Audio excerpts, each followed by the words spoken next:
Some people are willing to face the future while others choose to linger in the past. Death does not signify oblivion.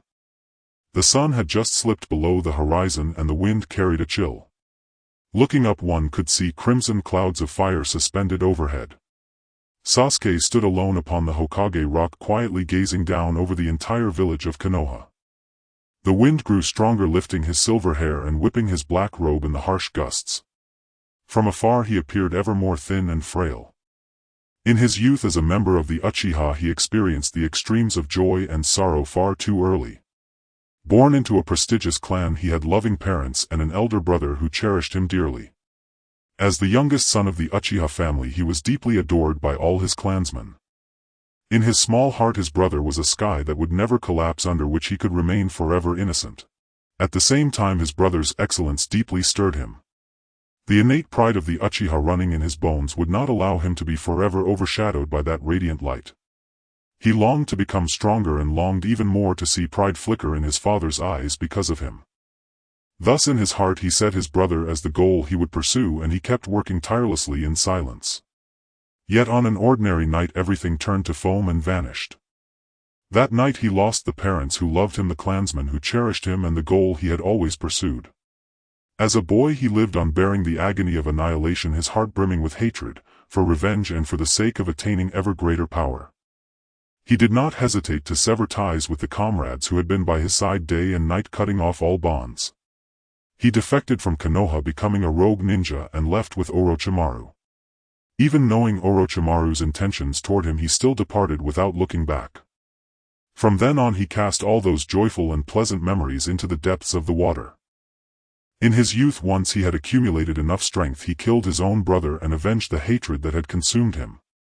Yet fate played a cruel joke on him. This revenge, once achieved, became the source of a lifetime of pain and loneliness. His brother died, and even in death hoped he would not turn against Konoha.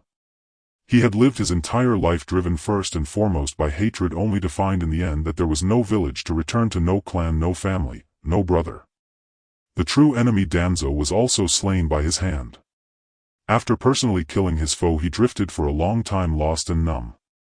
He clearly loathed being controlled, yet in the end half his life was dictated by a so-called truth. He yearned to be understood, yet few truly cared what dwelled in his heart. There is no agony greater than dreaming while awake. Some kindness is like the pale sunlight of early spring, its presence or absence may not change much, yet who would really refuse it? In their battle at the Valley of the End, he and Naruto stained each other with blood. In that moment he saw warmth, and Naruto saw a sunlight that truly belonged to this world. In that battle he lost. He then earnestly asked Naruto a question that had long tormented him. Why, Naruto? Why do you go so far to concern yourself with me? Why would you go this far just to tie yourself to me? What does this truly mean to you? He vaguely remembered Naruto tilting his head to look at him, gaze lingering for a long time.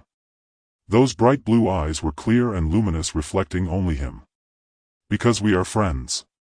Whenever I think of how much you're carrying, how much you're suffering, I feel this same pain in myself. Because of that pain, there's no way I can just let you go. You're unbearably annoying, dead last. In that instant he knew he had lost completely, lost so thoroughly it was almost pathetic. His vision blurred, yet he suddenly burst out laughing, eyes curved, neither clearly mocking nor self-deprecating. From that day on he pressed this affection deep down with his own hands, neither seeking nor disturbing, never daring to touch it lightly. All that reckless fervent love was left to grow only in the soil of their youth. The days passed one by one. His reputation in the ninja world and in the village had always been poor. People avoided him as though he were a plague, calling him ungrateful and disloyal. In time he accepted this distance and this label of ingratitude. He was like someone with one foot already in the abyss, the years constantly dragging him downward. At first he could still tilt his head back and glimpse a sliver of sunlight seeping in from outside, but as the years passed he sank deeper and the light grew weaker. Eventually he could no longer see any light. In the abyss there was only himself and the darkness. After the night of his clan's annihilation he no longer believed in love nor in any heaven that watched over him.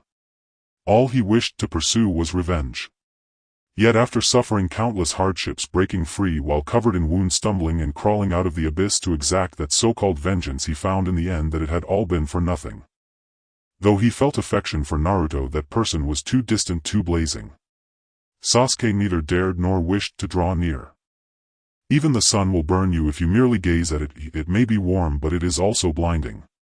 He feared that one day he would be reduced to ash by such flames. So he retreated from every path he might have taken. He no longer knew what error he had made to deserve such a bleak life, and even the last remnants of his foolish hopes were drowned beneath a rain cold enough to cover the sky. He watched with his own eyes as Naruto became the hero of the fourth great ninja war, watched him become Hokage, watched him marry Hinata, watched him have children. At that moment he fled like a stray dog from the place that had taken everything from him. Life holds 8 sufferings: birth, aging, illness, death, the pain of unfulfilled desire, the torment of meeting those one hates, the sorrow of parting from those one loves, and the burning distress of the 5 aggregates. Having tasted 7 of these, he at only 25 and in the prime of his life found that his full head of black hair had turned entirely white.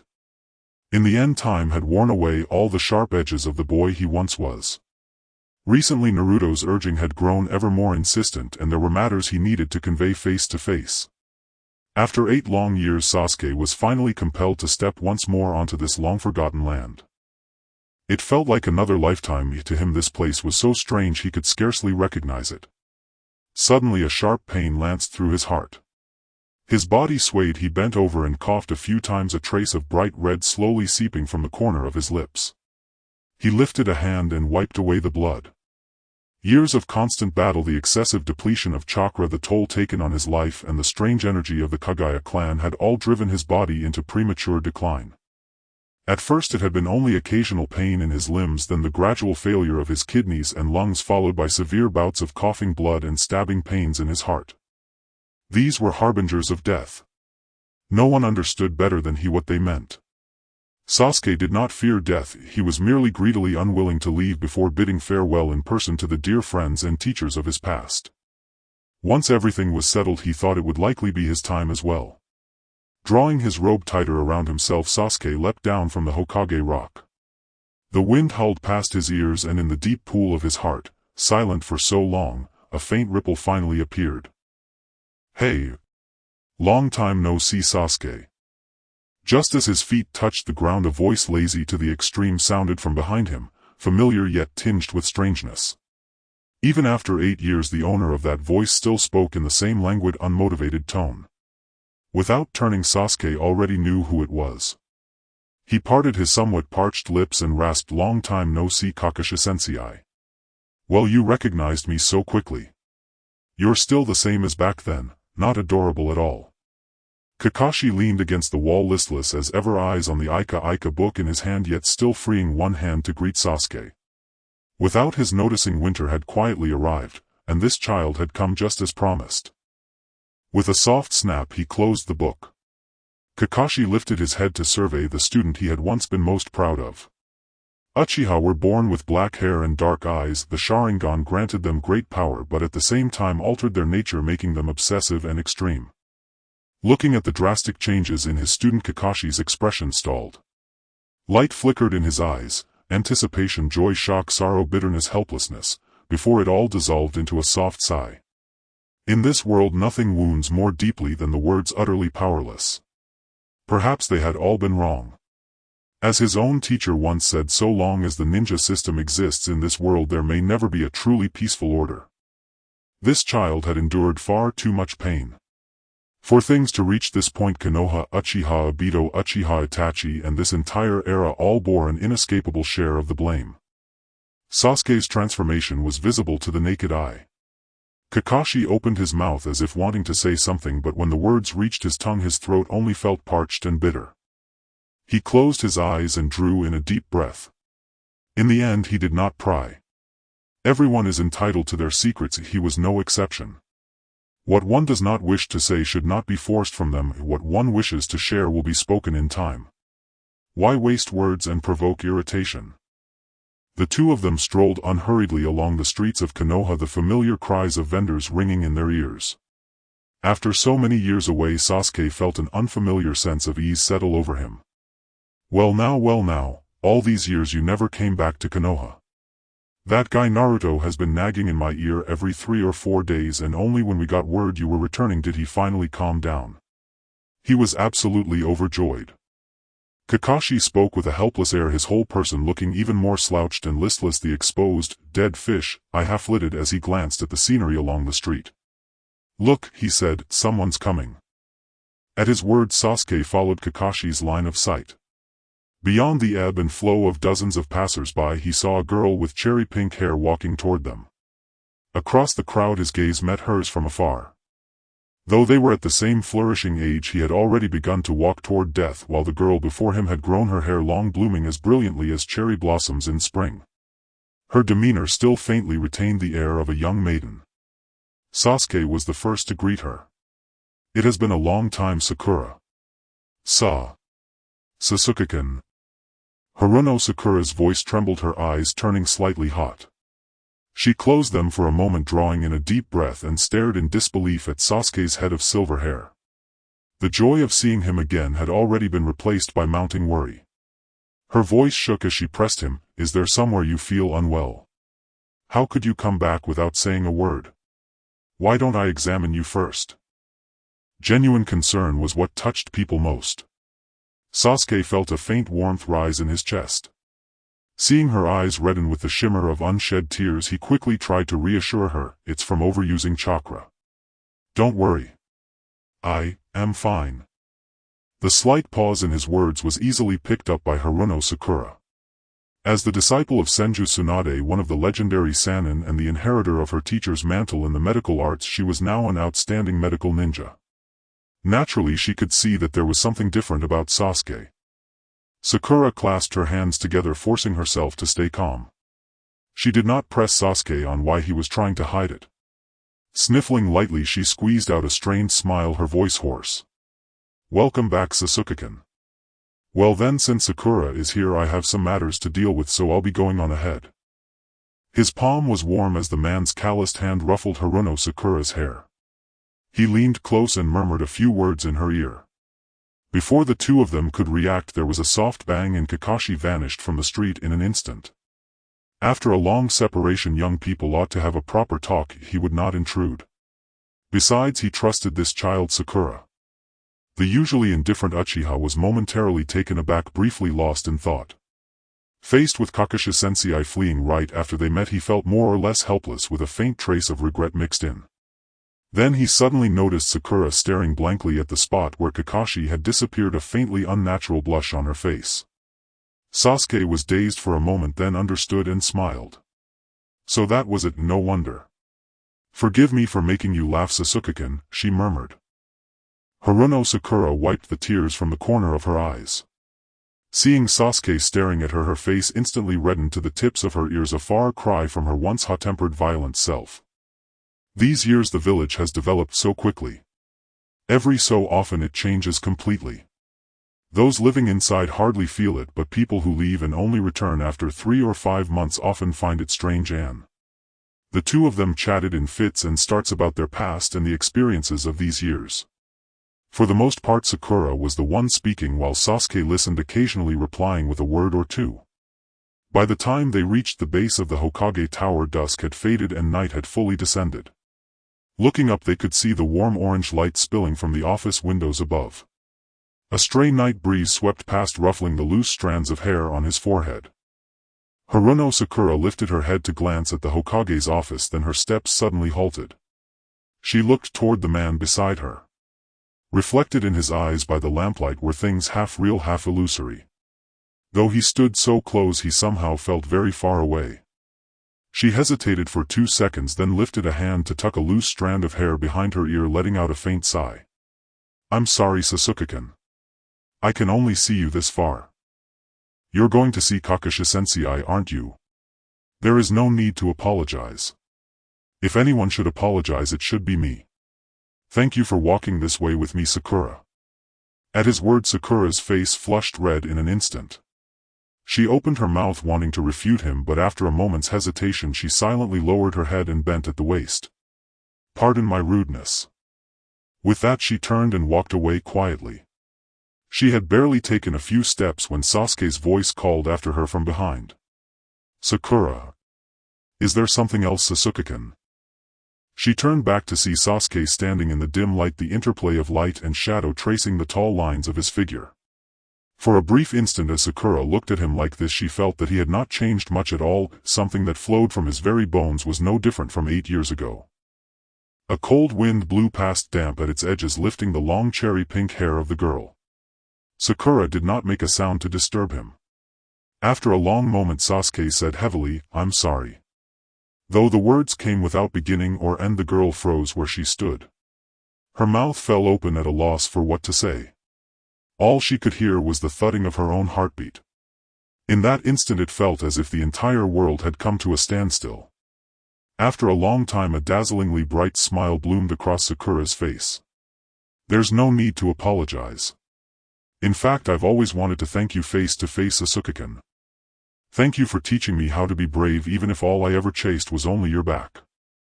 To meet someone too dazzling and peerless in one's youth is not necessarily a blessing. In terms of love, for a very long time afterward one can never quite step out of the radiance of that person. She had not understood in her youth, but later two people appeared in her life, one who stunned the flow of time and one who gentled the years. Only much later did she gradually realize that it was not that she could not, but that she did not dare. Precisely because that person was too dazzling, he became the white moonlight before her bed, the cinnabar mole upon her heart. So much so that she believed her whole life she would never again meet someone so breathtakingly brilliant, never again encounter that person who first stepped toward her in a halo of light illuminating her entire world and dazzling the rest of her years. Those dazzling loves of youth are so often loves that cannot be obtained. From then on one's life seems to be spent muddling along in that person's shadow. Haruno Sakura looked back at the person who had once so dazzled her youthful years. She said nothing more, only smiled as though finally at peace, and walked away. Sasuke stood below the tower for a while longer before slowly heading up toward the Hokage's office. He followed the stairs straight up. When he finally stood before the door of the Hokage's office he hesitated for an instant, then stretched out his only hand to knock. Just then with a creak the door was opened from within. Shikamaru stepped out of the office and ran right into Sasuke. The two men nodded to each other in greeting. They barely had time for a few words of small talk before Shikamaru, tied up with work, had no choice but to leave first. Sasuke watched him go down the stairs with a stack of documents in his arms, looking as though he was heading somewhere on business. Was the work in Konoha really that heavy? Thinking this over, Sasuke gave the door a symbolic knock, then pushed it open and walked inside. Outside the window a crescent moon hung like a hook. The spacious office was utterly quiet, broken only by the soft rustle of a pen moving across paper. Separated by only a single wall outside, the lights of the village were just coming on. All of Konoha was bathed in flickering neon, while the yellow street lamps cast their glow over the crowds flowing to and fro. As Sasuke stepped into the office, the first thing he saw was a redwood desk piled high with scrolls and documents of all sizes. Naruto, looking utterly exhausted, was hunched over, buried in paperwork. Hearing the door open he was briefly surprised at how fast Shikamaru had returned, but with his hands full and his head spinning with work he did not think much of it. Without looking up he said, "Shikamaru, good timing. There's a scroll you forgot to take." When no reply came for a long moment he lifted his head in puzzlement to look at the visitor. With a clatter Naruto shot to his feet, knocking over the chair behind him, which crashed loudly to the floor. Shock hit him first, followed by disbelief. As the astonishment slowly faded from his face he darted forward in a few quick steps to stand before Sasuke, blurting out instinctively, Sasuke. Now Naruto has cut his hair short. Although he has matured and become more stable, his loud and boisterous personality remains just as it was in his childhood. Sasuke couldn't help but smirk. "You are the bottom of the class. Bastard. Sasuke, you." Naruto ignored the documents scattered on the floor, his heart and eyes filled with the sight of the person before him. How long had it been since he last saw this person? A full 8 years. In the midnight hours of his dreams he longed to bring this person back to Konoha himself. But he knew he couldn't, nor should he. This is the approximate location of the Kaguya ruins from various countries. Although it has been a long time and is in a state of disrepair, the strange energy that remains inside can still pose a significant threat to ninjas. Sasuke said as he handed a scroll to Naruto, "Before you are fully prepared, I do not recommend anyone rashly entering. Naruto's question was interrupted as he took the scroll, complaining, after such a long time you come back just to tell me this. Are you worried that I won't be busy enough, Sasuke? Sasuke rubbed his forehead, wondering if this guy could ever grasp the main point. Naruto, you and I both know what this scroll signifies better than anyone else. So is this the reason you haven't returned to the village, Sasuke? Naruto's tone was filled with deep complaints and grievances, yet there was a familiarity in his words that hinted at the bond between old friends. Even after 8 years apart, a simple exchange of words brought back the feelings they once shared, as if those 8 years of separation had never existed. He still remembered the scene when Sasuke left Konoha, his body stained with blood, looking at the world with a cold demeanor. Although he was a figure of grace, Naruto felt a profound sadness emanating from him. Sasuke felt a sweetness in his throat and his remaining right hand trembled slightly. He lowered his gaze to suppress all discomfort and calmly met Naruto's eyes without responding. For a moment the world fell silent, with only the night wind howling outside the window. Meanwhile the door creaked open. Father, I want to become a very powerful ninja. A 4 or 5-year-old child rushed in, suddenly stopping as if he had seen something unbelievable. His small mouth opened in astonishment, forming an O shape. In the Hokage's office, the two silent individuals were interrupted by the unexpected arrival of the child, and they both turned to look. Their eyes met for a few seconds, and Naruto hurriedly picked up the child, gently supporting his back. As he stood up, he met Sasuke's gaze and felt a heavy weight in his heart, instinctively looking away. He then stammered to introduce Sasuke.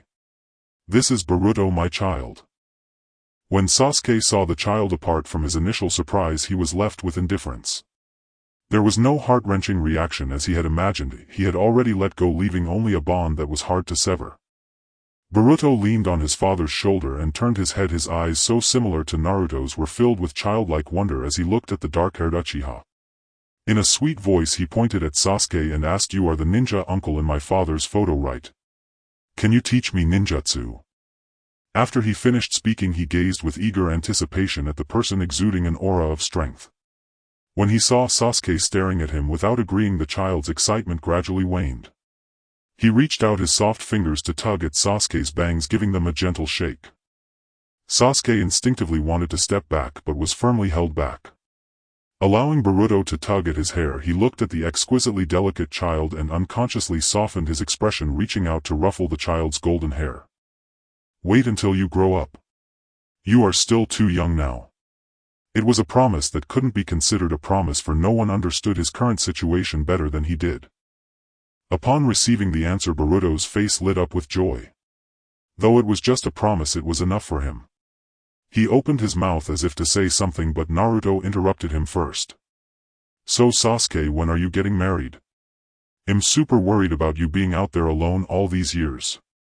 Naruto spoke absent-mindedly, his eyes wandering everywhere but not daring to look at Sasuke, his heart in a flurry. "Marriage?"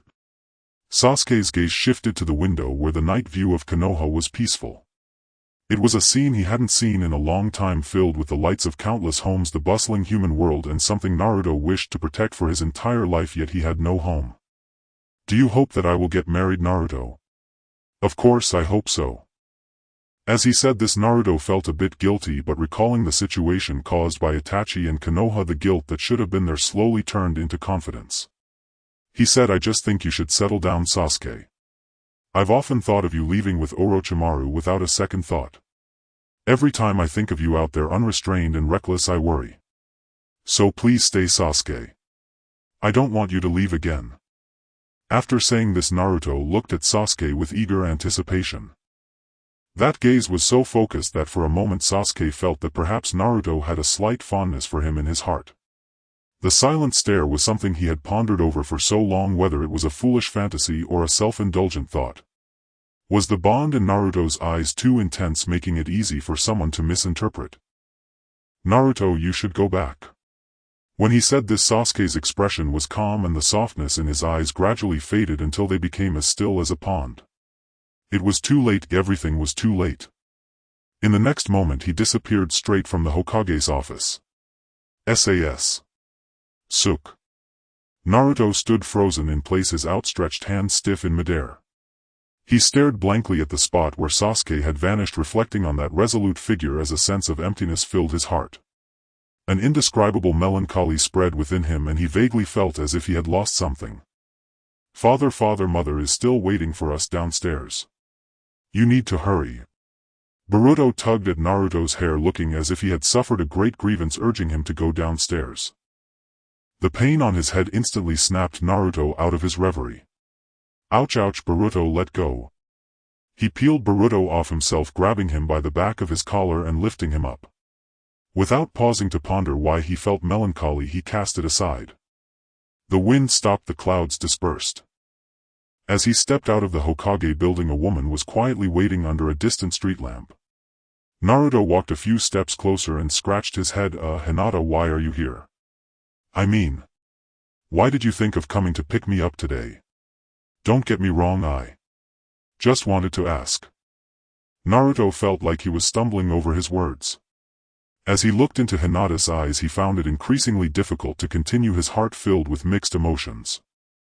Hinata stepped forward and took Naruto's hand, smiling gently. I heard Sasuke-kun has returned, so I wanted to bring Boruto to see him. As she spoke, she reached out and playfully poked Boruto's little nose, her eyes filled with affection for the child. Naruto's expression was complicated. Always carefree, he felt somewhat at a loss. He didn't know what was happening. Sasuke was acting strangely, and so was Hinata. Looking down at their intertwined hands, the tactile sensation beneath felt delicate, like fine porcelain, soft yet resilient. He momentarily lost himself in thought, realizing it shouldn't be like this, yet he couldn't quite pinpoint how it should be. In a daze he thought of Sasuke. They had once held each other's hands and fought side by side. Just reflecting on this fleeting memory filled him with a tangle of emotions, leaving him bewildered. Some thoughts were too terrifying that the moment he reached this point, Naruto instinctively rejected delving deeper into these matters. Shaking his head, he silently pushed it aside and smiled brightly. Hinata, let's go home. Hinata suddenly glanced at the Hokage building. Hearing this, she lowered her gaze and softly replied, okay. The cold wind brushed gently past, and as the shadows of the trees swayed, Sasuke's figure gradually appeared on the rooftop of the Hokage building. He clutched his chest as blood trickled down from the corner of his mouth. He gave a self-deprecating smile. Time and again his life had been this way. If the people he truly cared about seemed impossible to hold on to. Under the nightfall, the lights illuminated the bustling streets. Suddenly large snowflakes began to drift down from the sky, gently and softly landing on rooftops, on the grass, and between Sasuke's brows. He looked up at the swirling snowflakes, unable to help but stretch out his hand, feeling them slowly melt into water in his palm, his heart surprisingly calm. After leaving the Hokage building, Sasuke walked alone along the eastern street of Konoha. The Uchiha ruins were located in a corner of the eastern part of Konoha, and this street was the only way to reach the ruins. As Sasuke walked, he recalled how he had once run about blindly in his youth, a faint smile appearing on his face only to abruptly stop, silencing his smile as he walked slowly through this familiar yet strange street. Unfortunately, the human heart is not the moon in the water. While the moon may frequently appear, the human heart is prone to aging and change, making it difficult to hold on to one's youth. Suddenly Sasuke stopped in his tracks and looked toward the flower shop on his left. At the small hill flower shop, he stood still for a long time, quietly watching the flower shop before finally stepping inside. A few minutes later, Sasuke emerged from the shop holding a large bouquet of white chrysanthemums, silently merging into the flow of people. Uchiha ruins. The once great Uchiha clan, the first family of Konoha, had long since vanished, leaving behind only crumbling walls and collapsed houses overrun by weeds.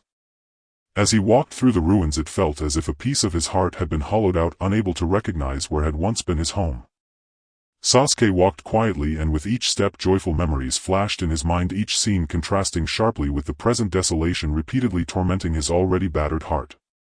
Silently leaving everything behind, he stepped into the darkness alone.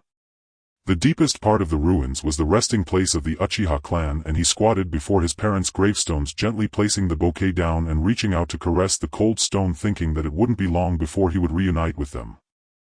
It is said that the Uchiha clan is a cursed lineage born of love and hate, and every Uchiha who awakened strong emotions would almost inevitably fall into darkness. If the fiercer the love, the deeper the fall, and the stronger the ability. The result often led to alienation and betrayal, a pain that had tormented the Uchiha clan for generations, endlessly recurring without pause. Indeed, the Uchiha clan is truly a cursed one, but let this curse end here. Leaning his forehead against the gravestone just like when he embraced his mother in his childhood, he remained motionless for a long time while the cold winter wind blew. Sasuke felt that the world was so quiet. Mother, I once met a person of radiant light, and with that I endured many cold winters, but that is all. His voice gradually faded with the wind. Leaning against the gravestone, his expression calm, his pitch-black eyes slowly tinged with crimson and deep purple. Amaterasu. A flame ignited around him, gradually illuminating the dark graveyard. His life had always been surrounded by death, and now death had enveloped him as well. The fate of a ninja is the battlefield, but that is not his fate. After all, possessing both the Sharingan and the Rinnegan is a treasure for any ninja, especially since he is the last bloodline of the Uchiha and the only survivor. In his final moments, looking back at the scenes of the past, he felt that he had come to this world, seen it, loved it, fought it, and hated it enough. In a daze he seemed to return to that rainy day, the sky shrouded in gray clouds with raindrops falling like pearl curtains, making a soft sound that dampened every corner of the air. On the remnants of walls the wind gently blew through the treetops, and the young man bathed in the hazy drizzle bore the scars of battle. A hint of crimson stained his lips as he looked at himself with relief, raising his scarred hand to lightly touch his forehead. Forgive me, Sasuke, this is the last time. Tears involuntarily streamed down Sasuke's cheeks. Although he had accepted Itachi's death, he still struggled to adapt to a world without Itachi. He closed his eyes, and at the last moment of his consciousness it seemed someone was calling his name, now far, now near, almost like an auditory hallucination. Suddenly a raging flame engulfed everything, and the thin layer of snow on the ground instantly melted away. After a long while the cold wind blew past, the flames extinguished, and the graveyard was left desolate. At the dining table Naruto stared blankly out the window, the village gradually covered by snow under the night sky. Listening to Hinata chattering about daily trivialities in his ear, it should have been a warm and happy atmosphere, but today it felt especially noisy. Everything shouldn't be like this. Hinata was his wife, the person he wanted to accompany for a lifetime. He should be more patient and sincere with her.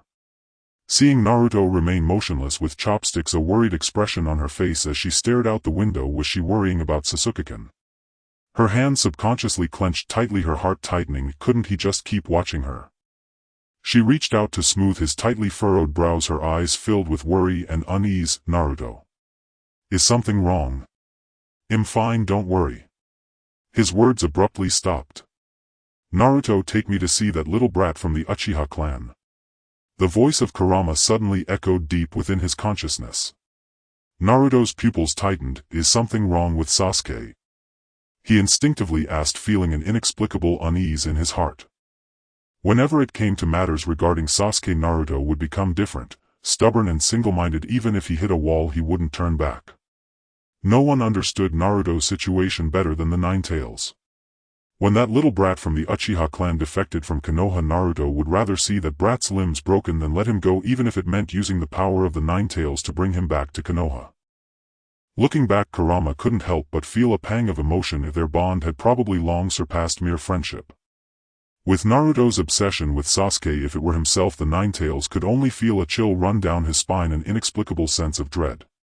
Quickly tossing the thought aside, he said without reservation, that little brat's chakra is fading. Naruto, go quickly. Upon hearing this, Naruto relaxed momentarily, but Kurama's following words raised his alertness again. Being partners for many years, he naturally sensed the underlying meaning. In an urgent situation, he had no time to say much to Hinata, hastily saying, "Sorry Hinata, I have to step out for a moment." And then he vanished from the spot. This was quite unusual. Hinata didn't react in time as Naruto disappeared before her eyes. Naruto. Looking at the empty room that had already lost his presence, Hinata slumped onto the chair. The snow fell heavier and heavier, large flakes fluttering down.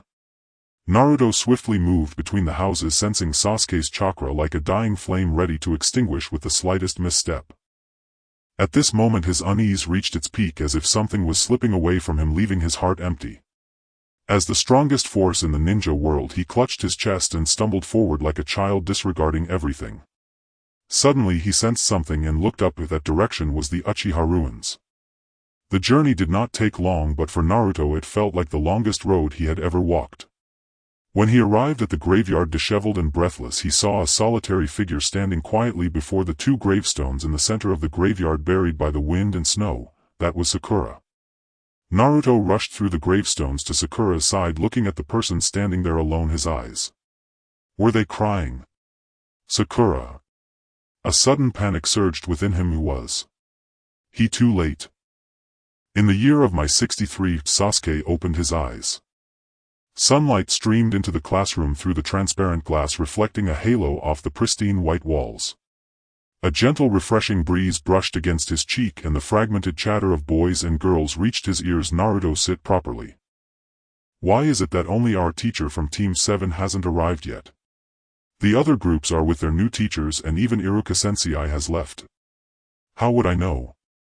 Wait a moment, Naruto, what are you doing? The voices of the two echoed in the room, along with the sound of chairs scraping. Sasuke remained unresponsive. He maintained his posture as if just waking up, sitting by the window, resting his chin on his hand as he gazed outside. His pupils reflected a detached indifference towards everything, mirroring the prosperous village and the azure sky beyond. At this moment he felt no fear or confusion. Upon confirming that this was not an illusion and that he had truly been reborn to the year of his graduation from the Ninja Academy, he felt a mix of joy and bitterness in his heart. Sasuke suppressed the myriad thoughts swirling in his mind. In this life he no longer wished to battle Itachi. Although he could not agree with Itachi's ninja way based on his current perspective, he had never denied it, for Itachi was his most revered elder brother. Brother. Just then a call of a wild goose echoed from the sky, followed by its graceful flight into the distance. He couldn't help but murmur softly. The gentle breeze entered the classroom, stirring the once still lake of his heart. Tap, tap, tap. The faint sound of footsteps drifted in through the slightly ajar door, growing closer. Sasuke shook off the distracting thoughts in his mind, swiftly forming hand seals to conceal his unusual eye condition. After finishing this, he turned to look at the doorway. Moments later, a hand wearing half a glove reached out from the door, and as the door opened, a white-haired head poked in. Bang! The chalk eraser accurately landed on the head of the white-haired shinobi, kicking up a small cloud of dust. Following that was another thud as the eraser slid in an arc and heavily fell to the floor. In an instant the room fell silent. No one spoke until suddenly a laugh shattered the frozen atmosphere. Ha ha ha, you fell for it. You fell for it. Ha ha ha. Naruto clutched his stomach, doubled over with laughter, pointing at the clearly stunned white-haired shinobi, his body shaking with amusement. Everyone's gaze turned towards the white-haired shinobi. Sakura Haruno bit her lip to stifle her laughter, while her emerald eyes shimmered with tears as she looked at the newcomer. Ah, sensei. I'm sorry, I already tried to stop Naruto, but he insisted on doing. Kakashi glanced at the three, his eyes finally resting on Naruto. With the same blonde hair, face shape and mouth except for the color of his pupils and the stubble on his face, he bore a striking resemblance to his father. Gazing at Naruto, who was so close, Kakashi's figure gradually overlapped with that of the fourth Hokage, Minato Namikaze. Sensei, Kakashi murmured nostalgically. But soon he snapped back to reality, casually picking up the chalk eraser from the ground, examining it in his hand, and elongated his tone. How should I put it? My first impression of you all is quite annoying. This scene felt remarkably familiar. Sasuke quietly observed the unfolding situation, remaining silent throughout, devoid of the joy of a long-awaited reunion, possessing only a calm demeanor, even carrying a hint of indifference. Flowers may bloom again, but one cannot relive their youth. The events of his past life were deeply imprinted in the depths of his soul. Even if he were to start anew, his heart had ultimately changed. In a youthful shell with an aged soul, he gazed at familiar faces and things as if everything were connected to him, yet also as if it had nothing to do with him. In the spacious classroom, Kakashi faced three individuals with distinctly different personalities. The corner of his mouth hidden beneath his mask slowly curled into a smile, ignoring Naruto's raucous antics. Well then, see you on the rooftop. With that, without giving them time to retort, a loud bang erupted as a cloud of smoke burst forth, and he vanished from the three's sight. A few minutes later, on the rooftop. By the way, let's start with a self-introduction. Kakashi lazily leaned against the railing of the rooftop, his dead fish eyes drooping, his tone neither warm nor cold as he spoke to the three sitting on the steps. Sakura Haruno said self-introduction. She paused, her fair fingers tapping her chin. What should I say? Observing Naruto and Sakura lost in thought along with Sasuke, who appeared aloof but was actually lost in his own musings, Kakashi helplessly spread his hands. Things you like, things you dislike, future dreams, interests, etc.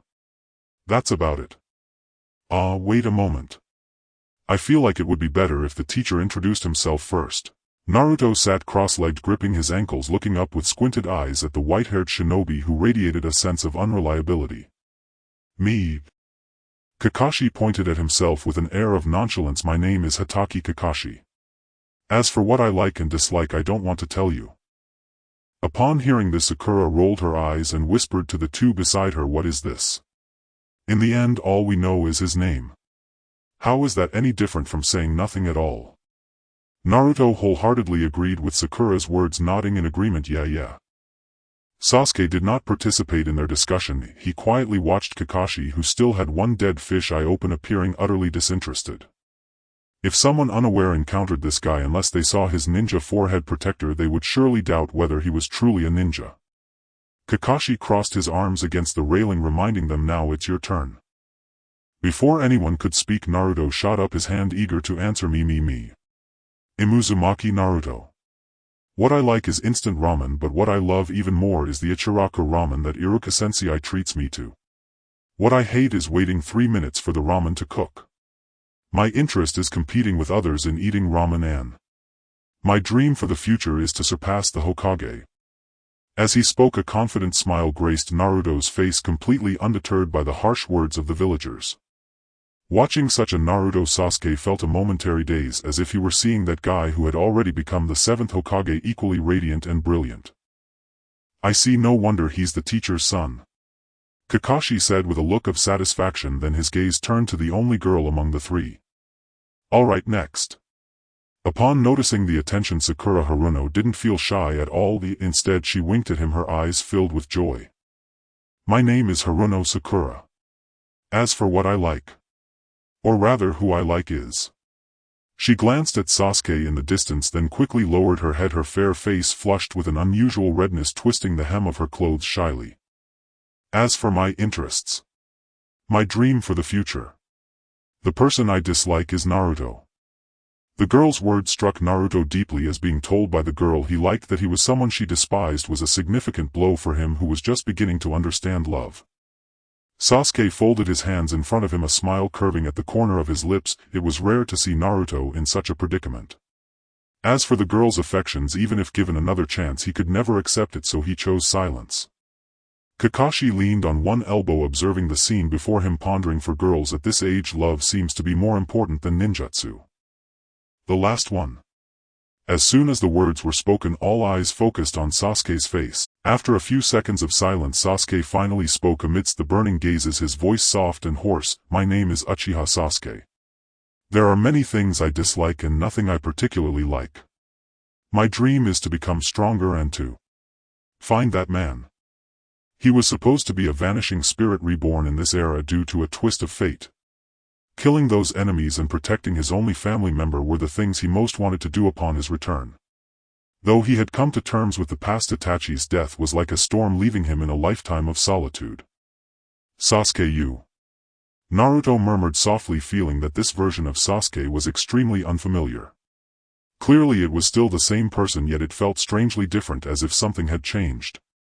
An extreme silence filled the air as Kakashi gazed at the calm and serene child, secretly sighing as expected. Bearing deep grudges and desiring to kill his enemies even at such a young age, the seeds of hatred had already taken root in Sasuke's heart. Hate. Who could be free of hatred? In an instant, Kakashi felt that Sasuke mirrored his younger self, both consumed by the same loathing, for the ninja world, the village, and even for a certain individual. Returning to his thoughts, he looked at this similar duo and sighed. All right, the self-introductions of the three of you will end here. We will begin our missions starting tomorrow. Upon hearing that they would start missions, Naruto, who should have been dispirited, instantly filled with energy and loudly asked, yes, what kind of mission is it? Kakashi interlocked his hands, leaned back slightly and said nonchalantly, first we will start with a task that all four of us can complete, survival exercise. Survival exercise. Naruto looked puzzled. Despite rummaging through all the memories in his mind, he found no information about survival exercises. Just as he was scratching his head in confusion, Sakura was the first to ask, "Isn't this a mission? Why has it turned into a survival exercise?" "As for exercises, we have done many in school already."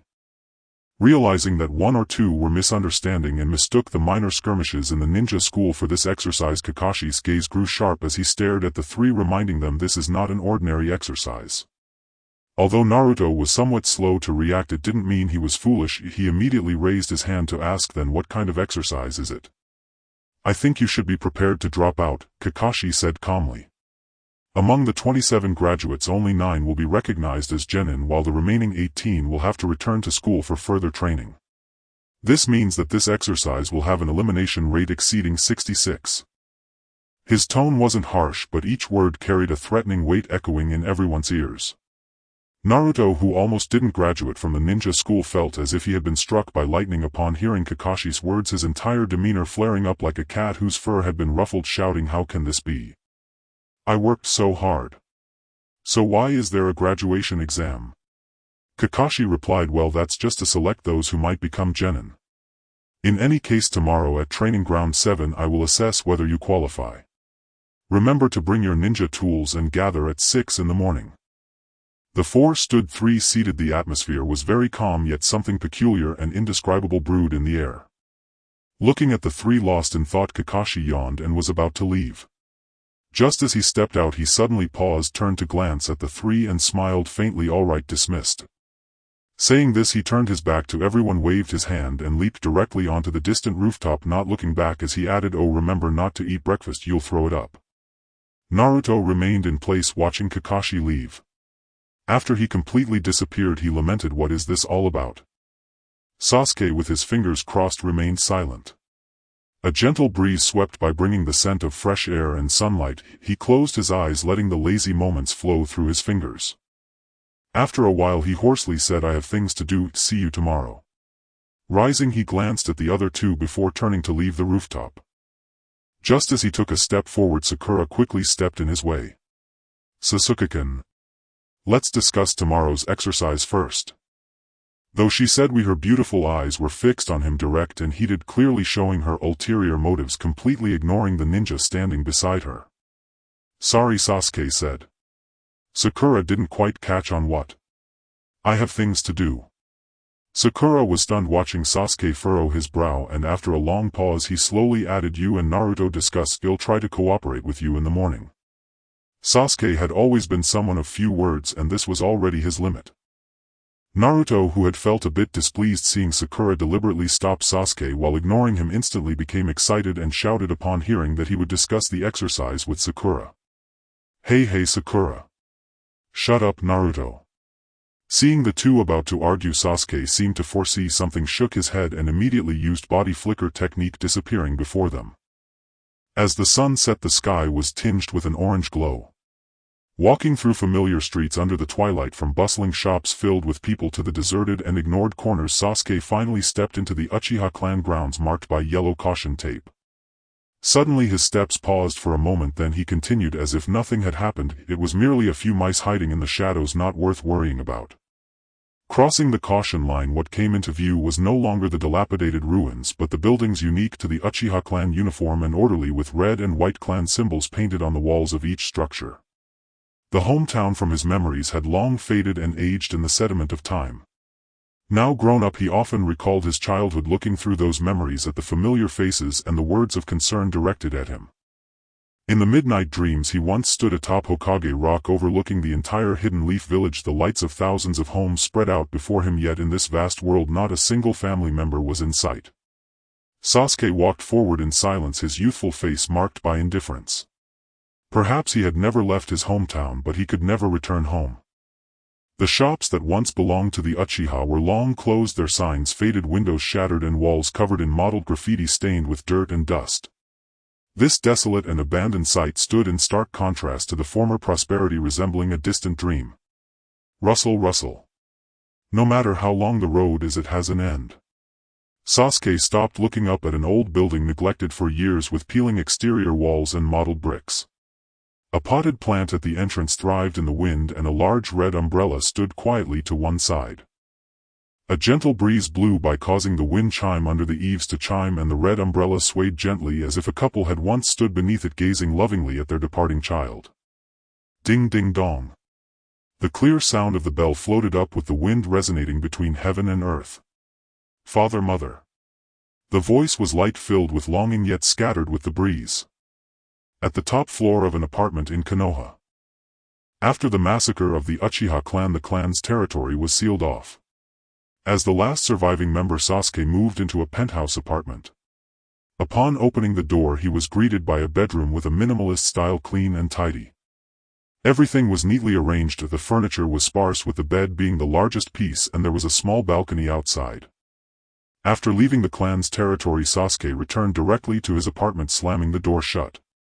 He quietly scanned the room, ensuring there were no hidden observers, before he took off the ninja tool pouch from his waist and placed it on the coffee table, grabbing a towel as he entered the bathroom. Turning on the faucet, the water flowed vigorously. He splashed some on his face, the cold water invigorating his skin. Looking up, he noticed that the originally deep black eyes in the mirror had unknowingly transformed into a blood-red kaleidoscope. As chakra continued to flow, his left eye gradually lost its crimson hue, and like ripples spreading outward, a purple Tomo Sharingan replaced his original eye. Gazing at the pair of distinct eyes in the mirror, Sasuke felt an overwhelming calm within. Suddenly his pupils dilated sharply, and he uncontrollably knelt down, gripping the sink as a wave of helplessness washed over his entire body. Feeling the dwindling chakra within him, he sighed helplessly, closed his eyes, and when he opened them again, they were still those deep black eyes. Unfortunately, his body was still too weak.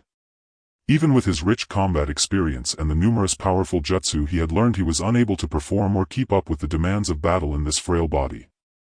Fortunately, the kaleidoscope and the Sharingan were still intact. Weakness could be overcome with gradual training. Thankfully, he still had time and everything was still possible. This pair of eyes should not be exposed for the time being. It seemed that sealing them away was the only option, as the third Hokage and Danzo clearly did not trust him, the orphan. Especially with his unexplained return to the Uchiha clan territory, it would undoubtedly raise the suspicions of those old men. At this moment he was still too weak. Premature exposure would only bring disaster. It was wise to remain hidden for now, to accumulate enough strength for a decisive strike against them when the time was right. Retracting his thoughts, Sasuke slowly stood up. Soon a thin layer of mist enveloped the bathroom, and the sound of water splashing echoed intermittently in the room. Time gradually passed. While drying his hair with a towel, he walked out of the bathroom. After preparing a simple meal, Sasuke sat down on the tatami, gazing out the window. In the stillness of the night, with the moon hanging high, it was the perfect time for hidden longings to surface, and the person he missed was far away in another land. Brother. A faint sound like a bell seemed to pass by his ear. Uchiha Itachi looked up, glancing out the window. The rain-soaked Hidden Rain village was serene under the night sky. The rain continued to fall tirelessly, and he watched as the tips of the tree branches shimmered with tiny glimmers of light. A gentle breeze stirred, causing the leaves to sway, and droplets of rain fell from the tips. The night was cool like water. Uchiha Itachi stood alone by the window, creating a world of his own. Outside, the sounds of rain, wind and frogs filled the air, yet inside it was eerily quiet. Was it an illusion? Whenever he felt weary of everything and wanted to end it all, he would think of Sasuke, of him living and existing somewhere in the world. He was willing to endure everything, even if it meant shouldering endless blame and bearing countless scars. He wanted to live awaiting the day of their reunion. Even if they stood on opposing sides, even if only one of them could survive, he wished that person to be Sasuke. Uchiha Itachi lowered his head, looking at his hands close at hand. His joints were prominent and his fingertips were calloused, rough and pale. They were clean, yet these hands had been stained with too much blood of his kin, innocent lives as well as those who deserved to die. There were so many that he could not remember. Between him and Sasuke lay too many obstacles: the deaths of their clan members, the death of their parents, his betrayal. For the rest of his life he felt they could never return to what they once were.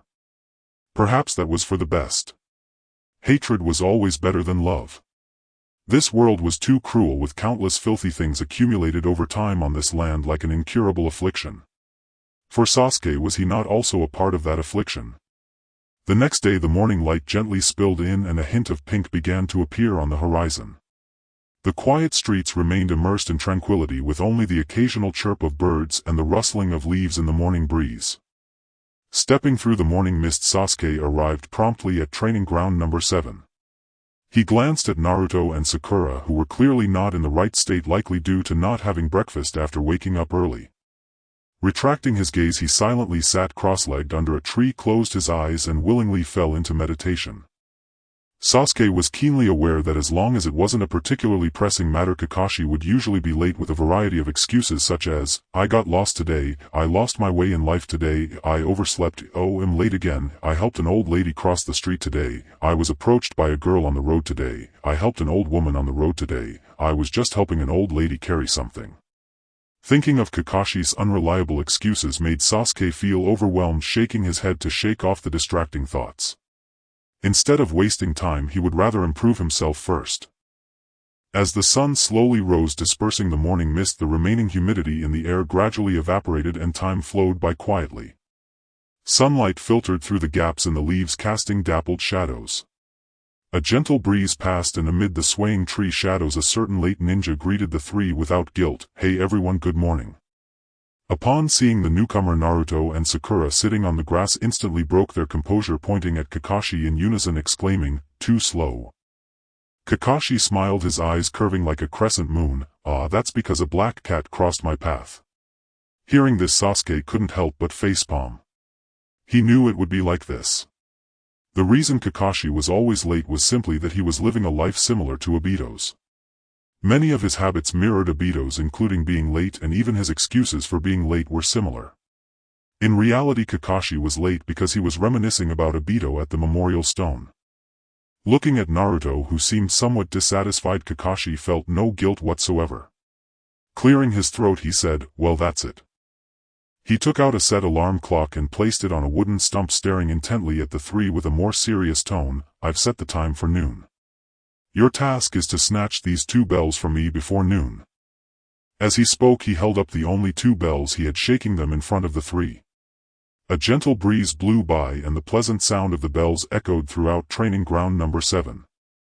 "Those who fail to grab the bells will have no lunch to eat." Kakashi spoke in a calm tone, pointing at 3 wooden stakes in the corner of the training ground. "And we can't even eat breakfast, so that's how it is." Sakura, feeling famished, clutched her stomach and swallowed hard, her face showing discomfort as she looked up at Kakashi, sincerely asking, "But teacher, why do I only see 2 bells?" "Because with only 2 bells, at least one person must be tied to a stake, which also means that they have failed the task. Those who are unqualified must return to the academy for retraining." As he spoke, Kakashi hung the bells at his waist, relaxed his shoulders, and suddenly seemed to recall something. "Right, if one person fails, then it's possible that all 3 could fail as well. Using shuriken is permitted, but if you don't have the resolve to kill me, you won't be able to grab the bells." Sakura paused for a moment and immediately exclaimed, "But that's too dangerous, teacher." Kakashi replied, "Exactly, you might not even be able to dodge the chalkboard eraser." Naruto rested his hands behind his head in agreement.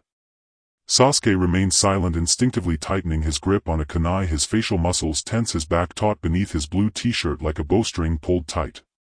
That's just how people are. The weaker ones love to boast, and the bottom of the barrel goes without saying. Kakashi's gaze remained fixed, his dead fish eyes lingering on someone, his tone laced with insinuation. Naruto, always at the bottom, felt his mind explode with anger as Kakashi's words, bottom of the barrel," echoed in his ears. Furious, he swiftly drew his kunai and charged at Kakashi without a second thought. Faced with the aggressive attack, Kakashi smiled, sidestepping to evade, one hand pressing down on Naruto's head while the other seized his wrist, directing the sharp tip of the kunai toward himself. "Don't be so hasty, I haven't even said start yet."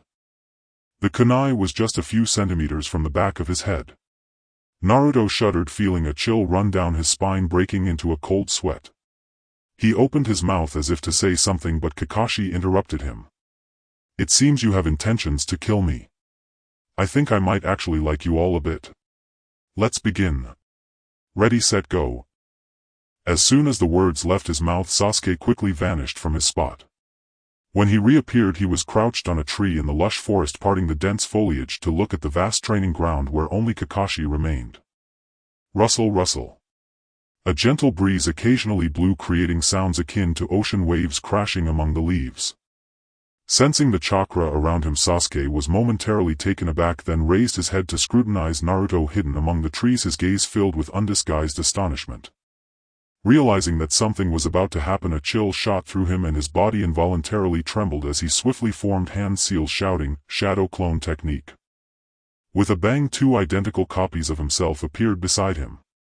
The three stood calmly and Sasuke took out a scroll filled with mysterious symbols, placing it into the hands of one clone. They exchanged glances and nodded, with the clone jumping away into the distance. At the same time, in the training ground, Kakashi remarked, "Not bad, everyone is hiding well." Kakashi raised an eyebrow after a pause, his gaze shifting from the intimate paradise in his hand to a certain someone standing boldly before him, saying, "You." Naruto crossed his arms over his chest, a confident smile on his face, declaring, "Kakashi-sensei, let's settle this once and for all." As he spoke, his eyes shone with sunny enthusiasm and determination, as if nothing could block his path forward. Upon hearing this, Kakashi fell silent for a few seconds, three black lines sliding down his forehead as he looked down at the passionate, overzealous boy. "I say, do you have some issues? I think the problem lies with your hairstyle." With that, Naruto launched a heavy punch at Kakashi's side face in a flash, but Kakashi swiftly opened his palm and effortlessly caught the incoming fist. "Damn it! Watch my spinning kick." Missing his first strike, Naruto retreated and took the opportunity to circle around Kakashi, suddenly delivering a kick to his abdomen. Kakashi, engrossed in his book, suddenly ducked to avoid the spinning kick. Naruto continuously tried various attacks, punches, kicks and grappling, desperately trying to strike him. In the next moment, Naruto's pupils trembled, his eyes filled with astonishment as he stared ahead, realizing that his opponent had vanished. "Ninjas shouldn't turn their backs on enemies, you idiot."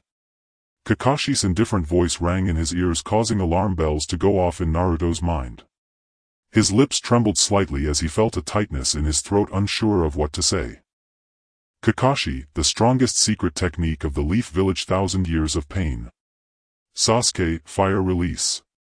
Great fireball technique. Their movements were nearly simultaneous.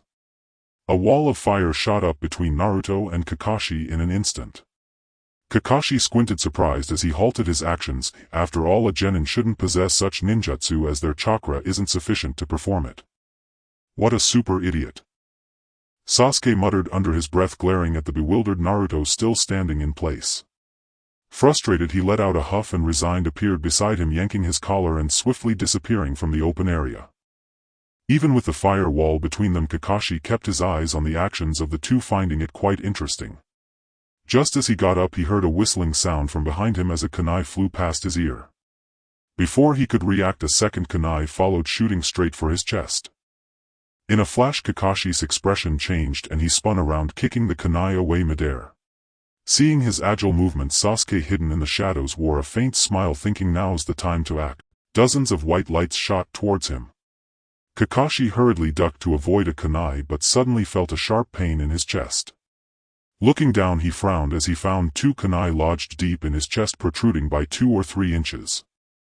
With a loud bang, after a cloud of thick smoke, the wooden stake with the 2 kunai flew backwards, crashing to the ground and rolling a few times, raising a moderate amount of dust. Could it be the substitution technique? Sasuke observed the empty training ground, having not seen Kakashi for a while. He quickly set off, vanishing into the dense forest. The earlier kunai attack had exposed Kakashi's position. He had intentionally allowed himself to be hit by the kunai, unwittingly falling into Sasuke's trap. Sasuke was moving at high speed through the forest when suddenly he came to a halt, his eyes darkening as he turned his blade backwards to stab at his rear. The moment their swords clashed, sparks lit up the face of the approaching figure.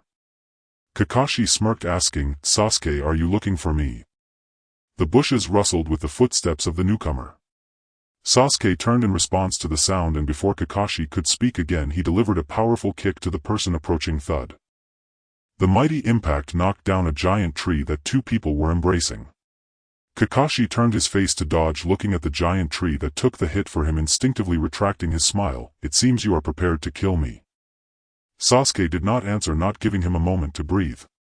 With a flick of his wrist, he released a shuriken, sending several streaks of light rushing straight at Kakashi's face. This was the real deal and Sasuke dared not be careless. The person before him was renowned as the copy ninja Kakashi, a ruthless individual who had mastered thousands of ninjutsu using his Sharingan. He could not reveal his own strength nor allow anyone to notice his abnormalities, especially in front of this jonin. Being cautious was never too much. A few glimmers of cold light nearly grazed Kakashi's face as Sasuke seized the opportunity to charge forward, delivering a fierce kick aimed at his forehead. This kick was delivered with full force. Anyone hit would definitely be severely injured if not killed. Kakashi's laid-back demeanor finally showed a slight change as a flash of sharpness crossed his eyes. While blocking the attack, he firmly grasped Sasuke's ankle, holding it like an iron claw, rendering him immobile. With his ankle tightly locked at the critical moment, Sasuke twisted his body, using one hand to exert force, his fingers forming a fist. He swung it out, generating a gust of wind that struck heavily towards Kakashi's face. With a loud smack, Kakashi caught his wrist. Gritting his teeth, Sasuke swung his right leg, aiming a fierce blow to his head, kicking out with speed and ferocity, stirring up a whirlwind. In a flash, Kakashi countered. A massive shockwave surged forth. He chuckled lightly, involuntarily taking a step back, raising his head to gaze at the person before him, realizing that this kid's strength surpassed his expectations. Not bad. Sasuke smiled humbly. Then Kakashi-sensei should be careful next. With a bang, after a cloud of thick smoke, only Kakashi remained in place. He stared blankly. Was that a shadow clone technique? Instinctively sensing danger, but it was indeed too fast. Suddenly a hand burst from the ground, swiftly grabbing the bell at his waist. Ding ding ding. The sound of the bell was crisp and melodious. In the fraction of a second before the bell rang, Kakashi slashed at his waist. With another loud bang, the owner of the arm transformed into a cloud of smoke, leaving a deep pit in the ground. Earth release. Heart decapitation technique. Amidst the swirling smoke and dust, rocks and soil flew past his scalp. A few minutes later, Sasuke looked at Kakashi, nearly buried in dirt with only his head exposed, shaking the item he had just seized. "Well, you still managed to get the bell," Kakashi relaxed lazily, teasing with drooping eyelids. Sasuke remained indifferent, waving his hand as he walked straight toward the distant woods, not looking back, saying, "Thanks to you, sensei, for going easy on me." Kakashi stayed in place, watching Sasuke leave. Fire release. Great fireball technique is a crank fire technique. Earth release. Heart decapitation technique is a brank earth technique. He did not expect that the current Sasuke had already mastered it so thoroughly, greatly surpassing his expectations. Both ninjutsu and taijutsu had reached a terrifying level. Trying to move his limbs, Kakashi silently rolled his eyes at the sky, feeling the constraining force coming from all directions. He sighed helplessly. It was indeed troublesome. In the distance, a girl with pink hair concealed herself among the trees, her back pressed against a trunk, retracting her binoculars, thinking, "Sasuke, where are you? Could it be that you have already been defeated by the teacher?" No, Sasuke would never let that happen. Sakura denied her thoughts, cautiously parting the bushes before suddenly darting out from her hiding place, lightly leaping towards the giant tree, silently concealing herself amidst the dense leaves. Glancing at the empty training ground, Sakura tucked her binoculars back into her pocket. When she looked up again, she was taken aback. That was Kakashi-sensei. In just a brief second, Kakashi's figure appeared under a nearby tree. Sakura's first reaction was to scan her surroundings, and then her heart sank slightly. Various possibilities raced through her mind. How could the teacher be here? Could he have discovered me? Did his coincidental presence here mean that Sasuke and Naruto had already failed? Sakura stood up, and before she could flee, someone suddenly patted her shoulder from behind. "Sakura, be careful behind you." A voice sounded nonchalantly in her ear. She turned around suddenly, and in an instant the noses of the two were merely half an inch apart. Ah ah ah. Whoosh. A flock of birds hurriedly flew up into the sky from the forest. That sound. Sasuke paused in his steps, looking up at the distant woods. He couldn't have heard wrong. That was Sakura's scream. At the same time, Naruto, who was on the other end of the woods, also heard that piercing scream. He looked in the direction of the sound, and what met his eyes were lush trees and a flock of unwilling birds. He held his stomach, a face of dejection. "Damn it, I'm so hungry that I can't muster any strength." Suddenly Naruto's footsteps came to an abrupt halt. He stepped back a few paces, first in shock, then in disbelief. As the surprise faded from his face, his eyes widened, looking around to confirm that no one was coming. He then excitedly walked towards an old tree. The dry branches of the tree were tangled, devoid of any vitality. The once lush green leaves had long since fallen and turned yellow, leaving only the lonely branches trembling in the wind. A bell lay quietly on the carpet of leaves, and Naruto was overjoyed. Ha ha ha. It must have been Kakashi-sensei who hurriedly left the bell here. Overjoyed, Naruto completely ignored the fact that this could be a trap. He rushed forward in a few steps, and the moment he bent down to touch the bell, his feet were firmly trapped by something elastic. Immediately after, everything spun around and he was uncontrollably thrown backward. Ding ding ding. The sound of an alarm rang throughout the training ground. A few minutes later, Kakashi personally tied Naruto to a wooden post, glancing back at Sasuke and Sakura with a smile, saying, "By the way, regarding the results of this exercise, never mind, I see that you all don't need to return to the ninja school anymore." Upon hearing this, Naruto, who considered himself to have passed the exercise, was filled with delight. The surprise came so suddenly that he could not hide the smile on his face. In contrast to Naruto's excitement, Sakura was filled with question marks, blinking thoughtfully, but she only ever feinted. Could this really be considered passing? The girl bit her lip, looking at Kakashi, wanting to say something but hesitating. He looked up at an azure sky. Sunlight filtered through clouds and draped the meadow in a golden sheen. Distant insect songs of varying pitch rose from the grass. The early summer air, fragrant and warm, swept across hills and rivers and brushed the hair of the boys and girls. Kakashi said with an unreadable face, "You three no longer need to be ninjas." The training ground fell into a sudden stunned silence. Upon hearing Kakashi's verdict, Mingren felt as if a thunderbolt had struck his mind. His eyes widened in disbelief, loss, confusion and helplessness mingled in his gaze. Zhuozhu inhaled, leaned back against the wooden post and regarded the predictably obvious answer. He turned to the still boyish Mingren and Chun Ying, who would have thought they might one day grow so far, yet now they were merely fledgling genin newly out of the academy. Kakashi fell silent for a moment and then asked, "Why do you think we split you into groups for this exercise?" Chun Ying pondered the question and instinctively clenched her fist. She lifted her eyes to Kakashi and asked, "What do you mean?" Kakashi arched a brow and looked down upon the three. "It means you have not understood the answer to this test at all." Mingren, tied to the post, frowned. "Answer?"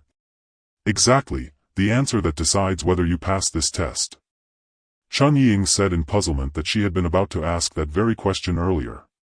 Kakashi snapped, "Honestly, do you have no brains? Don't you understand what it means to be a team of three?" "Teamwork," Zhuozhu said bluntly. "The teacher expected us to cooperate." Kakashi's gaze was stern and sharp, like a blade that sliced straight into their hearts. After a few minutes he finally looked away and conceded, "Zhuozhu is right. And finding that out now is not too late. Had the three of you charged together earlier, the one who grabbed a bell would not have been Zhuozhu alone. What a pity." Chun Ying's eyes widened and she asked anxiously, "But there are only two bells, how are we supposed to cooperate?" Kakashi replied, "If three people scramble desperately, inevitably one will go without a bell. That breeds infighting and destroys cooperation." Zhuozhu crossed his arms and stared at Kakashi. To help others while wronging himself was unacceptable to him. Selfish or indifferent at root, he simply refused to do it. In this cruel, cold shinobi world, kindness is rare and admirable, but excessive kindness is foolish, especially for someone like Mingren. He would seize what was his and never dwell on what was not. No one owes him anything, but if someone does, do not expect mercy. He would drag them down with him to the abyss. Thoughts crowded his mind, but in reality everything changed in an instant. Just as Zhuozhu moved to speak, Kakashi cut him off. Kakashi said with a hint of amusement that this test was deliberately designed to provoke discord. Its aim was to select those who in such circumstances could set aside their own interests and prioritize the team. Chun Ying, he continued, "You ignore the Mingren right in front of you and daydream about Zhuozhu. Mingren," he went on, "you always charge in alone without thinking." At that, Zhuozhu, who had spoken little, interjected, "If this is about teamwork, then of course I fail." A clear bell sound rang out. Kakashi caught the bell Zhuozhu tossed at him and looked at Zhuozhu. His expression darkened. "Are you sure?" he asked. "Yes." Zhuozhu lifted his eyes toward some distant wind. Calmness lay in the depths of his gaze. A faint fleeting glimmer brushed across it, barely perceptible. Wait a little longer, it's almost time. What? Came a bewildered cry. Zhuozhu. You. Mingren stared at him in astonishment. You already had the bell, why give it up? Some experiences cannot be understood without living through them. Zhuozhu cast Mingren a sidelong glance and did not answer directly. Chun Ying clutched at the hem of her clothes. To become Ka Zai's student and receive his tutelage would be a great boon for her future. Yet even formidable Zhuozhu admitted his own failure. What then of her?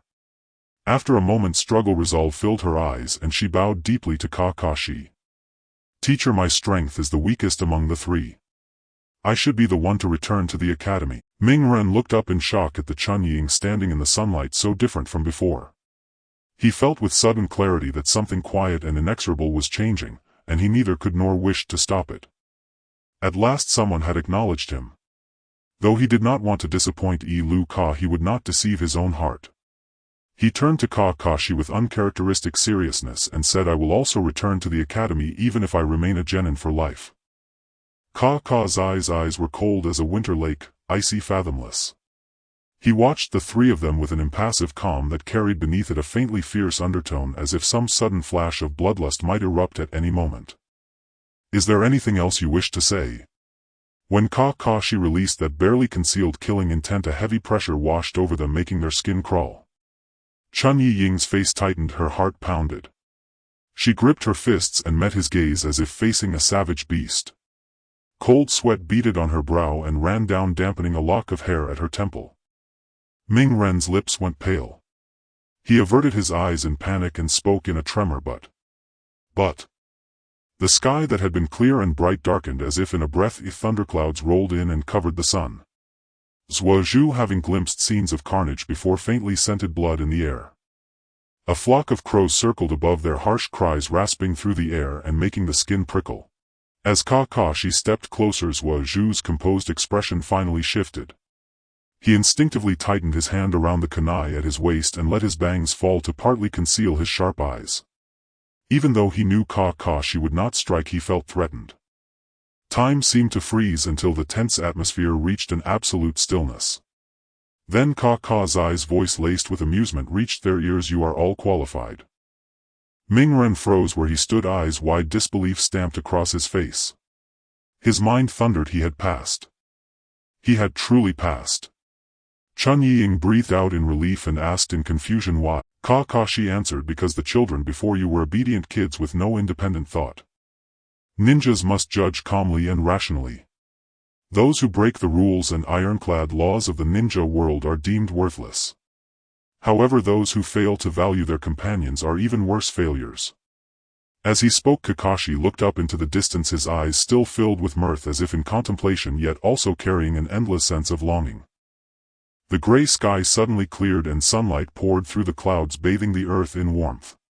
Sasuke lay back on the grass, clicking his tongue. Just as expected, a hint of a smile appeared at the corners of his lips, and he seemed to soften, no longer so cold and distant. Taking a deep breath, Kakashi solemnly announced to the three, the exercise ends here. All are qualified. Team 7 will start their mission tomorrow. Sakura exclaimed, yes. Naruto, filled with joy, shouted, I did it. I'm a ninja, a ninja, a ninja. With a light chuckle, Sasuke closed his eyes, feeling the gentle breeze brushing against his cheek, bringing a refreshing coolness. His once weary soul seemed infused with newfound vitality as he glanced at the young boys and girls under the sunlight, some of whom bloomed like flowers thriving in the light. Let's go back. Kakashi turned and beckoned for everyone to leave. His voice was low, rich and gentle, like a slightly intoxicating breeze. Sakura, as if bewitched, felt a surge of courage and suddenly stepped forward, looking up and tremblingly said, okay. Sensei. Kakashi smiled, signaling her to follow. The two walked side by side, and after a moment of hesitation, Sasuke got up and followed them. Under the sunlight, the three gradually walked away, and time seemed to freeze at that moment. All sounds were drowned in the warm tranquility, leaving only the interplay of light and shadow like a beautiful oil painting. Suddenly a loud roar from behind came from Naruto. I knew this would happen. Damn it, hurry and help me untie the ropes. Konoha East Street. After bidding farewell to Sakura and Kakashi on the street, Sasuke walked alone through the bustling street. Seeing that it was still early, he didn't want to return to the apartment just yet, lost in thought as he walked at a leisurely pace, planning something in his mind. Suddenly he stopped in his tracks, looking up at the dango shop on his left. Despite Itachi's love for sweets, he had endured a lifetime of hardship, and the very person who despised being controlled ended up being governed by a truth for half his life. Standing still for a while, Sasuke stepped inside, pushing open the door as the wind blew through, causing the wind chime at the entrance to produce a crisp sound, and a warm sweet scent enveloped him. "Welcome." A girl in a cute lace apron seemed momentarily stunned when she saw Sasuke enter, but quickly regained her composure, her face breaking into a smile. "What would you like to eat, sir?" Let me take a look first," Sasuke replied calmly, nodding slightly. He stood in front of the glass counter, carefully observing the array of dango, falling into silence. It is well known that the Uchiha clan has a profound love for sweets. However, as a member of the Uchiha clan, Sasuke did not like sweets. Instead, he preferred dried bonito rice balls and tomatoes. His gaze wandered among the colorful dango, and after a moment of contemplation he finally decided to buy some 3-color dango. "Please give me an order of 3-color dango." "Sure, sir." In no time the girl handed the packed 3-color dango to Sasuke, softly thanking him. After paying, he turned and left the dango shop, returning to his apartment. Night fell, dusk enveloped the land, and the stars twinkled against the quiet night sky. Sasuke lay on his bed, closing his eyes. The hustle and bustle below the apartment turned into silence, and in an instant he sank into a deep sea of half-dreams where space and time subtly reorganized, bringing the buried memories to the surface. In a daze the houses around him vanished without a trace, replaced by an endless forest. Everything here was both familiar and strange to him. Undoubtedly he had been here before. The trees were tall and leafy, with sunlight streaming down, yet only a few weak beams penetrated through the gaps. And he was chasing someone. Suddenly a bright light appeared ahead, revealing a tall and slender figure with their back to him, hurrying away. As if replaying a past event, he leapt lightly, soaring above the trees. Then he heard his own voice, matured and slightly hoarse, ringing out, "You said it yourself that when I have eyes like yours I would come to find you. Why are you running away? Is it because of guilt for lying to me? Or is it because you lack the courage to speak the truth? I know everything about you, which is why I must destroy Konoha." The figure continued running, not looking back, and said, "When we fought I should have mentioned that everyone lives within their own obsessions, yet often remain unaware the reality we accept may just be an illusion. As for my truth, actually, I will no longer live in a fantasy. I have broken your illusion. My eyes are your eyes." Upon seeing the reanimated Itachi, the once desolate lake of his heart rippled slightly, yet all the anger and resentment reignited with a few of Itachi's words. "Your stubborn tone hasn't changed a bit, but I've heard about your situation. I've heard that you've changed a lot," he heard Itachi calmly say. Sasuke couldn't recall how he responded or how he chased after Itachi's figure. He should have felt anger, but inside he inexplicably felt a hidden joy at Itachi's appearance. Then he saw that scene once more. Among all the dreams that felt real yet unreal, only this scene was painfully vivid, as if it had happened just yesterday. He stood at the boundary between light and darkness, watching the figure that was about to crumble.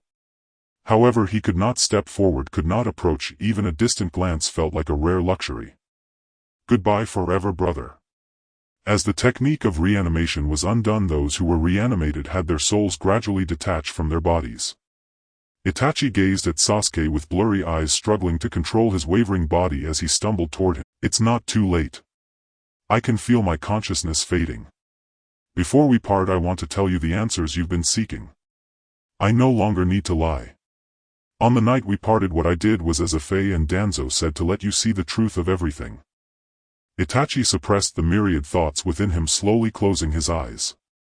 When he opened them again, they had transformed into his Mangekyo Sharingan, pulling Sasuke into the world of illusion, allowing him to witness everything that had happened in the past. After a long time, upon learning the truth, a single crystalline tear silently slid down Sasuke's cheek. "I have revealed all the truths, holding nothing back. Itachi said I have always lied to you, begging for your forgiveness, always pushing you away with these hands. I didn't want to involve you, but now I realize perhaps you once had the power to change father and mother, to change the Uchiha clan. If I had faced you honestly from the beginning, exploring the truth with you as equals at this point, no matter how much I say as a loser, you wouldn't listen.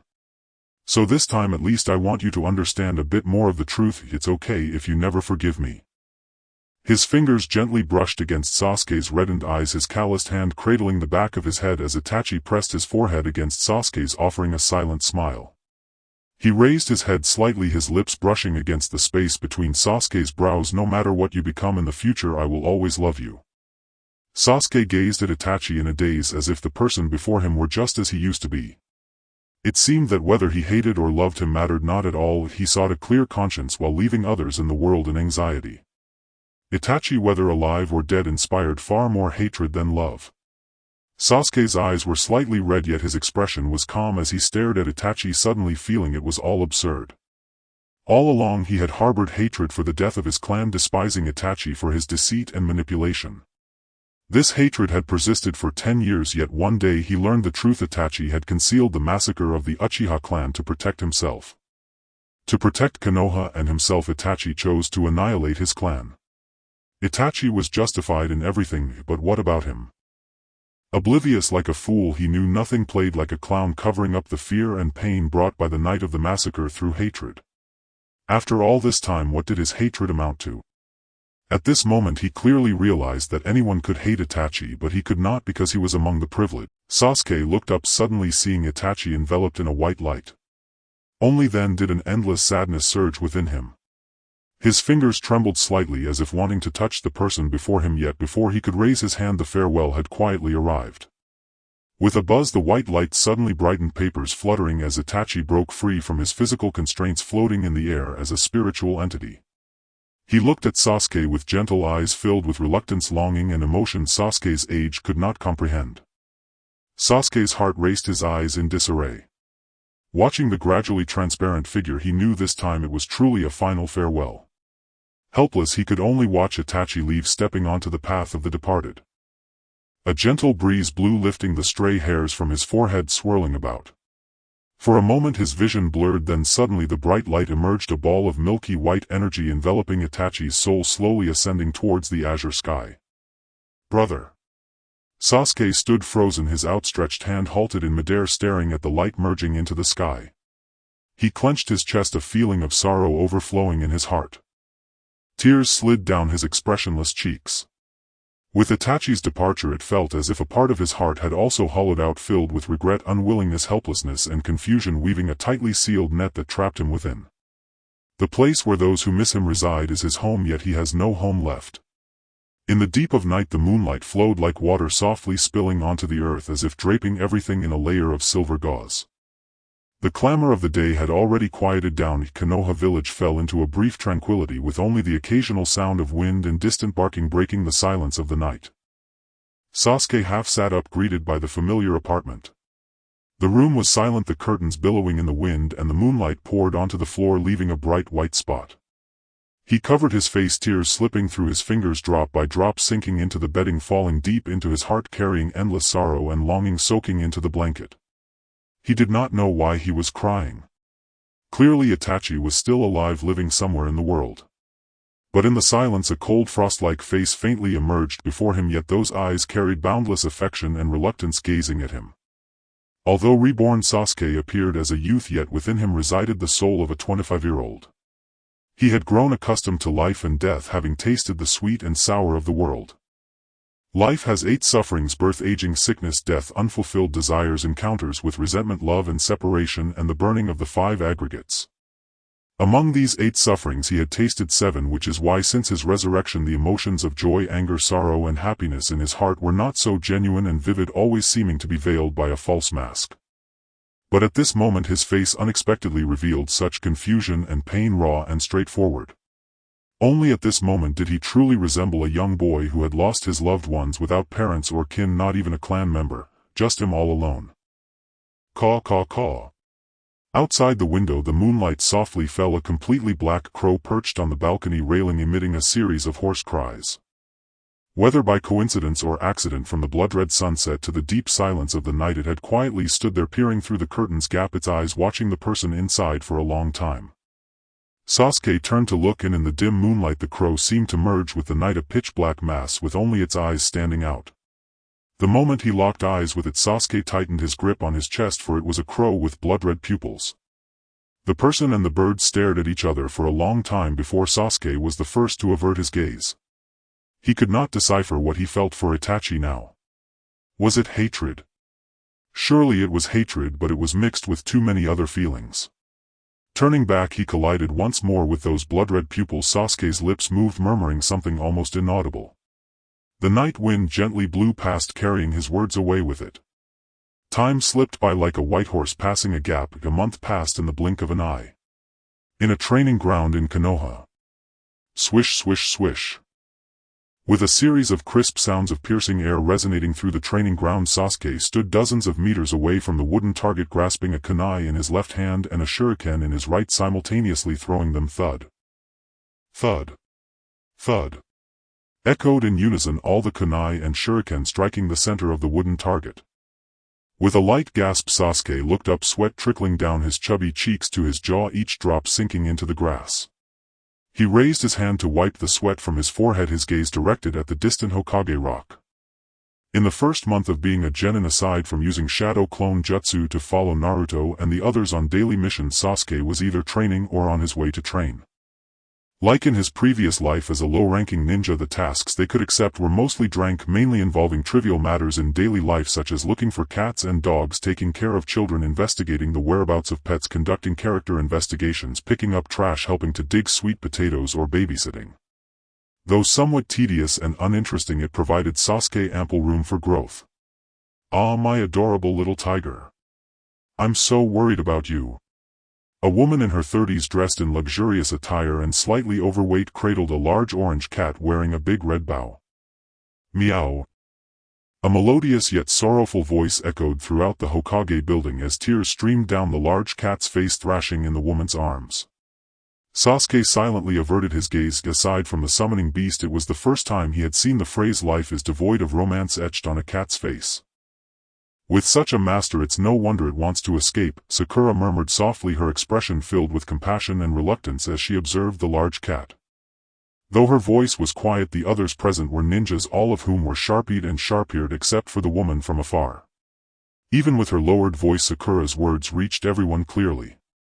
Naruto nodded in agreement, covering the cat's claw-inflicted injury, letting out a soft hiss as he bared his teeth, staring intently at the little creature thrashing in the woman's arms, his heart filled with the pleasure of revenge. "Stupid cat, you deserve it." Alright, next, Kakashi's Team 7's next task is to help 4 adults with childcare, or else go to the neighboring village to buy supplies and help harvest sweet potatoes. The speaker, with a kindly face and wearing a red and white hat, spoke in a calm yet serious tone. He was Sarutobi Hiruzen, the 3rd Hokage of Konoha. "No." Before Sarutobi Hiruzen could continue, Naruto jumped up, shouting frantically, "No. I don't want this kind of mission. Because I want to undertake more challenging missions. Give us other tasks." The crowd had yet to respond when Irika Yumino, who had been observing, slammed his hand on the desk, leaning forward to yell at the shouting Naruto, "Naruto, you idiot. You are all still inexperienced rookies. Everyone starts by accumulating experience from the simplest tasks." But, teacher, the tasks we've been doing lately have been a bit boring." Facing Irika, who had always helped him and given him warmth and recognition, Naruto's spirit noticeably weakened. He averted his gaze, speaking in a soft and weak tone. But just as he finished speaking, bang! A sudden force hit the top of his head, causing a sharp pain. As his vision went dark, he felt himself uncontrollably tipping forward, and in the haze he heard Kakashi's indifferent voice. "Naruto, know when to stop." Sakura's face turned serious, accustomed to the situation, while internally she thought, "Tisk, what a troublesome guy." With Naruto's example set, the room fell silent and no one spoke until a deep male voice broke the quiet. "Naruto." Everyone turned their gaze, and Sarutobi Hiruzen tapped his pipe, saying, "It seems I must explain the true meaning of the mission to you." With a calm gaze, Sarutobi Hiruzen looked over, and Naruto, lost in thought, raised his head, his azure eyes filled with confusion and disbelief. "Listen carefully, there are many tasks every day that we are commissioned to execute, ranging from babysitting to assassination. The work order lists various jobs we accept. These jobs are categorized into 4 levels of difficulty: A, B, C, and D. The ninjas in the village led by me are divided into 4 ranks based on ability: Hokage, Jonin, Chunin, and Genin, and the work is assigned to ninjas suitable for the tasks by our higher-ups. As long as tasks are successfully completed, clients will reward us afterward. In short, Sarutobi Hiruzen paused, slightly raising one eyebrow. You have only just become Genin, so you can only undertake drank work at most. Do you understand? What to eat? Naruto whispered. Yesterday for lunch we had pork bone ramen, so let's have miso ramen today. Naruto, eating ramen every day is not nutritious. Sakura reminded helplessly. The two of them discussed their lunch plans without a care in the world, treating Sarutobi Hiruzen's words as mere background noise. Sarutobi Hiruzen slammed his pipe heavily on the desk, expressing his dissatisfaction with the two. Listen to me. Sarutobi Hiruzen frowned tightly, his words imbued with a hint of anger which made Sakura immediately straighten up, appearing to listen earnestly. Only Naruto sat cross-legged, hands on his knees, angrily facing Sarutobi Hiruzen, stating, "The old man only knows how to preach from a high position. But I've grown up. Don't always think of me as that little brat who only played pranks." After saying this he turned his back, his lips pouted, looking quite sulky and childish. There was a moment of silence in the room, but adults tend to show extra tolerance towards children, especially Sarutobi Hiruzen, who had witnessed Naruto's clumsy growth. The quiet atmosphere lasted less than a few seconds, bursting like bubbles in the sunlight. At that moment everyone looked at Naruto with expressions of comfort and expectations for his future. As the leader of Team 7, Kakashi scratched the back of his head, a smile creeping onto his lips while he sighed softly, muttering, "I'll definitely get lectured later. That little brat who only knows how to express himself through pranks has actually grown up without realizing it." If Teacher Minato saw Naruto like this, he would surely feel the same sense of comfort. Looking at Naruto, who had his arms crossed and was facing away from everyone, Sarutobi Hiruzen chuckled and conceded, "All right, I understand. Since you said so, I'll assign you a crank mission." He paused, glancing at them through the white smoke of his cigarette. "I need you to protect someone." "Really?" Naruto turned his head excitedly, asking, "Who? Who? Is it Lord Daimyo or is it Princess? Don't be so anxious. I'll introduce you right now," Sarutobi Hiruzen replied with a smile, calling out to someone outside, "Can you come in?" As he spoke, Team 7 turned to look at the door, and at that moment the sliding door was pulled open, revealing a wine bottle first. "Why are there only brat ninjas here?" Before hearing his name they heard his voice first. A staggering, blushing drunkard appeared in front of them, sporting a stubbly beard and with murky, tired eyes squinting as he brazenly stared at the 3 minors, his gaze lingering over them before finally fixating on Naruto. "That short guy looks so silly. Is he really a ninja?" Mingren laughed, hands on his hips, casting his gaze from left to right. Abruptly his laughter died as he saw Suozhu and Chun Ying standing at his flanks. He was left utterly speechless. The 3 stood in a line, the 2 on the sides taller, the one in the middle lower, their formation pressing inward so that impossibly a concave shape seemed to hover above them. The dazzling truth was plain to see: the short, foolish figure he had been mocking was none other than himself. A quiet shame sprouted within him and was almost immediately supplanted by anger. Malnourished in childhood, he had grown far shorter than his peers.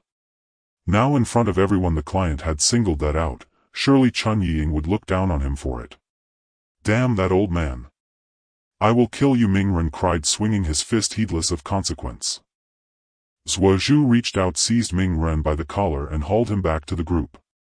Ignoring his struggling and fury, he stifled a cough behind his hand and murmured a reprimand. "Why would you try to kill the person we are protecting, idiot?" The quarrel provoked by the client's few words did nothing to sway the others' judgments. Apart from the still shouting Mingren, most eyes were fixed on the client. Under the curious appraising gazes, De Na's eyes flickered. The alcohol dulled edges of his mind steadied. He lowered his brows and smoothed away the emotion from his face. He took a draught of wine and, ignoring Mingren's clamoring, spoke solemnly to the assembled. "I am the renowned bridge builder De Na. Before I return to complete the bridge, I beg you to stake your lives for my protection." Watching the familiar sequence of words and events so close to what had happened in his past life, Suozhu felt a faint weariness. He glanced out the window. The afternoon in Muyi lay serene and warm, utterly unaware of how much darkness was growing beneath that tranquility. He listened half-heartedly to Na's description of the assignment, sweeping his eyes once around the room and taking each expression into account. As he had expected, the anger had vanished from Ming Ren's eyes, replaced by the eager vigor of youth. Chun Ying sat attentively listening with earnest care. Kakashi regarded them with his deadpan stare, rubbing his chin as if in thought, while Yuanfei Risen puffed his pipe, wearing the same grandfatherly mien that concealed whatever schemes old foxes hid. He felt he had never truly understood these politicians, but understanding was unnecessary. They walked parallel lines. Once he dealt with Tuansang Muyi would be no concern of his. Zhuozhu glanced at Yuanfei Risen and recalled the man's role on the night his clan was wiped out. He lowered his eyes to hide the cold gleam there. In the ruthless world of shinobi, strength did not guarantee everything, but without it he could not take a single step, let alone exact revenge. He had time to grow. He would temper himself until he was strong enough, and then he would end it all with his own hands. Countless thoughts crowded his mind, yet in the world they manifested in the span of a single instant. When Na finished, a long silence fell. Yuanfei Risen swept a glance across the room and turned to the Team 7 lead Kakashi. Kakashi, do you have any questions about this mission? Kakashi shook his head. None. Very well. Yuanfei Risen paused, then added, it is entrusted to you. Yes, Lord Sandai. Kakashi bowed and then led the client and the three youngsters away. After they left, Heiyuka could no longer hold his tongue. Lord Huiying, the three in Team 7 have only recently become genin. This mission in Bojigua clearly involves foreign jonin. Should we substitute different personnel? Yuanfei Risen back turned to Heiyuka, hand resting on his straw hat as he watched the two elders and three youths recede. Drew on his pipe. After a pause he replied, no need. With Kakashi there, they will be all right. Yes. At noon a soft breeze stirred. Sunlight sifted through the leaves in mottled patches like scattered stars falling to the ground. As flowers and grasses swayed, their fragrance drifted on the air. Outside the gates of Muyi. All right. We're departing. Mingren hoisted his pack and punched the air with both fists, facing the gate with a look of boundless enthusiasm. Hey Mingren, what on earth are you so happy about? Chun Ying asked, arms folded, watching his excessive zeal and the way others secretly looked on with amusement. She crossed her arms, slightly helpless at his overblown fervor, pressing a hand to her brow as if to keep a safe distance lest his enthusiasm be contagious. Because I've never left the village in my life. Mingren blurted, overcome with excitement. He darted left and right, eyes wide with wonder at everything, a live wire of energy like a monkey freed from its cage. Hey! Are you sure it's all right to send this brat? Na jabbed a finger at Mingren and glanced toward Kakashi. Ba with me, a jonin at his side. Don't worry about those details, Kakashi replied, hands in his pockets and a sheepish smile on his face. Kakashi, pockets stuffed, offered a rueful smile. Faced with Na's skeptical stare, Mingren folded his arms and rolled his eyes, muttering under his breath, that old man is insufferable, the worst client. I wish I could teach him a lesson. Hey you old fool, don't underestimate ninjas. I'm very strong. I'll be Huiying someday. I'm the exceptional ninja Xuanhua Mingren, remember that name. When his declaration fell silent, a breeze stirred and the leaves whispered in reply. For a moment there was a hush across the grove. Na drained his cup and lowered his gaze, looking down at Mingren with an unhidden appraising doubt. No way, he scoffed. The Huiying is the strongest ninja in your village. I don't see how this brat could ever deserve that office. Nonsense, Mingren snapped, clenching his fists. I am determined, no matter how much hardship I must endure, I will become Huiying. If I become Huiying, you'll have to acknowledge me then. Na's voice was flat contempt. I don't think so, kid, even if you did become Huiying. Mingren's eyes flared and his face hardened. Just as he stepped forward to argue, someone gripped the back of his collar tightly. Didn't I tell you not to do that? No. No. Kakashi, at least let me land one punch. Zhuozhu shrugged with feigned helplessness, hands in his pockets, and strode forward. In truth, whether now or in the future when he might become Huiying, Mingren had already done more than enough. When one is young, one believes one can change the world. As one grows older, one learns that preserving one's nature without being corrupted by the world is itself a rare feat, especially in the war-ravaged world of shinobi. On a scorching summer day, 5 people strolled leisurely along the shaded path, listening to the familiar sounds of cicadas and birds, the heat of summer dissipating slightly. The sound of trickling water grew louder in the dense woods, resonating in the ears of the group. The footsteps on the wooden bridge creaked as Sasuke and his companions made their way forward, stepping over the dry, decaying leaves, passing through a narrow gorge and crossing a shaky wooden bridge. Uncertain of how long they had walked, Kakashi lifted his eyelids, casting his gaze towards a puddle in the center of the road ahead. As if sensing something, he shook his head and continued forward with a dead fish eye. Sasuke walked in the middle of the group with his hands in his pockets, silently restraining his aura. Suddenly he looked up at the puddle ahead. In his perception, 2 chakra-infused ninjas appeared within the water. His eyes darkened as his body instinctively entered a battle-ready state. With a slight flick of his fingers, a kunai appeared in his palm. Gripping it tightly, he subtly slowed his pace to walk alongside Kakashi. The 5 continued their leisurely walk, passing in front of the puddle step by step with their backs turned to the group. In a place unseen by anyone, the once calm surface of the water began to ripple, one circle after another. Suddenly a chilling sound of slicing air shattered the silence. 2 thorn-covered chains shot out like lightning, ensnaring and tightly binding Kakashi. 2 figures descended from above, one on the left and one on the right, wielding the chains as they prepared to tug and strangle. As the chains tightened, the thorns pierced through his clothes and embedded into his flesh. Kakashi was caught off guard by the ambush, his expression shifting to one of shock and anger. Before he could utter a what, in the next moment, under the terrified gazes of his companions, his body convulsed and exploded into a cloud of blood mist. Blackened chunks of flesh fell like raindrops, raising a cloud of dust. Such a brutal and bloody scene unfolded before their eyes.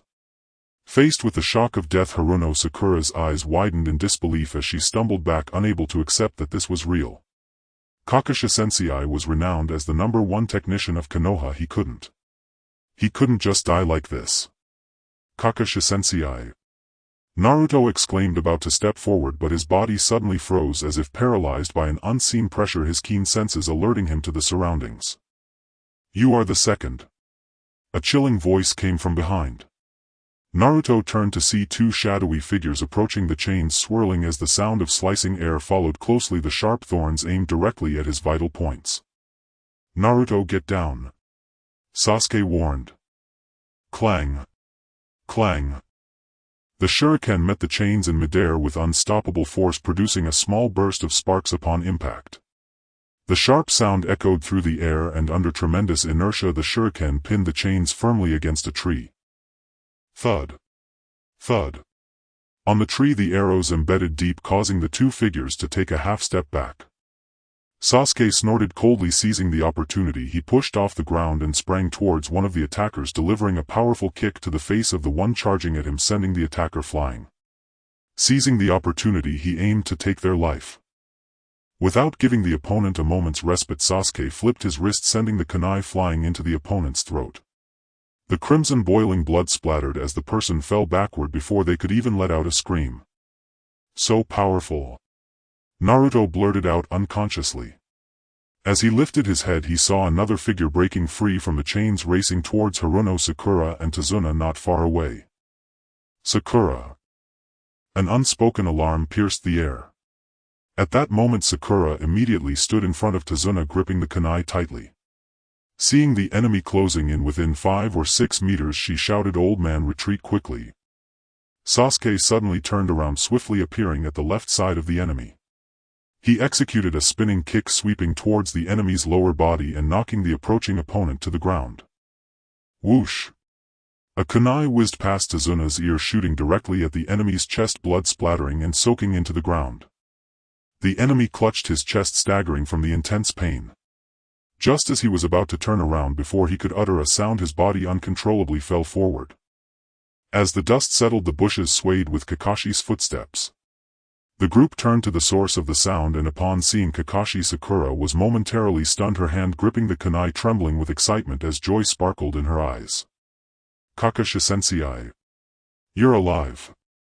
Kakashi nodded slightly at Sakura, his gaze briefly shifting from Tazuna before returning calmly. "That old man is truly fearless," Naruto said. "Huh. So Kakashi Sensei just used the body double technique." Naruto turned to look at the pile of flesh that had been shredded by the chains. Under his gaze the chunks of flesh gradually lost their vibrant color, transforming into pieces of wood. With the danger averted, Tazuna, relieved to be alive, let out a sigh. Naruto, I'm sorry I didn't rescue you right away. I caused you to get hurt because I didn't expect you to just stand there. In any case, Sasuke performed well. Kakashi rubbed his chin and added Sakura did well too. The atmosphere became quite strange. Kakashi observed each person present and no one knew what this serious-looking jonin was contemplating. Naruto felt a bitter taste in his throat, standing there at a loss. Sasuke lightly grunted in acknowledgement. Faced with Kakashi's praise, he chose to accept it without hesitation. After all, no matter how mature and composed he was still just a fledgling youth. Alright, let's clean up and prepare to return to Konoha. Kakashi approached the bodies of the enemies, his fingers dancing as he said earth style and hell. The ground beneath the corpses softened and swirled, instantly engulfing the two bodies. Having completed this, he dusted off non-existent dust from his hands and turned to walk away, saying let's go. His student Haruno Sakura was speaking with the client. Upon hearing this, she looked astonished and exclaimed, "Oh, Kakashi-sensei. Let's go back to Konoha." "Hey, ninja," Tazuna said, surprised, instinctively reaching out to stop Kakashi. "What do you mean?" Kakashi said coldly, "You didn't tell us that you were being targeted by ninjas before." Tazuna felt a pang of anxiety as he faced Kakashi's seemingly all-seeing gaze. A fine layer of cold sweat broke out on his forehead and his voice trembled slightly as he stammered in response, "What do you mean?" "So you mean to say that you didn't inform us about being targeted by ninjas? The content of your request should have only been to guard against underworld or thief-type armed groups. In this case it is a rank task or higher. The task you commissioned should have only been to ensure the smooth construction of the bridge. However, with the involvement of ninjas, this mission will definitely be classified as a high-paying rank task. It seems you have something difficult to say, but your misreporting of the task has complicated things for us. This situation exceeds the scope of the mission." Kakashi waved his hand, no longer paying attention to Tazuna, and walked straight back the way they came, saying without looking back, "Sasuke, Sakura, Naruto, follow me." Tazuna felt a series of words pierce right at his pain points. His face flushed red as he continuously wiped the cold sweat from his forehead with a towel. Seeing that Kakashi was determined to leave, his heart sank. This was the last hope of the land of waves. Only ninjas had the power to turn the tide and push back the enemies. Otherwise his family and country would fall and everything he cherished would cease to exist. Thinking of this, his eyes instantly reddened and he looked at Sasuke and the others with a sorrowful expression filled with sadness and pleading. Sakura's shoulders slumped. Faced with Tazuna's pleading gaze, she felt a pang of sympathy but was powerless. After all, a rank task was still too dangerous for them as genin. "I'm sorry, Mr. Tazuna, but this task is too early for us." With that, she looked at her two companions. "Let's go back." Sasuke nodded, ignoring Tazuna's persistent gaze, and walked past Naruto towards Kakashi. Naruto stayed where he was, watching Sasuke leave without even glancing at him. His hands trembled slightly, unable to control themselves. Why was there such a difference? Why was he always at a disadvantage? Damn it. Pfft. The sound of a sharp object piercing flesh made everyone turn their heads in shock. "Naruto, what are you doing?" Sakura stepped forward, looking at the deep wound that could be seen to the bone, feeling somewhat at a loss. Naruto covered his wound, blood flowing through his fingers and dripping onto the ground. He turned his back to everyone, staring blankly at his toes. He should be stronger than before. He had worked hard to complete tasks, practicing ninjutsu alone at home every day. He would never let others save him again. He would deal with things calmly and would not want to escape. He would never lose to Sasuke again. After a long moment he took a deep breath and declared loudly, "I swear to the heavens with the pain of my left hand that I will learn from this lesson to protect the uncle." "Continue the mission," Kakashi said. "Naruto, while this is certainly brave of you." Kakashi, with his hands in his pocket, surveyed his student, "But if you keep bleeding like this you will die from blood loss." A brief silence fell over the clearing. No one spoke. For a moment only the sound of the wind rustling through the leaves could be heard. Suddenly Sasuke spoke up, "You really will die." Naruto. No, no, no. Naruto's face showed panic, turning pale and slightly purple. Large drops of cold sweat broke out on his forehead. Unconsciously he raised his left hand, his body shivering slightly, waving his arms frantically. No way, how can I just die like this? Sakura's expression was somewhat hard to describe. Naruto, you really seem to have a bit of a self-destructive tendency. Kakashi stepped forward, crouching down. Show me your hand. No. I don't want your help. Kakashi reached out and grasped Naruto's wrist, his gaze falling on the wound. In that instant his pupils shook as he saw the wound begin to heal. The wound, which was originally deep enough to see the bone, healed at an astonishing speed, then scabbed over and fell off, leaving only a white scar and dried blood on the back of his hand. Unparalleled healing ability. Is this the power of the Nine-Tails Fox? Teacher, I should be fine, right? Naruto's voice trembled slightly, his eyes stealing glances at Kakashi's reaction, fearing the terrible answer. Kakashi replied with an remaining silent for a moment before pulling out some gauze to carefully bandage the concealed wound, then spoke, "You should be fine now." "Yay, I'm okay now."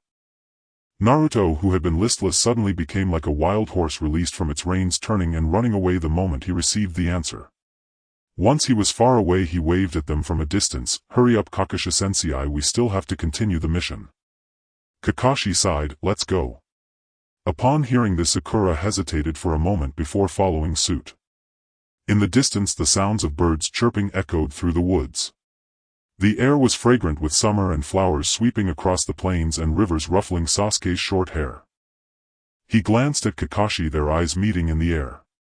For a few seconds Sasuke clearly saw his reflection in Kakashi's light-colored pupils. He then realized that his jaw muscles were tense, instinctively revealing his guard.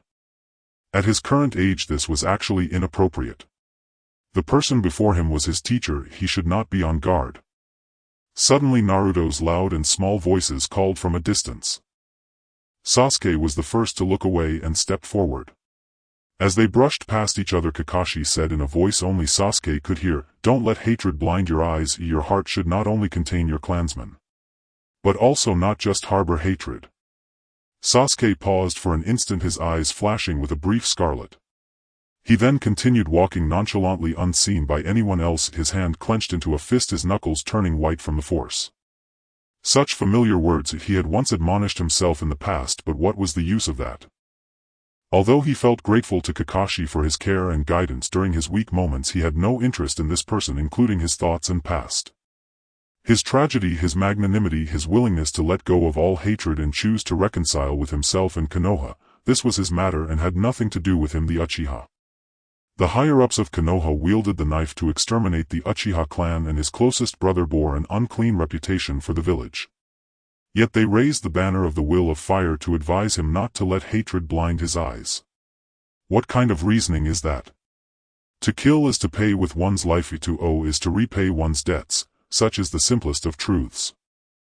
Sasuke understood very well that there are no absolute black and white distinctions in this world. Sometimes black can turn white and white can turn black. Some blacks might not be more sinister than whites, and some whites may bear deeper sins. In the afternoon a light rain poured down and mist rose from the churning sea. At the moment the raindrops fell as if within reach, yet far away, enveloping the entire ocean. A small boat drifted across the shimmering water, leaving behind a trail of tiny ripples. Sasuke leaned half against the side of the boat with his eyes closed, listening to the sound of the oars slicing through the waves. Opposite him Haruno Sakura bit her lower lip, her light green eyes gazing into the distance with a worried expression. "What thick fog? I can't see anything ahead." Dasna replied, "We're about to see the bridge. Just keep heading towards it and we'll reach the land of waves." As he spoke the small boat cut through layers of mist, and soon a colossal structure faintly appeared in the sight of the group. Beneath the veil of mist the unfinished bridge emerged like a divine dragon rising from the ground, seeking to span two realms. Shadows of people could be seen on the bridge, their laughter and shouts occasionally reaching the ears of the group. "So magnificent!" Naruto exclaimed, his eyes shining brightly with awe at the sight of the bridge.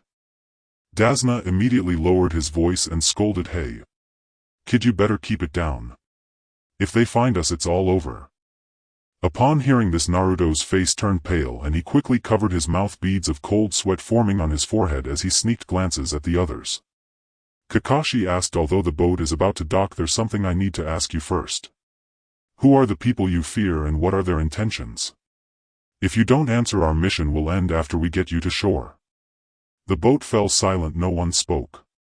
After a few seconds of hesitation, Dazna forced a bitter smile, his throat dry as he spoke. You're right, this mission might not be within your capabilities. In fact, a terrifying individual wants my life. He is the wealthy owner of a shipping company, a man named Kato. Upon hearing Kato's name, Kakashi's eyes widened in horror. Kato? The one from Kato Enterprises? Haruno, Sakura and Naruto, confused, did not understand why Kakashi reacted so strongly. Sasuke remained silent, knowing Kato was not a particularly formidable figure, nor was he a ninja. However, he was rich, one of the few tycoons in the ninja world, and many ninjas would jump at the chance to serve him. Since ancient times, wealth has swayed hearts.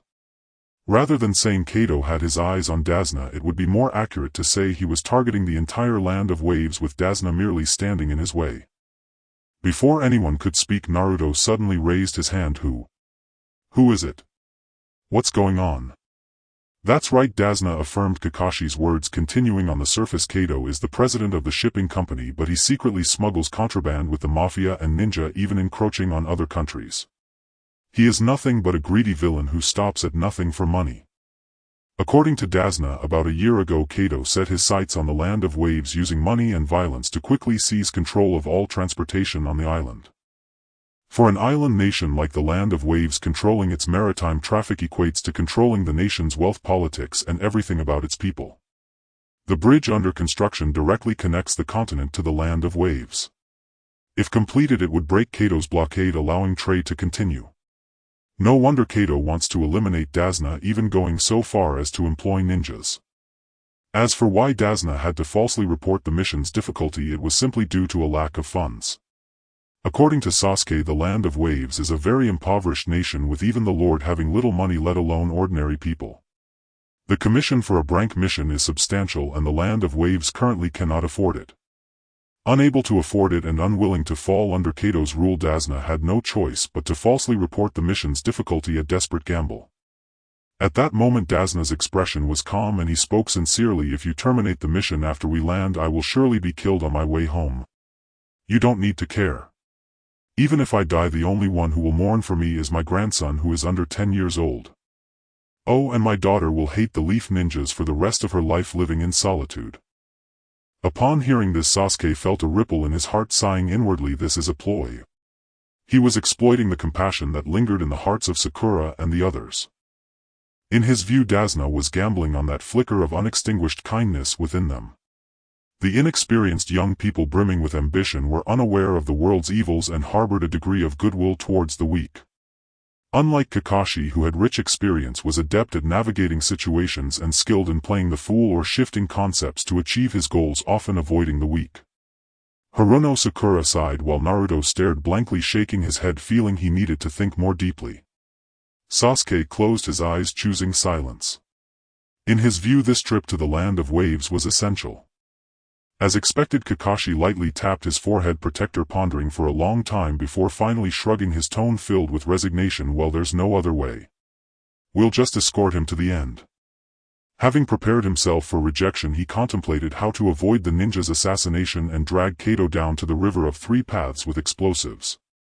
However, the pleasant surprise came unexpectedly. Dazna, caught off guard, could only respond with a stiff face, I am deeply grateful. Splash, splash, splash. The waves came crashing in layers, colliding against the boat's side and splashing up sprays of water that fell back down. The boat swayed through the dark, spacious passage, the thick fog dissipating. Dazna pointed ahead at a cluster of yellow brick houses. We're almost there. A few minutes later, the group stealthily approached the dock. Sasuke let out a long breath, looking at the four people ahead, too large and too small, and chuckled softly. The road ahead was still very long. Passing through the dense houses and entering a forest shaded by green trees, the leaves along the roadside swayed gently in the wind, scattering a faint green hue. Splash, splash. The sound of flowing water could be heard under the sunlight, with a clear stream reflecting the bottom like a ribbon connecting the green hills and the blue sky. Sasuke moved silently to Naruto's side and the two walked side by side in silence. Naruto secretly rolled his eyes, turning his head to the side just in time to see the sunlight cascading over Sasuke, whose hair was black and his cheeks were pale. He stood tall with his hands in his pockets and long legs resembling a straight pine tree. Naruto felt a surge of jealousy, clenching his teeth inwardly. He was using this appearance to attract Sakura. How infuriating. He would not let this guy steal the limelight again. Suddenly he halted his steps and whipped around over there. In a flash Naruto drew a kunai and with a powerful flick of his wrist he sent the kunai flying into the bushes. Sasuke pushed aside the bushes and saw a rabbit frothing at the mouth with a kunai shot by Naruto stuck on its head. The corner of his mouth twitched. This guy really goes too far. He lifted the rabbit by its ears, turned around and waved it at the others. It turned out to be a false alarm, as Naruto's heart, which was hanging high, was finally eased. Watching him pose and show off acting all cool made the others feel a surge of anger. Naruto, with his back to the others, brushed his hair and sighed humbly, so it was just a rabbit. Sasuke's eyes flickered slightly and the foot he had extended hesitated as he quietly listened to their verbal assault on Naruto. Why pretend? There was nothing there in the first place. Naruto, please don't casually use kunai, okay? It's really dangerous. Hey shorty, stop acting mysterious over there, alright? It seems like there is a shadow there. Naruto looked around suspiciously and asked, no, is it this way? Sakura slapped the back of his head and shouted, idiot, haven't you had enough yet? There really is someone hiding in the dark trying to ambush us. Naruto covered his head and loudly retorted. Nonsense. You better stop right there. Sasuke watched the two who were bickering, just about to step forward when he suddenly realized that the rabbit he was holding was white. That was obviously a snow rabbit whose white fur should only be seen during the short days of winter. It should be kept indoors away from sunlight, specifically used for the substitution technique. Whoosh! The sound of air breaking was like a lightning bolt shattering the tranquil forest, tearing apart the silence with a thunderous force that struck everyone present. Everyone get down! Kakashi shouted. Just as Sasuke crouched down, a shadow shot past overhead like an arrow, bringing a chilling gust of wind that lifted a few strands of hair before settling back down. Bang! A large blade sliced through the trunk of a giant tree beside the road and was firmly embedded in it. At the same moment a figure suddenly appeared on the handle of the knife. It was a man with a bare upper body and a bandaged face, around 25 years old, with a robust physique and muscles visibly straining against his shoulder line. With his back to the crowd, the scarf around his neck fluttered in the wind as his sharp gaze looked down at everyone present. Excuse me, could you hand over the old man to me? Sasuke raised his eyes and was indeed surprised to see Zabuza again along with the boy named Haku. Sasuke focused and remained alert. Suddenly he caught something out of the corner of his eye. He tilted his head slightly and saw Kakashi's gaze, which was hastily retracted, colliding with his. Their eyes met and Naruto then glared at him fiercely as if to say, it's my turn to perform now, I won't lose to you. Sasuke. After a moment he took a deep breath, feeling too lazy to argue with him. Yo, isn't this the rogue ninja from the Mist Village, Zabuza Momochi? Kakashi spoke in a familiar tone reminiscent of an old friend reuniting after years apart, even ignoring the tense atmosphere between them. He lazily stepped forward a few paces, placing himself between his students and the client. Rogue ninja. Naruto forced a smile, his gaze darting around. He stole a look at the still calm Sasuke, shook his head and discarded his weak thoughts. Never mind who Zabuza was, what mattered was defeating him. His gaze firm, he silently vowed he could do it. However, before Naruto could launch his attack, he suddenly felt someone press down on his shoulder from behind. The person was incredibly strong, pinning Naruto's struggles with just one hand. Calm down. Sasuke whispered in Naruto's ear, being reckless will only cause trouble for those around you. At the same time Kakashi reached out to stop Sakura, saying coldly, step back first. Sakura hesitated for a moment and asked, why? This guy is on a completely different level than the last two. If we fight him, it might be a bit tough. You guys form a protective formation and safeguard Mr. Tazuna. As the battle was about to erupt under the surprised and confused gazes of the others, Kakashi lifted the forehead protector covering his left eye, revealing a scar that ran across his entire left face. His tightly shut left eye slowly opened and the legendary Sharingan appeared in front of everyone. Clap. Clap. Clap. Zabuza clapped his hands, his face devoid of any smile with a fierce glare in his eyes. I didn't expect to see the rumored Sharingan so soon. Back when I was still in the Mist Assassination Corps, I had your information recorded in the manual I carried, and it stated this. The man who copied over 1,000 ninjutsu, Kakashi the copy ninja. Hearing this, everyone turned to Kakashi, their eyes filled with awe and doubt, but they collectively chose to observe, as that level of battle was not something they could participate in. Sasuke had just taken out a storage scroll but put it back, watching as Naruto and Zabuza exchanged glances without making a move. Sasuke closed his eyes for a moment before reopening them. Zabuza's lengthy monologue was merely a delay tactic. It really proved the saying, the early bird gets the worm while the late bird suffers. A gentle breeze blew through and thick fog rose among the trees. With a gust the fog scattered, and in an instant the trees transformed from clear forms into a hazy scene resembling an ink-wash painting. The scenery was beautiful, but Sasuke had no heart to admire it. He knew very well that this fog was caused by the Mist Ninja's technique, water-style hidden mist technique. The chakra-congealed fog could obscure the surrounding environment, allowing the user to hide within it to ambush opponents and even muddle the vision of the Sharingan. With a kunai held in front of him, Sasuke retreated to Naruto's side, the three of them forming a triangular formation to protect Tazuna. You lagging behind. Seeing Naruto glance over first, about to retort, Sasuke interrupted him. No matter what you see or hear, don't panic, just do as I say. Sasuke, you. Naruto opened his mouth, looking at Sasuke, who seemed somewhat unfamiliar. Those calm eyes were like a still pond, devoid of panic or fear, only calmness and indifference to the situation. He shook his head, perhaps thinking he was seeing things. After hesitating for a few seconds, he nodded firmly. Enough chit-chat. Zabuza drew his large sword and appeared in the center of the stream. He walked on water, one hand pointed to the sky while the other formed hand seals, creating a whirlwind centered around him, causing waves to ripple outward on the water's surface. Ninja art, hidden mist technique. Leaves danced in the air, gently falling into the stream, while thick fog enveloped everything like a cage, obscuring the mountains, waters, flowers, grass, trees, and people within its misty embrace.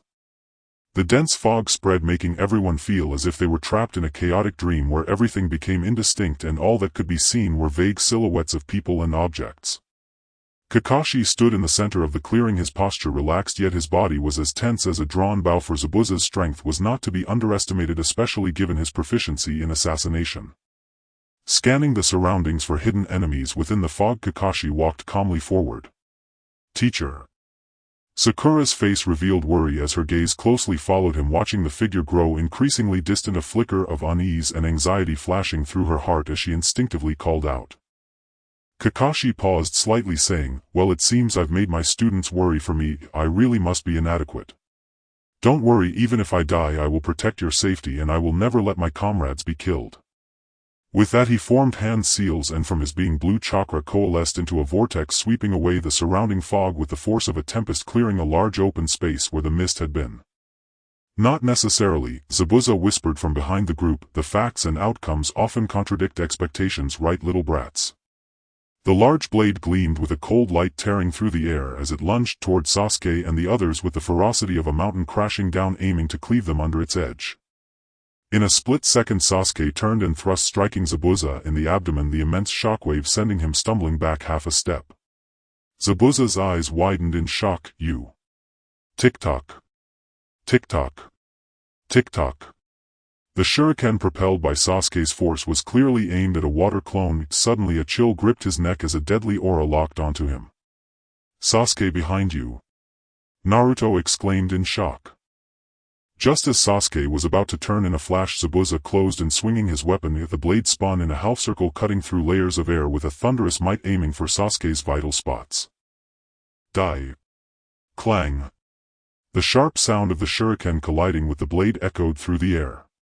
An unassuming figure blocked Sasuke, Kakashi intercepting Zabuza's fierce strike. Your opponent is... He sank slightly, stepping back as a clear footprint remained on the ground. With a swift movement he was pushed back by Zabuza's more rapid and ruthless attack. Facing each other with their weapons they remained locked in a standoff for half a second, unable to gain the upper hand. At that moment a rustling sound approached from behind as Zabuza turned to see the sinister grin vanish from his face, not expecting to be surrounded by three little brats. Increasing the force in his grip, Zabuza forcefully knocked Kakashi back, stepping back as he leaped into the air, landing steadily on a branch with his scarf billowing and rustling in the wind. From his elevated position Zabuza looked down at everyone, but before he could attack a shuriken suddenly pressed against his throat. "Don't move," Kakashi said coldly, "this ends here." "How is that possible?" Zabuza's previously calm demeanor finally shifted as he looked toward the place where Kakashi had stood. Now only a puddle of water remained, the water clone technique. Had he already copied his ninjutsu? Impressive. Naruto swallowed hard, his eyes wide with surprise as he exclaimed. Sasuke remained wary. Unlike Naruto's optimism, Zabuza was a man known for his silent killing techniques in the Mist Village's assassination organization. How could he be easily defeated? Never underestimate your opponent. Even when a lion hunts a rabbit it uses all its strength. Never be careless, especially against a man of equal power to Kakashi. Gripping the shuriken tightly, Sasuke's dark eyes fixed intently on the two. As expected, the next moment Zabuza let out a chilling laugh from the depths of his throat. "Ha ha ha. Is this really the end?" he asked, his voice booming and deafening. Listening to Zabuza's laughter, Kakashi felt a chill rising from his heart. Even after leaving the assassination unit for several years, the instincts honed from years of living on the edge suddenly sounded the alarm, prompting him to decisively slice at Zabuza's neck. But it was already too late. With a splash, the figure before him transformed into a burst of water, scattering everywhere. Seizing the opportunity while Kakashi dispersed his shadow clone, Zabuza struck, swinging his large blade with swift, accurate and fierce intent, producing a sharp wind that whistled through the air. The wind howled past his ears. The sound of the blade slicing through the air was fleeting. Without hesitation, Kakashi crouched down, narrowly avoiding the tremendous force that grazed his scalp. Bang! The blade crashed into the ground, sending dust swirling and rocks flying, creating a deep pit over a meter wide in the earth. Missing his target, Zabuza pivoted on the blade, kicking Kakashi hard in the waist, sending him flying into the stream with a heavy thud. "Teacher!" Naruto shouted in panic, his eyes wide with disbelief. Kakashi-sensei was actually kicked away. Sakura's mind went blank, buzzing her face, revealing a look of incredulity. In the distance the water's surface rippled, and soon Kakashi burst through the water, his body covered in a layer of chakra as he attempted to break free from the water's constraints, only to find he couldn't move. What was happening? Why was the water so heavy? Kakashi seemed to realize something, alarmed. "Not good." "Hey you fool." Zabuza appeared behind Kakashi, his large blade on his back, forming hand seals, ninjutsu water prison technique. At the critical moment, with a whoosh, a shuriken flew within half an inch of him. Zabuza turned to evade the shuriken, grazing his scalp. Before he could react, another 10 white flashes shot towards him. He ducked to avoid one. Just then he suddenly saw a little brat with black hair and eyes standing far away, pulling out a handful of shuriken with one hand while forming seals with the other. In a flash, Zabuza decisively chose to retreat, his left foot striking the water's surface as he leaped lightly, shooting towards Sasuke like an arrow released from its bow. Fire release Phoenix Fire technique. Sasuke's chest puffed out as he expelled dozens of fireballs the size of fists, simultaneously throwing a handful of shuriken towards Zabuza. As the shuriken pierced through the flames, the fire clung to the flying shuriken like a parasite, enveloping them in scorching heat as they shot toward the opponent like a rain of phoenix flowers. "What a troublesome little brat." Zabuza forced out a few words through clenched teeth, gripping the hilt of his blade tightly, his arm muscles tensed as the blade traced a silver arc in the air, colliding with the shuriken, producing the sound of metal clashing. With a missed strike, Sasuke was not surprised. With a swift motion he pulled out a kunai, its sharp cold light aimed directly at his opponent. Zabuza, having emerged from a sea of corpses, saw this young ghost as still too immature, his moves riddled with flaws as several flashes of cold light nearly grazed his face. After dodging, Zabuza took half a step back, seizing the moment to abruptly reach out with his left hand, targeting Sasuke's throat. With a smack, Zabuza felt his wrist caught by Sasuke. The flicker of lightning at his fingertips vanished in an instant. Taking advantage of the moment, Sasuke surged forward, thrusting his blade viciously towards Zabuza's throat. Zabuza felt a sharp pain in his wrist followed by a surge of electricity coursing through his body. He gasped, his body momentarily stiffened as the kunai was just half an inch away. Gritting his teeth, he lifted his head and dodged desperately if the blade grazed his throat, cutting through his chin. In an instant, blood splattered, blooming like crimson plum blossoms on the ground. Though accustomed to pain, Zabuza saw his chance to regain mobility slipping away. Without hesitation, Sasuke executed a sweeping kick that knocked Zabuza off balance, and in that moment he scooped up a handful of dust from the ground and flung it into Zabuza's face. With danger looming, Zabuza closed his eyes, pushed off the ground and leaped backward, landing firmly while gazing at Sasuke from a distance. His left hand trembled slightly, a flicker of caution crossing his heart. What he thought was a mere rookie turned out to be a wolf in sheep's clothing. Having spent his days hunting geese only to be pecked in the eye, he felt a sharp pain in his chin and a fierce expression flashed across Zabuza's face. Keeping his eyes on the battlefield, Naruto formed seals but did not release them, his expression serious as he seized an opportunity and called out multiple shadow clone jutsu. Zabuza's eyes narrowed in surprise as the blonde boy suddenly transformed into hundreds or even thousands of clones, dense and dark, trapping him firmly in place and sealing off any potential escape routes. Ah, the multiple shadow clone jutsu. And quite a few clones too. Since I can't evade it, I might as well go all out, Zabuza thought, drawing the large sword from his back. The two locked eyes for half a second, time seeming to freeze as a faint scent of blood filled the air. Let's all go together, Naruto shouted in unison with the clones, all holding kunai. They took a few running steps and leaped high, a dark wave of bodies crashing towards the enemy, piling up like a mountain of flesh, overwhelming Zabuza. 1 second, 2 seconds, 3 seconds, the mountain of flesh trembled, appearing to swell and then shrink like an inflated balloon before bursting apart in an instant. A dazzling cold light sliced through the air like a full moon as Zabuza wielded his large sword, unleashing overwhelming force to shatter all the approaching clones without mercy, even brutal. Even the clones couldn't help but let out cries of agony the moment pain struck them. Indeed, it was too much to handle. You can never defeat him. Hearing the cries, Tazuna felt a chill in his heart, his mind in disarray, hands and feet cold. Would he forever sleep here? Looking at the youthful faces of Sakura and her friends and recalling his grandson who was not yet 10 at home, he couldn't help but smile bitterly, blaming himself for dragging them into this. At the same time, Naruto along with the clones was sent flying, and upon landing, due to inertia, he skidded uncontrollably for several dozen meters, leaving a long trail on the ground. Enduring the intense pain, he sat up halfway and saw Zabuza still occupied with his remaining clones. He let out a sigh of relief. To defeat him, he would have to use that method. Removing the backpack from his back, Naruto unlatched it, rummaging inside before pulling out a dark object. Without a word, he threw it at Sasuke. Hearing this, Sasuke looked up and caught it with a reverse hand. The originally dark and knife-like folded object instantly unfurled, revealing a massive wind shuriken with 4 large blades in Sasuke's hand. From a distance, Zabuza continued to swing his large sword, growing increasingly impatient as he faced wave after wave of shadow clones. He fiercely drove his sword into the ground, using the blade as a pivot, and executed a powerful spinning kick, clearing a significant area around him. In cho shin in zi ha yu cho wu su in si cho shin in. Water release, great waterfall technique. Zabuza's chest swelled as he gathered chakra at his throat, unleashing a massive water sphere that surged towards the myriad of shadow clones.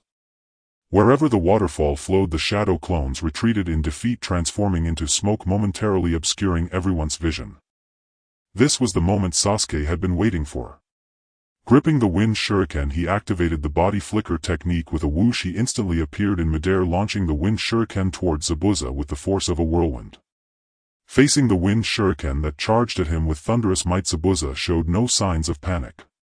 With a swift motion, he reached out with his left hand, catching the high-speed flying wind shuriken, sneering, "Even the wind shuriken is useless against me." As soon as he finished speaking, another concealed wind shuriken pierced through the water's surface, attacking Zabuza from a tricky angle. With the attack so close, Zabuza's gaze sharpened, a momentary shock hitting him as he realized there was another shuriken hidden within the first. Was this the shadow shuriken technique? In a life-or-death situation, as the wind shuriken was about to hit him, he rolled on the ground and quickly got up. "You are all too naive. Just as Zabuza thought he had evaded the attack and could afford to mock them, the wind shuriken he dodged suddenly changed direction as if controlled by someone taking a sharp turn. Bang! With that sound, the wind shuriken instantly transformed into Naruto, who swung his right arm, launching a shuriken directly at Zabuza's back. Take this! Accompanied by a sharp whistle, it surged towards Zabuza's rear. What is this? A flicker of shock crossed Zabuza's face. Just as he intended to evade, his body stiffened, hair standing on end as an electric current surged through him, causing him to tremble uncontrollably. Sasuke snorted coldly. It was perfect that he couldn't move. Seizing the opportunity, Sasuke charged forward, his left fist glowing with lightning, striking without hesitation. The force of the punch created an explosive sound in the air, impressive and fearsome. Zabuza was caught off guard by the sudden attack, a mix of shock and anger on his face. The words "little brat" had not even escaped his lips before the sound of a weapon piercing flesh echoed pain shooting through his back. At that moment he felt an unprecedented blow to his abdomen, accompanied by a dull thud. His eyes widened, mouth agape as bile mixed with blood erupted from his mouth, his body flying backward due to inertia, crashing hard against a tree trunk. A mist delicate as gossamer gradually thinned, revealing the surrounding landscape, distant mountains shimmering faintly through the veil. Sasuke bathed in the sunlight, a gentle breeze lifting the strands of hair across his forehead. In his hand a kunai spun gracefully between his fingers, tracing an elegant arc.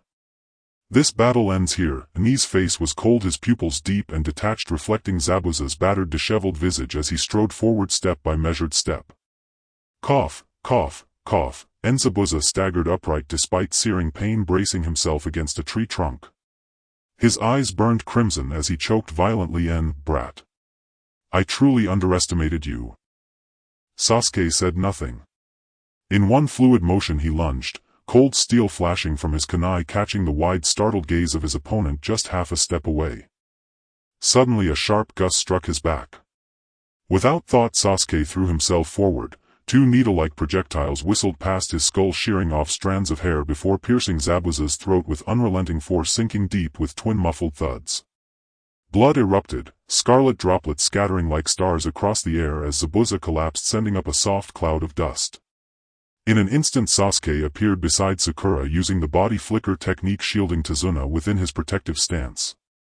A breeze stirred.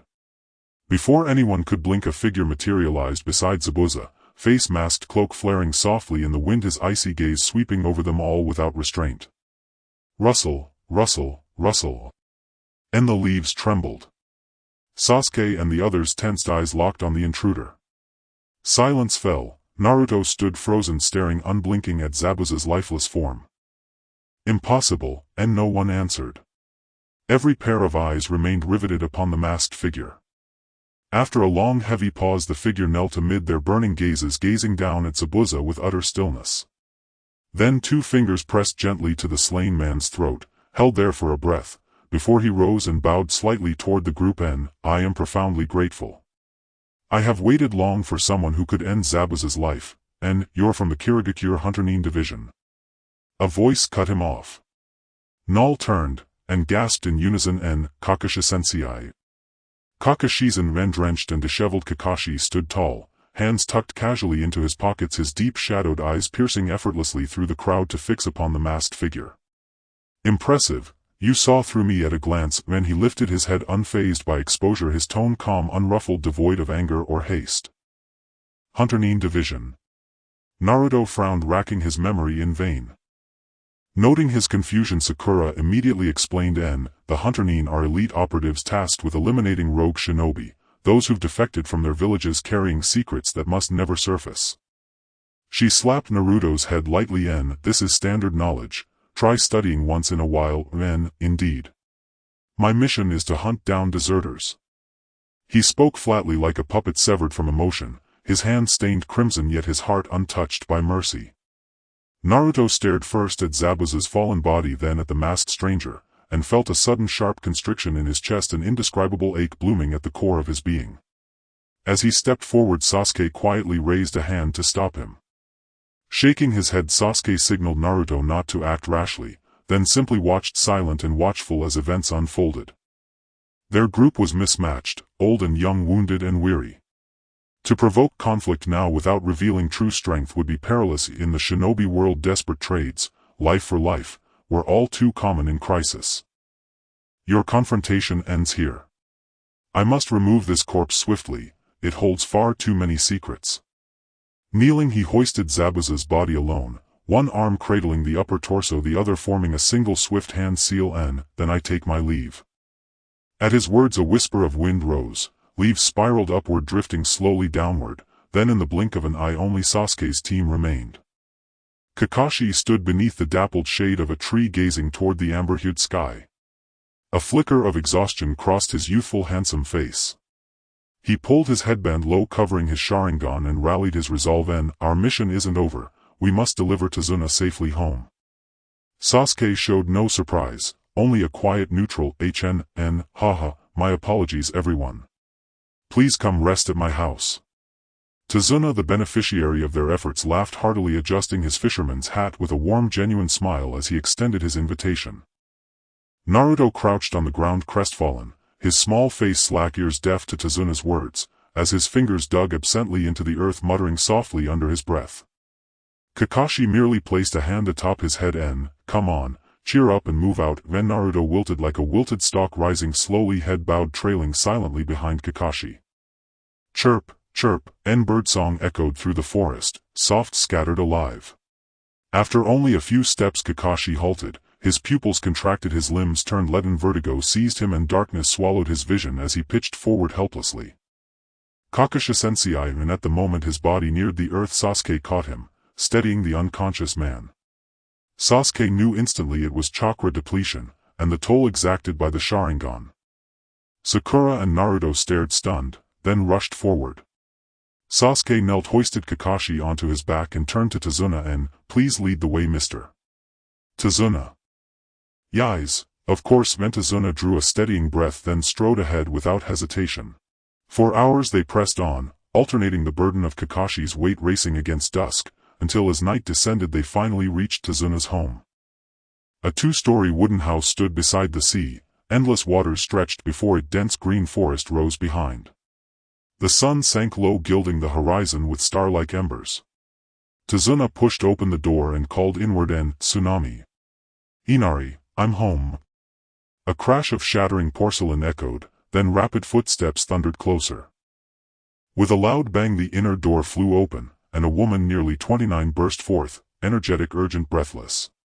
Papa, you're home. Then she clutched his arm tightly, her eyes redrimmed, whispering over and over, you're home, thank the heavens you're home. As night fell the clamor of the day gradually subsided and darkness blanketed the earth like velvet. Silence reigned, punctuated only by the distant chirping of crickets and the rustling of leaves in the night. Dasna introduced several individuals to Jin Na-mei in succession. After a brief exchange of pleasantries, noticing that Naruto was carrying an unconscious adult, he hurriedly went to tidy up the bedding and arranged for Kakashi to rest in a guest room on the second floor. After dinner everyone returned to their assigned rooms to rest. Since Dasna's house was not large and Kakashi needed to recuperate, space was limited, leading Sasuke and Naruto to share a room. At midnight the darkness outside was boundless and the grass rustled with the sounds of insects. Naruto lay sprawled on the tatami, occasionally emitting snores of varying lengths. In a haze of consciousness a sudden chill swept over him, the sound of wind whistling as cold air poured in through the window. Naruto's eyelashes fluttered as he instinctively reached for the blanket. Just as he was about to awaken, a warm blanket suddenly covered him entirely, securing the warmth. His lips moved, unconsciously mumbling a few words in his sleep before he turned over, facing away from the window, scratching his backside, and promptly fell back into a deep slumber. With a stoic expression, Sasuke tucked in Naruto's blanket corners, neatly adjusted the straps of his backpack and organized the bedding and pillows that had just been used, finally removing the forehead protector from his head. The metallic forehead protector glimmered with a cold light in the dim room, its swirling engravings deeply etched in the center of the metal. After a long contemplation, Sasuke swallowed hard. Ultimately he let out a very soft sound which echoed within the cramped room. It felt like a sort of self-mockery as Sasuke lifted his gaze, looking earnestly and intently at his dearest friend. The young Ninetales Jinchuriki appeared to be sleeping soundly at that moment. Although on the surface he seemed carefree and laid back regardless of the disdainful glances he received from others or having lived long in misunderstanding and rejection, this guy had still grown into such an optimistic and resilient figure, even thriving amidst discrimination and isolation. The blonde youth lay on his side with white liquid still oozing from the corner of his mouth. Seeing this, Sasuke couldn't help but twitch his lips. Truly fitting for you, Naruto. He raised 2 fingers and gently tapped his forehead, Sasuke's eyes holding a hint of faint amusement. Hey Naruto, let's stop here for now. He was well aware that Naruto's dreams would soon be realized. He would have a group of companions who would not give up on him, a warm teacher, a girl who had liked him for a long time, and a bright and shining future. Sasuke was also about to embark on his own journey, even if this path ran counter to everyone in Konoha. From the moment his parents died, his clan was tragically slaughtered and Itachi defected from Konoha. He was destined to tread this path of revenge, even if it meant living another life. A window on the 2nd floor closed silently with a soft thud in the darkness. At this time all was quiet, devoid of any signs of life, marking it as the safest moment, with the dark street completely deserted. Sasuke skillfully navigated through the rows of houses, his steps unyielding as he meticulously searched down the coast. He came to a halt standing atop a 2-story building. Caw! Caw! At that moment 2 hoarse calls echoed through the night sky. Sasuke looked up to see a black crow with red eyes spreading its wings, swooping toward him like an arrow and landing on his shoulder, its ruby eyes fixated on him. As the gaze of man and crow met, Sasuke felt as if 2 blazing flames burned within those eyes, an intense gaze that made him feel extremely uneasy. That guy was truly something else, too lazy to even pretend to disguise himself. Did he really think he wouldn't recognize him? Facing the crow's unabashed stare, Sasuke was not angered, nor did he show any sign of displeasure. Instead he reached out to scratch the crow's chin, saying, "If you like it that much, then follow me from now on." Perhaps it was too comfortable to be touched. The crow shook its head, half closing its eyes, emitting a series of gurgling sounds, and rubbed against his fingertips. Caw! Having received the desired answer, Sasuke shifted his gaze, accurately locking onto the brightly lit house in the distance, which was Kato's temporary residence in the Land of Waves. He bit his finger and drew a line of blood on his right hand, calling out High Suishin Wei summoning technique. With one hand touching the ground, a multitude of runes radiated from him in all directions. After a puff of white smoke, a medium-sized cat wearing red clothing with pointed ears and fur resembling that of a raccoon appeared at his feet, marked with the character ninja on its forehead. Young Master Sasuke. The cat spoke human words, standing upright and taking a few steps closer to the one who summoned it, saying, "Young Master Sasuke, long time no see. Have you been well?" "I'm doing well, thank you for your concern," Sasuke replied flatly, taking out a storage scroll and handing it to the summoned cat. "I'm counting on you this time, Xiao Yi." As he finished speaking, he handed over another scroll he had specifically prepared for the cat. The cat took the 2 scrolls and eagerly opened its own. A puff of smoke later revealing several bottles of medicinal drinks. It opened one, sniffed it, then took a sip, immediately showing an expression of ecstasy as if it were savoring mint. "No problem, just leave it to me, meow." Xiao Yi reluctantly sealed all the medicinal drinks back into the storage scroll, licked its paw, and earnestly replied to Sasuke, filled with a sense of seriousness. "I have always been very assured of your competence." Sasuke nodded and said in a low voice. Upon receiving the acknowledgement, Xiao Yi nodded its small head, feigning modesty, but its little tail quietly stood erect, swaying gently from side to side, expressing its owner's delight. "Young Master Sasuke, if there's nothing else, I will go execute my mission now, meow." As soon as the words left its mouth, the ninja cat transformed into a puff of smoke and vanished. Sasuke took one last look at the house, then turned to leave with the crow, casting aside everything that had transpired, including tonight. 2 months later, in a tavern, Sasuke sat in a corner staring blankly at a cup of wine, surrounded by the loud laughter of men. "That Uchiha clan's orphan has defected from Konoha. He's just a little brat this year. Does he have the strength to defect?" "Indeed, just a little brat. I heard he defected while executing a crank mission and got injured fighting an enemy. As expected of the Uchiha, he was always so reckless. He has the bloodline limit. If the bounty must be quite high, right? That's Uchiha, the bounty must be higher than yours. Get out of here, stop joking. This is a small town at the border between the Fire Nation and the Sound Nation. After leaving the wave country he had to navigate through numerous dangers, personally ending the pursuit of the leaf's umbu and avoiding wave after wave of bounty hunters. Finally he settled in this bustling town. After resting for a day he tried the famous three-color dumplings that are said to be a specialty of the border town. They were indeed as delicious as rumored. Originally planning to leave just like that, he hesitated when passing by an izakaya and decided to go in for a drink. Inside the izakaya it was noisy. Under the dim yellow light, unknown ninjas and men who had just finished their work were chatting about something, their voices varying in pitch, occasionally mixed with the playful tones of women. Some talked about the Uchiha orphan's defection, questioning whether it was ungrateful and if it had anything to do with Uchiha Itachi's sudden betrayal years ago, or whether the Leaf Village coveted their bloodline limit and the young Uchiha saw through it, forcing him to flee during a mission break.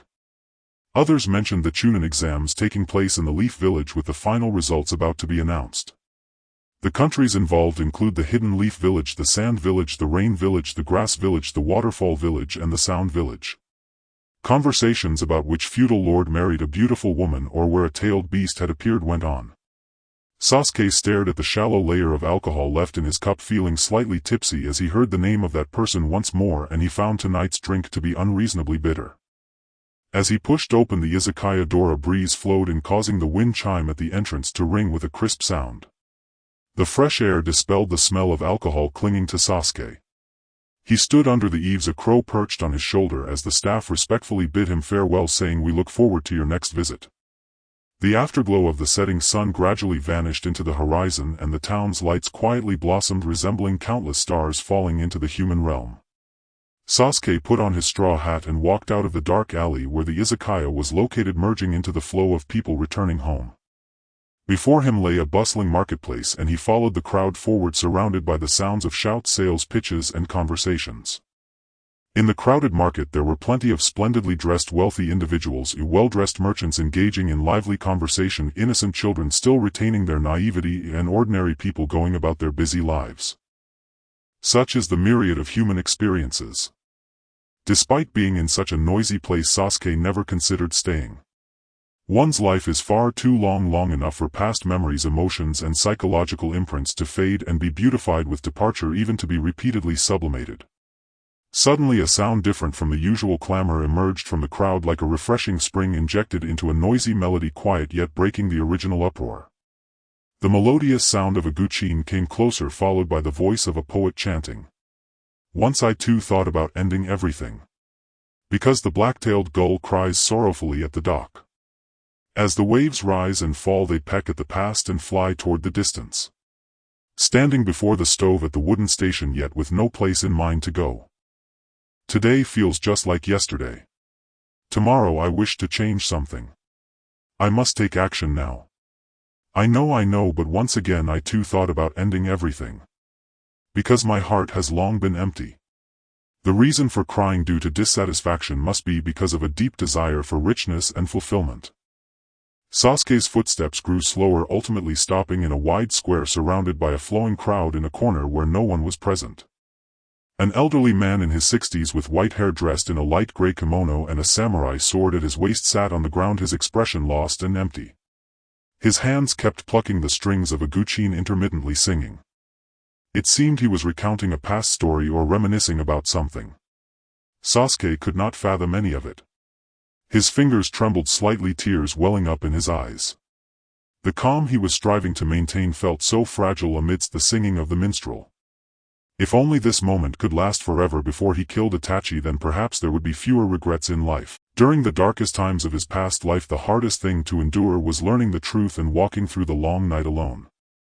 His hatred and obsession twisted and turned for decades, but one day he suddenly realized it was all a lie, like a farcical drama. When he obtained these eyes, it proved he had already lost so much. And these eyes constantly reminded him of the fact that the other party was no longer present, with the sleepless nights replaying Itachi's farewell words, "No matter what you become in the future, I will always love you." In his dreams he once ran toward Itachi again and again, as if trying to shake off the misunderstandings of over a decade, to reclaim those absurd years, to catch up with the man who had left the leaf alone, wanting to say, "Take me with you, Itachi." Yet upon waking he was left only with absurdity and an ever unfillable void, the stark contrast brought by reality nearly driving him mad. Eventually he found that as long as he didn't desire too much regardless of how the dream ended, he could mentally prepare himself in advance and then accept the fact that Itachi was no longer there. Sasuke looked up at the vast moonlight, and only at that moment did he realize that perhaps he should be thankful for having a second chance. A gentle breeze swept by the bells under the straw hat jingling in the wind, the edges of his red cloud-patterned garment fluttering lightly. The crisp sound of the bells floated up with the wind, drifting between heaven and earth, soon to be drowned out by the surging voices of the crowd. The man wearing a black straw hat paused in his steps, glancing to one side. His deep dark eyes pierced through the crowd, effortlessly locking onto the youth standing beside the minstrel. At that moment the man seemed to hear his own chaotic and hurried breathing. The bright lights illuminated the youth's cold and lonely back, standing quietly there with a crow, yet that silhouette was so solitary it was as if he stood at the end of life itself. For some inexplicable reason the man felt a dryness in his throat and a racing heart, yet he could not approach, could not get close. Even watching from afar for a moment felt like an extravagant wish. "Itachi-san, it seems like you've encountered someone you know, and he looks just like you." "Who is he?" "He is my younger brother. I heard that all the Uchiha clan members were killed and it was by you. Do you want me to help you capture that guy?" "Kisame, there's no need to complicate things, let's go." "Itachi-san, you are as cautious as ever." The rogue ninja from Kirigakure, one of the 7 ninja swordsmen of the mist, Kisame Hoshigaki, said as he withdrew his gaze from the youth. Uchiha Itachi did not respond, using 2 fingers to press down his straw hat, the veil cascading down to hide his face, and he walked straight ahead. At the same moment the crow on Sasuke's shoulder reacted to the wind, letting out a caw. Sasuke raised his head in shock, his gaze caught by a familiar yet unfamiliar silhouette that flashed before his eyes, but before he could react it vanished without a trace. Sasuke felt as if his heart skipped a beat. He hurried through the crowd, his searching eyes scanning the countless strangers passing by, trying to find that familiar figure among the myriad of indifferent faces. Sasuke weaved through the throng, seizing every passerby to inquire, "Excuse me, have you seen a young fellow with a frowning face and a stoic demeanor, along with a bizarre uncle with a shark-like face? They wear black clothes with red clouds and always sport hats exuding an aura that warns others to keep their distance, making one feel they are reckless brutes capable of murder." "Sorry, I haven't seen them." "Excuse me, have you seen a young..." "Are you talking about the 2 dressed in black with red clouds?" "I think I saw them at the meatball shop just ahead." "Excuse me, did 2 guys dressed in black with red clouds come through here?" "Black with red clouds? Is there or isn't there?" "I think I saw them during the shift change, but they left quickly." The more people he asked, the more responses he received, all essentially saying, "I don't know, haven't seen them, they left." Sasuke clenched his teeth, piecing together the movements of the 2 from the snippets of information gathered from the pedestrians. However, as the crowd thickened, he, not tall by any means, was shoved and stumbled out of the throng. Looking at the surging flow of people, Sasuke quickly snapped back to reality from his excitement upon seeing that person regaining his usual calm. He grabbed a burly man at the edge of the crowd and inquired. By sheer coincidence he finally received an unexpected answer which brought a glimmer of hope to Sasuke. "Ah, I think there were 2 people like that, but they just left." "Do you know where they went?" Despite his urgency, Sasuke managed to maintain his composure, trying to appear normal. "I don't know, I just saw them head towards the southern alley and never came back out." Without waiting for more, Sasuke turned and raced towards the alley, described the narrow dark passage winding ahead, reeking of a foul odor. Just after stepping into the dark alley for about 100 meters, he suddenly heard a rustling sound in the distance, numerous and chaotic. He abruptly stopped, facing a thick wall, the path coming to an end. Sasuke took a deep breath, turned around and punched the wall. Damn it!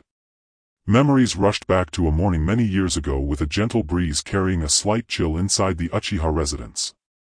Little Sasuke, with his hands clasped behind his back, looked towards Itachi, who was changing his shoes at the entrance, and cautiously said, "Brother, can you practice shuriken throwing with me after school today?"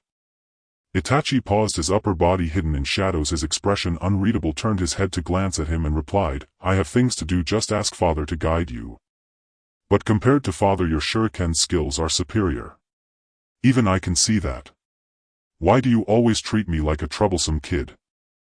Hearing this, Itachi sat for a moment on the shoe-changing bench, turned his upper body towards little Sasuke, waved him over with a smile. Hesitating for a moment, little Sasuke couldn't refuse his request and walked over reluctantly. As he approached, Itachi lightly poked Sasuke's forehead. "Sasuke, forgive me. I'll teach you next time." The anticipated pain never came. Instead, he felt a gentle poke, and as he instinctively opened his eyes, he quietly observed Itachi several times.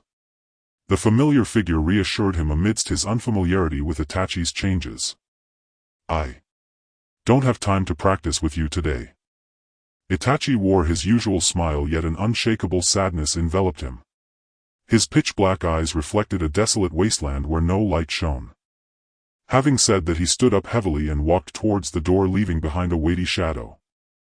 Little Sasuke stood there watching Itachi open the door and step outside. Then he covered his forehead and murmured, "Every time you say 'forgive me, Sasuke,' and then poke my forehead, you act as if you don't want to spend time with me today."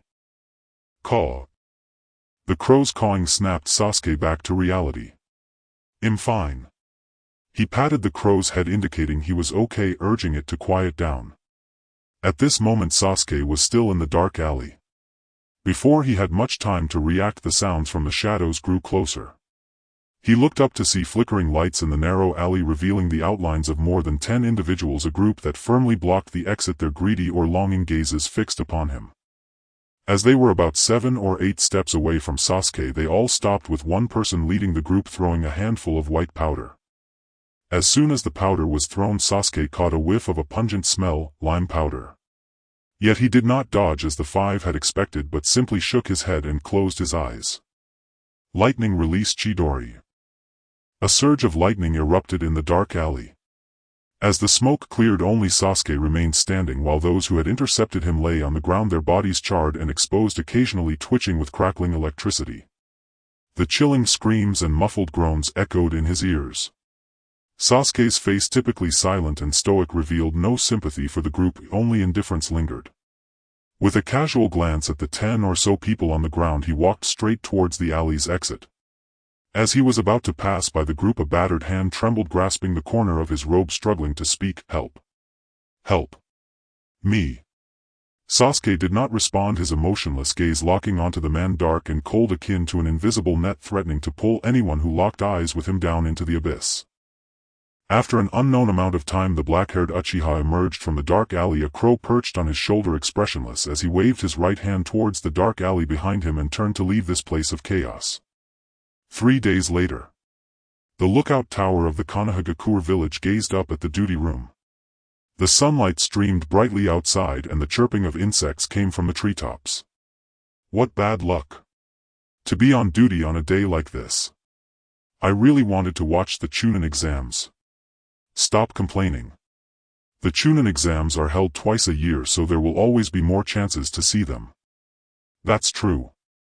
If it weren't for the Uchiha clan's little brat defecting, he might have participated in this Chunin exam. What a pity it is that we can't see it. The duty officer Kamizuki, Izumi and Tetsu were chatting idly at the lookout tower. Suddenly a tremendous explosion erupted from the forest not far from Konoha, and a mushroom cloud rose high into the sky. Boom! In an instant the earth shook, rocks crumbled and shockwaves swept across the land. Everything nearby vanished in an instant, accompanied by a terrifying beastly roar echoing from the mushroom cloud. What happened? Kamizuki Izumi gripped the railing tightly, raising his gaze to the mushroom cloud rising in the distance. A sense of unease began to grow in his heart. Could it be that someone was attacking the village while the Chunin exams were being held? That would be absurd. Just as he was about to dismiss his fears, his pupils suddenly constricted as he saw a huge creature with 3 serpent heads protruding from the mushroom cloud. It's a giant snake. Not good, we need to notify Lord Hokage immediately. The summoning beast in the forest, raising its 3 serpent heads, reached a terrifying height of 200 meters. The villagers who were leisurely strolling abruptly stopped, looking around to find the source of the loud noise. Many with exceptionally keen hearing turned their gazes toward the booming sound, but their view was obstructed by the Hokage Rock. Outside the village, a colossal summoning beast standing 200 meters tall roared as it charged toward Konoha. Boom! The massive serpent's head collided with the Hokage Rock, accompanied by an earth-shattering roar. Thick smoke billowed like a dust storm rising into the air as the sturdy Hokage Rock collapsed, creating a massive gap with shattered steel and concrete raining down like a meteor shower. Villagers! Run! A ninja who came to rescue shouted, urging the villagers to quickly seek refuge. Hiss! The giant snake raised its head and let out a roar, its cold slitted eyes fixating on the fleeing two-horned beasts below as it slithered over the collapsed Hokage Rock, entering the Konoha village. The sound of explosions was incessant as houses collapsed one after another and the giant snake ruthlessly trampled towards the panicking crowd. Crimson blood splattered everywhere, hitting the shattered tiles and wooden boards, flowing onto the fragmented stone road resembling blooming camellias, stunningly beautiful. In ruins, the flames of war seemed to reignite. In the depths of the Konoha forest within the root base, a man stood at a high platform declaring, "I will bear the darkness of Konoha. To protect Konoha, some sacrifices are necessary. My methods are all for the benefit of Konoha." Such words lingered on the lips of Shimura Danzo, who stood calmly on the platform. With his hands clasped behind his back, he listened to the explosions occasionally resonating from the ground, his gaze flickering with an inexplicable wave of emotions.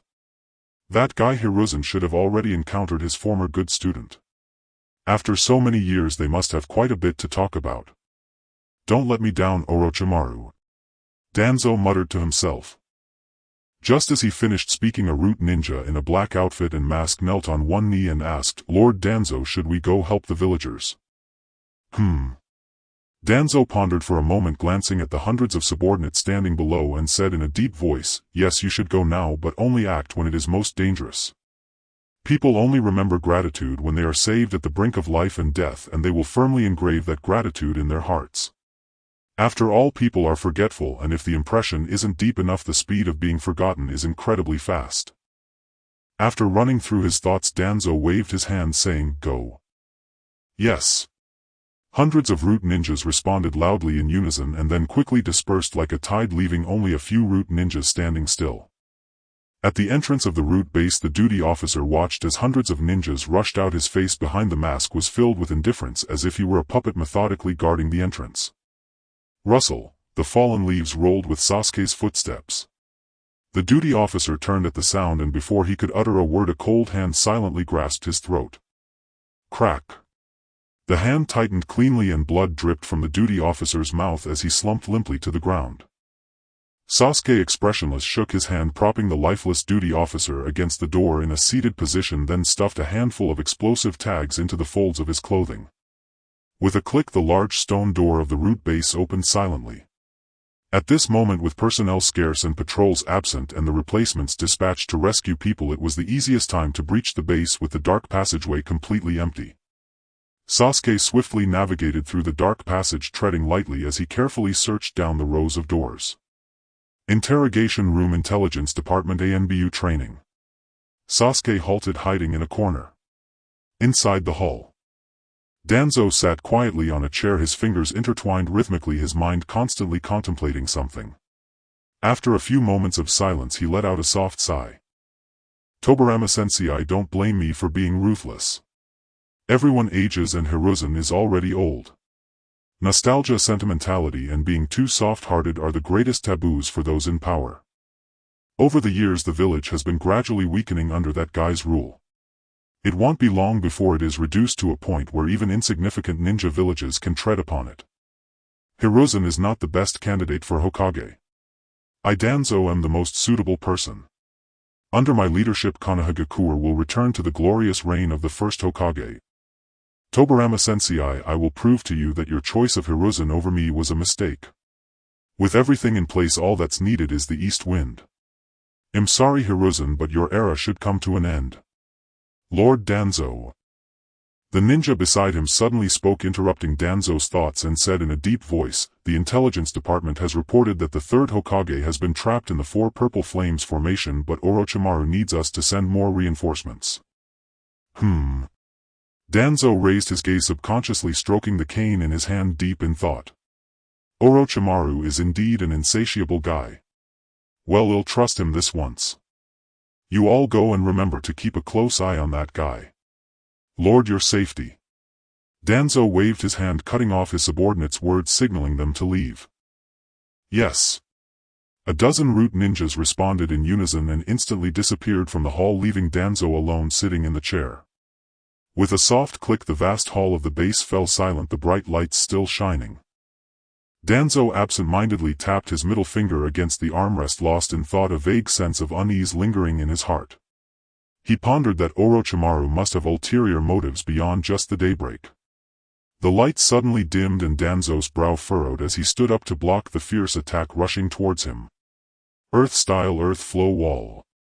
A large explosion of lightning erupted before him, and as the dust cleared, the earth flow wall lay in ruins. Danzo was lifted by an invisible giant hand, leaving him no time to react before it crushed him, blood splattering everywhere, staining the ground red. However, in the next moment Danzo spat out blood, standing atop the ruins of the base, feeling the dwindling chakra within him, shock coursing through him. Who are you really? And why do you attack me? Uchiha Danzo, emerged a figure from the dust, a black-haired Uchiha with heterochromia, expressionless as he raised his right hand towards Danzo. The debt you owe must be repaid. Susanoo. Sasuke's body ignited with jet-black flames, the kaleidoscope in his eyes spinning rapidly as the power of his dojutsu mixed with chakra to form a purple half-body giant. The purple giant's body only extended from the waist up, and Sasuke was enclosed within its ribcage. Under his control, the giant raised its hand to draw an imaginary bow. The chakra-formed bowstring quickly solidifying, knocking an arrow, drawing back the bow with a fluid elegance. As the arrow was released, Sasuke suddenly asked, "How did you get the eye on your left hand?" Danzo instantly recognized the newcomer, the last scion of the Uchiha clan, Uchiha Sasuke. It seemed he had uncovered quite a bit of the truth. That guy Daybreak was indeed too soft-hearted towards this little brat left behind by the Uchiha clan. If he had acted decisively when that traitor left Konoha, this little brat wouldn't be standing before him now, pointing the Susanoo arrow at him. Although the Izanagi he mastered could not truly kill him, it had the weakness of needing to consume a Sharingan to activate. Indeed, if he spoke the truth now, Sasuke's Susanoo arrow would pierce through his body. Sensing the palpable threat from the Uchiha, Danzo closed his eyes, unable to discern what emotion was within. "A lot has happened." Danzo's tone was flat. "It's a long story. Hearing your nonsense will only make me angrier." Sasuke closed his eyes and reopened them. "Forget it, I've already decided to kill you anyway." As the Uchiha launched his attack, Danzo charged at Sasuke's true body. He wanted to see whether his speed was faster or Sasuke's Susanoo arrow. In the moment of close combat, Danzo clawed at Sasuke's throat. However, before he could reach Sasuke, a Susanoo arrow shot towards him with a speed that far exceeded Danzo's expectations. An arrow pierced through the air like a white rainbow, diving down from above, penetrating Danzo's throat. Boom! A high-energy explosion erupted, a massive mushroom cloud rising, shaking the earth and splitting rocks, the heat engulfing the entire mountain range, devouring everything in its path. The powerful shockwave spread rapidly in all directions, obliterating everything in its path, toppling trees and mountains like paper, crushing and colliding with all objects, the affected area extending several kilometers. After a long while, everything between heaven and earth seemed to fall silent. The mushroom cloud disappeared, the shockwave faded, even the fierce wind ceased, as if everything that had just occurred was merely a dream. The entire forest within the explosion radius, a mountain range, and the entire southern district of Konoha were left without a single survivor. No one knew what had happened at the center of the explosion. Further away atop Hokage Rock, Konoha's ninjas stared at the deep dark pit stretching over 10 kilometers ahead, dumbfounded. The ruins of the Uchiha clan. Sasuke bent down to place a bouquet of flowers at his parents' gravestone. He had risked his life in a gamble, betting that he could kill his enemies before he exhausted himself. In truth, he had not held much hope, with his body was still too young to withstand the side effects brought by the kaleidoscope and the Rinnegan, yet he still triumphed. He reached out to touch the gravestone, memories flashing before his eyes, the last scene being his parents standing in the courtyard watching as Itachi led him away. Sasuke had so much to say to them, but when the words reached his lips they turned into a helpless sigh. Caw. Just then a crow flew out from the lush green woods, circling once above the grave before landing on Sasuke's shoulder. Sasuke was not surprised, instead he patted its head. Miyuki. Caw caw caw. Miyuki seemed to understand his words, cawing a few times and lowering its head to press against Sasuke's face, the warmth of life transmitting through its skin, the faint scent of sandalwood enveloping the crow. At that moment distant explosions rang out in succession, followed by plumes of smoke rising. Sasuke's hand paused on Miyuki, his deep dark eyes piercing through layers of obstacles, easily locking onto the Hokage building. After a long time he withdrew his gaze and stood in front of the gravestone for a moment. Sasuke did not want to remain immersed in the sorrow of losing his family. What he thought of now was how to prevent such tragedies from happening again in the future. The first thing he wanted to do was find Itachi and find a way to heal him. So it was time for him to leave. He tilted his head back, allowing the warm sunlight to bathe his face. The area around was deserted, with only solitary gravestones standing silently. A person and a crow stood at the center of the gravestones, as if lost in a vast expanse of nothingness. In the land of fire, on a short street, the summer morning was filled with rosy dawn. Sunlight streamed in through the sheer curtain of the guest room, reflecting off the white walls, a potted green plant by the window still glistening with dew, exuding a vibrant vitality. The shouts of vendors drifted in through the open window. Candy for sale, it's really delicious. Ramen, hot ramen. 3-colored dumplings, tasty and not greasy. The shouts came in bursts, but Sasuke did not respond. He maintained his usual cold expression, arms crossed as he leaned against the windowsill, his gaze reflecting the bustling crowd and the distant blue sky. In the alleys of the market, the gathering smoke and fire unfolded into the realm of humanity. After a moment, a series of 3 knocks sounded at the door, followed by a soft voice from a woman slipping through the slightly ajar door. "Guest, this is your breakfast. Would you like it served in your room? Come in." "Okay, guest." As the words fell, the door was gently pushed open and someone cautiously walked in. Sasuke did not turn around as the person placed the tray on the table by the window, bowing slightly. "Enjoy your meal, guest." The door closed again and the room returned to a brief silence. Sasuke glanced at the neatly arranged food on the table, a small dish of nuts and alcohol. His expression slightly relaxed as he stepped away from the window. 5 days have passed since the death of Danzo. Since paying respects to his parents, Sasuke has been on the move and finally settled in at Short Book Street, waiting for an old friend he hasn't seen in a long time. Mayoi pecked at the nuts in the dish, her bright red eyes sparkling. Against the backdrop of black fur, they resembled 2 rubies embedded in the night. While she pecked, she lifted her head, occasionally glancing at her master. "Eat your food," Sasuke said, his bony index finger lightly tapping on his wine cup. "I need to meet someone later." Miwa's gaze returned to the small dish. "Caw caw caw." A few minutes later, Sasuke leaped down from the window with Mayoi, his figure flashing as he disappeared into the air, leaping towards a distant rooftop.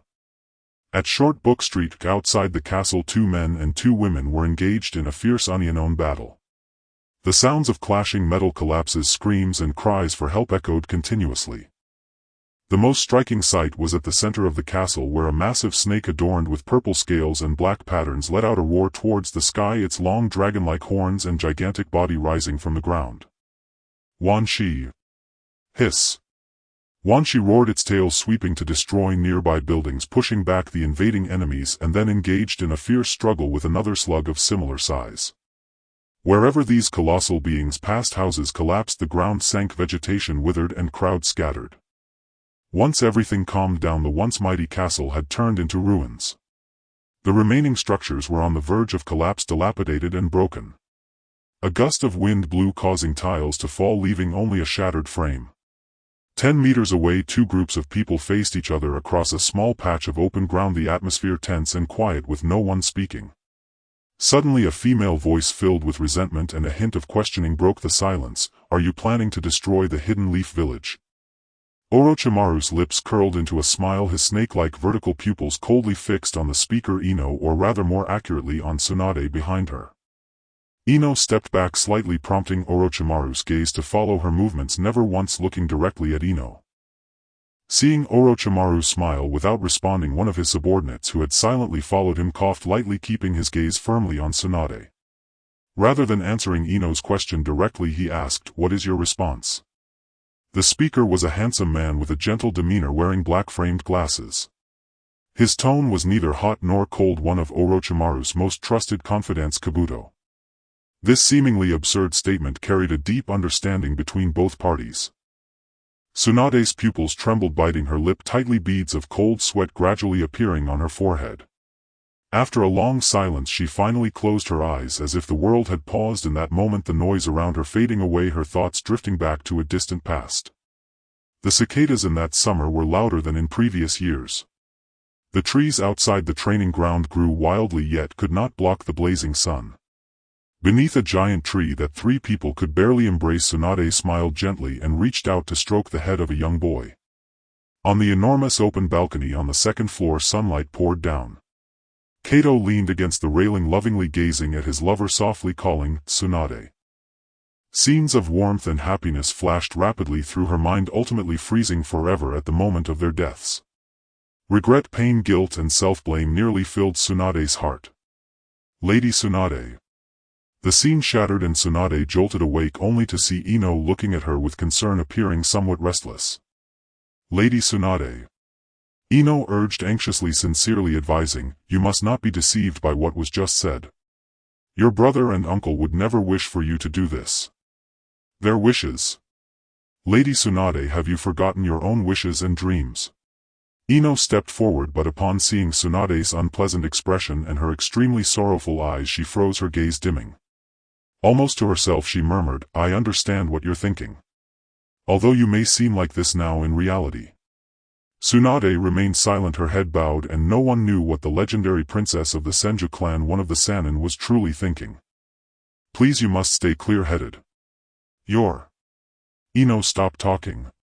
Tsunade interrupted Ino before she could finish her sentence. An extreme silence filled the air. Ino seemed frozen in place, her eyes filled with astonishment. Lady Tsunade. No one spoke. Orochimaru chose to watch from the sidelines. After an unknown amount of time, seeing the two of them still at a standstill, Kabuto finally spoke up, his voice soft and gentle. He said, "There's no rush to give a reply now, but I hope you can make a decision within a month." Kabuto adjusted his black-framed glasses and added, "Also, this forbidden technique requires 2 living subjects, so please bring 2 with you when the time comes." Ino furrowed her brow, realizing they were forcing Lady Tsunade to act against innocent, ordinary people. She absolutely would not allow this. Ino stepped forward, opened her kimono collar and drew her weapon. "Lady Tsunade, why not just kill them both right now? This is an opportunity. With you and me working together, killing them would be a piece of cake." Ino's voice suddenly halted as if she fell silent. Was she crying? Lady Tsunade. The cold silence spread across the open ground, the surroundings utterly silent, only the occasional gust of wind passing through. Ino's anxious gaze fell upon the taciturn Tsunade, and after a long time she remained at a loss. Suddenly Orochimaru shakily raised his bandaged left hand, placing his index finger to his lips. His sharp teeth bit through the flesh and bright red blood slowly soaked through the bandages. Plop. Drops of bright red blood fell to the ground, making crisp sounds as the sickly sweet scent of blood gradually spread through the air, enveloping the entire open space. Upon seeing the blood, Tsunade's pupils constricted, her hands tightly gripping the pendant around her neck, trying to suppress a sound of distress. Her entire body trembled, her mind went blank, and beads of sweat appeared on her forehead. I am indeed very weak right now, but I also know where your weakness lies, Tsunade." Orochimaru chuckled lightly, mercilessly spilling his malice. "It seems your fear of blood is still the same as before." Ino gritted her teeth in secret hatred, glaring at Orochimaru. So it was like this, he and Lady Tsunade were both among the Sannin, so the issue. Blood phobia. Kabuto stood in place, carefully observing Tsunade's reactions to the blood, arriving at this astonishing conclusion. A medical ninja renowned for her medical ninjutsu suffering from blood phobia was truly. It's about time for us to leave." Orochimaru turned around and walked straight ahead without looking back, saying, "Tsunade, I hope to hear good news from you." With that his figure flickered and he vanished from the spot. Shizun stayed in place watching Orochimaru leave, with Kabuto closely following behind. Once they had departed, her gaze shifted anxiously to Lady Tsunade, her eyes filled with evident urgency and concern. "Lady Tsunade, are you all right?" Tsunade gripped her pendant tightly, remaining silent. Beneath the blazing sun she lowered her head, her back slightly hunched, her body trembling. After a long pause she hoarsely replied, "I'm fine, Shizun."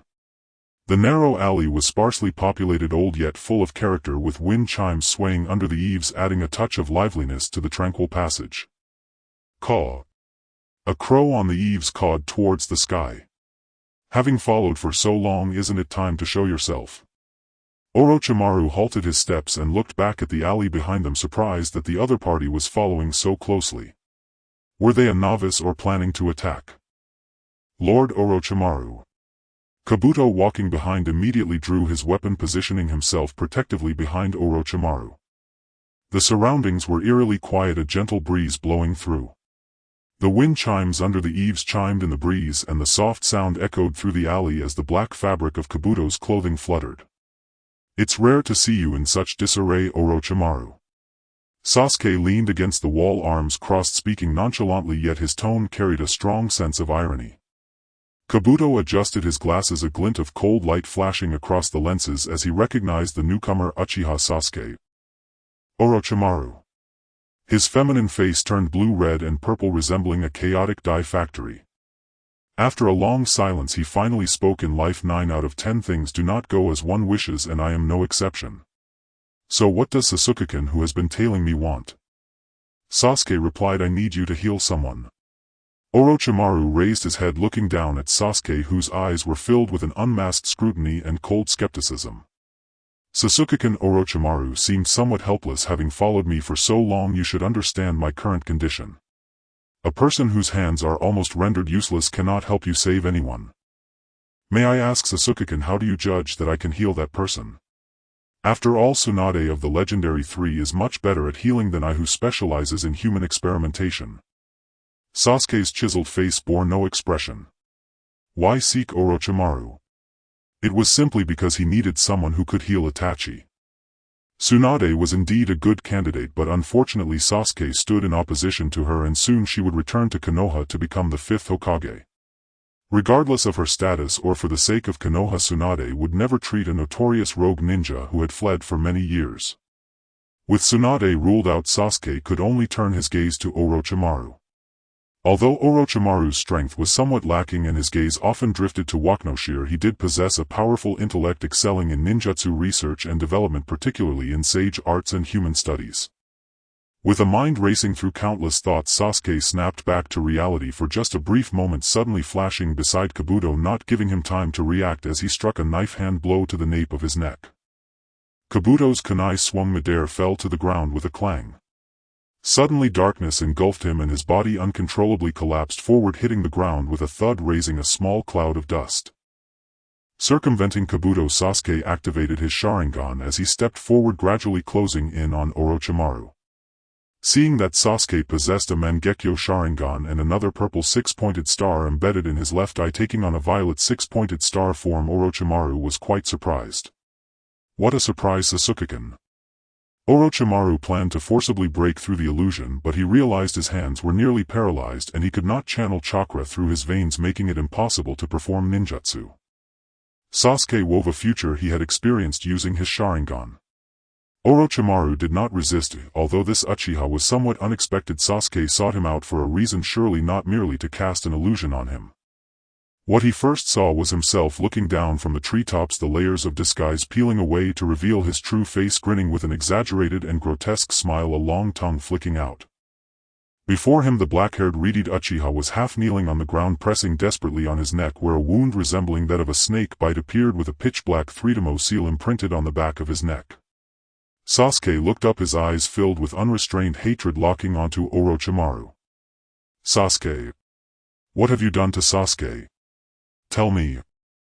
Orochimaru placed his index finger to his lips, speaking to a girl with pink hair. I merely gifted him a parting gift. Let me tell you, Sasuke will come looking for me in the future. He needs my strength. Orochimaru. This is me. Sasuke stood beside him, also watching the same scene, noticing that Orochimaru's doubt seemed entirely genuine, leaving Sasuke's expression somewhat nuanced. This man couldn't possibly be normal. Otherwise, how could he not even recognize himself? Orochimaru asked Sasuke-kun, do you think I either have psychological distortions from conducting human experiments or that I'm simply not sane? Sasuke replied, why would I think that about you? No matter what kind of Orochimaru he encountered, Sasuke was not surprised. After all, due to Orochimaru's lack of limits, wasn't this just how he was? Who could be more perverse than him? As the scenes unfolded layer by layer, Orochimaru and Sasuke seemed to drift as mere spectators in the river of time, witnessing all events unfold. After obtaining the cursed seal in pursuit of greater power, he betrayed Konoha, aligning himself with Orochimaru, staying in a dark sunless base for 3 years. Moments later, as the illusion lifted, Orochimaru, now aware of everything, found it hard to remain calm as he looked at the Uchiha who barely reached his shoulder. It was hard to believe that this was the same person who saved the ninja world alongside the Nine-Tails Jinchuriki. Jiraiya, Kabuto. Orochimaru sighed softly. Dusk gradually faded, night silently enveloping the earth, streetlights illuminating one by one. As a gentle breeze swept through the alley, those who had fallen were quietly awakened at that moment. Kabuto leaned against the wall, slowly rising from the ground, a needle-like pain radiating from his neck. He shook his head, his vision still blurry. Upon looking up, all movement suddenly froze. Not far from the alley entrance, Orochimaru stood quietly under the round light, his hands hanging at his sides, turning to look back at the sound. The two of them locked eyes for a moment, with the voices of people on the distant street becoming both nearer and more distant, moths repeatedly crashing against the round light producing a faint sound. Orochimaru softened his tone, saying, "Do we should leave?" "Yes, Lord Orochimaru." As night fell, twilight enveloped the land and the starlight twinkled against the silent night sky. Sasuke returned to the inn where he was temporarily staying, carrying a box of 3 colored dumplings. He opened the door to find the room quiet as usual, with the familiar table and chair, the window wide open and the white curtains fluttering in the night breeze, moonlight spilling onto the floor leaving a bright white patch. He casually closed the door and placed the 3 colored dumplings on the table, patting a crow perched on his shoulder. "Get down, I'll call you for food later." "Caw caw caw." Miyuki's eyes darted around the room, and upon hearing this she loudly replied, flapping her wings to fly up to the window sill and cawed at Sasuke again. Seeing this, Sasuke couldn't help but smile, grabbing a change of clothes before stepping into the open-air hot spring. With a click he closed and locked the door. In the hot spring, Sasuke shed the defenses of the day, exhausted, leaning against the smooth pebbles, covering his eyes with his palm as his throat involuntarily bobbed silently. Orochimaru was indeed sharp, even though he had blurred many things. That guy pieced together a complete truth from just a few fleeting images. Truly worthy of being one of the legendary Sannin, but how would he choose this time? A bamboo tube filled with water tapped lightly against a stone, producing a soft tap sound that echoed in the vast open-air hot spring. With his hand dropping back into the hot spring, Sasuke relaxed his brows, thinking that this pair of eyes should be sealed for now. It being too conspicuous wasn't a good thing, especially since those guys lurking in the dark were always restless. In the tranquil night, immersed in the hot spring, Sasuke gazed up at the starry sky, listening to the wind rustling through the trees, and his heart felt as if it had been cleansed, becoming incomparably at ease. A few days later, in the land of fire at the town of Atop. Hey pervy sage, tell me, what kind of ninjutsu are you going to teach me this time? In the fields of Atop town, the land was fertile, crops abundant, and clear streams flowed gently down from the mountains.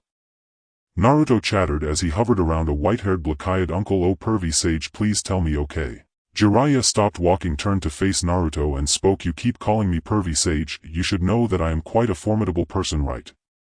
"Ah, a very formidable pervy sage," Naruto blurted out without thinking, completely unaware of the implications of his words. He gazed at Jiraiya with his bright blue eyes, curious and harmless. Upon hearing this, Jiraiya clenched his teeth, feeling resentful and stamping his feet as he looked at Naruto's face, which resembled that of his father, and let out a soft sigh. "How annoying. Listen carefully. The name Frog Sage is what I use to conceal my identity from the world." "Why conceal it, you ask?" "In truth, I am unrivaled throughout the ninja world, one of the legendary Sannin, the white-haired boy, the frog messenger, the handsome man who can silence even crying children. I am Lord Jiraiya." His gaze involuntarily fell on Jiraiya, and in an instant he recalled their first meeting, the steam rising outside the women's bathhouse where Jiraiya was crouching by the partition wall, peering through the gaps between the wooden boards with a dazed expression, a perverted grin on his face, blood streaming from his nose as he spied on the scenery inside the bathhouse, occasionally emitting a hee-hee. "Oh!" He laughed out loud. It seemed this wasn't the first time he had done such a thing. Thinking of this, Naruto's smile faded and he simply uttered an "oh" before walking past Jiraiya. Idiot! Idiot! Idiot! Just then a magpie flew by, leaving behind a string of chatter. In the empty in-room, time passed unknowingly, and the hour hand of the wall clock had turned nearly half a circle. On the bed, Naruto was unable to settle down, troubled by the abandonment from Jiraiya. Looking through the glaring white light streaming in from the window, it was already noon, and sounds faintly came from outside the door, indicating that travelers were gradually checking into the inn, but there was still no sign of Jiraiya's return. I wonder why that beautiful sister only has eyes for that lecherous old man Jiraiya. Naruto thought to himself, believing that someone who would spy on women in the bathhouse deserved to be single for life. Seriously, does he even have any intention of guiding me in my training? Naruto formed a hand seal, grumbling while gathering chakra, but the more he thought about it, the angrier he became, feeling that Jiraiya always used the excuse "next is the adult world" to brush him off, and every time he was with him this kind of thing happened. He opened his eyes and looked at the shadow clones unconsciously formed while gathering chakra, some lying or leaning against another bed, all snoring and lost in dreams, which only made him angrier. "Hey, why is everyone sleeping?" No one responded. Dejected, Naruto got up and suddenly noticed one of the shadow clones sprawled out on the ground, drooling, with a glistening liquid trickling down its chin, soaking a small patch of the wooden floor. A hint of undisguised disgust finally surfaced in Naruto's eyes, even though this shadow clone was still himself. Then a series of knocking sounds echoed. With a gasp, Naruto immediately dispelled the shadow clone. "What's wrong? Did you come back after being dumped?" "Knock, knock, knock, I hear you." Naruto heard the continuous knocking and hurriedly approached to turn the doorknob. Him coming, about to open the door. With a crack, the door was pulled open from the inside. Huh! To his surprise, the one knocking was not the perverted Jiraiya, but someone he found somewhat unfamiliar at first glance. Naruto instinctively took a half step back, only to recognize the visitor. Naruto's already wide eyes grew even larger, his eyeballs nearly popping out. "Sasuke! Sasuke! Sasuke!" Sasuke narrowed his eyes and looked at Naruto for a moment, saying, "Long time no see, Naruto." As soon as he finished speaking, Sasuke stepped into the room and slammed the door shut behind him. The atmosphere was utterly calm as the two exchanged positions, yet there seemed to be something strange and indescribable brewing in the air. At that moment, Sasuke was wrapped in a black cloak, his bangs falling naturally over his forehead without the so-called Konoha headband, and his eyes were covered by a white eye mask. Watching this version of Sasuke, Naruto felt momentarily lost, a vague emotion flooding his heart. He instinctively clenched his fists, the crescent moon deeply embedded in his flesh, unknown to him. In his mind, Sakura's helpless and pleading voice echoed again, "I feel that on my own I can't possibly bring Sasuke back. I believe that the only person who can bring Sasuke back now is you, Naruto." The rustling wind swept past the window and the azure sky remained bright. Memories seemed to return to that afternoon. The classroom of the ninja school was quiet, with the sound of cicadas seeping through the gap of the half-open window, accompanied by Iruka's earnest and passionate speech on stage. Naruto sat obediently to the left of Sakura Haruno, completely ignoring the Uchiha on his right, his heart and eyes filled with the joy of sitting next to Sakura. Did that mean he still had a chance? At that moment, Iruka said something on stage and Naruto frowned, his emotions flaring as he slammed his hands on the desk, pointing at Sasuke, who sat beside him, and complained, "Iruka-sensei, why would someone as outstanding as me be placed in the same group as this guy?" Iruka first exclaimed in surprise, then looked up and seeing Naruto helplessly explained, "Sasuke has the best grades among the graduates, Naruto. You're at the bottom of the class." With that, the classroom erupted into unprecedented laughter. Iruka placed his hands on his hips and continued, "The grouping was decided to ensure that each group has comparable strength." Naruto's lips twitched.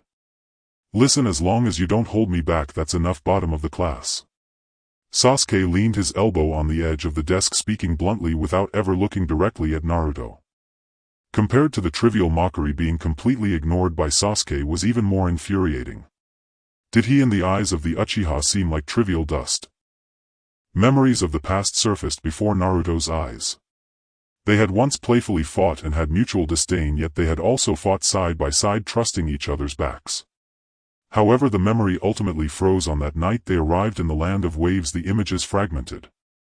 Naruto knew that Sasuke was always a solitary person. At first Naruto thought Sasuke was just like him, which made him feel at ease and happy. Deep down he always wanted to talk to Sasuke. However, Naruto couldn't find the words to speak to Sasuke. There was nothing that could faze Sasuke besides everyone else liked and admired him. Because of the vast gap between himself and Sasuke, Naruto felt discontented. He regarded Sasuke as his archrival, not wanting to lose to him. When Sasuke called him the bottom of the class, it only intensified Naruto's feelings. Even though they became members of Team 7 together, the situation didn't change. Although he held back his true feelings, he was determined not to lose. In truth, Naruto really wanted to become someone like Sasuke, who had always been his idol. Although he had never voiced it, they were already good friends. Though Naruto didn't know why he truly didn't want to see Sasuke leave Konoha and become a rogue ninja. Naruto's throat felt as if it were being choked by an invisible hand, his breath constricted in his chest, even his hands trembling slightly. He nearly shouted, "Why? Tell me. Sasuke, why would you leave Konoha? Tell me." Standing face to face, Sasuke saw his own reflection in Naruto's azure pupils. Different times, different places, yet this guy spoke the same words. Sasuke did not answer directly but said, "Naruto, what others desperately try to hide is something they don't want anyone to see. Therefore, in pursuit of another's secrets, one must bear the consequences of knowing those secrets. Are you sure you want to know?" Naruto slumped despondently on the edge of the bed, instinctively covering his face with his hands. For some reason this scene felt somewhat familiar. Sasuke stood against him just like today, as if they had faced each other like this more than once in some time and space. Sasuke's changes were visibly apparent. Naruto opened his mouth as if to say something but suddenly realized that he could not utter a single word. 2.5 months felt like 40 years. Time flowed like water, gradually washing away the bond between the two, ultimately forming an insurmountable chasm. It seemed that Sasuke was burdened with many things and they could no longer interact as freely as they once did without consideration for anything. In the silent room both were deep in thought, only the sound of their own breathing could be heard. "Hey Uchiha Sasuke, tell me why you defected from Konoha. Give me a reason. As long as you say it, I will believe it." This was the first time he called him Uchiha Sasuke. "I want to save someone." Sasuke said, "He is the only remaining relative I have in this world." To save someone, this was a heavy statement. He must be strong enough to become another person's anchor, capable of bearing the weight of someone else's life. But Sasuke was certain that Itachi would stop for him. "Understood." Naruto lowered his gaze slightly. "I hope you get what you wish for." Sasuke was taken aback. "But even though I say this, I still can't accept an important companion leaving, so I will definitely become stronger, strong enough to protect the important people, including the comrades in the village and you who left the village." Naruto spoke firmly, a golden red flame burning fiercely in his eyes, bright and intense like a flicker of light igniting in the midst of vast darkness, warming the heart without harming anyone. Outside the window the cicadas chirped leisurely and a gentle breeze blew. Sasuke turned his gaze away, thinking that this guy was still as cheesy as ever. They say miracles always happen at the last moment, but this guy was never short of that. "Aha, I knew Sasuke would definitely be moved by me, Naruto. Ha ha ha, just as I thought." Naruto hugged his shoulders, wearing a punchable expression, speaking playfully. Hearing this, 3 black lines appeared on Sasuke's forehead, his fists instantly clenched. This guy Naruto could never be serious for more than 3 seconds.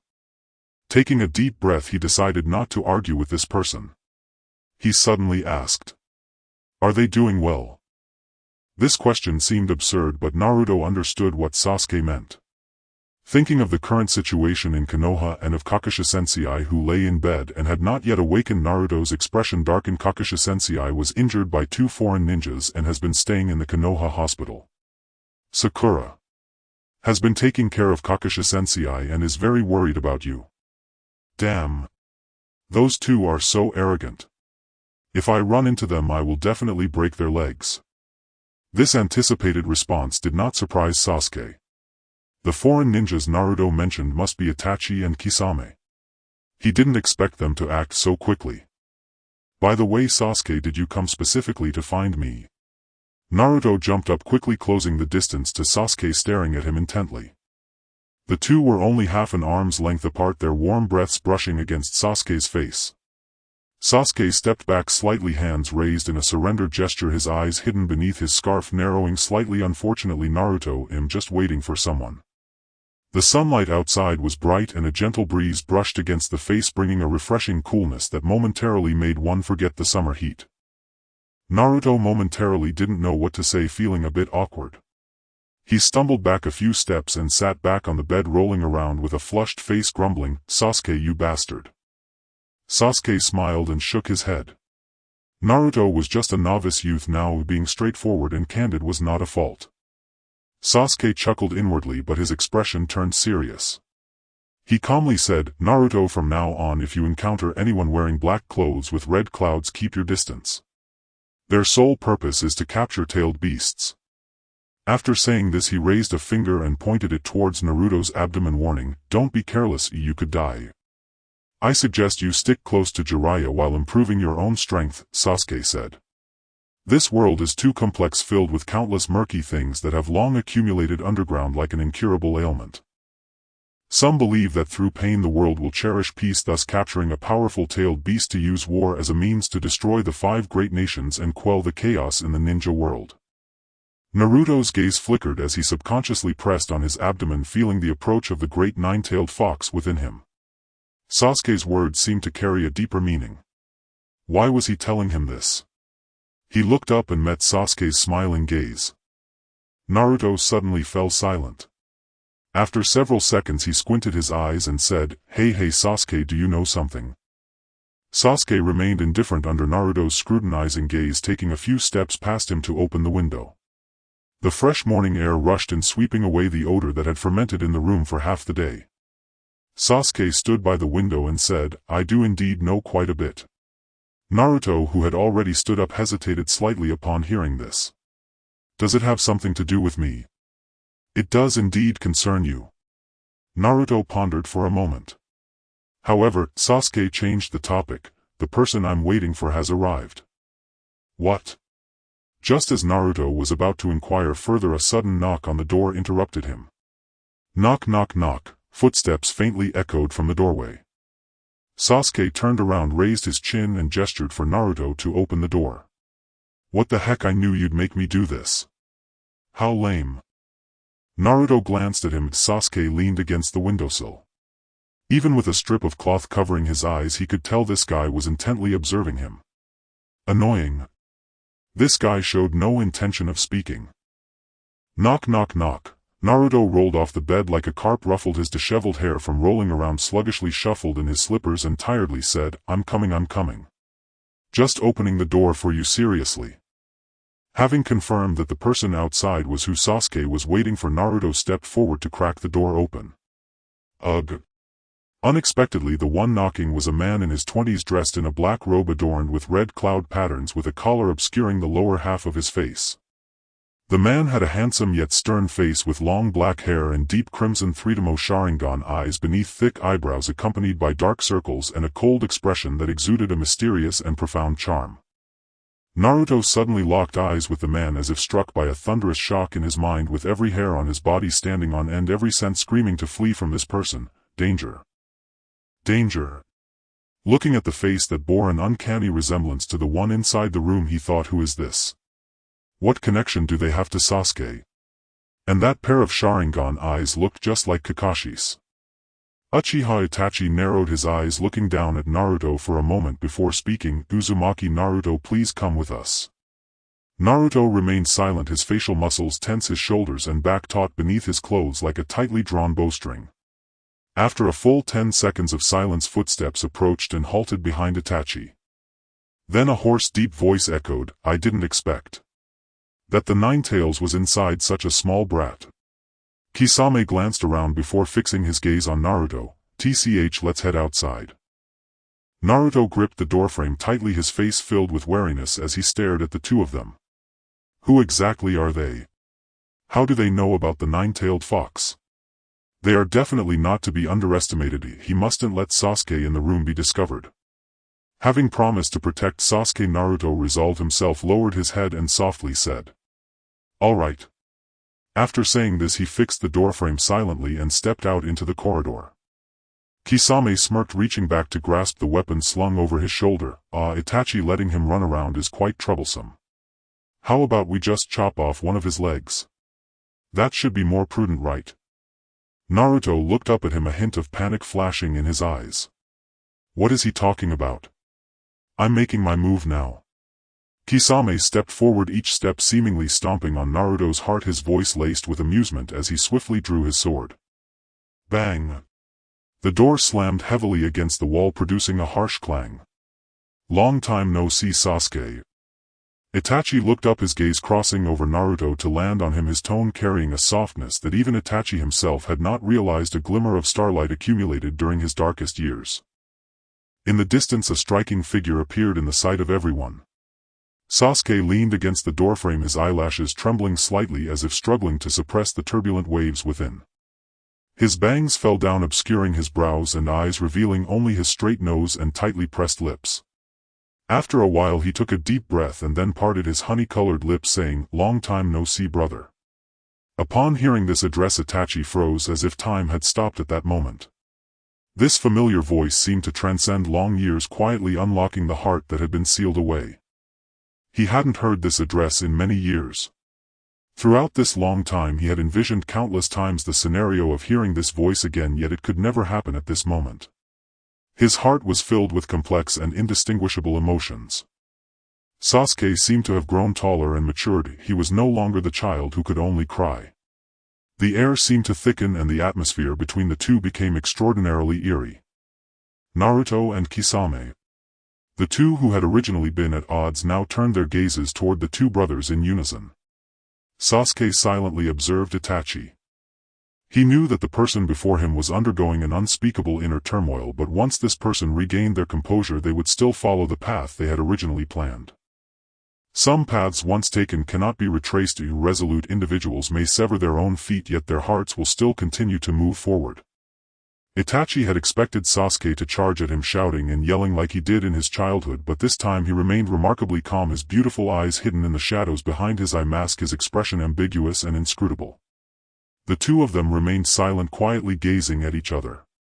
Itachi could only silently observe Sasuke from a place he couldn't see, witnessing his efforts, seeing him bear a heart full of hatred and grow alone ever since Itachi's defection, watching him practice ninjutsu despite his exhaustion, dragging his heavy body, noticing how he would wake from nightmares countless nights, shouting in silence for that familiar name in the empty Uchiha residence. Once upon a time Itachi had asked himself the same question: did he regret it? If he could start over, would he still make the same choice? The answer was unsolvable. Since he chose Konoha over his family, it meant he had abandoned them. He had become a sinner. Sasuke stared at Itachi, noticing that he seemed to have made a certain resolution, a barely audible sigh escaping his lips. Misunderstandings like this, if laid bare and talked about openly, could become clear to anyone. Yet in this world there were more unsolvable problems. Since that was the case, he would first engage in battle, then find a time to have a proper talk with that guy. Resolute Sasuke recalled the scene of meeting Itachi again in his past life.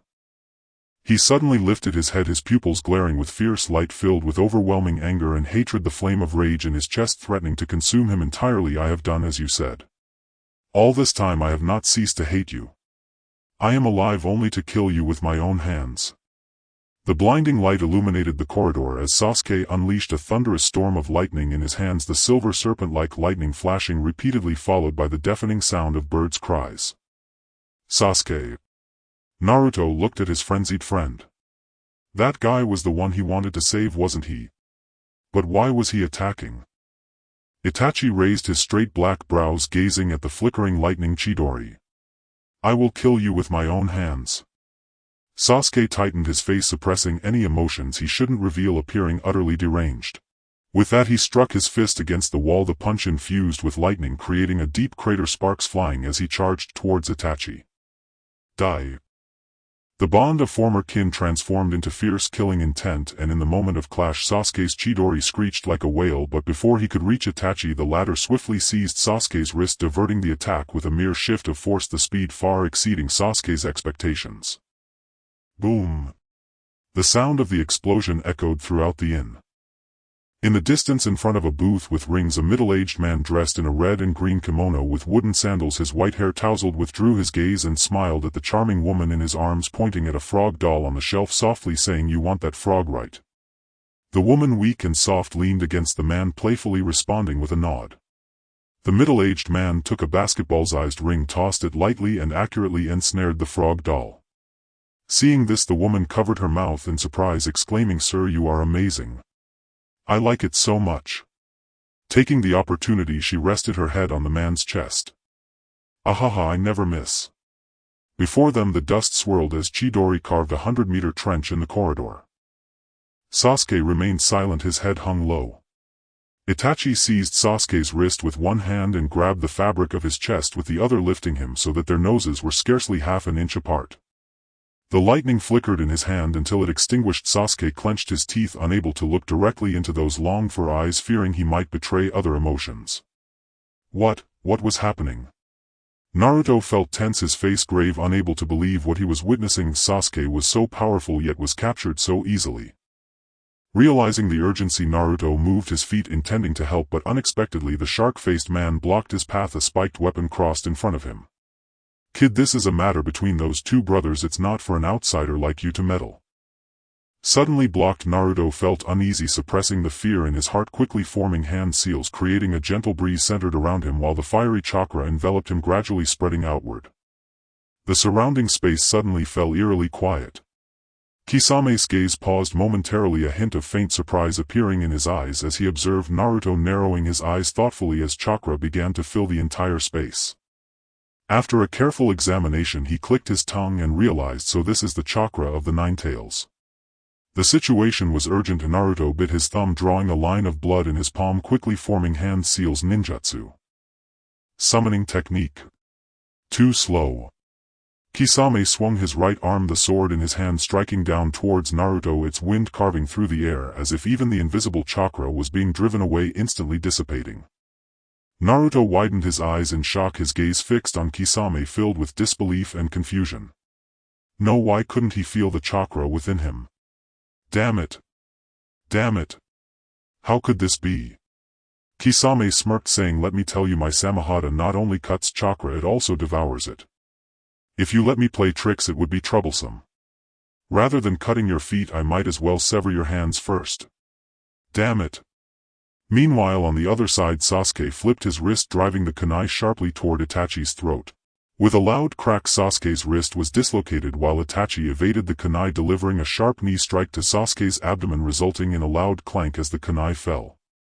Sasuke felt an unprecedented pain in his abdomen, his eyes widening, mouth agape, bile mixed with a bit of blood spewing forth as his knees buckled and he uncontrollably fell into Itachi's embrace. Everything around them suddenly fell silent. Sasuke caught the scent of the Rain Country's unique evening primrose from Itachi's clothing. Cough, cough, cough. In what was not quite an embrace, Itachi paused slightly, suddenly reaching into Sasuke's hair, gripping it and pulling him up, forcefully pressing him against the wall, compelling Sasuke to look up and meet his gaze. With their foreheads touching, Itachi leaned close to Sasuke's ear, whispering, "You are weak. Why are you so feeble? Because your hatred for me is still not enough." Itachi extended his other hand to caress Sasuke's eyes. His calloused fingertip slowly traced the edge of Sasuke's eye, feeling the thin eyelid beneath the eye mask and the firmness and elasticity of the eyeball. The white eye mask obscured Sasuke's vision as Itachi's cool fingers brushed through his hair, tucking the strands from his forehead behind his ears, gently gliding down to the most vulnerable part of his throat where his fingers tightened. "There is no value in making a move against someone like you, my foolish brother. If you want to kill me, then hate me, resent me. Live on in such an ugly way, using all your strength to escape, using all your strength to survive. Harbor hatred.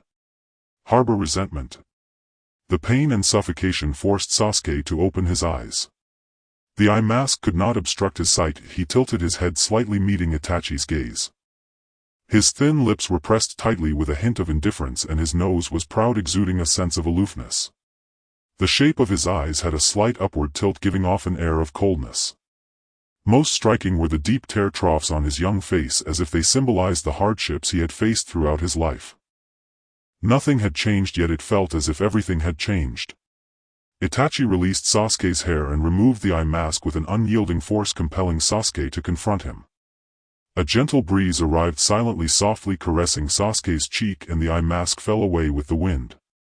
Sasuke opened his eyelids to reveal his unique eyes. The right was a deep black while the left was a violet six-pointed star of the Sharingan framed by long dark eyelashes that resembled clouds floating in a purple sky. The interplay of colors evoked a sense of mystery and danger. In that moment those eyes radiated a warmth akin to sunlight dotted with the brilliance of stars. A faint smile graced Sasuke's lips as he spoke in a voice audible only to Itachi. Itachi, I think we should sit down and have a good talk. Don't you agree?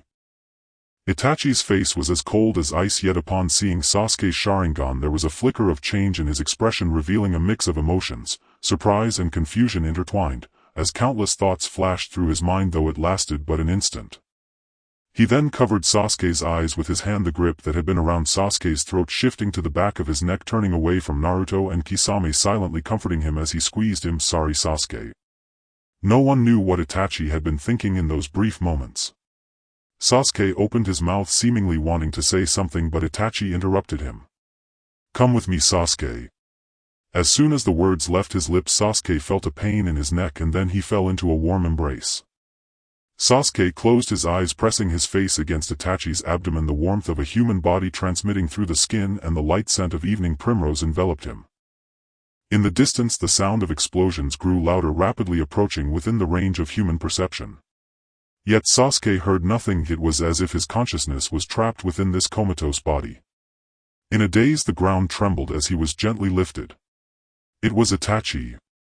Sasuke wanted to see clearly. He struggled to open his eyes, but the corridor had undergone a drastic transformation. A large hole had been broken through the originally concrete corridor and everything around him shook violently in his vision. His lips moved, but his consciousness grew increasingly vague. In a daze a large hand gently stroked his tightly furrowed brow, whispering, "Sleep now." Sasuke's fingertips trembled slightly, then slowly fell, plunging into boundless darkness. You all seem to know too little about me. A man is never swayed by women but rather excels at enchanting them with sweet words. Jiraiya stood in silhouette carrying a comatose woman on his shoulder, stepping on the collapsed bricks while grandly introducing himself to everyone present. I, the man Jiraiya, will never drool over women as they flock to a handsome man like me. Everyone. Kisame stood frozen, slightly dazed, while Itachi held Sasuke, quietly observing the newcomer. This space suddenly fell into an unusual silence. After a moment Naruto scoffed, crossing his arms and squinting his eyes as he scrutinized Jiraiya, his face full of disdain. Just the mere glance of a woman can excite you to no end, and you still have the audacity to show off, you lecherous sage. Didn't I tell you not to call me that in front of others? Stop calling me a lecherous sage. Nearby Kisame had grown tired of the meaningless banter between the two and glanced at the woman slung over Jiraiya's shoulder, snorting coldly. After all, you are still known as the legendary Sannin Jiraiya-sama. While I know you have a penchant for women, I didn't expect you to be so easily distracted. Naruto gasped in shock, his eyes nearly bulging. You even know the true face of the lecherous sage. No, how can that preference be considered my true nature? Having his secret exposed so bluntly made Jiraiya feel uneasy, and he immediately retorted. It seems, Kisame said calmly, the illusion we cast on that woman has already been lifted. Jiraiya did not respond. Instead he squatted down to help the woman who had been under the illusion sit up against the wall. Out of the corner of his eye he glanced at the boy held by Uchiha Itachi before retracting his gaze and saying directly, to lure me away from Naruto you used a hypnotic eye technique on the woman. As a man, that is despicable to the extreme. Naruto's eyes revealed a complex emotion. It seemed Sasuke was right, their goal was indeed the nine tails within him. The tall black-haired man held his brother as if he were a treasure, regained his gaze, never leaving the person in his arms. Sasuke quietly leaned against Itachi, his narrow eyes gently closed as if he were asleep. In this moment he had shed his usual aloofness, leaving only tranquility and serenity, with a hint of a smile at the corner of his lips, as if immersed in a gentle and beautiful dream.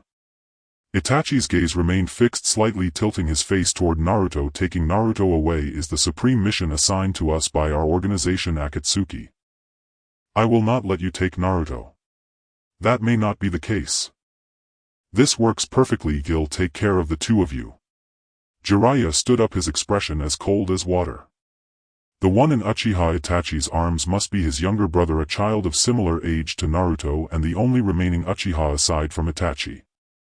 Not long ago during his travels across various countries he had inadvertently heard this child's name, a ninja who possessed a bloodline limit and betrayed Konoha alone during a mission, abandoning his companions.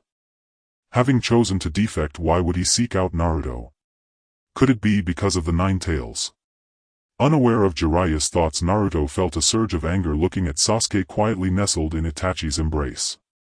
Even knowing that Sasuke was the one he had been waiting for, Naruto still felt an overwhelming unease, as if a fiery storm was brewing in his chest, and he roared without thinking, "You despicable guy, let Sasuke go!" He shouted, his voice thunderous, shaking the air around him. A person lacking strength, unable to reflect on themselves, resorting to anger when faced with problems they cannot solve instead of seeking a way to handle them. Itachi chose to ignore Naruto's futile rage, carefully holding the person in his arms and casting a glance at Kisame from afar. "That guy is still the same as ever." Kisame scratched his head, unperturbed by the scene, and habitually nodded at Itachi. Outside, the sun shone brightly and the streets were bustling with people. In the hotel corridor, the two parties faced each other from a distance, tension thick in the air. Naruto clenched his fists tightly, showing no hesitation as he sprinted past Kisame, throwing a punch towards Itachi at the end of the corridor. At the same moment, Kisame chased after him, shouting, "Kid, you're walking into a trap." Naruto ignored him, his body shooting towards Itachi like an arrow. Kisame followed closely behind as Naruto rushed towards Itachi. The smooth floor suddenly rippled and Naruto's left foot slipped, instantly sinking into a warm, moist, elastic flesh wall. "What?" Kisame abruptly halted. The corridor, originally made of reinforced concrete, transformed instantly, with writhing crimson flesh emerging from all sides, rapidly invading and occupying the entire corridor, trapping everyone inside this confined space. What is this?" Naruto looked up at the ceiling only to see the writhing flesh, leading to his question. "Ninjutsu toad mouth binding technique." Jiraiya placed his hands on the ground, flashing a confident smile at his opponent's Itachi. "Kisame, it's truly unfortunate, but you are now inside my belly. I summoned the esophagus of the great toad of Myaboku Mountain. Since you are both wanted men, I might as well turn you into food for the great toad." Itachi's brows involuntarily furrowed. The smooth surface transformed into writhing flesh and his feet sank slightly, the flesh quickly tightening around his legs like a beast sensing food, constricting him at an alarming speed. Seeing that Naruto still looked confused, Jiraiya reminded him, "Naruto, stand still and don't move. Don't worry, this is my ninjutsu. Kisame, follow me." Itachi's tone dropped slightly as he turned and walked away without hesitation. The information was inadvertently revealed to Jiraiya. How he would inform Konoha and respond to the Akatsuki's attack was no longer a concern for this rogue ninja. At this moment, everything about Sasuke occupied his mind. Itachi wanted to understand what was happening with Sasuke's eyes and what had Sasuke experienced in the places he had not noticed. Itachi was well aware that at Sasuke's current age, regardless of his strength or understanding of the world, it was impossible for him to defect from Konoha easily unless he encountered a problem he could not solve. Could it be that the higher-ups in Konoha wanted to target Sasuke? What could this be for? Aside from himself, the only thing that the upper echelons coveted was the Uchiha clan's bloodline limit, the Sharingan. Thinking of this, Itachi's eyes darkened, a cold aura suddenly radiating from him and his entire being filled with hostility. Nizan. Sasuke's eyelashes fluttered. In his hazy consciousness he felt a chill enveloping him, struggling to curl into a ball, quietly nestling in Itachi's embrace like countless nightmares from his past life, lost and yearning as he called out that person's name. All of Itachi's negative emotions dissipated with that soft call.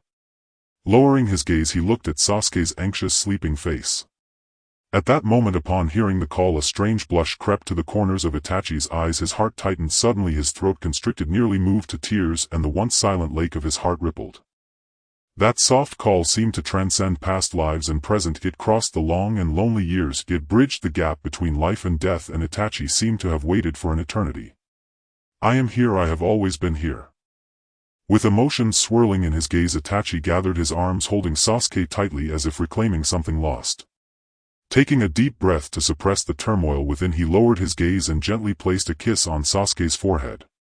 When he opened his eyes again, it was to calmly avert his gaze and focus on the surroundings. At that same moment, Kisame scoffed, breaking free from all bindings. He dashed a few steps to leave, but suddenly felt a tugging force on his hand.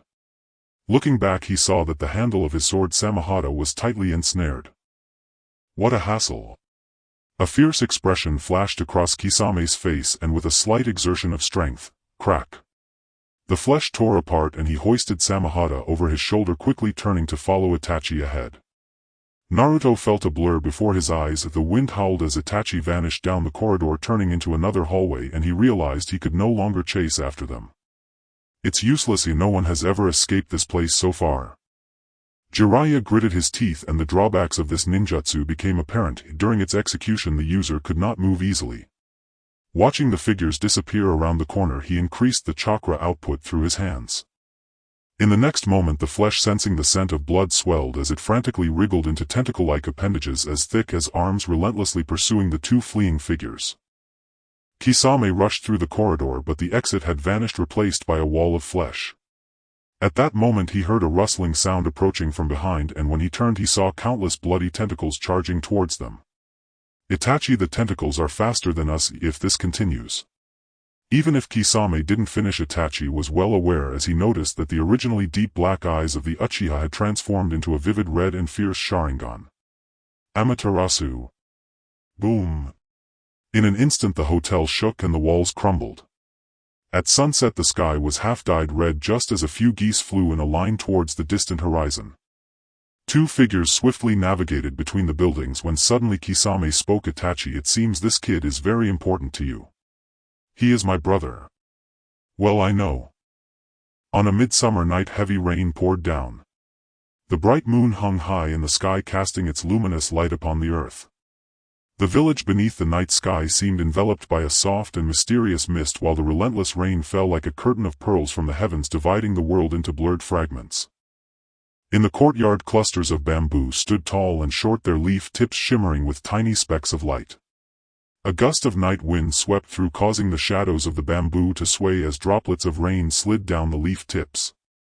Itachi sat quietly on the corridor, his head slightly bowed, eyes half closed, with only his eyelashes casting shadows on his cold snow-like face. With a thud, a bamboo tube in the courtyard was filled with water and struck against a stone, producing a crisp sound that echoed in the silent courtyard. Outside the rain pattered softly, while inside it was eerily quiet. Where is this? Sasuke opened his eyes, unsure of how long he had been asleep. He only felt a sharp pain at the nape of his neck and shook his head, propping himself up. His vision was blurry. Rubbing his throbbing temples, his pupils gradually focused and the surroundings came into view. The first thing he noticed was a strange tatami room, quiet and serene, with sheer curtains billowing in the wind and moonlight spilling onto the floor, leaving a patch of bright white light. Through the window glass he could see the backyard, where the deep brown window frame framed the view of the bamboo grove and hot spring. Suddenly something caught his peripheral vision, and as he looked up all movement came to a halt. On the corridor just a door away Itachi sat quietly under the round lamp, gazing up at the night sky, when suddenly he seemed to sense something and turned to look back. Sasuke was caught off guard, locking eyes with him in that instant. Itachi had taken off his long robe embroidered with red clouds, wearing a black short-sleeved shirt paired with black trousers. His long hair cascaded down and his slender figure stood tall, making it difficult to discern his expression from a distance. Their gazes crossed for just a brief moment, and then Itachi nonchalantly stood up, not immediately entering the tatami room but leaving down the corridor. Sasuke's eyes flickered slightly, his fingertips unconsciously clutching the blanket, an indescribable emotion flooding his heart, leaving his nose tinged with a sourness and his heart feeling hollow. The blanket was wrinkled deeply from his grip and he withdrew his gaze, lying back on the blanket. At that moment he wore a light blue kimono, staring at the ceiling as his thoughts gradually drifted away. A few minutes later the sliding door of the tatami room was pulled open from the outside and Itachi entered, carrying a tray, bending down to place it on the low dining table. The moment Itachi walked in, Sasuke half sat up as if time had stopped. His gaze locked onto Itachi under the light, the sounds of rain fading away, leaving only the slightly hurried beating of his heart. "Sasuke," Itachi said while tying his hair into a braid, gesturing, "you'd better sit here and eat obediently. Once you're done we can talk. If you dare to run away while I'm not paying attention, I believe you wouldn't want to see me angry." He stopped and turned back, his pitch-black eyes suddenly transforming into a scarlet kaleidoscope, revealing a sinister and cruel smile. Sasuke raised an eyebrow. It seems you've been offered a bounty of 300,000 Rio on the black market. 300,000 Rio. You've made quite a name for yourself. Itachi crouched down quietly observing Sasuke's young and indifferent face. He placed a hand on Sasuke's shoulder leaning and closed his honey-colored lips moving. Silence spread in the small room. Ultimately Sasuke yielded, first rising to sit at the table. On the low dining table there was a plate of bonito rice balls, a small dish of tomatoes and a bowl of miso soup. It was simple fare, but it was food he liked. The bonito was firm and savory, combining with hot rice and soy sauce to enhance its flavor paired with steaming miso soup. In the cool night air, though it was not a gourmet meal, it was enough to soothe his restless heart. As he ate he kept an eye on Itachi's movements.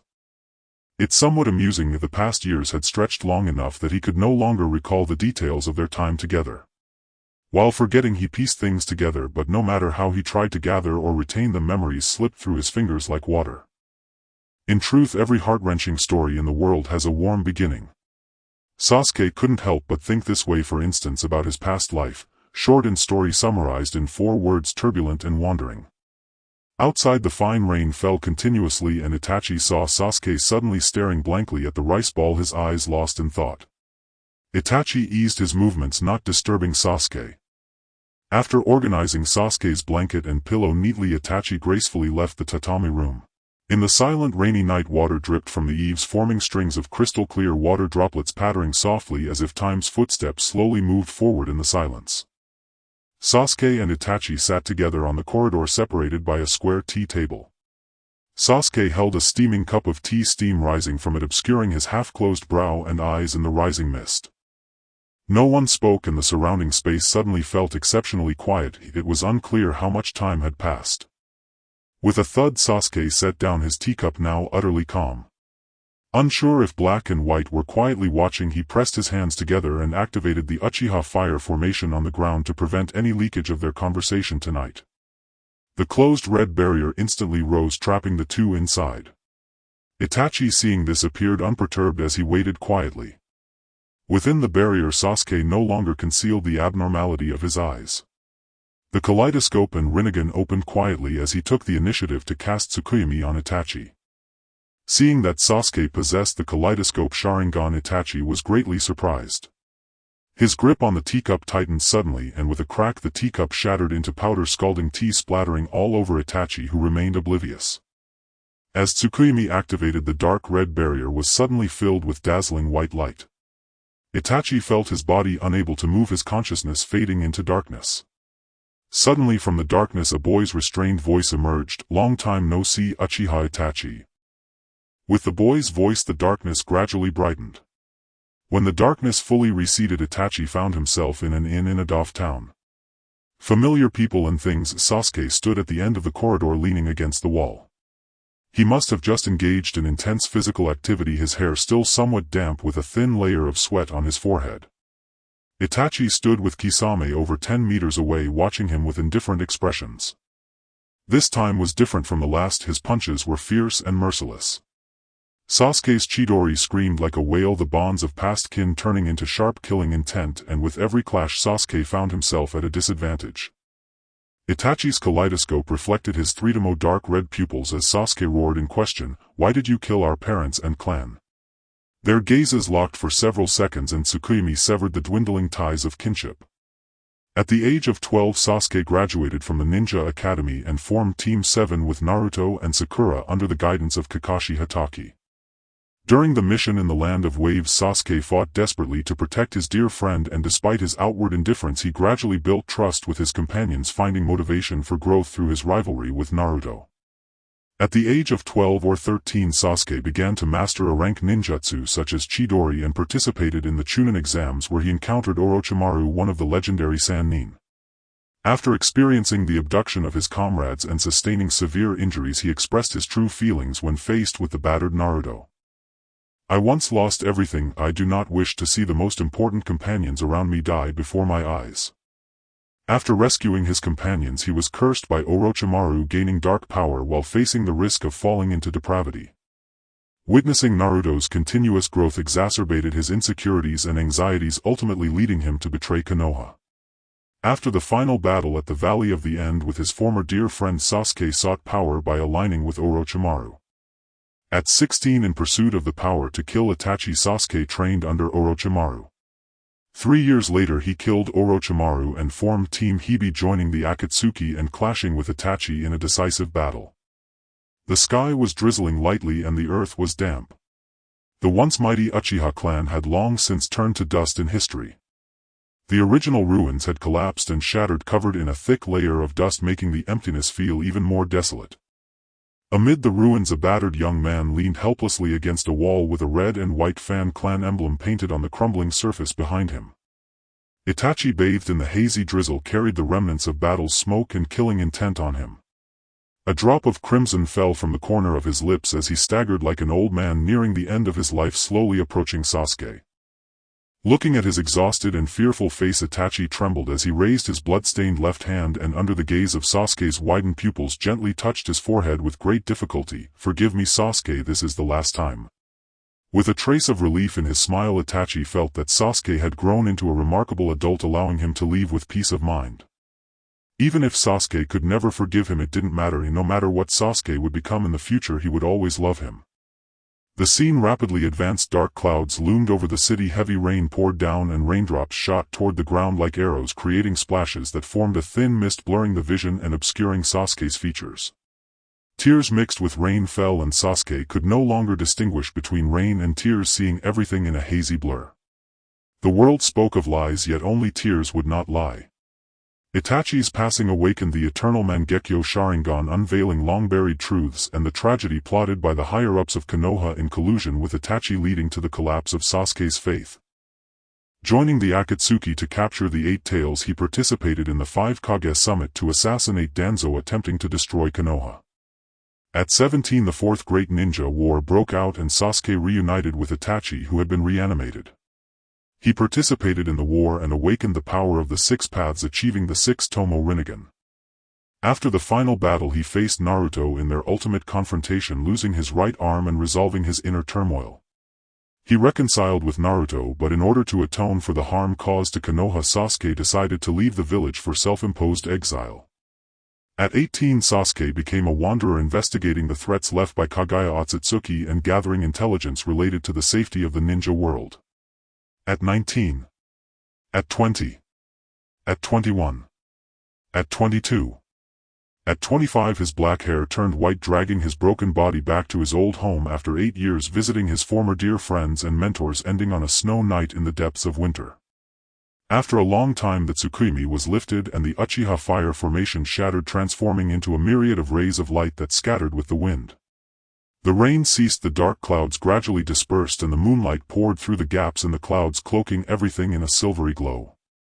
The air was filled with the fresh scent after the rain mixed with the fragrance of the earth, enveloping the entire courtyard. Itachi opened his eyes, tears streaming down his cheeks. Knowing everything, his heart could not find peace for a long time. He had always known that he intentionally left Sasuke behind during the clan massacre and provoked him to seek revenge, hoping Sasuke could survive as a hero of Konoha. He believed that after Sasuke obtained the Mangekyo Sharingan, defeating himself and transplanting his ocular power would allow Sasuke to awaken the eternal Mangekyo Sharingan, thus becoming the guardian of Konoha. Itachi hoped Sasuke would not seek revenge for him and not follow the path he once took. Even though he understood that his death would greatly impact Sasuke, he firmly believed that time could heal all wounds and that Sasuke could surely emerge from the shadow of Itachi to live boldly and courageously for himself. But Itachi never expected that the Sasuke once filled with hatred would turn out to be just like him and die young. Reality pierced his heart like a bloodied dagger without mercy. Watching Sasuke, who was still alive and even surpassed him, Itachi was almost brought to tears of joy. Itachi finally understood that his so-called good intentions for Sasuke meant ignoring Sasuke's wishes and resistance, forcing him to hate him and experience pain, pushing him to awaken the Mangekyo Sharingan through this extreme and cruel method. Using the core of for your own good, family ties, as a bond, he placed Sasuke's survival and growth above his own fate. The night wind gently brushed the bamboo leaves, danced lightly, and the frogs croaked loudly. Sasuke's black hair was lifted by the wind and his light blue kimono swayed with it. He knelt down and embraced Itachi, whispering softly, "That's enough, Nizan, this time. Please don't leave me again." Under the moonlight the two young warm bodies pressed closely together, their chests held two wildly beating hearts pounding against each other. Itachi's breath momentarily caught, falling silent for a few seconds. A barely audible sigh escaped his lips. "What should I do with you, Sasuke? It seems I have made many mistakes that cannot be undone even if I exhaust my entire life." He lowered his head, his bangs falling over his forehead, casting fragmented silhouettes on his face. He opened his arms and tightly embraced the boy, pressing his face against Sasuke's neck. After a long time Sasuke heard the man's somewhat muffled voice, "I'm sorry, I've always been doing things that hurt you, saying that no matter what happens Big Brother will definitely protect you with all his might. Yet I always went against that promise.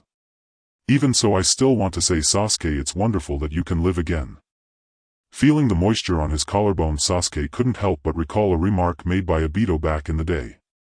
"Because for him your life is more important than the village." Since Itachi's passing in his past life, he abandoned all memories and was reborn, striving to become like that person just to prove that Itachi once existed in this world, but he was not happy. If Itachi had known that after his death Sasuke would emotionally collapse and turn dark, that he would embark on a path of vengeance and confront Naruto, that he would seek atonement and decisively leave Konoha, secretly eliminating the forces threatening the village to make amends for his sins. No matter what, he would strive to live on, not allowing Sasuke to repeat his old path. Sasuke's life could be described as turbulent and wandering, living in this world with a sense of hardship, ultimately without a village to return to, without a lover, without family, and certainly without a lamp left burning for him. Time has passed, youth is no more, with nothing to his name he is battered and bruised. In a world filled with uncertainty he cannot find his way home.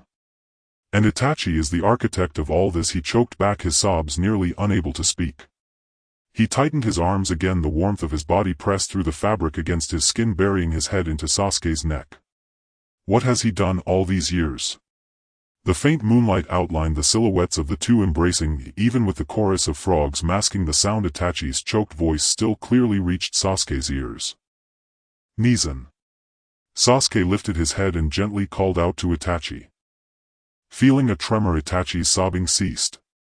He released the person in his arms, his fingers curling as he tentatively raised his hand to rub Sasuke's head. The warmth beneath his palm was vibrant and alive. In different places and at different times the same two people carried entirely opposite emotions. Time had made them both familiar and estranged. Itachi suddenly realized what regret means, if that which cannot be regained and those whom one cannot meet again are indeed regrets. All that once was seemed like a dream. Itachi felt as if he had undergone a dark and absurd nightmare. Now, upon awakening from the great dream, he found himself a different person in the blink of an eye. But the important person is right before him. As long as he quietly sits there, it surpasses all the beautiful landscapes. "Forgive me, Sasuke, I will not leave you alone again. Even if the road ahead is chaotic, walking it with him is what makes it the human world." Sasuke suddenly lowered his gaze to avoid Itachi's eyes, yet grasped the hand placed on his forehead. "Nizan, you always say forgive me, Sasuke, and then pokes my forehead, yet time and again left me behind, departing alone." Sasuke's mood swayed like floating duckweed on water. Itachi, with his notorious past, said forgive me, yet made him feel so miserable. His hand suddenly felt a burn. A drop of scorching hot tear fell onto his hand. Itachi's eyes widened in shock, his heart felt like it was painfully tugged, and suddenly a wave of sorrow filled his entire being. "This is the last time, Nizan." Sasuke did not want the atmosphere to plunge into sadness. He buried his head in Itachi's chest, listening to the strong heartbeat through the layer of fabric. He would hold on to Itachi, drag him back, save him. Sasuke would not let go, but Itachi had to let himself be pulled back. Itachi gently held his hand in return, feeling surging within him like warm water, leaving behind a cool trace after flowing through. Bittersweet yet joyful, Itachi knew he could not ignore Sasuke's earnest plea nor refuse his request that spanned 2 lifetimes. He embraced Sasuke once more, thinking, let it be this way. The night wind lifted a bamboo leaf brushing against his cheek, lightly floating away. Itachi's previously restless heart suddenly calmed. Perhaps he had suppressed his feelings for too long, or perhaps it had been a while since he nestled in Itachi's embrace. The fresh scent of evening primrose entwined around him, wrapping him tightly, giving Sasuke an unprecedented sense of security. He felt like a traveler wandering alone in the desert, finally finding a place to rest. Sasuke lay there in Itachi's embrace as the frogs outside the courtyard gradually faded into the distance. Everything around them turned silent, and in the blink of an eye he fell into a deep slumber. The air in the courtyard was tranquil. Sasuke curled in Itachi's arms, breathing steadily with his eyelids tightly closed, sinking into sleep. At this moment he was as obedient and adorable as he had been in childhood. Itachi adjusted his sitting position to allow him to sleep more soundly while gently stroking his hair. Sasuke's thick eyelashes fluttered softly as if feeling the touch in his dreams. His lips moved as he subconsciously called out, "Nizan." Itachi's heart trembled slightly as if making an effort to suppress the turmoil within. He took a deep breath, his eyes reflecting not only tenderness but also a hint of melancholy. He lowered his head and gently reverently kissed Sasuke's forehead. A full moon hung high in the night sky. The rainwater filtering through the bamboo leaves reflected a shattered yet dazzling light. A pitch-black crow flapped its wings, slowly landing on the bamboo treetop in the courtyard, tilting its head slightly, curiously surveying the surroundings. Suddenly the crow froze for a brief moment, its beak, which was about to call out, tightly shut. Then its wings folded, its feet firmly gripping the bamboo stalk, its head retracted, transforming into a timid crow standing still on the bamboo branch. Itachi glanced at it sideways for a moment. The crow cautiously returned the gaze. The human and the crow stared at each other for a long while. Itachi placed his index finger to his lips, signaling for silence, his scarlet kaleidoscope eyes filled with threatening intensity. Moonlight embraced him, serene on his shoulders, a night of tranquility. The next day the sun rose in the east. The horizon turned a pale white like fish bellies. The clouds appeared gray and scaly, gradually becoming transparent before drifting away with the wind. The red sun just emerged from the mountains, and the morning glow dyed half the sky red. Nizan. The daylight brightened. Sasuke suddenly woke from his dream in shock. What met his eyes was a familiar yet slightly strange tatami room. The room was very quiet. A corner of the white curtain was lifted by the wind. Sunlight poured through the lattice door and window, casting a field of light spots. Sasuke's eyes were slightly red, his chest rising and falling. The kimono loosely hung on him, exposing half of his chest and collarbone. The kimono was already soaked with sweat, but Sasuke had no time to care. In his perception, the large mansion now had only him left. Itachi had vanished just like in his previous life, leaving not a single word behind, simply disappearing from his life or existence. Sasuke's gaze darkened. He threw off the blanket and walked step by step into the bathroom, scooping a handful of water to splash on his face. The icy mountain spring stimulated his skin, thoroughly waking him up. A drop of water slid down his elbow, splashing on the floor with a soft thud echoing in the empty bathroom. As if hearing some kind of prompt, Sasuke slowly raised his head, facing the mirror where his current appearance was clearly reflected. With slightly disheveled black hair, the clothes he wore were wrinkled from sleeping, with the collar wide open and his face darkened. He looked utterly disheveled. But aside from his face and expression, a faint smile appeared at the corner of Sasuke's mouth. To appear weak and fragile in front of that guy, it turns out he secretly hoped he wouldn't leave. How embarrassing. Like a lost dog.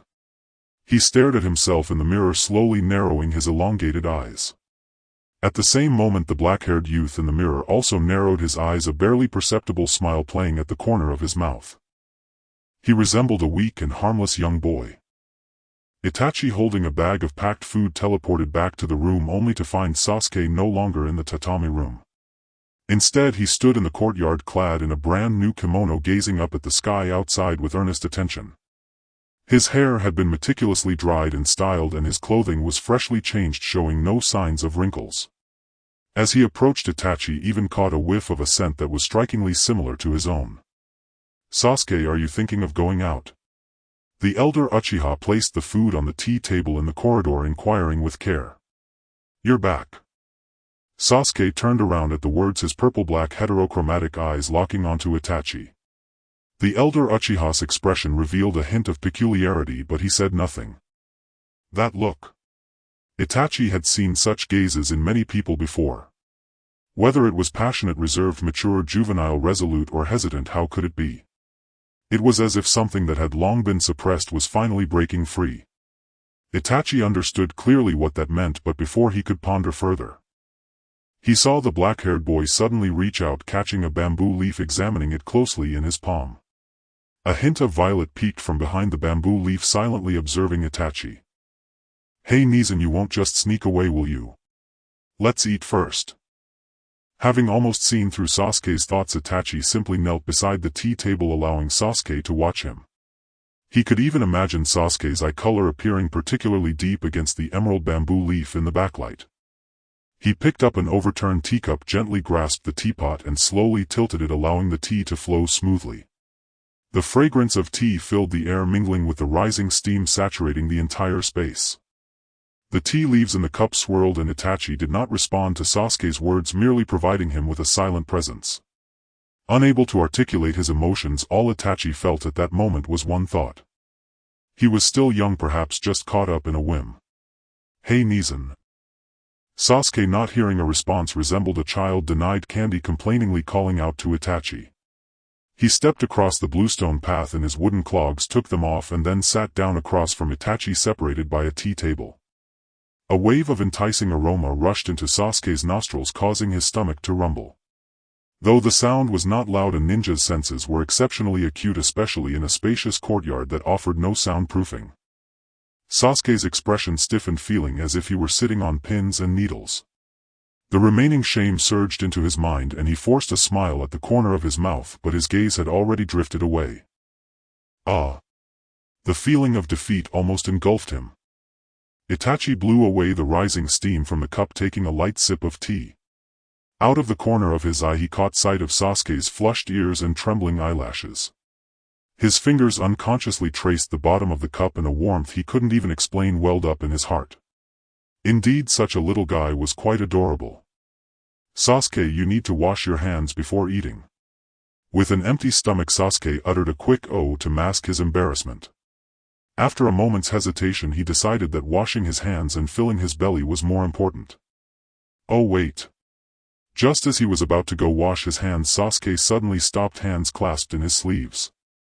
He looked up at the vast sky, speaking in the calmest tone, "Nizan, will you accompany me to the summer festival tonight?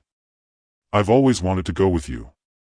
At that moment the clouds parted and a beam of sunlight fell on the edge of the corridor, perfectly enveloping Sasuke.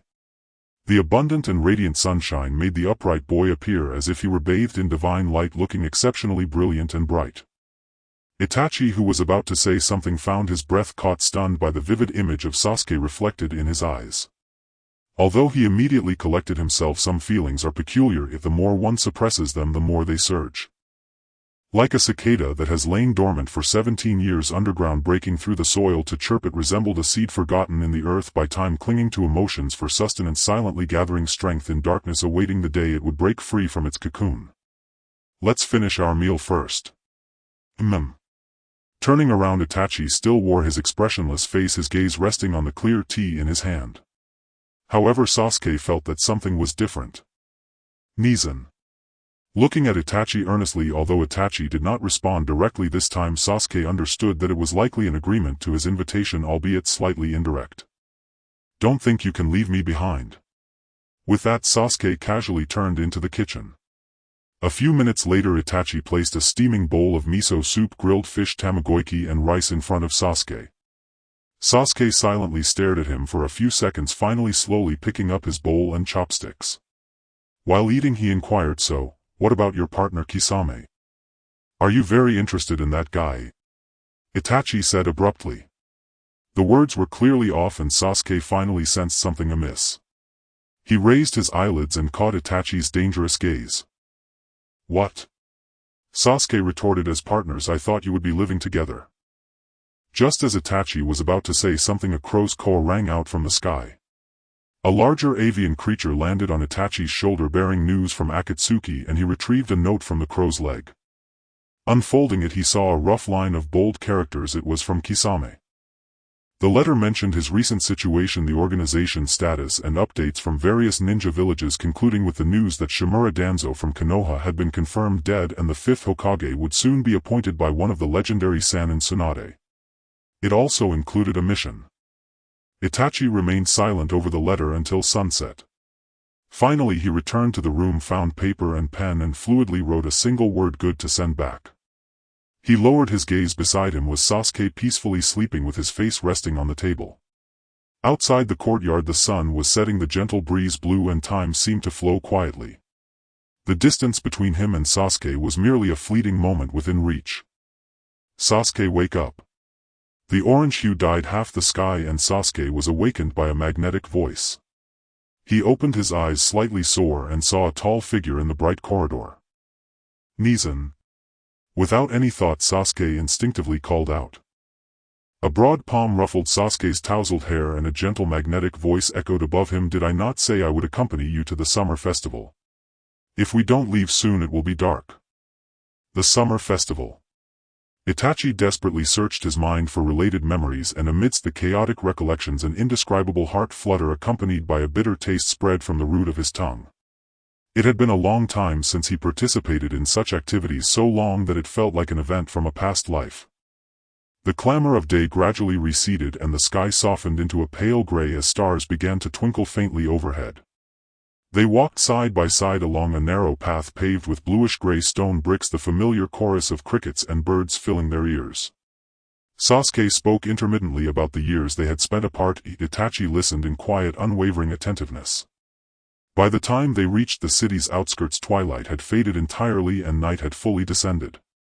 At the edge of the barren plain stretched a vast sea of lights, thousands of lanterns shimmering across the horizon, while the mountain breeze carried the brilliance of distant stars and the Milky Way, a delicate veil arcing across the heavens above.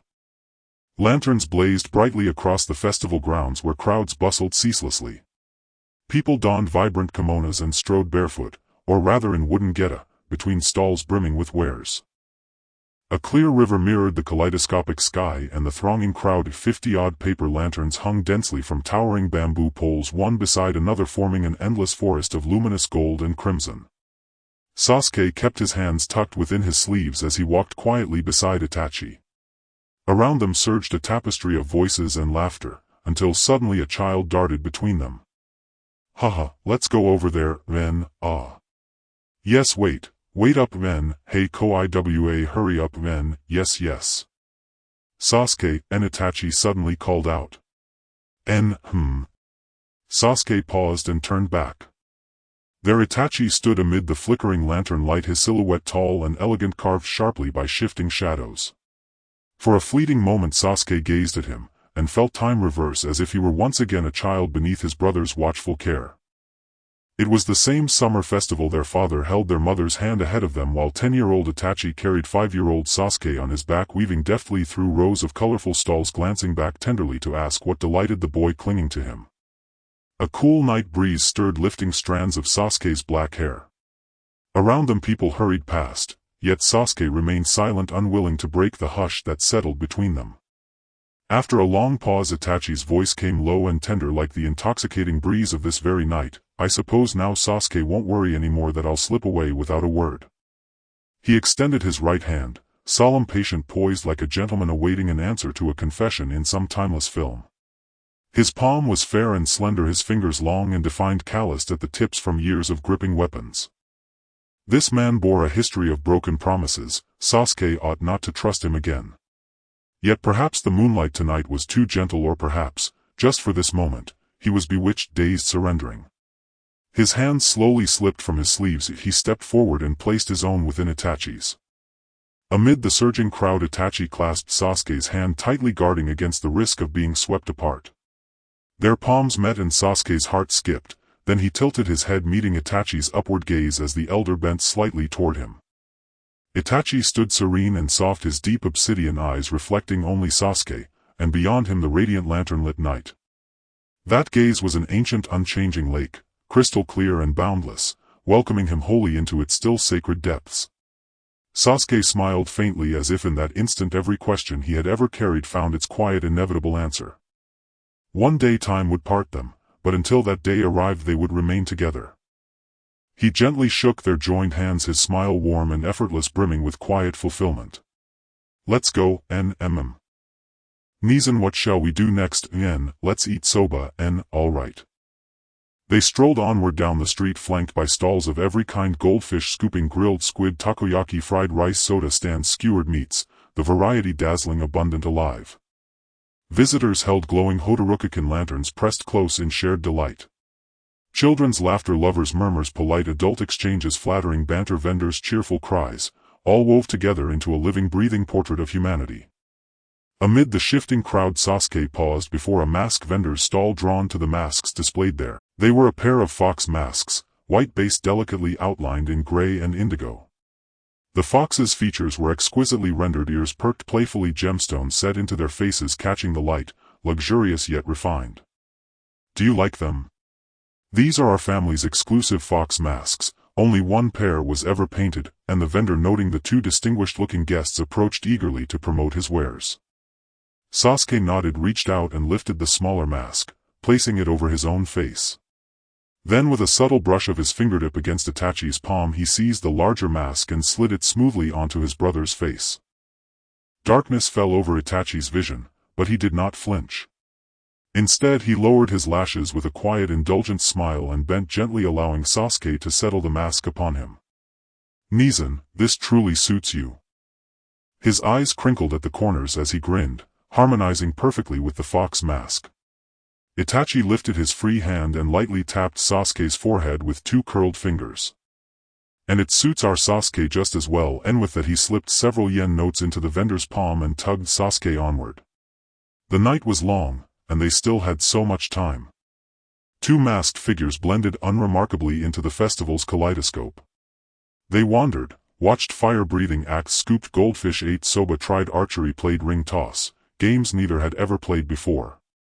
Beside a rack of miniature windmills, Sasuke held Itachi's hand in one, an apple candy in the other, and blew softly on a redandant white pinwheel, its blade spinning gracefully in response.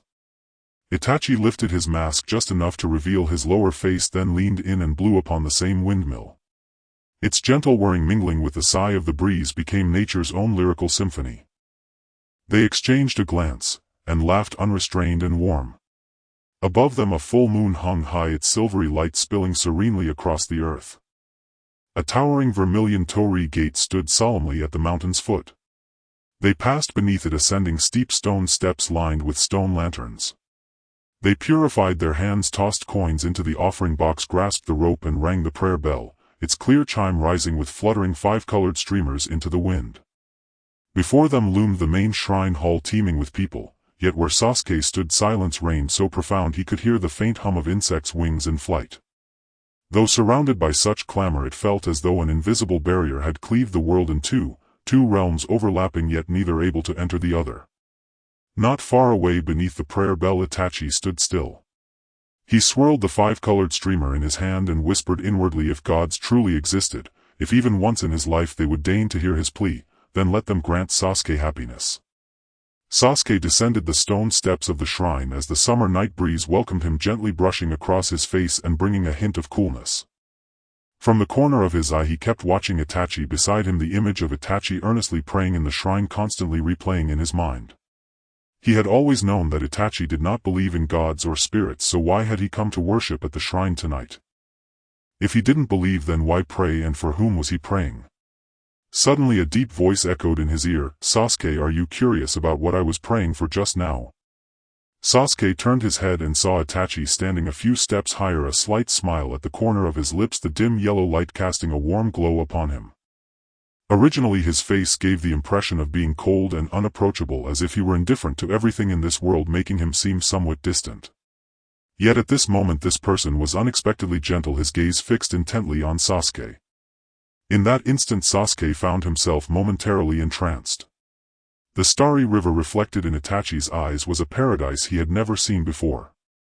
Itachi walked step by step to Sasuke's side, bending down. He slowly extended his hand, moving with such tenderness as if afraid to disturb something, his fingertips gliding over Sasuke's moving Adam's apple before sliding to the nape of his neck. His voice was hoarse, low and dry, spoken in a tone only the two of them could hear. "Ah, if the divine will listen to my prayer, even if it is only once in this lifetime, then please bless Sasuke with happiness." He stood beside Sasuke, withdrawing his thumb from the side of Sasuke's neck, leaving behind a trace of warmth and touch. Itachi said, pinching his fingertips together, "Sasuke, do not feel uneasy. I will never leave you alone because you are very important to me.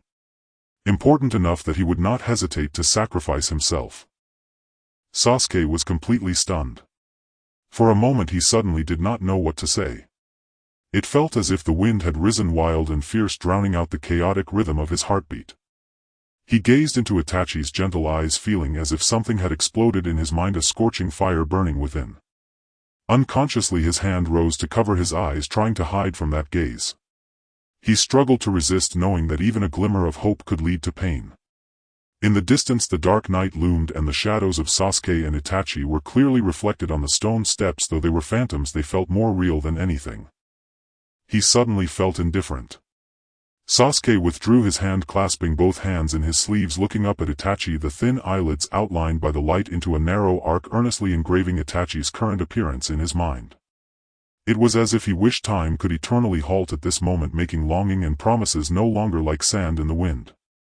Hey brother, a liar has to swallow 1,000 needles. I know. No matter what happens in the future, I will always be by your side. The two walked side by side on the street, the moonlight stretching their shadows long. Occasionally their clothing would accidentally brush against each other, then slowly part. Between these two there seemed to be an invisible barrier isolating them from the outside world, as if no third person could fit in. As they walked, Sasuke suddenly stopped, looking seriously at Itachi. Your life is tied to mine. Itachi looked at Sasuke's determined eyes. A warm current surged within him. He reached out, gently ruffling Sasuke's hair. So do I. Suddenly, not far from them, a loud, enthusiastic scream came from a cotton candy stall. Miyuki Yusa looked quickly. This must be the Tsundere and his gentle, pampering partner. Oh my. This partner is so proactive. Who understands? Is this not my illusion? The novel has truly stepped into reality. They really exist in this world. Miyuki. Quick, slap me. Slap me. Oh my. They must be happy. Otherwise I will die with my eyes closed. As soon as the words fell, there followed the sound of heavy objects falling, then a flurry of panicked exclamations. Yumi. Yumi. What happened? Wake up. Don't scare me. Yumi. Please wake up. I'm begging you. Please don't scare us anymore. Yumi. I'm fine. Sasuke and Itachi were drawn by the commotion and turned to look towards the source of the voice. They saw a group of girls gathered together, one of them lying on the ground while the others anxiously called out. Sasuke furrowed his brow. In his past life he had heard similar words more than once and naturally understood what she was saying, but what were these absurd words? Itachi's lips curled slightly, a hint of a helpless smile. He softly said to Sasuke, it seems we have attracted others' attention. Sasuke huffed, such a hassle. At this moment one of the girls noticed their gaze. Instantly blushing, she stammered, sorry, we didn't mean to disturb you, we were just too excited. The other girls also came to their senses and bowed in apology together. Sasuke was about to say something, but Itachi stepped in first, gently saying, it's all right. I hope you can find your own happiness too. Upon hearing this, the girls' eyes sparkled with excitement as they nodded repeatedly. Once the girls quieted down, Sasuke and Itachi continued walking side by side towards the area where fireworks were being set off. Hey brother, you know what they were saying, right?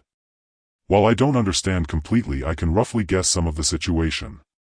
Sasuke, they don't really mean any harm. They probably misunderstood due to certain reasons, thinking that we share that kind of special relationship. However, their blessings are sincere, of that I can be sure. Speaking of which, that girl and I share the same sentiment. We sincerely hope you, Sasuke, can be happy and joyful no matter what the future holds. We hope you maintain your smile and walk strong ahead. Sasuke clenched his lips tightly as if suppressing some intense emotion within. Silent for a few seconds, he turned his face away. I hope you can find happiness too, brother. Itachi was slightly taken aback, then relaxed, a barely perceptible smile gracing his lips. He looked at Sasuke and said earnestly, having you by my side I am already very happy. Some misunderstandings can be clarified and grievances can be resolved, but wounds must heal slowly. At this moment the area where the fireworks were bursting into bloom was already bustling, colorful fireworks exploding in the night sky, illuminating both their faces. Suddenly a burst of enthusiastic cheers erupted from the crowd. Some danced with excitement while others embraced and cried joyfully. Some shouted their heartfelt confessions. In this cacophony of joy, Sasuke and Itachi stood side by side, their figures blending into the crowd, appearing as ordinary as any other person in the world, existing in a humble yet genuine way. With a loud bang, fireworks shot into the sky, bursting into a kaleidoscope of colors. Some resembled shooting stars drifting across the night sky, others blossomed like marigolds in full bloom, while still others resembled fairies scattering flowers, each flower descending from the heavens, trailing long starlight and illuminating the entire night.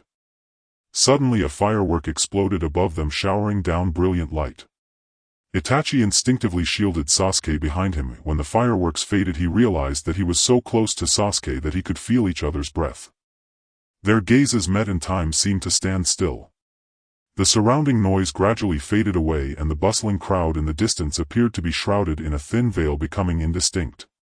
In that moment they both understood that this feeling had transcended familial bonds. It was a taboo, a crossing of boundaries that would never be accepted by the world. Under the glow of the fireworks, Sasuke suddenly stepped back, avoiding Itachi's gaze, tilting his head to the sky, and calmly spoke, "Nizan, can we go to the summer festival together again next year?" Itachi maintained his usual expression, a smile flickering in his eyes. "Of course we can." The older Uchiha could easily see through the young man's feelings. What Sasuke thought he was concealing was all too evident in the eyes of the elder Uchiha. Sasuke stared blankly into the void, his pale pink lips slightly downturned, feeling both a twinge of disappointment and a secret sigh of relief. Sasuke was usually confident, yet in front of Itachi he felt insecure and confused. His experiences and understanding were insufficient to support accurate judgments in such a complex environment. Perhaps having lost too much in his past life, even in this rebirth, certain concepts were difficult to change in a short time. After all, the thought that had accompanied him the longest was that one phrase. Anything valuable pursued in life, at the very moment of obtaining it, will be bound by the loss that follows. At that moment another firework exploded in the sky, its light illuminating Sasuke's face. The fireworks blossomed against the backdrop of the sky, resembling the most beautiful tapestry of jewels hanging above the myriad lights of the world. It was a sight Sasuke had rarely seen, splendid and dreamlike. He stared for a moment, whispering softly, "The fireworks are beautiful." Itachi followed his gaze to the sky, a possessiveness churning within him, but ultimately he closed his eyes and exhaled deeply. "Yes, they are beautiful." While the crowd's attention remained fixed on the fireworks, he could not tear his gaze away from Sasuke's profile. The sound of his own heartbeat was deafening, drowning out even the crackle of the fireworks. In the time that followed they continued to walk side by side along the summer festival street, intentionally maintaining a slightly greater distance than before. Occasionally their eyes would meet and they would calmly divert their gaze. As the summer festival approached its end and the crowd gradually dispersed, they walked side by side down the path home, the distant chirping of insects resonating among the grass while the moonlight cast long shadows of the two. Sasuke felt as if he were in a dream, his body moving instinctively while his thoughts drifted far away, replaying Itachi's every word and action, his distinctly defined face, pale lips and deep dark eyes. It was only that when those eyes met his, they seemed to be filled with starlight. In different times and places the same person was constantly replaying in Sasuke's mind. Suddenly stepping forward, his fingers inadvertently brushed over Itachi's hand, and before his mind could react, driven by the strongest desires of his heart, he grasped Itachi's hand. When Sasuke came to his senses, he looked in shock at the person he was holding, feeling that everything was so unreal. What had he just done? He clearly remembered the entire process, yet it felt as if that person had not been himself. In the instant of feeling the warmth belonging to another, Itachi's profound gaze surged with emotion, his throat bobbing twice before he reciprocated the grip. Every approach by Sasuke was a tremendous test for Itachi. He constantly reminded himself to stay calm and not let emotions cloud his judgment.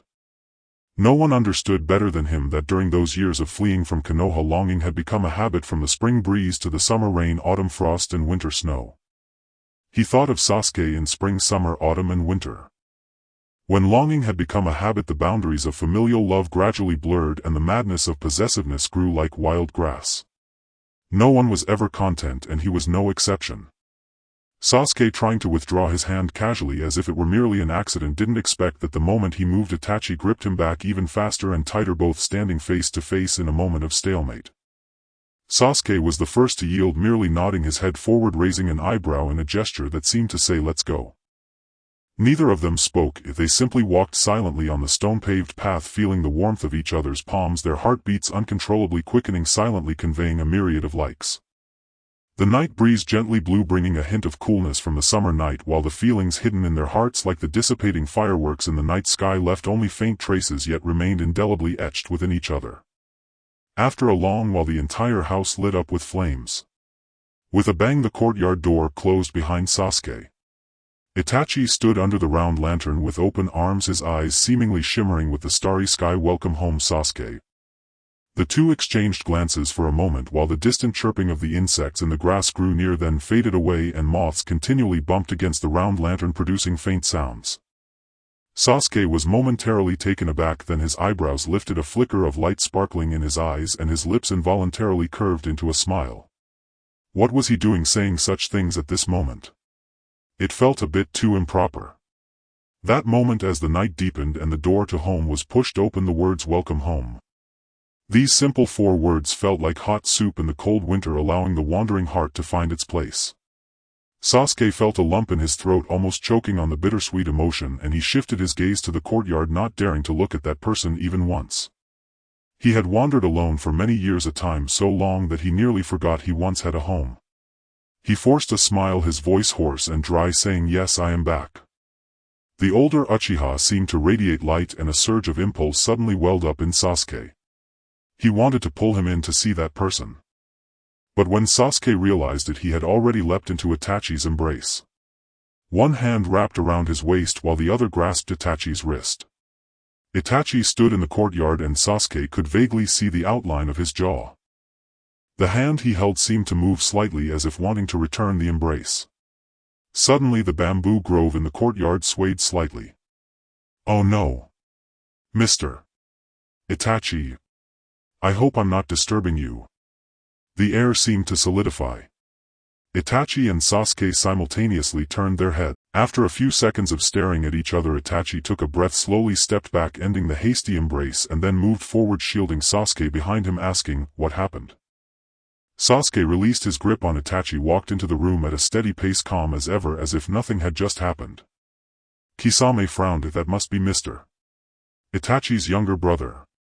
A myriad of unspeakable images flashed through his mind until Itachi called out to him, "Kisame." "Ah. Yes." Kisame immediately adopted a serious demeanor. "The organization has decided to send the 2 of us to carry out this important mission together. The objective of this task is to escort a specific person and ensure he safely travels from the land of sound to the land of water." "Is there a Jonin involved in the assassination?" Itachi asked. "Yes, and not just one. That guy has a bounty of 40,000 on the black market. This is no small amount. Those bounty hunters who catch wind of it will surely be too numerous to count. Moreover, following the failed plan to capture the Nine Tails, the organization has quite a few opinions about Mr. Itachi. So this troublesome and tedious task has naturally fallen on our shoulders." "All right then." Itachi interrupted Kisame before he could continue. Squinting at the sky, opened the door and invited, "Come in." Being interrupted suddenly while speaking might annoy or anger most people, but Kisame had no such reaction. His interaction with Itachi had always been like this. They often teased each other and interrupted one another, so he had long since gotten used to it. Moreover, for Kisame, being able to work with Itachi was the greatest honor of his life. Itachi was not only powerful but also exceptionally clever, and Kisame held deep admiration and appreciation for him. In Kisame's eyes, Itachi was like an unattainable mountain peak, difficult to reach yet inspiring awe. Thus, even when interrupted by Itachi, Kisame felt no dissatisfaction, rather he viewed it as their unique way of communicating, a manifestation of their tacit understanding. With a graceful movement, Kisame retrieved the samahata from behind him and entered the room. "Everything is in its original place." Itachi, while loosening his kimono belt, gestured, "I have kept your room well preserved.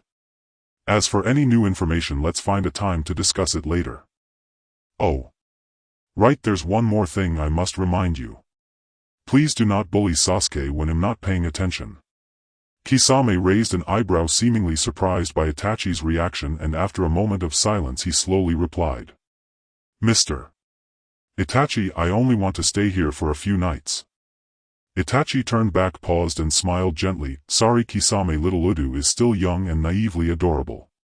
As an older brother I can't help but worry about him being bullied when I'm not watching. Kisame blinked, seemingly confused. He recognized each word Itachi said, but when put together he could not comprehend. Kisame was puzzled, frustrated, and his gaze became vacant. After a few seconds of silence, a flash of realization crossed his face as if he suddenly understood something. But this moment of clarity was quickly replaced by a greater shock. His mouth dropped open and his eyes widened as if he had witnessed the most unbelievable thing in the world. No. Seeing this scene, Itachi smiled, turned around and walked into the bathroom with a brand new kimono. After a few minutes Sasuke emerged, his damp black hair tousled and messy. As he walked back to the guest room drying his hair with a towel, he saw the unexpected guest calmly sitting on the tatami flipping through a book he didn't know where it came from, with 2 steaming cups of tea and several plates of snacks on the low table. Kisame. Sasuke called out casually. Kisame closed the cover, tossed the hardcover book onto the coffee table and said, "Hey kid, long time no see. It seems Mr. Itachi treats you well." Sasuke glanced at the pink cover of Jiraiya's Aika Paradise, quickly lost interest, draped the towel over his shoulder, sat down directly and took a sip of the tea Kisame had prepared, saying, "You don't need to worry about that." Hearing this, Kisame didn't refute. He looked Sasuke up and down. Even from a male perspective this kid was very good looking. His facial features were highly similar to those of his older brother, such as his eyes, nose and mouth, but this kid lacked Itachi's signature nasolabial folds. Sasuke lightly tapped his index finger on the table, meeting Kisame's gaze, and said flatly, "Have you had enough looking?" Kisame chuckled, "You really do look a lot like Mr. Itachi." Sasuke snorted, not responding. At that moment Itachi emerged from the bathroom, his long hair cascading freely, the kimono loosely draped, revealing his toned abdomen. He saw Sasuke and Kisame sitting across from each other and raised an eyebrow. "What are you talking about?" Kisame quickly stood up. "Nothing, just a casual chat." Itachi sat down at the table, poured himself a cup of tea and said, "I still need to understand the specifics of the mission. Kisame, please elaborate." Kisame resumed his seat and began detailing the task, including the identity of the person to be escorted and the potential dangers they might encounter. As Kisame spoke, Itachi rubbed his forehead with his fingers. When he lifted his hand, Sasuke noticed that the ring on his ring finger had been removed, leaving only a pale imprint. While Kisame continued discussing the mission, Sasuke's thoughts were completely elsewhere. He couldn't help but scrutinize that white mark, feeling it was too conspicuous, and countless thoughts surged within him only to be shattered one by one. Seemingly aware of Sasuke's gaze, Itachi discreetly lowered his hand, pushing a plate of red bean cakes in front of Sasuke, lightly tapping the edge of the plate, forming a shape that said, "Not sweet." Once the task was explained, Kisame suddenly felt exhausted. Although he hadn't eaten anything, he felt a wave of fullness in his stomach. He stood up, said he would organize his luggage, and left the room without hesitation. After he left, only Itachi and Sasuke remained in the room, and the atmosphere suddenly became a bit delicate. "Why don't you just leave the Akatsuki?" Sasuke suddenly asked. Itachi fell silent for a moment before slowly saying, "It's not the right time yet." Sasuke looked at Itachi, trying to read something from his expression, but found he could discern nothing. "This mission is quite dangerous, you should stay at home." Itachi shifted the topic. Sasuke's expression remained indifferent as he picked up Itachi's teacup, not minding it, and took a sip, saying, "I'm going too." As long as he made up his mind, as long as Sasuke was willing, he could freely travel throughout the ninja world, whether in bustling cities or remote villages, whether on towering peaks or tumultuous seas. Itachi was well aware of this. Itachi sighed as if conceding to Sasuke, then reached out, gently ruffling Sasuke's still damp hair. "Can't you bear to be apart from me?" Sasuke remained silent, merely staring at Itachi with his dark, intense eyes, pure and obsessive. Perhaps in the world Itachi had left behind he had long since been reduced to an empty shell. This world was torn and tattered, filled with human malice and greed that had corrupted too much beauty. Chaos and war reigned everywhere. Life was so fleeting and the world so disorderly. Sasuke did not wish to argue with Itachi, nor did he want to part ways, unwilling to harbor even a second of regret with him. Outside the window, the moonlight deepened, shadows of trees swayed, the moonlight hazy silence enveloped everything, only distant crickets and nearby bamboo leaves whispered under the gentle breeze. In the quiet space only the sound of breathing could be heard. Sasuke finally spoke slowly. I once heard a saying, wherever the person you miss is, that is your home. Nizan. You are my home. The boy's straightforward and sincere words clearly reached Itachi's ears like a gentle stream flowing into his heart. Itachi raised his hand and without hesitation pulled Sasuke into his embrace. He slightly tilted his head, his nose buried in the soft fluffy hair. His voice was hoarse and heavy, carrying an imperceptible restraint that's truly unfair. Sasuke. I think Nizan is the one being the most unfair. Is that so? Itachi's tone was filled with confusion and self-mockery, as if he felt a deep helplessness about his own actions. Perhaps it's because I am not a competent older brother. He slightly lowered his head, his eyes dimmed, seemingly recalling the past. After all, the words I am best at saying to you are forgive me, Sasuke. In those words there was both regret for his past actions and deep guilt towards his brother. He knew he had caused Sasuke much harm both physically and emotionally.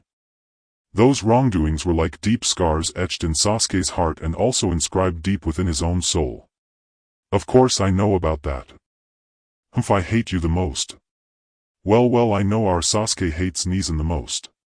Hey, I didn't say you. Yes, I got it. Outside, the crescent moon hung like a hook. Summer insects chirped crisply. A few stars accompanied the flickering cold moonlight. Kisame stood with his arms crossed, leaning against the wall, gazing through the deep brown window frame at the two embracing inside, his eyes filled with complexity. Just then a sound of large bird wings flapping suddenly echoed above the courtyard. He looked up and saw Deidara riding Garuda, having quietly appeared here. Yo, Kisame. What are you so engrossed in here? The person waved from a distance, speaking curiously. Meanwhile, Garuda folded its enormous wings and tilted its body downward, landing steadily in the courtyard. Having intruded into someone else's courtyard without the owner's permission, Kisame clearly disapproved of this person's actions.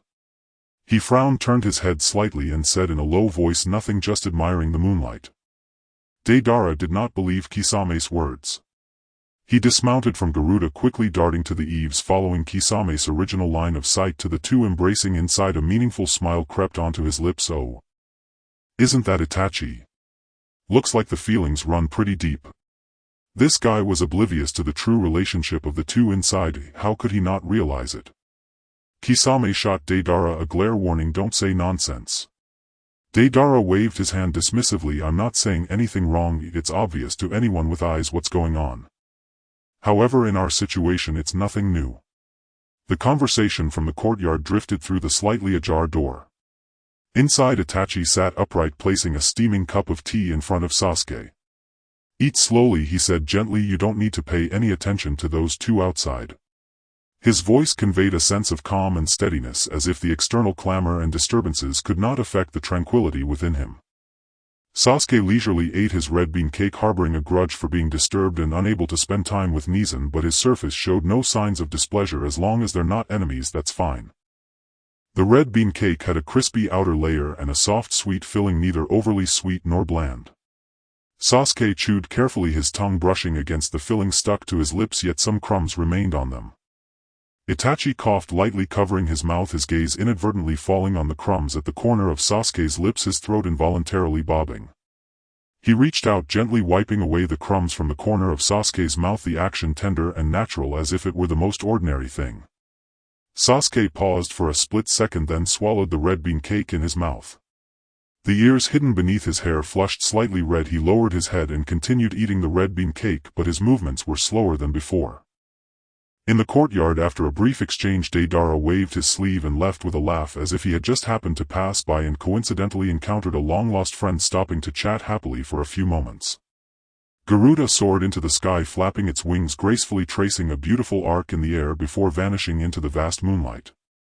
In just a few seconds, which felt like a lengthy confrontation, after confirming the departure of the person, Kisame stood in place, the tense muscles in his arms finally relaxing. He leaned against the wall, turning his gaze towards the dim yellow light and shadows inside, the complexity in his eyes gradually replaced by a softness. A night filled with the gentle sound of insects. Everyone slept as usual. The next day was sunny. The three had breakfast in the living room, then returned to their respective rooms to make final preparations for their tasks. At 11 in the morning, A middle-aged man in a gray kimono with a samurai sword followed Kisame, bowing slightly upon seeing them. I am the retainer of the client, Lord Iden. You may call me Koya. The man was tall and handsome with deep and determined eyes, his dark skin strong and seemingly weathered by countless storms and challenges, yet still exuding an unshakable resolve and courage. Koya's gaze swept over the brothers, finally pausing on Sasuke's face, revealing a hint of unusual expression, but then he seemed to remember something, nodding towards Sasuke before retracting his scrutinizing gaze, asking, "What is this gentleman's name?" Sasuke had changed into a more casual outfit, wearing a simple black high-collared long sleeve and black shorts. His expression showed no displeasure as he replied lightly, "Uchiha Sasuke. So it's Uchiha, truly a young hero." Itachi subtly blocked Koya's line of sight towards Sasuke. At that moment he had changed back into his original robe adorned with red cloud patterns, the signature ring still worn on the ring finger of his right hand, his brow slightly furrowed, thin lips pressed into a straight line, clearly displeased with this retainer. "I apologize, I meant no harm." As a retainer, Koya was naturally perceptive. Sensing the palpable danger, he tightened his grip on the samurai sword, taking a half-step back, and offered Sasuke an apologetic smile. Guo Jiao raised an eyebrow, suspiciously scrutinizing the other party up and down. In such scrutiny he did not explain much, appearing to let out a sigh. After this brief interlude, it did not affect the progress of the task. They were somewhat far from the residence of the Lord Tengbin mentioned by Hiei, yet this middle-aged man still brought a coachman and a carriage along. The four of them were crammed into a carriage. Fortunately, the interior space was spacious enough, making it not too cramped. In fact, riding such a swaying carriage was less efficient than a ninja traveling on foot. However, Hiei expressed his guilt, stating that he was merely a swordsman. No matter how sharp his sword technique was or how glorious his battle achievements, his stamina could not support him in a long journey like a ninja. Thus they ultimately decided to take the carriage, allowing Hiei to elaborate on the specifics of the task during this time. Hiei said, "Lord Tengbin wishes to leave the land of sound in a day, but before that there will certainly be ninjas attempting to assassinate him. I hope you can lend your assistance at that time." Guo Jiao asked, "Has someone leaked his whereabouts?"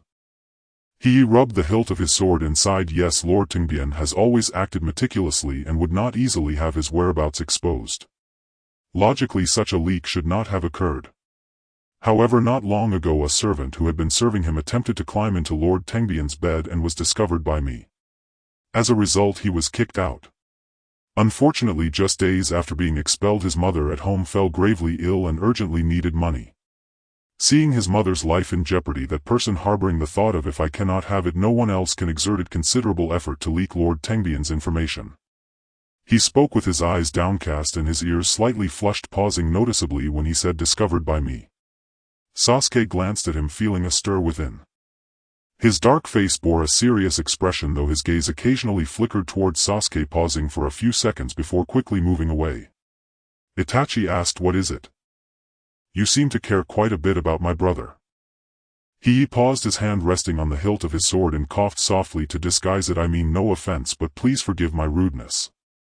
At this point his previously stern face softened instantly, his tightly pressed lips forming a gentle upward curve, his gaze warm and filled with joy. "I have a lover, and this gentleman's demeanor reminds me of him in his youth. It unwittingly brought back memories of long ago when I first got together with my beloved and I momentarily lost my focus. Please do not take offense." Guo Jiao noticed that he referred to his lover as he instead of she, causing him to feel somewhat numb. Names like Deidara and Scorpion, Kakuzu and Haiden suddenly popped into his mind, and the actions that once seemed commonplace now carried an inexplicable undertone. He shook his head, quickly driving away the countless unspeakable images in his mind. Facing Hiei's blissful expression, he showed a hint of peculiarity but said nothing. In contrast to Guo Jiao's shock, Sasuke appeared exceptionally calm, as if such matters were nothing new to him. After all, in his past experiences he had witnessed countless bizarre scenes. He propped himself against the window, glancing outside at the sun-drenched forest, lush and green with nameless wildflowers blooming everywhere. A gentle breeze blew, lifting the stray hairs on the boy's forehead. At that moment Itachi held Sasuke's hand, gently rubbing his little finger with the calloused pad of his own. Seeing Sasuke's ears turn bright red while he pretended to calmly gaze outside, Itachi couldn't help but smile subtly, a barely noticeable curve. Strangely, his cold face momentarily softened and his features revealed a hint of warmth. Jiao sat with his arms crossed, suddenly noticing the two's silent little gestures, his indifferent poker face clearly unable to hold up, his heart roaring almost audibly. Where is my calm and astute Mr. Itachi? No one could hear his inner roar, but sensing Jiao's gaze, Itachi lifted his eyelids and quietly met his gaze, still playing with his own hand, not letting go. Jiao felt a bit flustered but maintained a formal posture, giving Itachi a slight nod before turning to He, breaking the silence and asking, "So when we reach the client, what exactly shall we do?" He was not unaware of the strange atmosphere. He had witnessed the interaction among the three throughout and did not ask any questions. Not looking at what shouldn't be looked at nor hearing what shouldn't be heard was the way of survival for them as servants. He organized his thoughts and said, "At that time I would trouble you all to hide first. Once those assassins appear, you can strike down those enemies." Understood. Jiao and Itachi exchanged a glance and readily agreed. Under the blazing sun, the midday sun shone fiercely on the earth, the shadows of the trees swayed and dappled light scattered on the grass, while the cicadas chirped from the branches, narrating the heat. The carriage jolted along the rugged road and the inside fell into a momentary silence. Sasuke curled one leg, arms crossed, eyes closed, leaning against Itachi's shoulder in a feigned slumber. Suddenly he lifted one eyelid, scanning the surroundings and taking in the expressions of the others in the carriage. As expected, Jiao sat firmly, his upper body leaning back, his knee resting on the bandaged shark muscle. He seemed to be relaxing against the carriage wall but was actually alert to his surroundings, his hand resting on the hilt of the shark muscle, never leaving it. As a servant he held a katana and did not choose to rest, instead staring out the window lost in thought. His dark face was filled with worry, his eyes flickering with the reflections of mountains and trees along the way. Suddenly the carriage shook violently and Itachi's eyes shot open. Reacting quickly, he steadied Sasuke's shoulder with one hand and wrapped his other arm around Sasuke's waist, holding him securely in his embrace, and without a word used body flicker technique to escape the cramped carriage. In the tranquil forest, ancient trees towered high and vines intertwined. "Are you all right?" Itachi appeared on the path, looking down at the person in his arms. Sasuke had already taken a half step back, hesitating slightly at the words.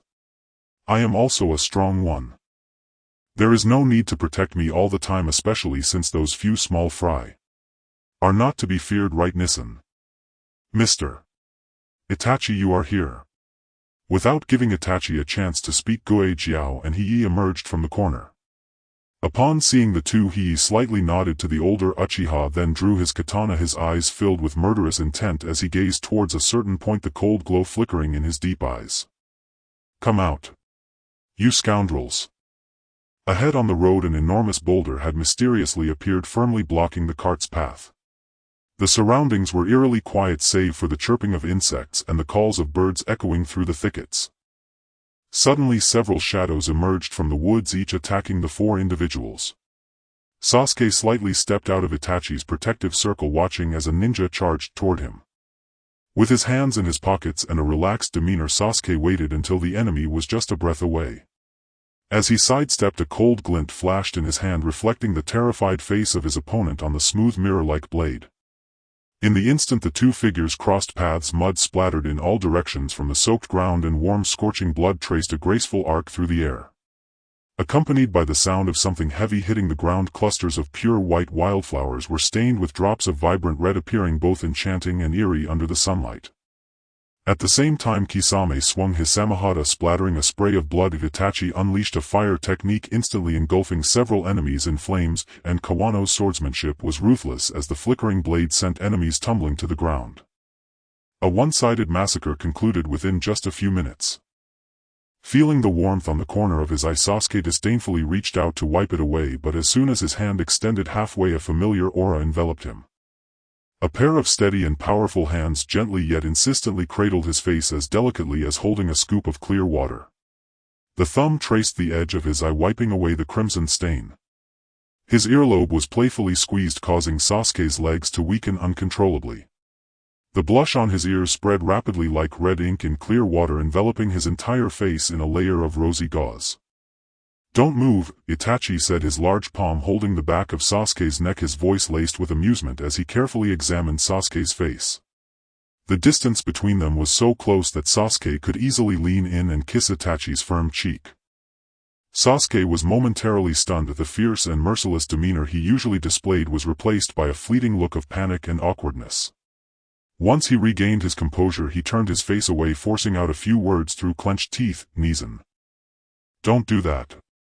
Looking at the side of his face where his flushed ear had inadvertently been exposed, Itachi withdrew his hand from Sasuke's neck, still holding onto a remnant of warmth and sensation.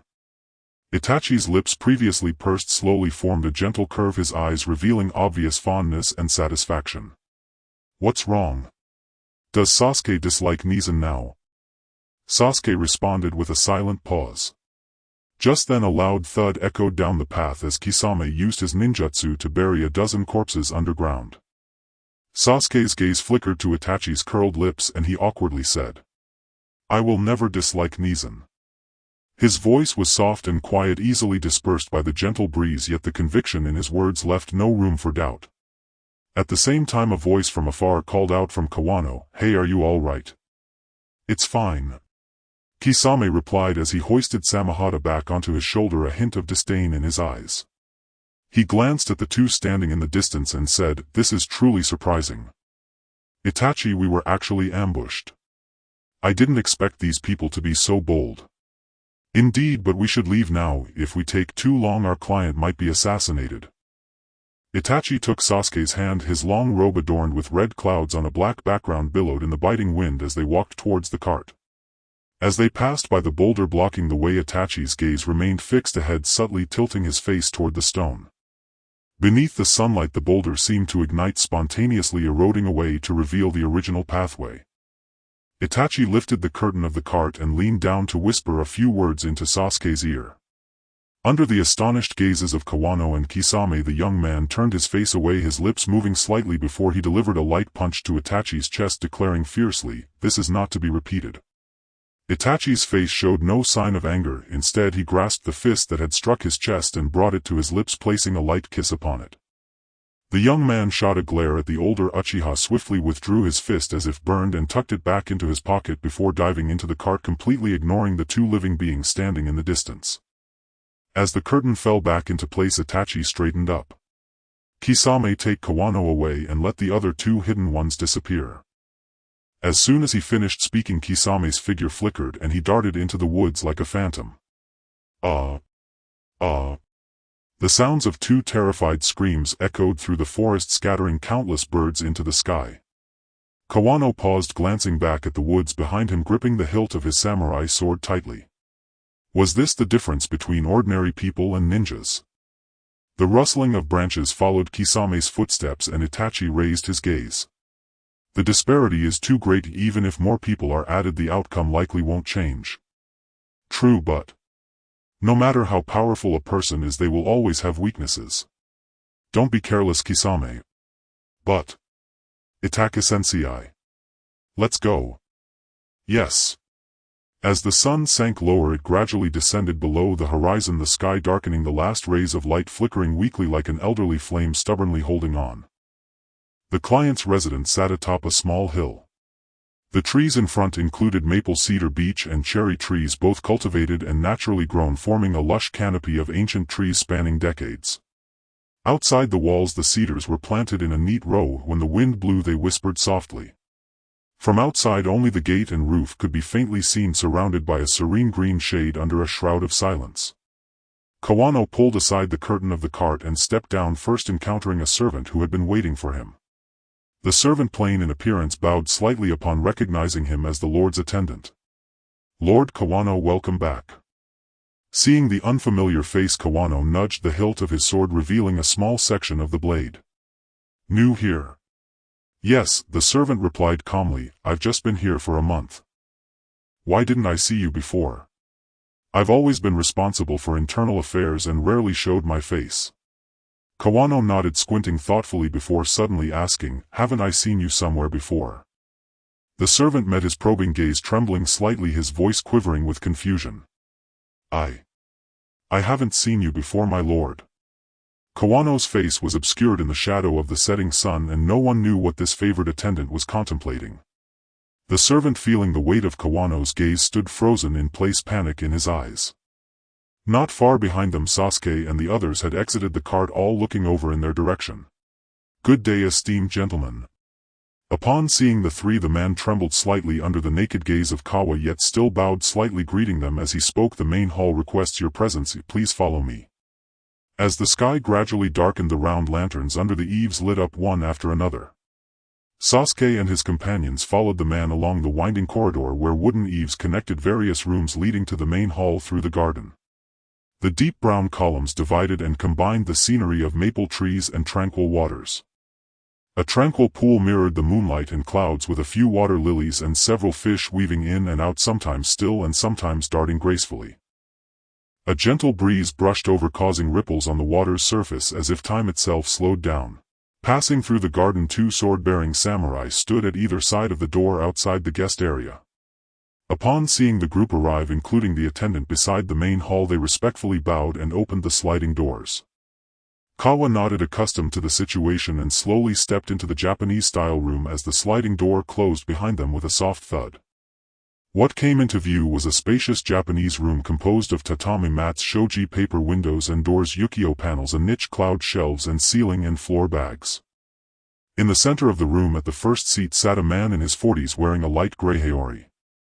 His expression was weary and tense, likely due to recent assassination attempts. His hands rested on the table, fingers tightly interlocked with faint dark circles under his eyes.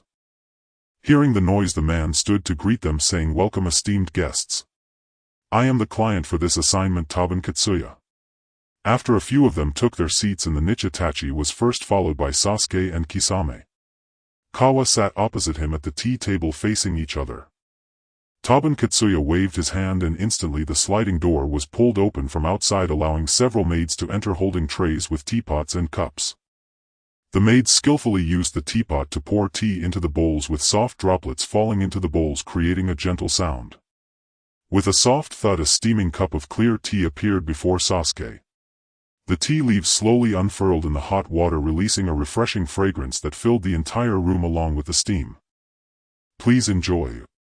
The maid placed down the teacup holding the tray and bowed slightly before gracefully leaving the room. After all the extraneous individuals had left, Toban Katsuya scanned the group, finally fixing his gaze on Itachi and Sasuke, his eyes flashing with a hint of admiration filled with appreciation for beauty. Perhaps due to not having rested well, a wave of pain surged in his brow. He rubbed his forehead with his knuckles and, feeling fatigued, said, "This assignment requires you to escort me to the land of water. The journey is long and fraught with bandits. Although I have addressed potential threats around me, many enemies still lurk in the shadows, and while it is easy to dodge visible arrows, it is difficult to guard against hidden daggers. The recent attempts on my life have caught me off guard, and I fear that someone is eager to take my life. Therefore, please ensure my safety on this journey, I beg you." Toban Katsuya knelt, both hands pressed to the ground in a gesture of deep respect, his body leaning forward until his forehead touched the floor, presenting a posture of utmost deference to Itachi. "My lord, you." Kawa never expected the master he served would perform such a grand gesture. He half-kneeled and reached out to help him up, but before his hands could touch Toban Katsuya, the man raised his head, shaking it to stop him. Kawa paused, a hint of heartache flashing in his eyes. Seeing Toban Katsuya persist in this grand gesture, Kawa found himself at a loss for words, silently opening his mouth but unable to utter a single word. Kawa had seen his master spirited and ambitious, striving to reach the peak. Now he had become a weathered veteran, facing relentless attempts on his life. Even the sword he had wielded for many years felt heavy at times. He sighed softly, knowing that by himself he lacked the strength to protect his lord's safety, hence this assignment. He would rather die fighting than see his lord perish on the road home due to his negligence. He no longer attempted to help his lord up, instead kneeling with his knees together, raising his head, chest out, hands placed together on his thighs, leaning forward and bowing his forehead to the ground, requesting earnestly, "I beg you, please ensure the safety of Lord Toban." With his words trailing off, a deep silence enveloped the room. Toban Katsuya opened and closed his mouth, finally turning his face aside. Itachi's fingers interlocked rhythmically. After a moment he slowly said, "Since we have accepted this task, we will see it through to the end. Rest assured." The two exchanged glances and both felt a sense of relief. Then the master and attendant resumed their seats. Toban Katsuya held the base of his cup with one hand and supported the lower half of the cup with the other, sipping the tea, leaning back as he slowly exhaled a breath of turbid air. "If you have any requests, feel free to bring them up." Money can resolve 99% of issues, the remaining 1% usually requires more funds, but I happen to have plenty of money. Itachi suddenly fell silent, and after several seconds he finally replied 100 million. Everyone in the room was taken aback. Toban Katsuya confirmed 100 million. Your life is worth that much. The room fell silent, everyone lost in thought, and only the sound of their own breathing could be heard. All right. Toban Katsuya nodded in agreement, casually saying, then please rest well tonight. Tomorrow morning we will escort you to the land of water. After speaking he leaned on the tea table and stood up, hands gathered within his haori. Someone will take you to your guest room shortly. Please wait a moment. I have important matters to attend to, so I will take my leave first. As Toban Katsuya passed by Kawa, he paused, lowering his gaze and hesitating for a moment before stepping toward the door as the sliding door opened and closed. Kawa lowered his head, his back straight as a line, his hands clenched tightly beneath his sleeves, fingers slightly pale. A sudden thought arose in his mind. Why didn't he call for me? Could it be that I did something wrong and he is displeased? Just as this thought crossed his mind, a familiar voice floated in through the gap in the door. Inoue Kawa, how long will you be staying in there? I'll be out in a moment. Suddenly all previous thoughts were cast aside.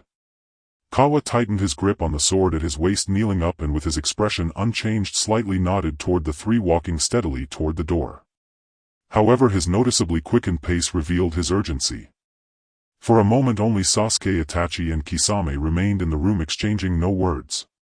In the silence Sasuke took a sip of tea and leisurely said, to reach the land of water the quickest and most effortless way is to go to the land of iron first, then take a boat to sea, passing through the land of hot water and finally arriving at the land of water.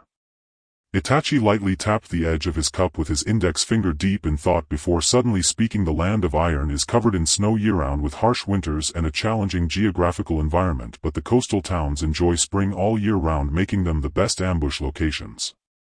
Sending those mediocre ninjas is pointless no matter how many you send.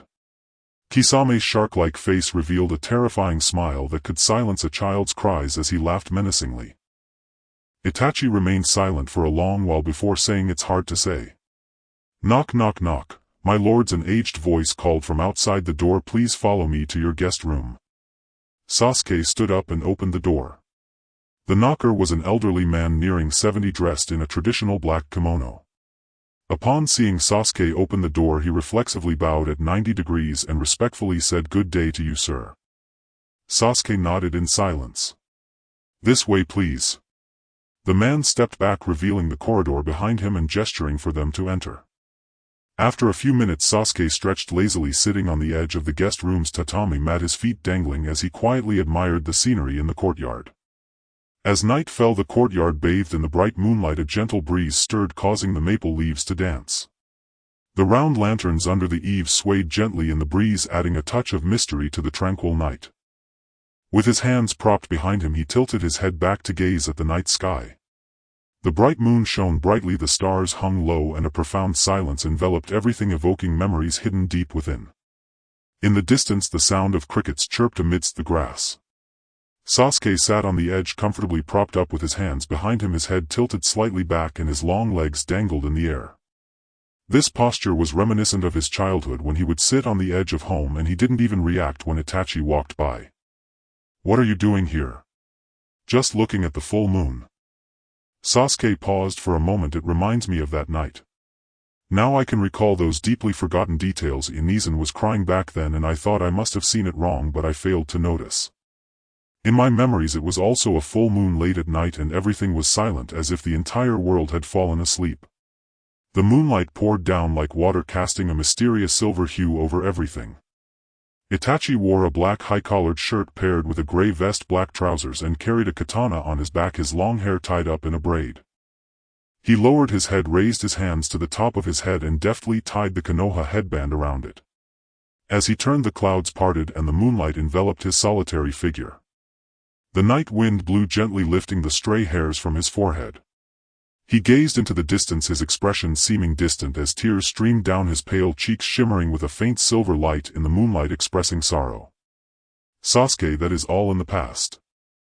Itachi draped a cloak over Sasuke's shoulders, interrupting his wandering thoughts, looking down at the warm glow of the lantern, casting light on Sasuke's hair and cheek, resembling a delicate layer of light golden gauze.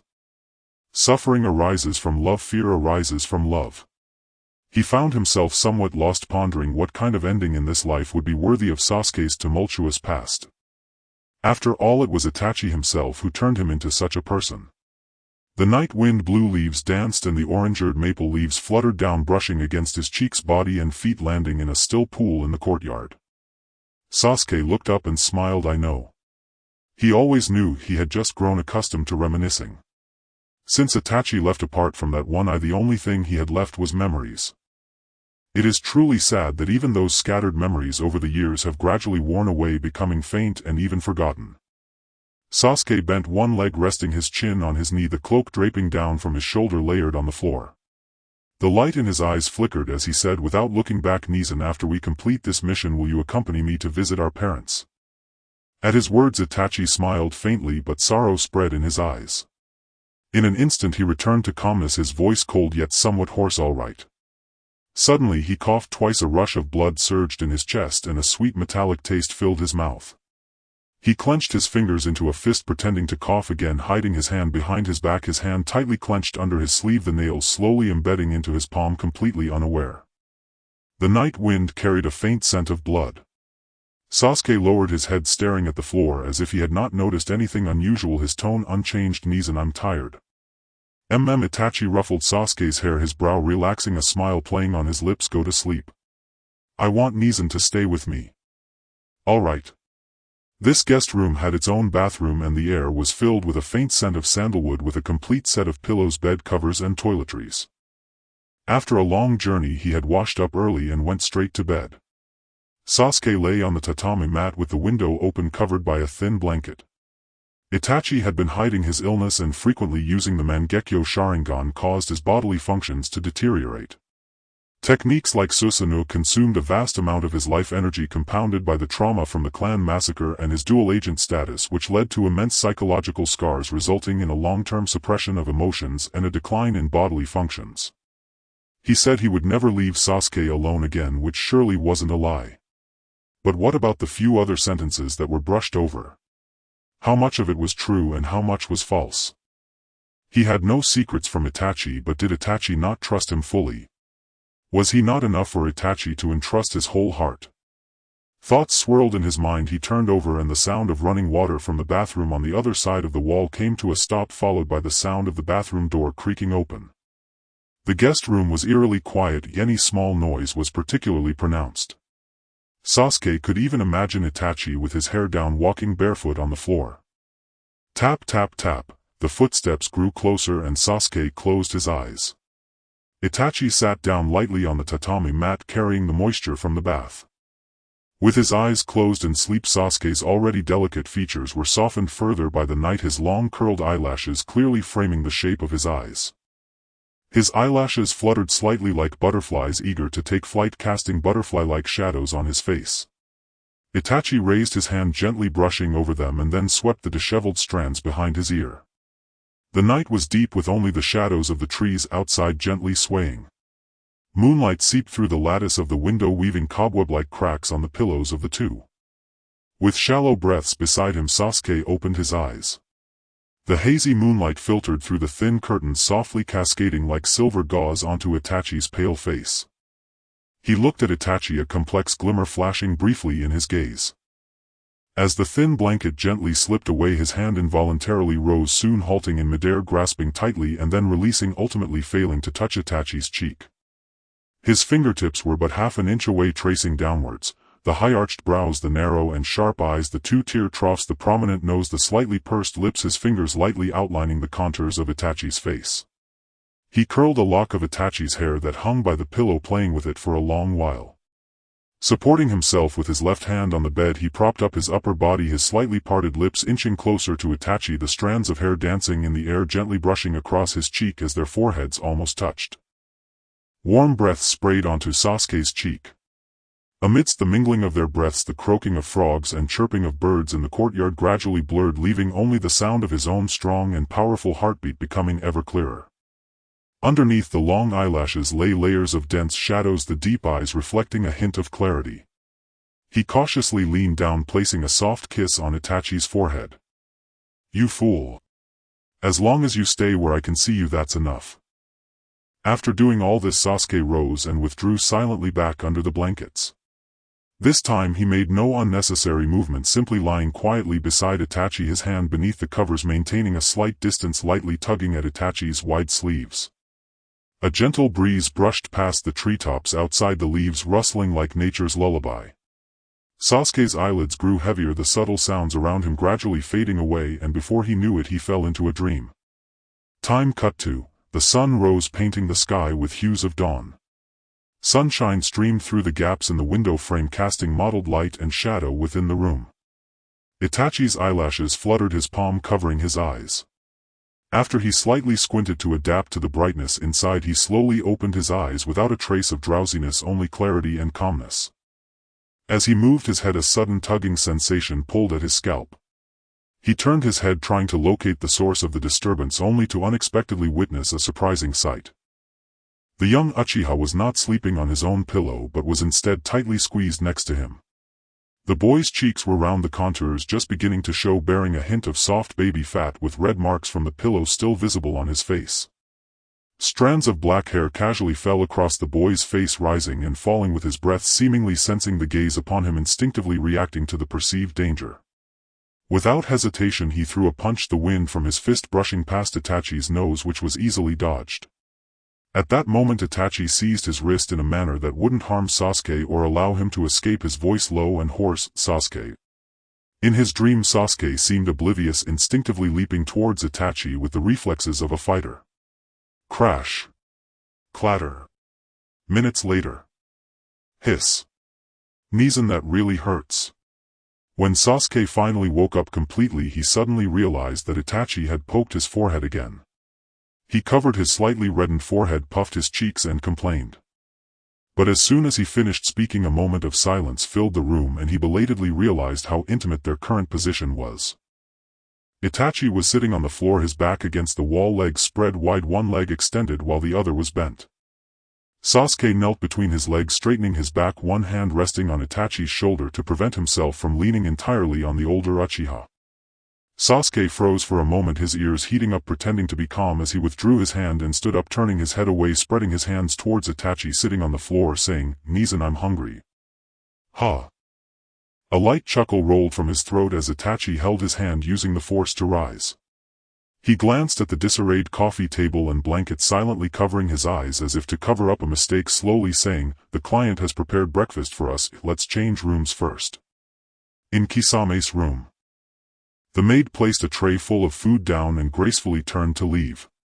Itachi then continued what he was about to say. "Sasuke, you look quite cute when you wake up groggily. I wish you could lean on me a bit more, Neeson."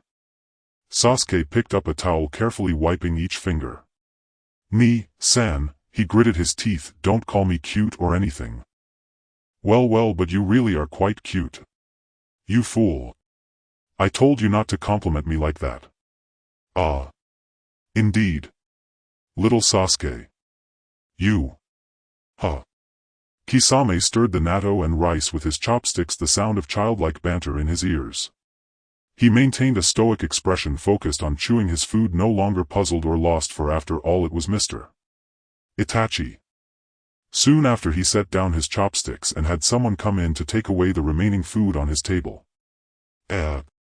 Itachi looked up in surprise. "Kisame, you're done eating already?" "Not to your taste." "No, I'm full." "Full? Aren't you usually?" Just as he spoke, the room fell into an unusual silence. Kisame remained expressionless while Itachi pushed a small dish of tomatoes in front of Sasuke, looking at Kisame with a face full of questions. After a long time, Kisame finally asked, "Mr. Itachi, am I somewhat redundant?" "What? No, don't think like that." Itachi's tone was calm, still wearing a cold expression, but when he looked at Sasuke, the corners of his mouth involuntarily lifted slightly, revealing that he could indeed smile. He firmly denied, "You are my partner, how could you be redundant?" "Are you sure? But why does it seem like I don't deserve a name among the three of us?" Your misconception.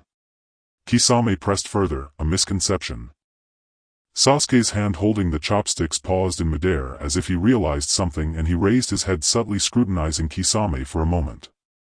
You seem to have been too tired lately. It must be due to a lack of rest. Is that so? Yes. Itachi nodded, giving affirmation.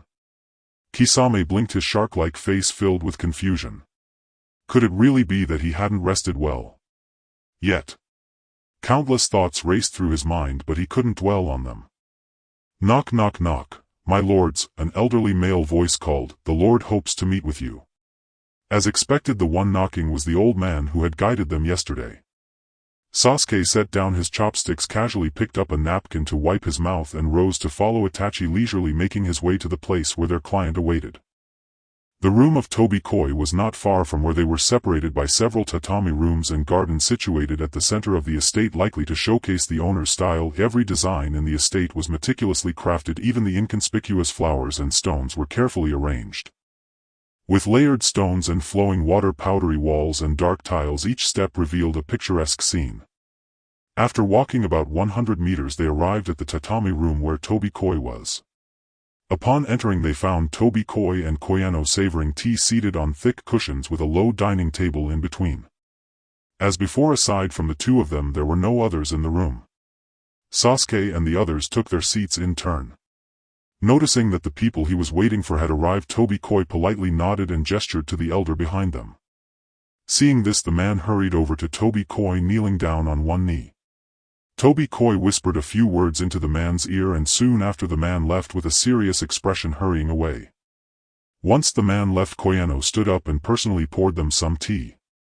Sasuke thanked him as he accepted the cup, taking a small sip while carefully observing the two, pondering that calling them over instead of gathering important items must indicate something urgent had occurred. In his perception, aside from the master and his attendant, there were only a handful of people left in the vast estate, as if everything had turned upside down overnight. Tobikoi rubbed his brow with his knuckles. As he raised his hand, the wide sleeves of his kimono slid down to his elbows. Sasuke noticed faint red marks and bite marks on the inside of his forearm. Koyano, after a few seconds of silence, finally lowered his hand and said to the three, "Koyano, explain." "Ah, yes." Koyano nodded and quickly spread out a map on the tea table. He pointed to a certain location on the map, speaking seriously. "In the water country, which is composed of large and small islands, ships are the only means of transportation. However, as far as I know, the ships traveling back and forth have been frequently attacked, leading to ongoing incidents of theft." Tobikoi leaned on the table, his fingers intertwined, and said, "I've heard that the passengers who suffered losses all have a consistent claim. They say that sea monsters are responsible. So the purpose of calling us here is to protect you from being harassed by that sea monster." Kisame snapped back to attention and asked directly. "Yes, that can be said to be the case." Tobikoi finally sighed and said sincerely, "Then I will have to rely on you all." "All right," Itachi replied in a calm tone, "it is our duty."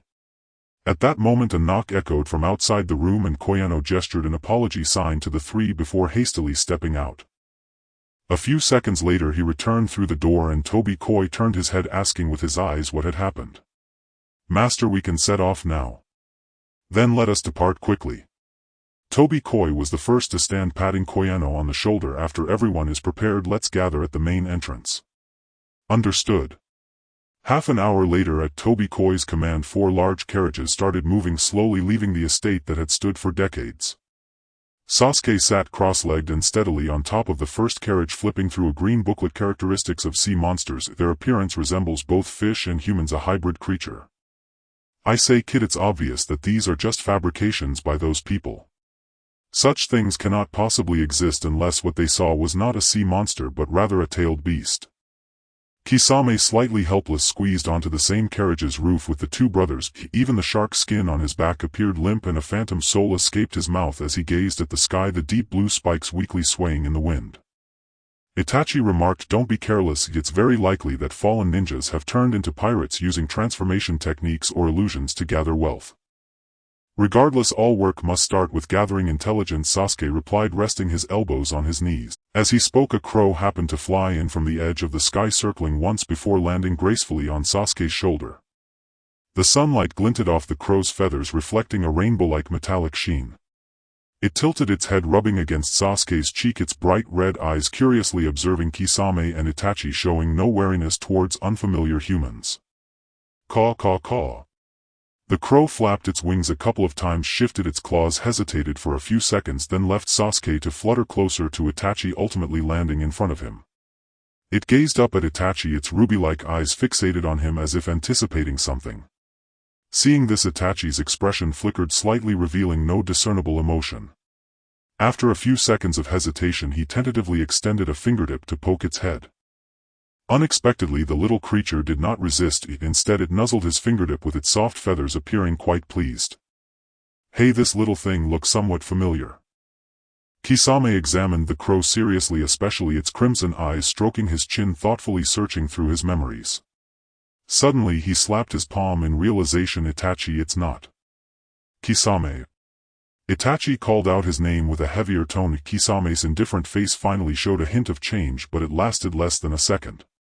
He then revealed a more serious, somewhat teacher-like expression and said, Kisame, although the client has eliminated the immediate dangers around him, we cannot rule out the possibility of skilled assassins disguising themselves as others. You know, this is a commission worth up to 100 million. Kisame opened his mouth, seeming to want to say something, but at that moment Itachi interrupted him. I know you value this commission so much that you've lost your appetite. The closer we get to the water country, the more dangerous it becomes. How about this? You go protect the client and I will handle the reconnaissance with Sasuke. What do you say? Didn't you say last time that I was overthinking things? Kisame replied. Itachi, you've changed. Kisame flipped over and leaped down from the top of the carriage, jumping several times before diving into the compartment of the third carriage. Sasuke stared at Itachi with a perplexed expression. The latter could clearly feel his gaze and coughed lightly to cover it up, reaching out to snatch the green booklet from Sasuke's hand, saying it will make you dizzy. Sasuke remained silent, pressing his tongue against his cheek, puffing one side of his face, resting his hands behind his head and leaning back on the top of the carriage. The midday sun was scorching and dazzling, casting its rays upon the earth as if dyeing the world in a golden hue. A gentle breeze rustled the leaves under the shade of the trees, creating a soothing sound while the cicadas chirped, weaving a symphony of the afternoon. The blazing sunlight filtered through the gaps in the leaves, illuminating Sasuke's face with mottled patterns of light. He yawned, a hint of moisture glimmering at the corners of his eyes. With his hands behind his head and one leg stretched out while the other was bent, the scenery around him seemed to shift closer and farther away. With a swish, a massive shadow blocked the sunlight on Sasuke's face. A familiar voice echoed from above his head, little ghost, where is Itachi? The scorching sunlight was obstructed, casting a human-shaped shadow. Sasuke stretched lazily, still lying on the roof of the car, and waved his right hand towards Kisame, saying languidly, Hey Kisame. If I'm not mistaken, Nissen is probably dealing with some nuisances. As he spoke, he pointed towards the woods ahead and continued, there are more people this time and their skills are quite good, all of them are at the Jonin level. What a shame. He didn't specify what was a shame, and Kisame didn't press for details. Everyone has their privacy, there's no need to force someone to speak about what they don't want to share, and what they wish to say will come out naturally, avoiding unnecessary words that might irritate others. A gust of wind blew by, bringing with it a nauseating stench of blood that swirled around his nostrils. Sasuke's previous lazy demeanor vanished, replaced by a serious expression. He suddenly sat up, looking ahead alongside Kisame, a fleeting worry flashing in his eyes. Itachi's strength was unquestionable, but even the mightiest have their weaknesses. They can bleed, tire, collapse and die. Moreover, countless powerful ninjas had fallen to the passage of time or illness. If that guy frequently uses the Mangekyo Sharingan, it will only accelerate his Buddhist deterioration. Sasuke's heart raced like a drum, his mind in chaos. Without a moment's hesitation, he dashed past Kisame. Hey little ghost. Kisame's outstretched hand grasped at nothing but air, a flicker of confusion crossing his eyes. By all accounts, with his current strength, he had the upper hand against anyone below the level of a Hokage, and an even split against those above. If he remembered correctly, that little ghost was still a novice genin, right? His mind was filled with questions, yet Sasuke had already rushed far ahead, unable to provide any answers.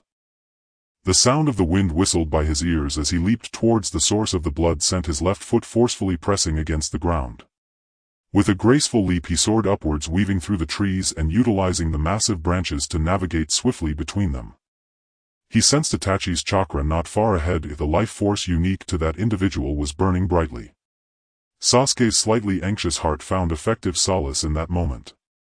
He placed a hand over his chest, feeling the thumping of his heart against his ribs as if it were telling him how intense and real this moment felt.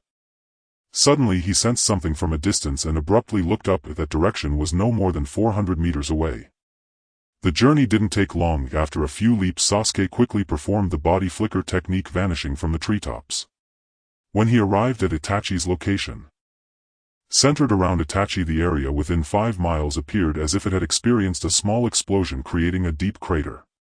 The originally dark brown soil had vanished, replaced by orange-yellow earth with large rocks and tree debris piled at the perimeter. This formed a natural barrier. If one were to look down from above, they would see a depression shaped like a massive bowl in the midst of the primeval forest. A gentle breeze swept through, softly caressing the ravaged land, stirring up layers of fine dust that floated away, resembling flowing golden waves shimmering under the sunlight. The wind gradually intensified, lifting Itachi's long black hair. His dark robe adorned with red clouds billowed in the fierce wind, swaying back and forth, making him appear even more slender and frail from a distance. Opposite him stood a man of indeterminate age, clad in a black high-necked shirt paired with a gray vest and black trousers. He held a katana, had short black hair, and wore a fox mask, standing silently. He seemed to be injured, with his left elbow bent at an unnatural angle. Blood oozed from beneath the mask, and the sound of dripping blood was distinctly clear. Tap. Tap. Tap. The sound of footsteps echoed across the desolate ground, each step producing a thud sound. Sasuke made no effort to conceal his arrival, walking decisively toward Itachi without a hint of hesitation or pause. The arrival of the uninvited guest instantly interrupted the standoff between the two. The clearing fell silent, with no one speaking. Suddenly a deep male voice said, "Indeed, he is a man who possesses those eyes, but..." The masked man's voice abruptly halted and his figure dissipated with the wind, followed by chilling words that came from behind Sasuke. "But no matter how powerful someone is, they will always have a vulnerability." Sasuke. Itachi's pupils constricted sharply. Even knowing that Sasuke would not be harmed, his heart felt as if gripped by an invisible hand, each beat filled with endless worry and unease. Uncle, when out in the world it's better not to judge a person solely by appearances and impressions. As soon as the words left his mouth, the red tomo in his dark eyes spun rapidly and the Mangekyo Sharingan activated instantly. Amaterasu. The battlefield is ever-changing, and no one can predict what will happen in the next moment, so never underestimate your opponent. Even when hunting a rabbit, a lion uses its full strength. Under the sunlight, a ball of black flames erupted from the masked man, gradually engulfing his entire being. With a clang, the sword he held tightly fell to the ground, and before he could utter a plea for mercy, he was completely consumed by the flames. In a flash, Sasuke felt his body once again fall into that familiar embrace. An indescribable emotion surged through his heart. Immediately after, someone tugged at his jaw and a gritted voice came from above him. "Sasuke, didn't we agree that you would stay by Kisame's side and wait for my return?" Itachi glared at him, his usually calm and handsome face now tinged with anger. "You're making me very worried." Sasuke waved his hand, feeling the tug at his jaw, and mumbled, "Hey, I'm worried about you too. Just thinking about you facing so many enemies alone makes me anxious. My biggest worry is that without me around you might recklessly use those eyes." "Itachi, it seems I have arrived late." A voice interrupted the originally warm atmosphere. At this moment, Hoshigaki Kisame stood atop a massive rock with his back to the sun, his shark skin glistening. He stood straight, arms crossed over his chest, with only the shadows of his eyelashes visible against his slate-gray face. His golden pupils pierced through the wind and sand, easily locking onto the two embracing figures. Sasuke lowered his head, his outstretched hand frozen in the air. Looking at the figure blending into the sky in the distance, his smile remained unchanged, yet the light in his eyes was cold as frost. Again and again this guy just wouldn't stop. Anger boiled within Sasuke, though it didn't show on his face. He considered himself an adult, yet his actual age was still younger than Kisame. Mature in mind and stable in emotion, these are the hallmarks of adulthood. His expression was not good, but it was definitely not due to being disturbed while with Itachi. An extreme silence filled the air. The slow-witted Kisame seemed to realize something, freezing on the rock, blinking his eyes. Sorry. No one answered, all eyes were fixed on his face. After an unknown amount of time, Kisame finally spoke under the two ominous gazes. His voice was light and airy, saying, "We are about to reach the harbor. There is no issue with the client. But they want to stay at the dock for a night. Is it a must?" Sasuke confirmed. At the same moment Itachi stepped back, creating distance between them. With his left hand he reached down, gently grasping Sasuke's hand under his wide sleeve, intertwining his fingers. Facing Sasuke's puzzled gaze, he smiled softly, like sunlight breaking through dawn, subtle yet sufficient to dispel the gloom that had just formed in Sasuke's heart. Their fingers interlocked. Itachi lifted his head to exchange a glance with Kisame in the distance. His eyes narrowed, a dangerous glint flashing beneath the surface as he spoke in a slightly hoarse voice, luring the snake out of its hole is also acceptable. "Hey," I said, "kid, could you not look at me with those gloomy eyes?" Kisame's eyelids twitched, a bizarre feeling surging within him as if he were being locked onto by a beast. The distant breeze rustled the leaves, creating a soft sound as the cart swayed along the tree-lined path. He felt uncomfortable under the intense gaze. That Uchiha kid had one leg stretched out, the other bent, seemingly obediently resting his head on Itachi's shoulder, but his eyes were sharp as a knife. He remained silent, yet his mere gaze suffocated Kisame with an overwhelming pressure. Kisame had no doubt that if Itachi weren't present, this kid would undoubtedly attack him without hesitation. Those stark black and white eyes had not yet awakened their clan's Sharingan, yet the sense of danger they exuded was no less than Itachi's, and perhaps even greater. That naked sharp gaze, akin to watching a sheep, ignited his anger while simultaneously enveloping him in an indescribable sense of crisis. He tightened his grip on his shark skin as a thin layer of sweat began to form in his palms. Seeing Kisame's tense demeanor, Itachi raised his right hand and gently covered Sasuke's eyes, blocking his view of Kisame. "Sasuke, don't bully Kisame." Before him was pitch darkness with only a glimpse of light peeking through his fingers. Sasuke had merely intended to scare Kisame a little, and upon hearing Itachi's words he responded with a casual "got it." The tense atmosphere was like a fleeting dream shattered with a single poke. The sunlight shone brightly as before, with summer cicadas and birds chirping in the grasses and treetops, weaving a lively melody with their unique sounds. Kisame's heightened vigilance gradually eased. He watched the two brothers huddled closely together.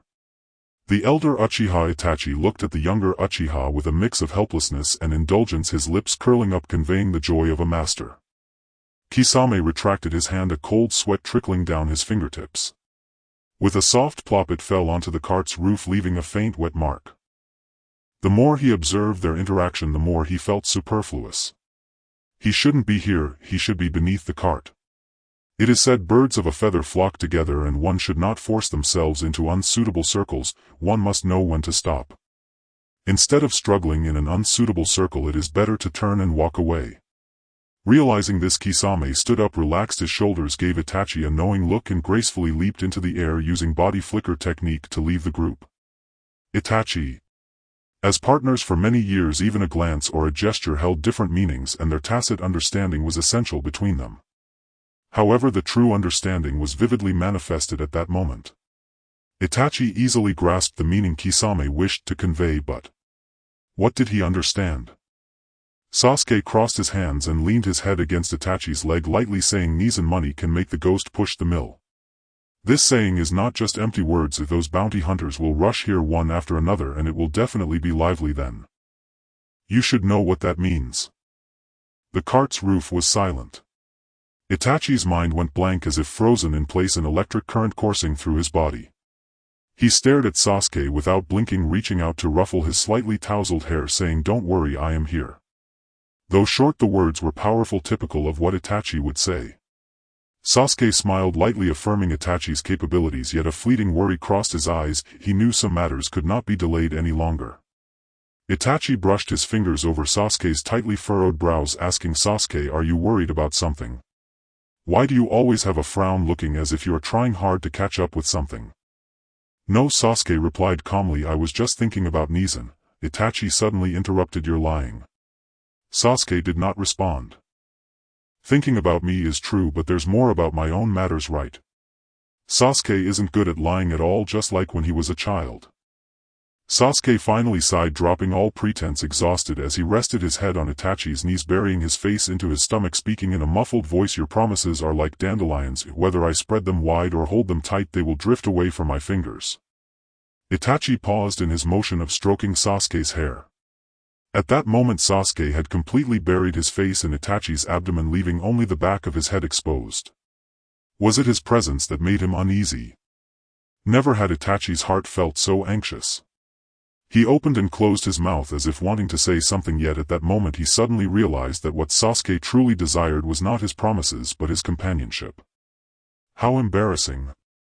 Sasuke thought to himself, not raising his head but quietly burying it in Itachi's embrace. Deep within his heart surged an uncontrollable forbidden feeling, like a person walking through an endless desert having finally found a place to rest, yet it did not belong to him. Various dangerous thoughts surfaced in his mind only to be forcefully suppressed and retracted. "Nizan, this is actually quite good." Sasuke's voice carried a long-lost lightness and joy. If not for living another life, he and Itachi would never be able to lean against each other like this. Though Sasuke was in the form of a youth, inside was the soul of a 25-year-old. He had witnessed life and death, tasted the bitter and sweet of humanity, and the fleeting emotions that had briefly surged like a torrent were gradually calming down. "Sasuke, Itachi attempted to say something. But Sasuke interrupted. "Nizan, you don't need to feel uneasy." He raised a finger, placing it gently against Itachi's lips, instantly halting the words that were about to escape. Seeing this, Itachi sighed helplessly, gently patting Sasuke's hair with his dry palm, his dark eyes reflecting the distant blue sky. The two remained silent, quietly feeling each other's warmth, maintaining the position of Sasuke resting his head on Itachi's knee on the quiet, narrow cart roof. From a distance their posture resembled that of a close couple. Kisame averted his gaze, no longer interrupting. As a longtime partner who spent every day with Itachi, he had actually noticed Itachi's peculiarities long ago, whether it was his unusual possessiveness and observation of his brother or the crow that followed Sasuke. Every time they finished a mission and returned to their temporary base, he had seen Itachi personally feed that crow and then release it more than once. Every so often the red-eyed crow would disappear for a while, and when it reappeared it was always in a disheveled state, its dark feathers messy and sometimes returning with injuries. Surprisingly, the crow always had something in its beak, such as a worn shuriken, a kunai with a missing corner, a torn piece of blue fabric, a half-used pen, a shriveled tomato, and a dusty string of dango. At those times Itachi's loneliness seemed to be brushed away by some invisible substance, his smile settling as he carefully put the items away. In that moment the courtyard of the temporary base was filled with tall trees that shielded the sunlight filtering through the gaps in the leaves, casting dappled shadows. Itachi stood by the window, a barely perceptible smile at the corner of his mouth, his eyes like crushed starlight. Kisame had always thought of Itachi as a lone wolf on a vast snowy field, solitary in the great expanse of the world. However, at that moment he realized. That's not true, he had someone he missed. As long as he thought of that person living somewhere in the world, Itachi would never be a lone wolf. Long-standing curiosity led Kisame to entertain a thought. He wanted to meet the owner of those items and see what kind of person could make Itachi care for them for so long. But when that person appeared, as long as Sasuke was standing there, even if he did nothing, Itachi would step towards him one step at a time. Many thoughts flooded his mind, but in reality it was just a brief moment. Just as Kisame was about to change his position, the sound of the cart curtain being pushed aside came from below, revealing a head. Then Kawanoya's somewhat low and hoarse voice sounded, "Lord Kisame, if there's nothing else, please come in and sit for a while." "Thank you, but no need." Kisame stood on the cart roof, his expression unchanged, firmly declining Kawanoya's invitation. Although he rarely interacted with this group, it didn't mean he was foolish. The small starry marks on the client's arm were obvious to anyone with eyes. Though the triangle has stability, he didn't want to remain unnamed. A few hours later, in a coastal town of the Land of Iron, the cart rolled over the dried and rotten leaves, leaving dust and foliage far behind. Passing through a lush forest rarely visited by sunlight, the path suddenly opened up and a salty sea breeze greeted them. On the distant horizon the sun slowly sank, dyeing the sky a golden hue, the tumultuous sea gradually warmed by the afterglow of the setting sun. Houses with yellow bricks and gray tiles lined the coast. At the dock, fishing boats and cargo ships were closely arranged. The masts towering and colorful fishing nets were hung out to dry, forming a unique scenery. Stepping into the afterglow of the sunset, 4 carts gradually entered the town, finally coming to a slow stop in front of an inn. Tingbien K lifted the cart curtain and 4 or 5 burly men had already jumped down from each of the carts. The larger carts drew curious glances from passers-by and guests alike. He stepped down from the cart, stumbling slightly. Kawanoya, who had been paying close attention to him, quickly steadied him. Tingbien K glanced at him and then surveyed his surroundings, nodding in satisfaction. He sincerely said to Sasuke and the others, "Rest assured, I have arranged for the ships to set sail. We will be in your care tonight." Itachi said, "You can rest assured we will be here." Having received a clear answer, Tingbien K did not delay any longer, swiftly walking toward the inn with the burly men following closely behind. Kawanoya awkwardly withdrew his gaze. At the moment he turned, he accidentally met the bright gazes of 3 pairs of eyes, a faint blush appearing on his dark face. Pretending to cough lightly into his fist, he passed 3 keys into the hands of the 3, saying, "I have some matters to attend to, farewell." With that he tightly gripped his sword's hilt and walked away without looking back, his steps carrying a sense of urgency. Only Sasuke, Itachi and Kisame remained in place, exchanging glances in silence for a few seconds. Kisame scratched his head and sighed, "I really have no way to deal with you people." Not giving the other 2 a chance to speak, he immediately used the body flicker technique to leave. The sea breeze gently blew and people crowded the streets as Sasuke quietly asked, "Would you like to take a walk with me?" Itachi lowered his head, only seeing Sasuke's dark head. There was a hint of a relaxed smile in his eyes as he extended a hand toward him. Sasuke stepped forward and under the glow of the setting sun they cast long shadows. Itachi shook his hand that was holding Sasuke's. "Let's go." Strolling on the soft beach, watching the sunset gradually sink, the 2 walked one after the other. The waves lapped against Sasuke's feet, bringing a refreshing dampness. Suddenly he released Itachi's hand and squatted down, and in the next moment the waves splashed up. Sasuke squatted there, scooping up a handful of seawater and splashing it toward Itachi, the droplets instantly bursting forth, resembling countless sparkling crystals dancing in the air. The setting sun pierced through the water droplets, refracting vibrant colors. Itachi paused in his backward steps, and in that moment the salty seawater cascaded down from his nostrils, rolling over his cool, closed lips.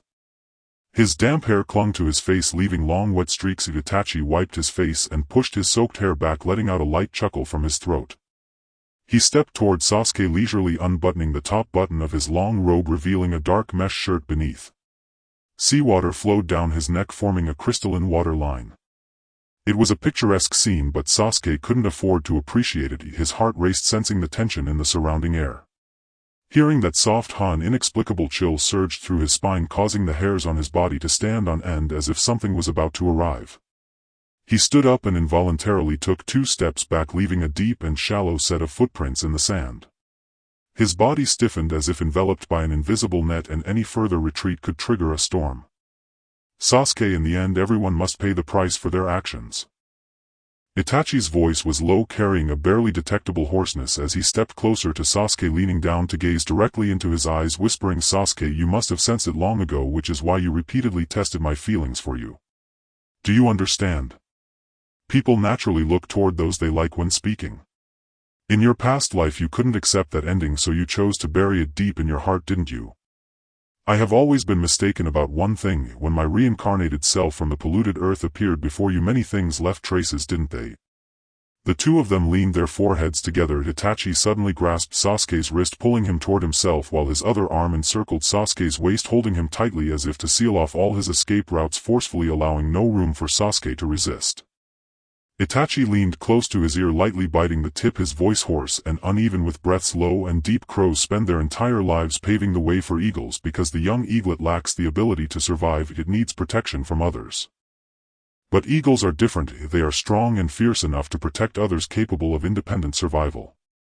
They clearly know what they are doing or what they desire. Sasuke, I have never been an indecisive person. What makes you think I wouldn't dare to take that step, or are you afraid of something? The tips of his ears were gently rubbed, feeling a bit numb and itchy.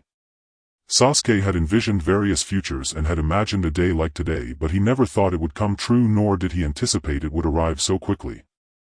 He thought he could face it calmly, whether confronting his own heart or facing Itachi, but he helplessly clutched the fabric of Itachi's chest, the cloth wrinkling deeply under his grip. No matter how well he envisioned it, it was useless. He truly couldn't respond calmly to this guy. The hot, heavy breath brushed against his ear, sending a tingling sensation to the tip, causing Sasuke's fingers to curl and his legs to weaken, nearly all his weight pressing down on Itachi. He lowered his head. On the beach, only those two pairs of open-toed sandals were visible, not clearly discernible. Sasuke said nothing, gripping Itachi's clothing tightly, his head bowed. Was he afraid of something? In truth, not really. It was just that his heart hesitated when faced with the dandelion-like Itachi. He had been pondering, if he had been a bit braver, his gaze toward Itachi wouldn't have faltered. Would the outcome of the last life have been different? But the past had become a fact, and the future could not be replayed.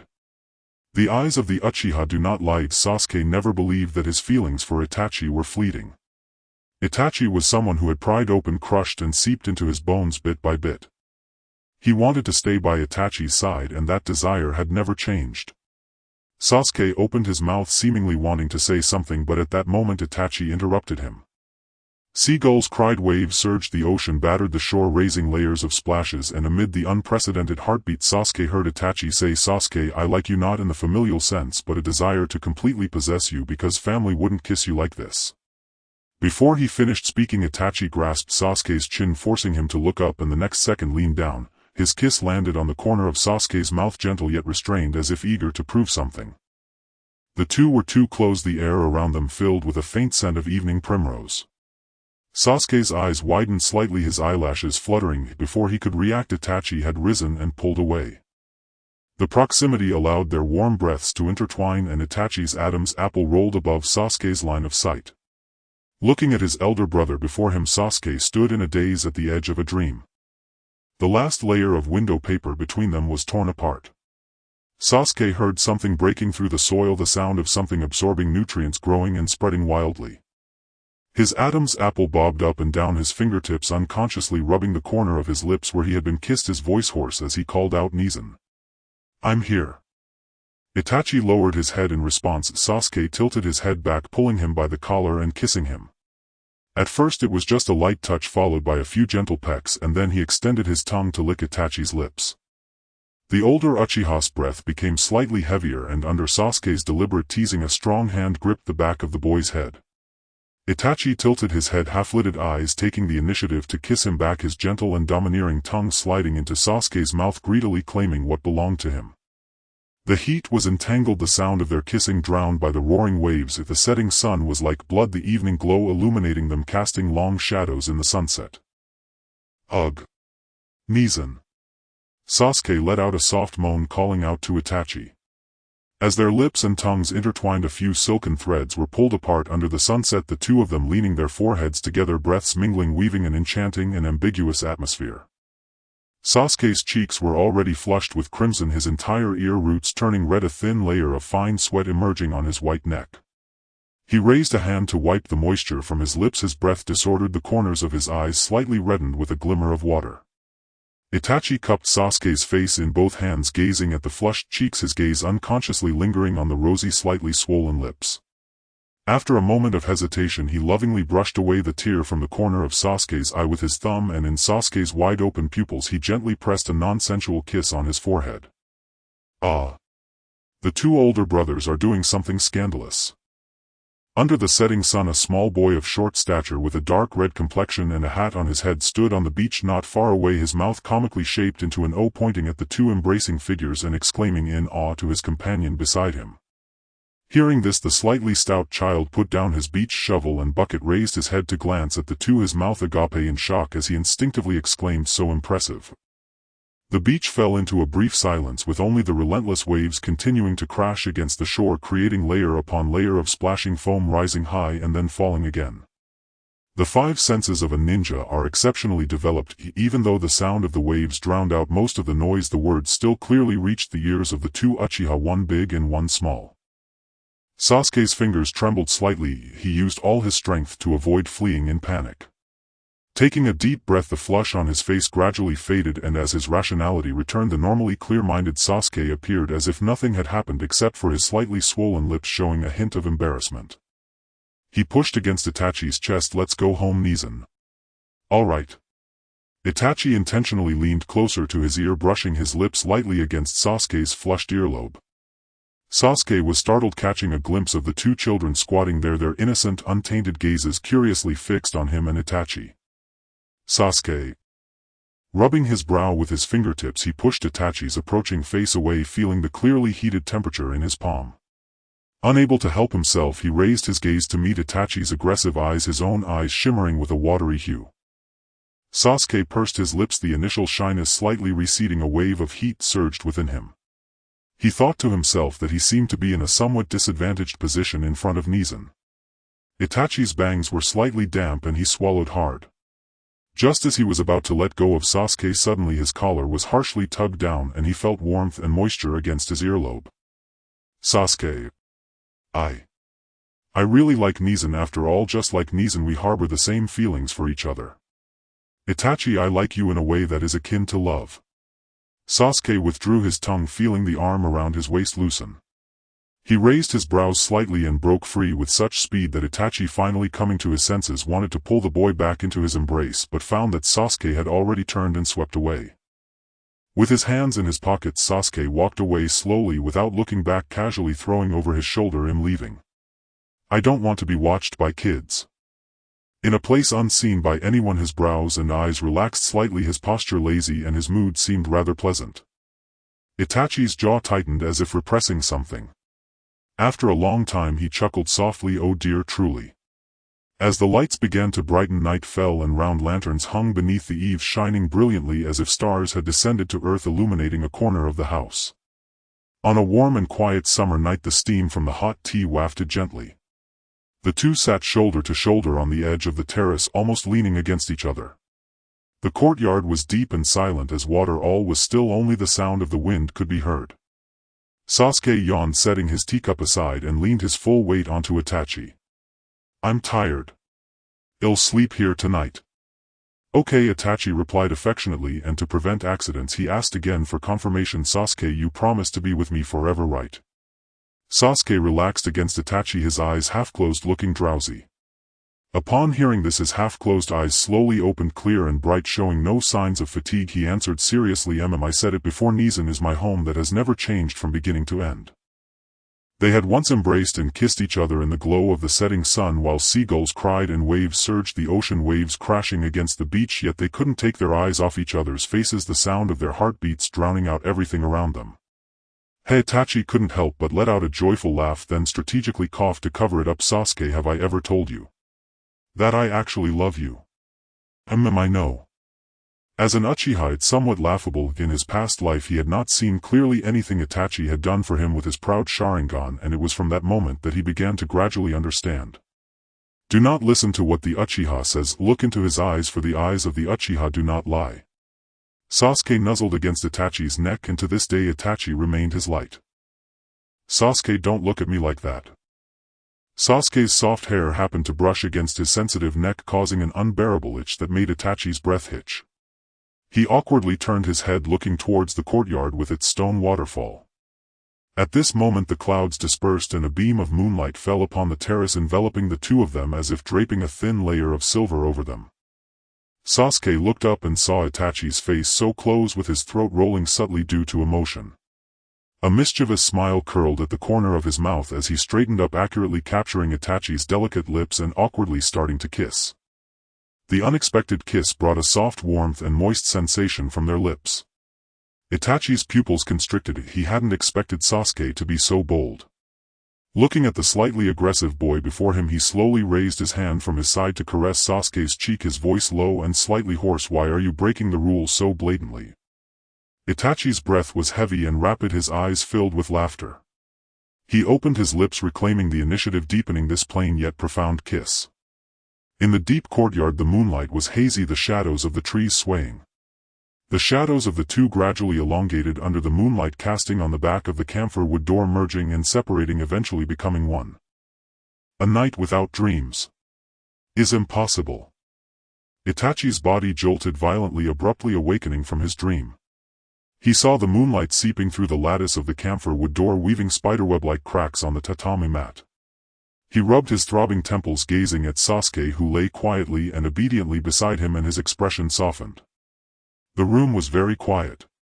He lowered his gaze, watching the young Uchiha.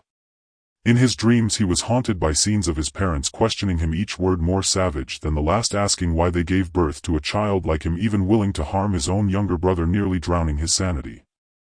He had never once defended himself, only calmly observing his parents, not explaining, not regretting, not compromising, silent and stubborn.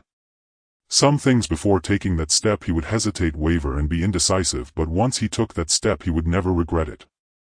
The corridor at night is quieter than during the day. Itachi, arms crossed, leans against a pillar, the night deepening, the moonlight like water and the stars twinkling. After tossing and turning all night with nightmares, he decided not to sleep and simply went out for a walk. He gazed at the figure that appeared in the courtyard and softly called out, "Kisame." "Mr. Itachi, I do not know what cold-hearted thoughts are crossing your mind right now, but from where I stand it looks like you are smiling." Kisame leapt down from the eaves, silently approaching Itachi. Maintaining a short distance, he too leaned against the pillar, looking out at the scenery in the courtyard, not forgetting to tease, "I should say congratulations." Itachi was momentarily taken aback. "You knew?" Kisame's lips twitched, a bit at a loss for words. He might not be the smartest, but that didn't mean he was blind. Though he had never seen a pig run, he had seen pigs before. If the glaring facts lay before him, he didn't want to know, yet it was hard to ignore. Moreover, could love truly have the ability to forcefully diminish one's intelligence? Even the calm and wise Itachi couldn't avoid it. The two exchanged glances. Kisame raised a finger, pointed it to his lips through the dim moonlight, and the meaning was self-evident. Itachi paused, instinctively touching the wound left by Sasuke on his ring finger. His eyes shimmered with a burning love and indulgence before he spoke. "It is indeed worth congratulating." He fixed his gaze on Kisame. "After the mission, will you leave with us?" Itachi fiddled with the ring on his right hand's ring finger, staring into the distance, unknowingly lost in thought, as if any answer Kisame might give would be of no concern to him.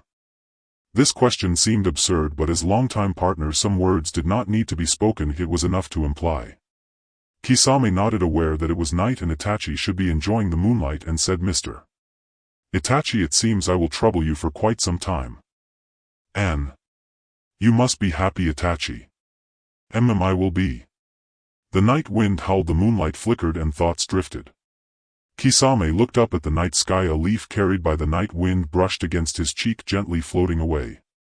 His thoughts gradually floated back to that afternoon where the waves gently lapped at the shore, sunlight spilled over the sea creating ripples of gold, and the distant seagulls cried out both near and far. He wore a long robe with a black base and red clouds, walking leisurely on the boardwalk. Behind him towering peaks rose, and a shrine sat atop a cliff, quietly overlooking the entire sea area. 123 interconnected dark red torii gates wound up from the shore as if connected to the sky. At the end of the boardwalk, a boy just over 16, dressed in the same outfit as him, sat on the boardwalk, the black pupils reflecting the azure sky and the shimmering sea. Kisame stood still behind him. "From today onward we are a team. I am one of the 7 ninja swordsmen of the mist, Kisame Hoshigaki. I look forward to working with you." Itachi sat there with one foot suspended and the other bent hand resting on his knee, his expression neutral, as if he had already melded into the surroundings. Upon hearing this, he did not move his gaze but slightly tilted his face towards Kisame. "You are Uchiha Itachi from the original Konoha, right? I've heard your rumors. They say you left not a single one of your Uchiha kin alive." Itachi remained silent, his expression unchanged, showing no emotion at Kisame's mention of the Uchiha clan. He turned back, his gaze still fixed on the distance, his impassive face making it impossible to guess his thoughts. "Actually, I know a lot about you, which is why I chose to partner with you in the Akatsuki organization. The feeling of killing your own kin is truly hard to describe, Mr. Itachi. You sure talk a lot. You seem to think you know me well. But do you know yourself? You wandered here lost in the fog, a pitiful creature who can't even find a home, right?" Those light words, however, pierced through the secret Kisame had buried deep within. His pupils contracted and in the next moment he drew his sword against Itachi's neck filled with malice. Let me tell you an interesting fact. Some sharks are ovoviviparous. They let their eggs hatch in their wombs before giving birth. However, sometimes the number of pups that hatch from the eggs differs from the number born from the mother shark. Do you know why that is? Beneath the boardwalk the sea roared. A massive shadow swiftly rushed past beneath the water, stirring up a torrent. A huge shark swam through the sea like a flash of lightning cutting through the silent surface. Kisame stood behind Itachi, his sharp teeth glinting coldly in the sunlight. He held no expectation that Itachi would answer and continued. Because of infighting, the pups immediately start to devour each other in the mother's womb after hatching. From birth they begin to cannibalize, considering everything but themselves as food. From today onward we are both partners in Akatsuki, but you best keep an eye on me. As soon as he finished speaking, Itachi's dark pupils instantly transformed into crimson, the three tomo spinning rapidly to form a complete pattern, the three curved blade shapes connecting end to end around a central black dot. His tone calm likewise.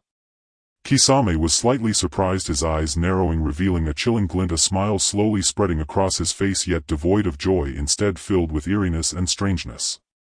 He withdrew the sword from Itachi's neck, resting it on his shoulder. Then, let us coexist peacefully. I pray we do not become each other's last opponents. Itachi closed his eyes. Those who have ever turned their hands against their partners do not end well. You should understand this. Huh. Kisame chuckled. Does this mean that both you and I are already doomed to an unfortunate end? Itachi retracted his legs, stood up and looked at Kisame, who had fallen silent. After several seconds he replied, no, we are not fish, we are humans. He stepped forward, walking straight past Kisame, not looking back, as he said, no matter who it is, until the last moment one cannot truly understand oneself. Only at the moment of death can one see clearly. That is death, is it not? Kisame remained in place, watching Itachi walk away. At a certain moment the wind stopped and the clouds dispersed, yet the words Itachi spoke before leaving replayed in his mind, deeply imprinted and never fading away. He thought about many things, but reflected, in reality it was just a fleeting moment. He looked at Itachi through the moonlight, intending to say something, when suddenly at the end of the corridor the night wind rustled, lifting a corner of his garment. Sasuke stood with his hands in his pockets, slightly drowsy, and nodded toward the two people in the distance, saying, good evening to you both. Itachi turned around in surprise, seeing Sasuke casually leaning against the wall, a hint of amusement in his usually cold eyes. Why not sleep a bit more? Sasuke replied, I can't sleep with Nissen not here. Itachi's unexpected honesty surprised him. A flicker of astonishment crossed Itachi's face, which soon relaxed into a gentle gaze as he watched Sasuke for a long time. He lowered his voice deliberately, making it low and magnetic, extending a hand toward him. Sasuke, come here.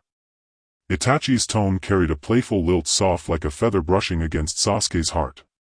Sasuke sighed, his expression tinged with resignation. This guy knew all too well that he could never refuse his request.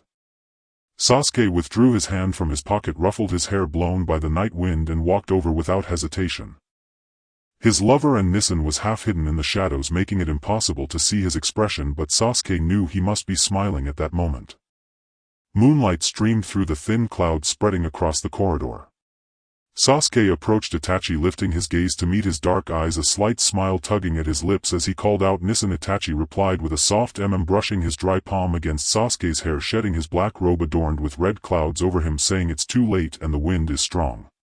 You'll catch a cold dressed like this. Itachi slightly lowered his head to observe Sasuke's face. Noticing the faint shadows under his eyes, he furrowed his brows, a flicker of concern passing through his gaze. It seemed he wanted to say something but held back, only smiling and saying, stay with me and sleep a bit longer. Sasuke nodded symbolically, tilting his face slightly, a barely perceptible smile on his lips.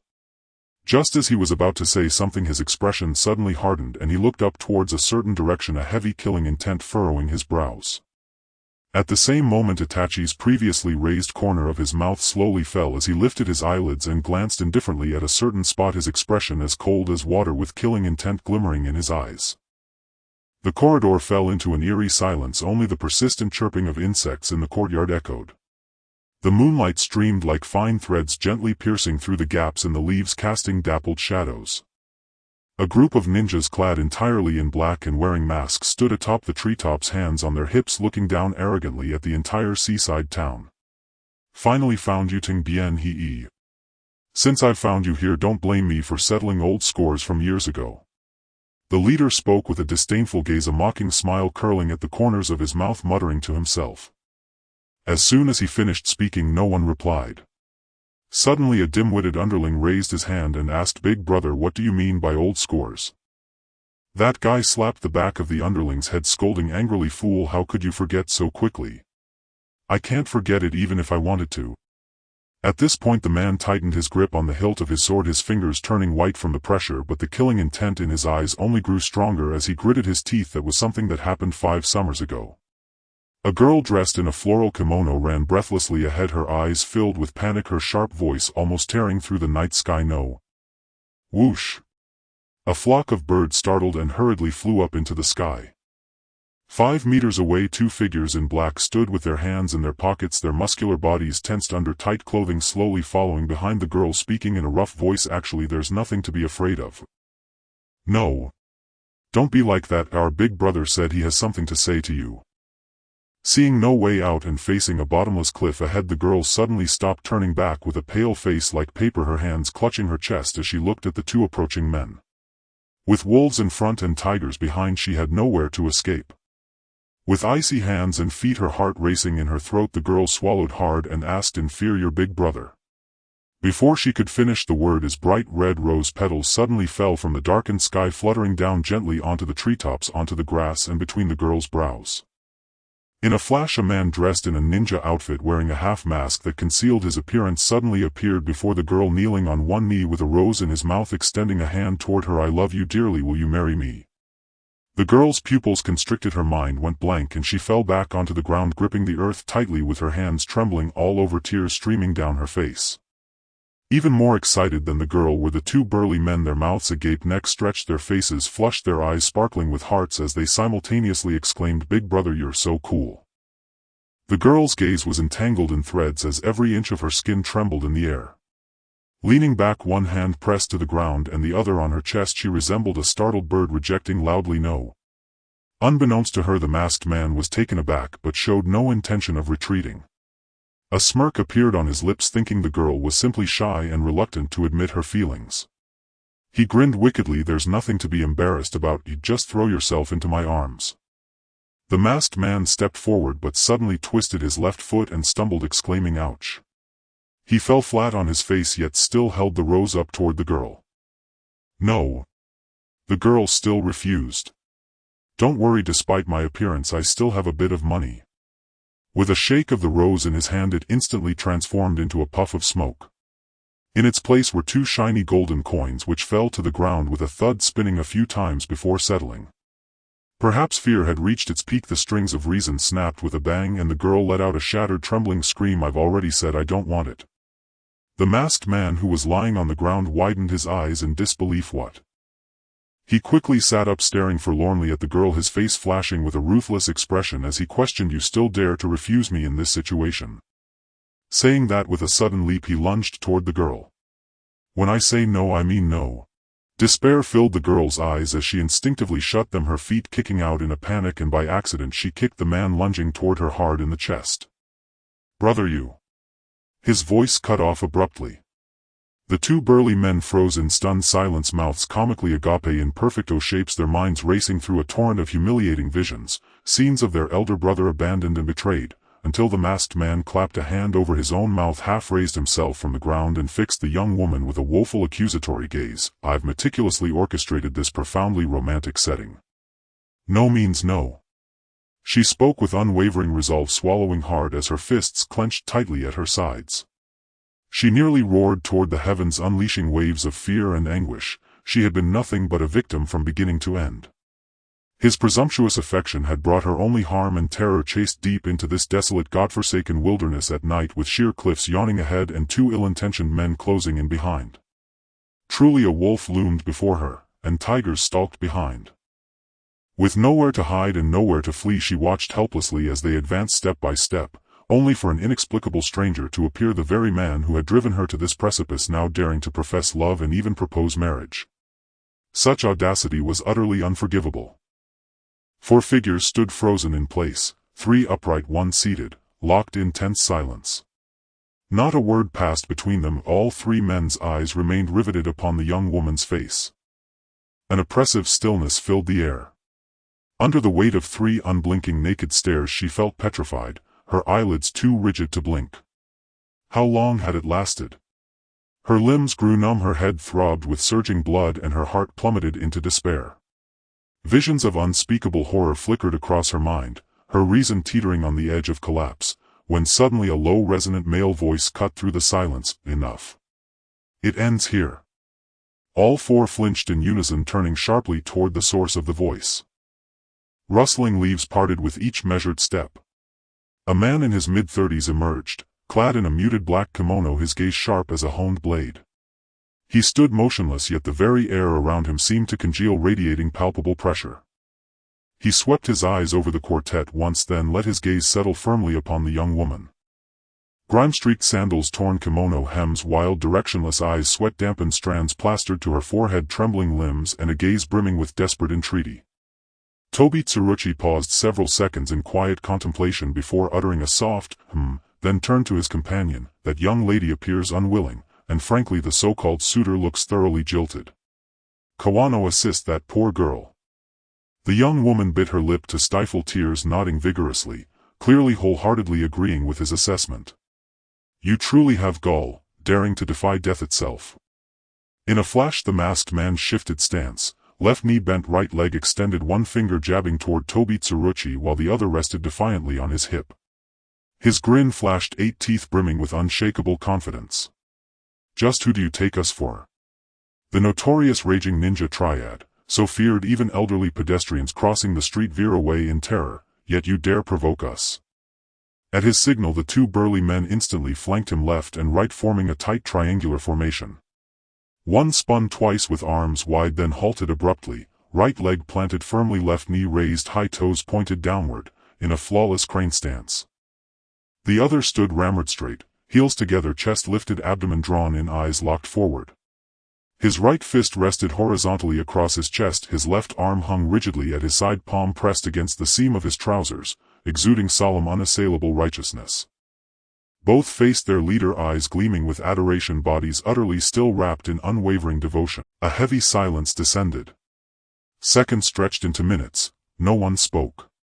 The young woman stood wooden-faced, cheeks burning crimson, toes digging furiously into the earth, utterly incapable of uttering a single syllable. Fool! Fool! Fool! Just then a myna bird soared past the horizon, leaving behind its mocking refrain. They stared at one another in prolonged wordless silence. Over 10 seconds elapsed, before Tobi Tsuruchi finally broke it. Raging Ninja Triad. I've never heard of it. Huh? The masked man blinked in genuine surprise. You've never heard of the Raging Ninja Triad, and yet you dare look down your nose at us. Utterly reckless. Just who are you?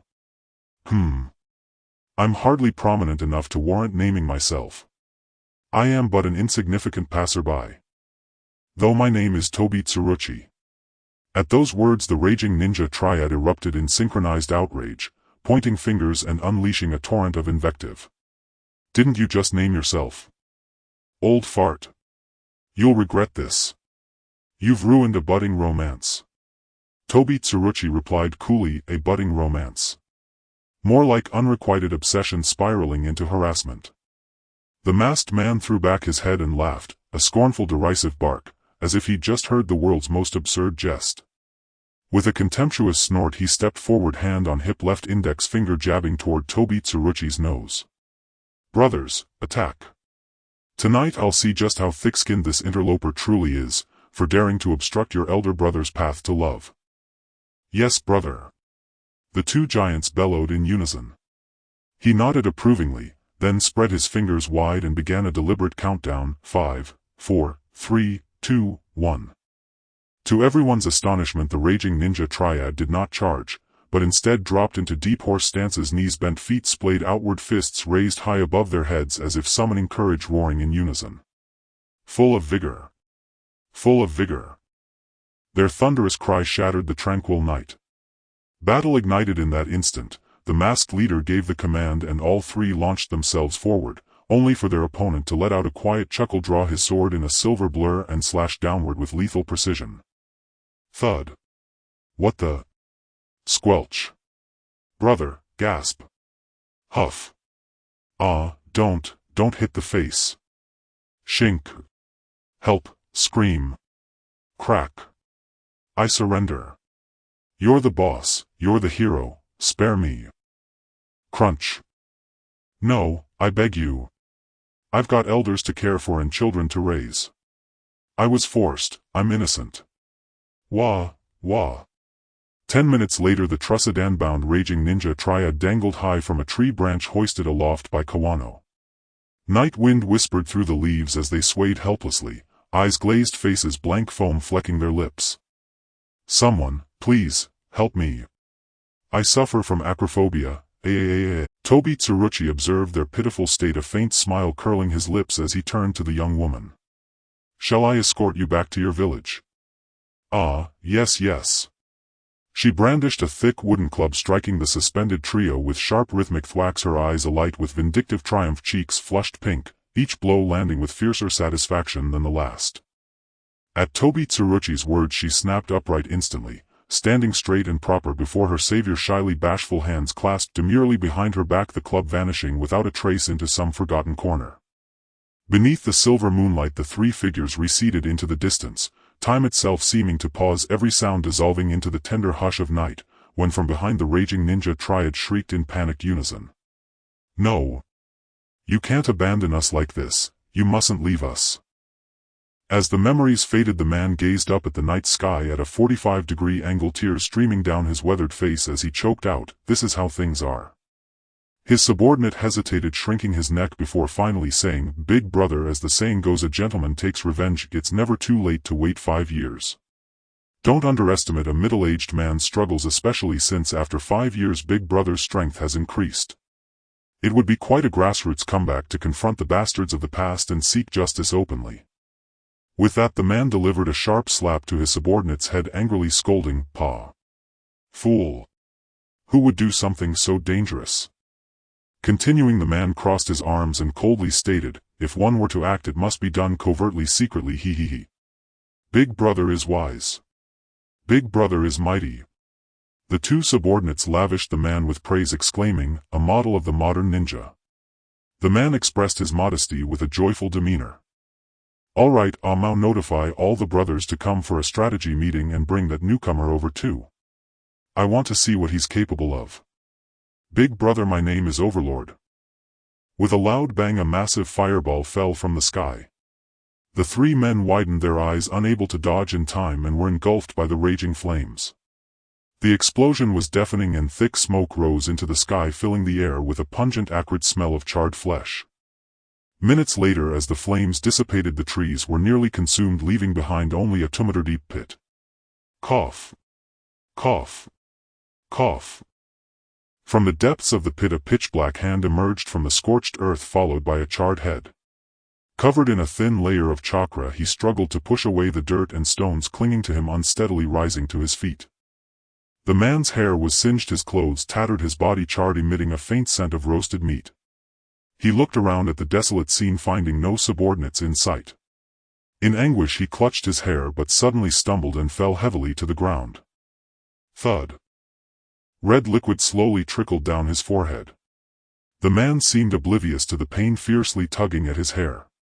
With each motion crystalline tears surged from his eyes, falling like pearls onto the scorched earth. His vision blurred, his shoulders trembled, his body curled into a ball, mouth wide open but unable to produce a sound. When a person is in utter despair they cannot cry out, even tears are silent. "Uncle, perhaps you are crying too early." A cool, youthful voice came from above. The man curled up on the ground in tears abruptly stopped. He blinked, scrambling to sit up. The moment he looked up he was met by a pair of deep, clear eyes that seemed unfitting for someone of such young age. Sasuke, hands in his pockets, gazed at the man's face, now darkened from crying. He quietly turned his head away, clicked his tongue and gestured with his chin towards the pit, raising his eyebrows to signal, "Look over there." The man was momentarily stunned before tremblingly standing up, staggering slightly. He then leaned on his knees to steady himself and looked in the direction Sasuke indicated. Upon seeing a familiar figure, his pupils dilated and tears streamed down his face. Completely ignoring his own condition, he stumbled toward the distance. Itachi held a rope at the end of which were two muscular men bound tightly. They curled up trembling in fear, their eyes wide with terror as they looked at Itachi as though he were some formidable beast to be avoided. Tat tat tat, a series of footsteps echoed from the pit, followed by a dark figure limping toward them in a hurry. He disregarded his image as he lunged at the two muscular men weeping heavily. Seeing their long-awaited big brother still alive, the faces of subordinates 1 and 2 trembled with excitement. Despite being bound, their eyes shone with uncontainable joy. Big brother. Little brother. Big brother. Little brother. The three men embraced tightly, tears flowing freely as if they cost nothing. In the slightly cramped space, the hazy moonlight enveloped them and the buzzing sounds echoed through the silent woods. Sasuke, annoyed by the incessant calls of big brother and little brother, rubbed his aching temples. He approached Itachi, naturally took his hand and leaned his head against Itachi's arm, closing his eyes. His body recognized the newcomer before his mind did. As the familiar aura drew closer, Itachi did not resist quietly feeling the boy take his hand and rest his head on his arm. He looked down at Sasuke as the night breeze tousled the boy's hair, and the smile in his eyes reflected the obedient figure of Sasuke. The three wept heartily and the atmosphere filled with affection dissipated in an instant. Itachi's forehead twitched with veins and he raised his gaze, his eyes sharp like a knife, resembling a beast lying in wait ready to break free and sweep away all obstacles. Just by staring, an overwhelming sense of pressure surged forth, suffocating. Under Itachi's gaze, the three men were thrown into a panic. The leading man backed away repeatedly, with his subordinates nearly stumbling over themselves, their hearts racing to their throats as they stammered, "Master, let's talk this over. I will definitely speak honestly and fully." Itachi replied curtly, "Please do not interfere with my task, as I have no desire to kill the three of you." "Yes, yes, yes." Upon hearing this, the man felt as if he had been pardoned. Though he was a ninja, he did not belong to any specific ninja village. He often mingled with various trades, having struggled in towns for years. Although he hadn't accomplished anything earth-shattering, he had learned a lot about reading situations. Itachi's words did not sound like those of a ninja executing a mission, yet the man believed him. He rubbed his hands together, offering a flattering smile as he cautiously untied the ropes binding his two companions, immediately vowing, "Master, rest assured I will lead my men far away and absolutely will not hinder your task."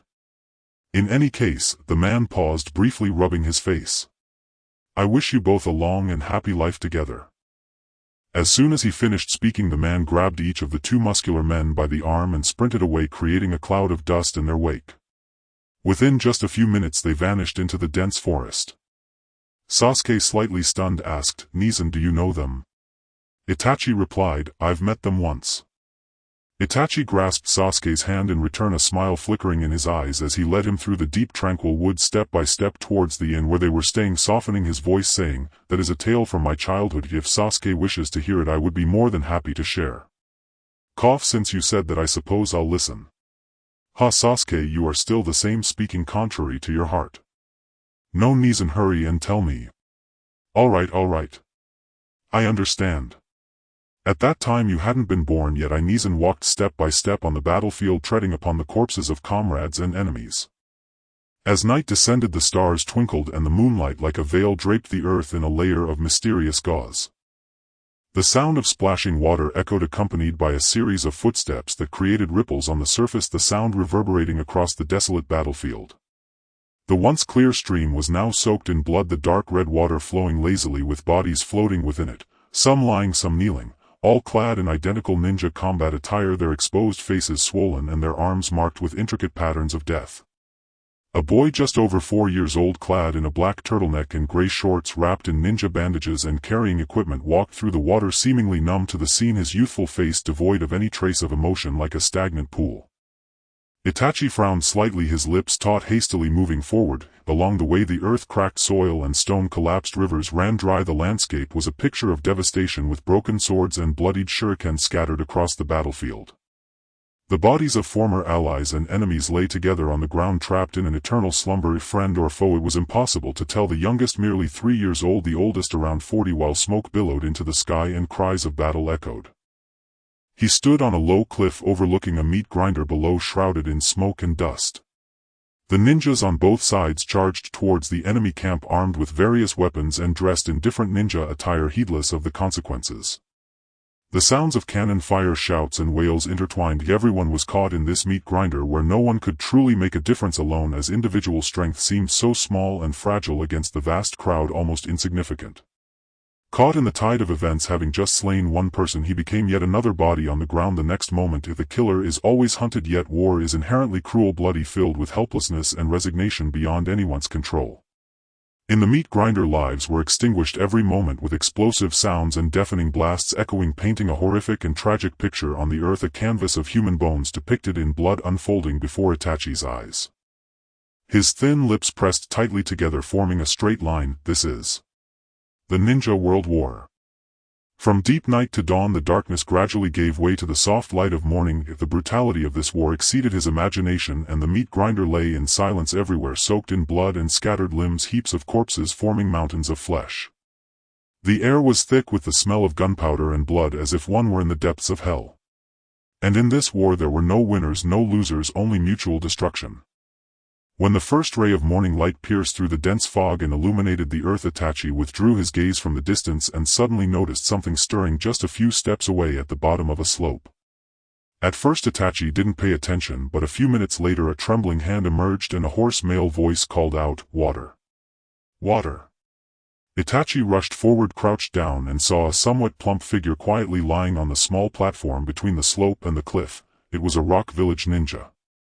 Itachi lifted the man by the back of his head, unbuckled a bamboo tube from his waist, opened it carefully and poured water into the man's mouth. After a long drought, the sweet spring water flowed down his throat. The man swallowed hard, his brows knitted, slowly opening his eyes. Though everything was still blurry, he managed to thank Itachi, saying, "Thank you." As he spoke, his pupils gradually focused and the surrounding scenery came into view. The moment he recognized the person beside him, he was taken aback, his gaze fixed firmly on Itachi's ninja equipment. He was a ninja. Even after being saved by Itachi, upon realizing he was a ninja, the man was filled with sudden shock and anger. Enduring his pain, he staggered to his feet, swiftly drew a kunai and aimed its sharp tip at Itachi's head, striking down. With a flash of red light, a loud crash echoed, and with the sound of a heavy object falling, the kunai clattered to the ground, splattering blood that slowly seeped into the charred earth. Itachi stood frozen, gripping the bloodied kunai. His lips moved, but no words came out. He remained silent for several seconds until footsteps approached and stopped behind him. Surrounded by thick smoke, he staggered to his feet and asked, "Father, why did that ninja suddenly want to kill me? I didn't do anything." "Because of war." Itachi was puzzled. War. This is not a conflict between individuals, but a struggle between nations, so meaningless conflicts can arise even among strangers. Hearing this, Itachi lowered his head, staring at the ground as if lost in thought, murmuring to himself, "So that's how it is." Uchiha Fugaku gazed at the ravaged battlefield and slowly said, "This is the world of ninjas." Itachi, remember this scene before you. In the morning light, a father and son stood amidst the ruins, the distant smoke billowing into the sky, while before Itachi lay an endless sea of corpses and blood. He nodded but did not say more. Days later, before the memorial stone, people dressed in matching black attire bowed their heads in silent mourning for the fallen heroes. Itachi held his father's hand, staring blankly at the memorial stone, while the voices of his father and subordinates floated above. The war has finally ended, but the losses are simply too many. I've heard that the third Hokage intends to resign in shame, and some have suggested promoting the captain to the fourth Hokage. Uchiha Fugaku interrupted suddenly, "Let's put this matter to rest. In that case, what should be done with Hatake Kakashi? He is not a member of the Uchiha clan, yet he possesses the Sharingan. I've heard that Uchiha Obito died heroically." Uchiha Fugaku replied wearily, "Let's respect his wishes. Captain, it's better if the Sharingan is recovered by the Uchiha. The war has just ended, let's not stir up unnecessary complications for now." Uchiha Fugaku's voice was not harsh, but each word carried a warning that echoed in the ears of his two subordinates. "Yes." After a long moment, both responded in unison. Uchiha Fugaku raised his head, surveying the newly erected memorial stone. The hard-earned peace, even if just for a moment, must be diligently maintained. That is the duty of the Uchiha. Itachi listened in silence when suddenly something caught the corner of his eye. He turned back to look, blinking in surprise. A young man stands among a row of tombstones positioned sideways to them, gazing up at the heavens. The memorial stone is surrounded by a dense crowd of people, the sorrow of losing loved ones and companions reaching its peak at this moment. Just then the clouds part and a ray of light descends upon the lonely figure, accentuating his dark hair, sharp features, overly pale skin, and the dissonant aura that surrounds him. The man moves his mouth, murmuring something to himself. Though the words are carried away by the wind over a short distance, Itachi still hears them. Mourning the deceased serves no purpose. If death holds any meaning, it is only when it can be utilized. Is it truly meaningless? Itachi gazes at the man for a moment, resolutely releasing his father's hand and walking over. He looks up seriously at him and suddenly asks, "Then what is the meaning of life?" "It is meaningless," Orochimaru replies calmly. "If there is meaning, it is only when life reaches eternity." Itachi in a daze turns his gaze towards the people in front of the memorial stone, as if grasping something, yet it seems shrouded in mist, both real and illusory, like a mirage, visible yet unattainable, dreamlike and ethereal. Orochimaru lowers his head, a hint of a smile forming at the corners of his mouth, his gaze momentarily flickering over Itachi before returning to calm indifference. He says nothing and turns to leave. The sound of footsteps gradually fades away. Itachi returns to his senses, only seeing the distant figure of the man, his steady pace and upright posture suggesting a resolute decision, never glancing back at the memorial stone. Life has no meaning. Itachi unknowingly walks to the edge of a cliff at the South River, standing there, the rushing sound of water unable to wash away the emptiness within him. In the next moment the wind howls past his ears, the surroundings rapidly ascending while he plummets downwards at an alarming speed. Caw. Just then a crow caws from the horizon. Startled, Itachi's muddled consciousness instantly clears as he realizes he is free-falling from halfway up the mountain. He quickly rolls over, adjusting his position, watching as the ground rushes closer. He swiftly draws the shuriken strapped to his thigh, his right hand gripping it tightly, driving it into the cliff face. Screech! The shuriken embeds into the cliff, carving a long, deep groove. White smoke rises from the gap where the shuriken meets the rock, winding upwards along the deep trench. The immense impact nearly overwhelms the shuriken's ability to withstand his weight, let alone utilize friction to slow down. He removes the shuriken, falling once more into freefall. His left hand pulls out another shuriken from his thigh, spreading his arms wide, and with a forceful thrust it plunges deep into the cliff, leaving 2 long scratches. Minutes later Itachi kneels at the bottom of the cliff. A stream about 10 meters away flows like a winding jade ribbon, gently flowing through the mountain, sometimes calm as a mirror, sometimes rippling, reflecting the blue sky, white clouds, and lush green trees. On the pebbles by the stream a crow stands alone. Its black feathers shimmer with a slight metallic sheen under the sunlight, tilting its head as it quietly observes the human before it. "I think no one really wants to die," Itachi says with his arms hanging by his sides, gazing down at the crow. Caw. The crow lets out a clear cry, spreading its wings and taking to the air. After circling once, a flock of crows suddenly emerges from the verdant woods, calling to each other, swirling up and down like a group of dark phantoms dancing around Itachi. Caw, caw, caw, caw, you all. Staring at this shocking scene, Itachi tightens his lips, nearly brought to tears. He slowly raises his left hand and soon the flock of crows disperses in chaos, the original crow descending from the sky, landing on the back of his hand. Seeing this, Itachi gathers his arms under the vast blue sky with fluffy clouds, shaded trees, blooming wildflowers, trickling streams, and playful fish. So, what exactly is life? The voice is light and airy, lacking weight, scattering with the gentle breeze. At 5 o'clock in the afternoon at Konoha Hospital. Outside the examination room, Itachi sits in the waiting chair, his head bowed in silence. The only thing visible on the ground is a pair of open-toed sandals, when suddenly the examination room door pushes open from inside and 2 figures step out, one after the other. Uchiha Mikoto has waist-length black hair, wearing a brown dress and carrying a bag, her belly slightly rounded. Opposite her is a somewhat plump female nurse, hands clasped over her abdomen, as she says to Uchiha Mikoto, "Take care of yourself." "Thank you very much." Uchiha Mikoto tightens her grip on the crossbody bag, slightly nodding in gratitude. Moments later, a large and small figure walk along a tree-lined path. Itachi slows his pace ahead when he suddenly calls out to Uchiha Mikoto, "Mom." "What's wrong?" Itachi asks, "Is there something wrong with your health?" Uchiha Mikoto seems somewhat surprised, then recalls something covering her mouth with her fist, a faint smile gracing her lips. "It's not like that." At that she halts her steps, instinctively placing her hand on her belly, her eyes sparkling with happiness as she looks at Itachi. "Listen to me, soon Itachi will have a little brother or sister." A thunderclap seems to explode in Itachi's mind, his eyes widening, suddenly his steps halting abruptly as he turns back to his mother, his face filled with disbelief as if he thought he was hearing things. The boy stands in the sunlight, his slightly chubby face full of astonishment, his eyes wide like copper bells, a head of thick black hair gently swaying in the breeze, utterly adorable. Uchiha Mikoto steps forward a couple of steps, gently cupping Itachi's face with her hands, bringing his ear close to her belly, her eyes softening as she says, "Listen carefully. Soon you will be a big brother."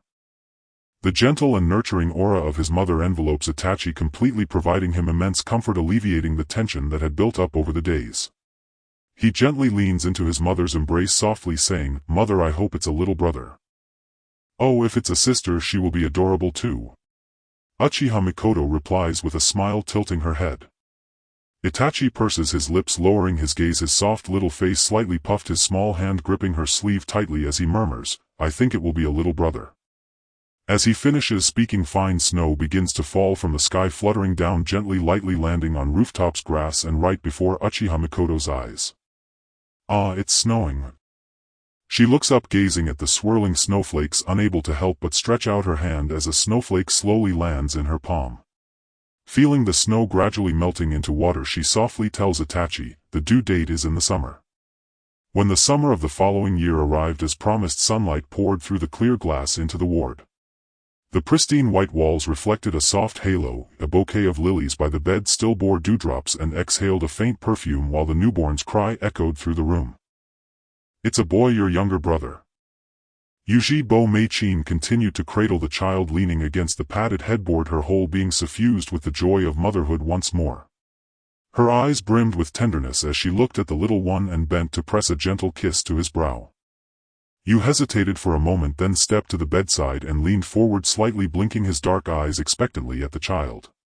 The little one's cheeks were pink and plump, his eyes were tightly shut as he slept soundly. He could not help but poke that chubby cheek. The infant immediately made a soft sound, his tiny clenched fist quivered, and in the next instant his short pudgy hand opened and like a small set of handcuffs closed firmly around Yu's index finger.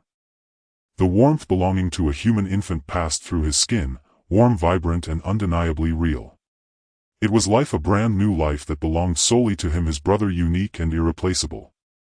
Yu felt his whole heart swell and fill.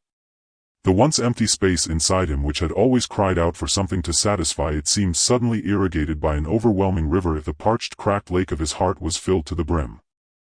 At that moment footsteps sounded behind him. A man walked past Yu and with great care took the child from Yuji-Bo Meiken's hands, cradling him in his arms and rocking gently to soothe him in silence. Yuji-Bo Mei-chin watched the tender scene, a soft smile blooming on her face, her eyes shimmering with watery affection. She asked, "Have you decided on a name?" Yuji-Bo Fu-yu pondered for a moment and said, "Yes, call him Zhuo-Zhu, Yuji-Bo Zhuo-Zhu." A trace of worry crossed Yuji-Bo Meiken's face and she hesitated. As if sensing her concern, Yuji-Bo Fu-yu quickly added, "By the way, it's the third's father's name, I have already told him." I see." Yuji-Bo Fu-yu turned his face, his expression softened as he gazed at Zhuo-Zhu in his arms and carefully lifted him up. In the morning light, Zhuo-Zhu slept quietly and obediently, his hair was jet black and his cheeks round and snow-white, utterly endearing. Zhuo-Zhu, do not disappoint this name, grow quickly, ha ha ha. The ward door was shut. The large suite contained only 4 people, 2 adults and 2 small ones. Aside from Yuji-Bo Fu-yu's merry laughter, the only audible sound was their breathing. Yu happened to lift his head and the figure of his father holding up O-Do-Do came into view. For a moment the room grew quiet, the curtains lifted in the breeze and sunlight poured in, edging the father and child in a rim of light. The scene felt strangely familiar to you. A flash of images burst in his mind and memory rushed over him like a flood, the past surging forth like a tide. Almost the same as today in his memory, the toddler he once had been, not yet walking, was held high by his father while his mother smiled gently at his side. They stood in the courtyard with the Ujibo clan's fan emblem behind them. "Higher, higher," someone called. The baby gurgled and the voices cooed, You're such a good boy." "Yes, you." After a long moment of thought, Yu's expression showed neither joy nor anger. He regarded the scene with gentle eyes. He had once been like Suiju. Soon after he ended the visit, bade his stern father farewell and left the hospital alone. He crossed the entire southeast street toward the cemetery area where evergreen pines stood year-round. He walked step by step, his mind full of questions about life, birth, death, birth, death. At that moment a clear, pleasant female voice called from not far away, "Please wait." Yu hesitated for an instant, stopped and looked back. A girl about his age wearing pale purple and brown shorts stood on the open ground. Behind her a group of boys were boisterously at play. He did not immediately understand how a familiar face from school had come to be here. The girl, hands clasped behind her, smiled and said, "You are Ujibo, you from our year, aren't you? Come play with us." Suddenly the rowdy boys behind her began to shout, "What shall we play today? Let's play kick the can." "Hey, we played kick the can yesterday too." To everyone's surprise, under the girl's puzzled gaze, Yu only paused briefly and then altered his direction, stepping past her and on. Perhaps it was simply that Yu walked as if the world did not exist around him. To boys of that age such behavior read as contempt, an arrogant dismissal that treated them like stray cats and dogs, and it stoked their fury. "Hey, why are you ignoring us? Say something." Yu's steps halted sharply. After a moment he said, "I'm going to practice my shuriken throwing now." The boys shrugged and offered a nonchalant, "Oh," then curled their lips into mocking smiles, crouched and picked up the pebbles at their feet. Lingering the sound, one drawled, "Then we'll all practice shuriken throwing too." With that they spread out, each scooping up a stone, flexing their arms, and with malicious force hurled them at Yu. The lone girl in the group looked fearful, frozen in place with her arms crossed, her voice trembling as she cried out, "Don't do that." Even as the danger arrived, Yu kept his posture and walked on. A stone hissed through the air, a pale streak that flew almost against his face. Yu did not stop or look back, continuing as if those boys were insignificant shrimp. "Ah, that guy. Putting on airs so arrogant. Let's all teach him a lesson." One strike missed and the boys were taken aback to see him still standing upright, not even sparing them a glance. The already hot-tempered youths ground their teeth, their malice spilling over. They snatched up pebbles and without another word flung them toward him. "Hey, you lot, stop it now," the girl shouted. "Shut up, this is a contest between men," they replied. The whistling of missiles cut through the air. A dozen pale streaks swept at Yu with relentless force. He never turned or halted. Each time an attack came within a fraction of an inch, he only shifted his body slightly and the pebble skimmed past his scalp or cheek. Life will be born. In Itachi's mind, the scene of his father gently lifting Sasuke appeared, where joy and love rippled in his father's eyes under the sunlight, along with the original intention of that name imbued with family expectations and personal visions. Life will perish. The images of the battlefield that day emerged in his mind, blood staining the stream, corpses lying or kneeling on the battlefield, blood flowing like a river, flesh flying, severed limbs scattered, the air thick with the smell of gunpowder and blood, while vultures lingered overhead, gathering in flocks, tearing at human bodies, swallowing them whole, emitting joyful cries. The boys behind him wore fierce expressions, emanating a terrifying malice, showing no restraint in their hostility towards Itachi, as if they shared a deep-seated enmity determined to kill him. The assault continued as he swung his right arm, hurling a pebble towards him with swift and fierce momentum, the stone whistling through the air. Itachi remained unresponsive, his gaze lowered, silently walking in the graveyard area. "Life. We'll fight. You little brat, don't think you can run." A sharp, piercing roar came from behind, followed by a stone the size of a man's fist crashing towards the back of Itachi's head at lightning speed. At the critical moment, Itachi raised his hand to intercept, firmly grasping the pebble with his left hand. Perhaps he had long grown weary of these people's relentless harassment. He leaped into the air, and before they could react, with a powerful flick of his wrist, the pebble shot out like a streak of light aimed at the incoming stones. The pebble struck down the first stone with overwhelming force, then the second, third, and fourth, its power undiminished, smashing down on one of the stones that was about to be hurled. Due to the immense inertia, the person staggered back a few steps, clutching the wound where the stone had grazed him, blood dripping from his fingertips and soaking into the grass, his face filled with horror. The entire graveyard fell silent. No one spoke. The boys who had been shouting fiercely just moments ago now stood frozen in fear, each taking a step back, their faces filled with apprehension as they stared at Itachi as if he were a fearsome beast. Both sides were at a standstill, the boys resembling startled birds, unknowingly sweating profusely on their foreheads, their faces pale, trembling all over.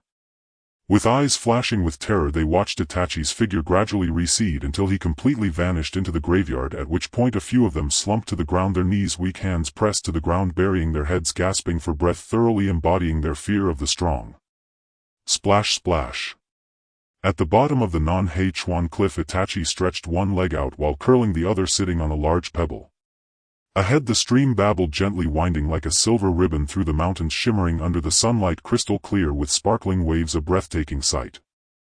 Itachi tossed the stone in his hand, lightly throwing it. With a plop, the stone plunged into the calm stream, creating a splash, sending a faint ripple across the water surface, which gradually faded away as the current washed over it. He sat in silence, contemplating many things, yet seemingly thinking of nothing at all. He sat quietly for a long time, long enough for his legs to go numb, long enough to feel that it was this world that had always trapped him. Splash, splash. The bushes swayed with the footsteps of the newcomers, but Itachi remained oblivious, staring blankly ahead as the distant chirping of cicadas and birds resonated in the treetops. A gentle breeze quietly arrived, tousling his hair. After a few seconds, voices of conversation reached him. "Big brother, I'm so hungry. Exactly, my stomach has been growling non-stop. It's all that bunch of bastards' fault. They couldn't win, so they resorted to sneaky tactics, making us lose our wallets and forcing us to sleep outdoors. Alright, there's a small stream up ahead. Bawang, you go gather some firewood, and Outyin, come with me to catch some fish." "Understood." "Okay, big brother." "Hey big brother, why is there a child over there?" As soon as the words left his mouth, 3 men in their 20s dressed in black clothing and black shorts emerged from the woods. Even they were somewhat surprised that such a secluded place would have a living person, especially a child. The leading man stood at a distance, arms crossed, sizing up Itachi for a moment. "Do what you need to do, don't worry about anything else. As for that child, just don't disturb him." "Understood, big brother." His 2 subordinates responded in unison without further ado, each moving off in different directions. One turned back into the woods while the other crossed his arms and pulled up his shirt, revealing his muscular arms and abs. After tossing his shirt onto a low tree, the man went to the stream, crouched down, scooped up a handful of water and splashed it on his face, letting out a comfortable sigh. He moved his limbs slightly, raised his hands and dove into the stream. Seeing this, the man twitched his mouth, slapping his forehead. "These 2 thickhead guys, can't they think a little? The child is still watching over there. Why are they taking off their clothes?" After about 10 minutes, the bonfire blazed brightly, occasionally crackling. Bawang and Outyin sat facing each other around the fire, each with a look of awkwardness. Meanwhile, their big brother crouched by the stream, muttering curses under his breath, clearly swearing quite harshly, yet his hands were busy skillfully turning fresh fish into fillets, extracting the entrails and fat, scraping off the scales, washing them in the water, and repeating this 6 or 7 times before skewering them on a wooden stake to roast over the fire. The man sat down by the fire, took out a cigarette from his pocket, expertly placed it between his index and middle fingers, held it in front of the burning wood, and after it ignited, he leisurely put it in his mouth, relaxing as he inhaled and exhaled the white smoke. At this moment, Bawang approached him, attentively massaging his shoulders, and fawningly said, "Big brother, it's been more than 10 minutes already. Look at that kid, he hasn't moved at all. Is he all ready?" As he spoke, Bawang grasped his own neck with both hands, rolling his eyes back to show the whites, opening his mouth wide and sticking out his tongue, tilting his head to simulate a death. The man rubbed his forehead, sighing, his eyes filled with a sense of helplessness. He bit down on the cigarette, grabbed Bawang by the ear and twisted it, gritting his teeth. "What nonsense are you talking about? The kid is perfectly fine. Can you rein in that wild imagination of yours and not scare yourself, all right?" "Ah, really? Ouch, ouch, ouch. Big brother, be gentle." Bawang, with his ear being twisted, begged for mercy, immediately raising 3 fingers towards the azure sky, swearing, "Big brother, I swear I won't dare again, please let me go." The fish, roasted for a long time, exuded a captivating aroma of deep brown as its tender meat mingled with the intense heat of the charcoal. Just a whiff was enough to make one's mouth water. Outyin swallowed hard, his throat bobbing up and down, nearly brought to tears by the temptation. He rubbed his face vigorously with both hands and hesitated for a moment before asking in a low voice, "Big brother, can we eat now?"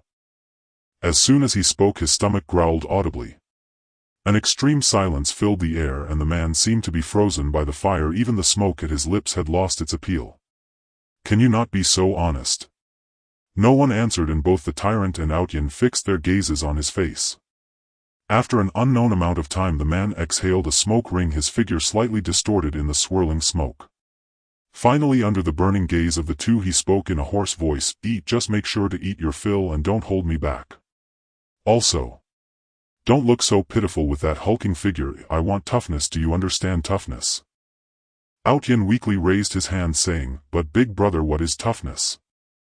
Outyin nodded in agreement, immediately echoing, "Yeah, what is toughness?" The man was about to extinguish his cigarette when he almost choked at their words. "Haven't you been to school?" Outyin and the tyrant exchanged surprised glances, both feeling astonished. School. That was something they had never dared to consider. They then turned to the man, slightly avoiding the big brother's gaze, and shamefully said, "We haven't been to school. Our family has been in hiding since we were young. Our father died. Our mother also died. There was war everywhere. Outyin and I could only hide, living day by day, occasionally helping others run errands in exchange for food, and then we met you, big brother." The man was speechless. Why did I have to ask that? Taking a deep breath, he realized he should drop the topic. Without further ado, he pulled up the fish along with the sharpened branch, stuffing the fish meat into their mouths with a grim tone. "Eating won't stop your mouths, hurry up and eat. Get ready to work." Woo-woo. "Yes, big brother. Big brother, you're the best." With that, the two grasped the ends of the branch and began devouring their roasted fish, occasionally emitting sounds of delight as if savoring some exquisite delicacy.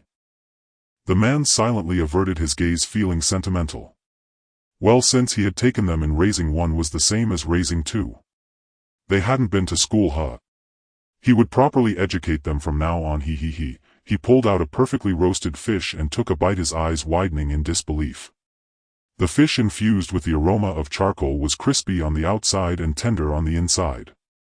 A single taste revealed the crispy skin, the tender meat, and a unique flavor that blended in his mouth, each bite a delight to the taste buds.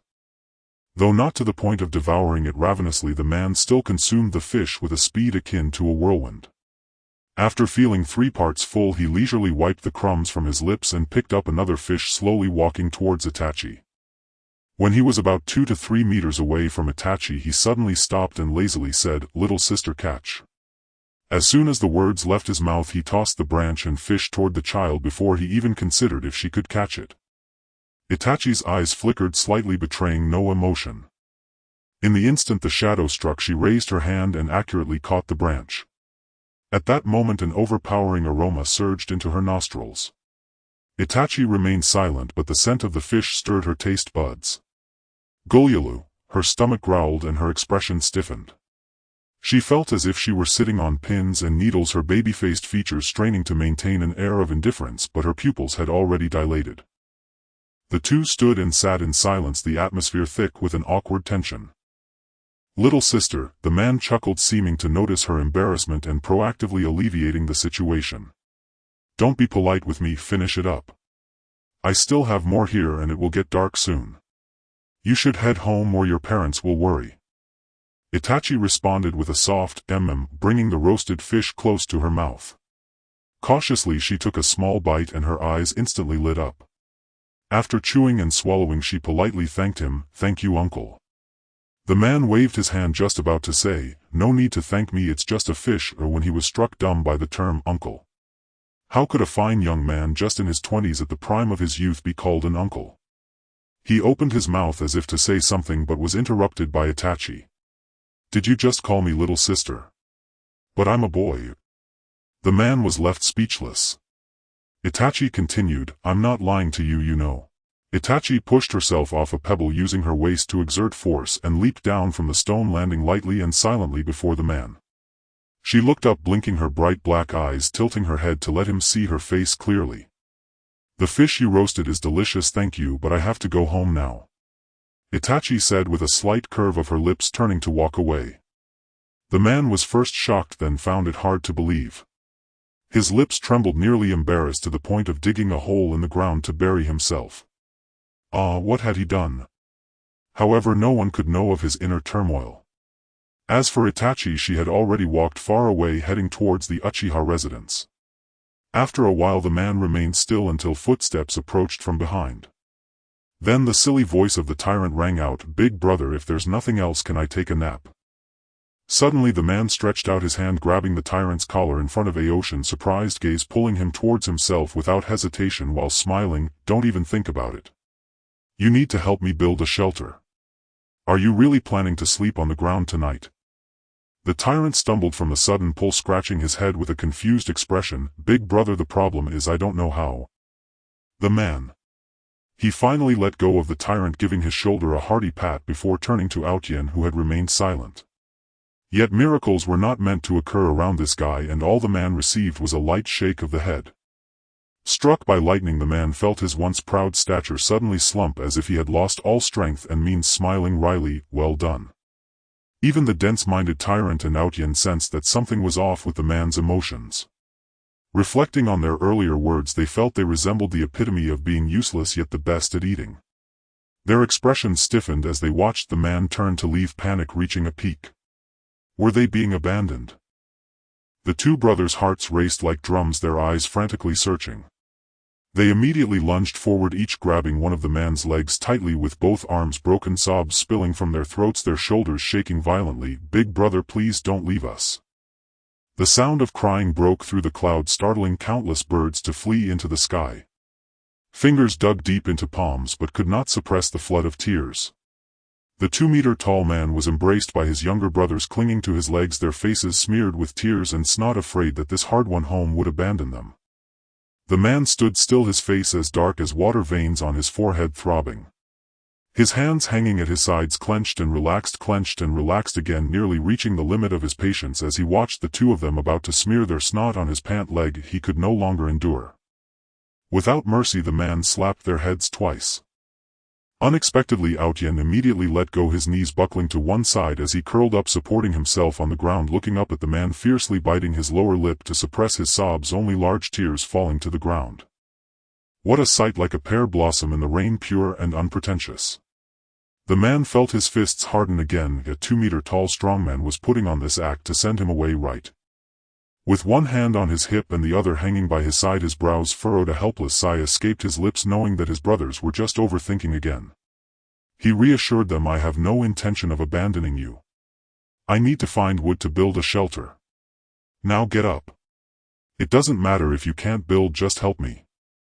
Upon hearing this, the brothers' tears instantly ceased, confirming, "For sure you won't abandon us?" The man replied, "For sure." I knew it, big brother, you still love us." That's right. Big brother. I'm here. Big brother. I'm here.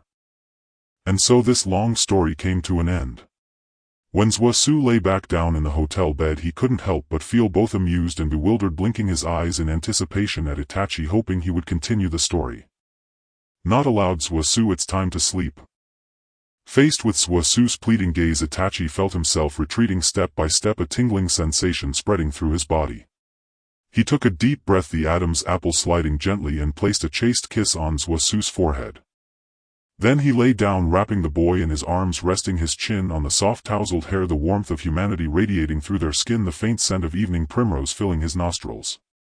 The scent was unmistakably similar to his own, as both of them used the same bath products, yet Zhuosu always had a fragrance that emanated from deep within.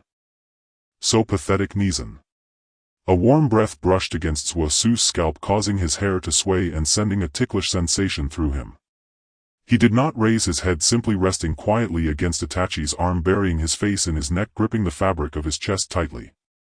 In the familiar sense, Zhuosu's eyelids drooped, half-closed, slowly shutting his eyes, listening to the strong, steady rhythm of Itachi's breath and heartbeat, which brought him immense comfort. In that moment, Itachi was no longer as unreachable as a dandelion in the wind. Outside the window, the crescent moon hung like a hook, summer cicadas chirping and the stars twinkled alongside the cold moon. A gentle breeze swept through, lifting a corner of the curtain. The two of them said nothing, quietly leaning against each other, drifting into a deep sleep in that small quiet blanket. The next day.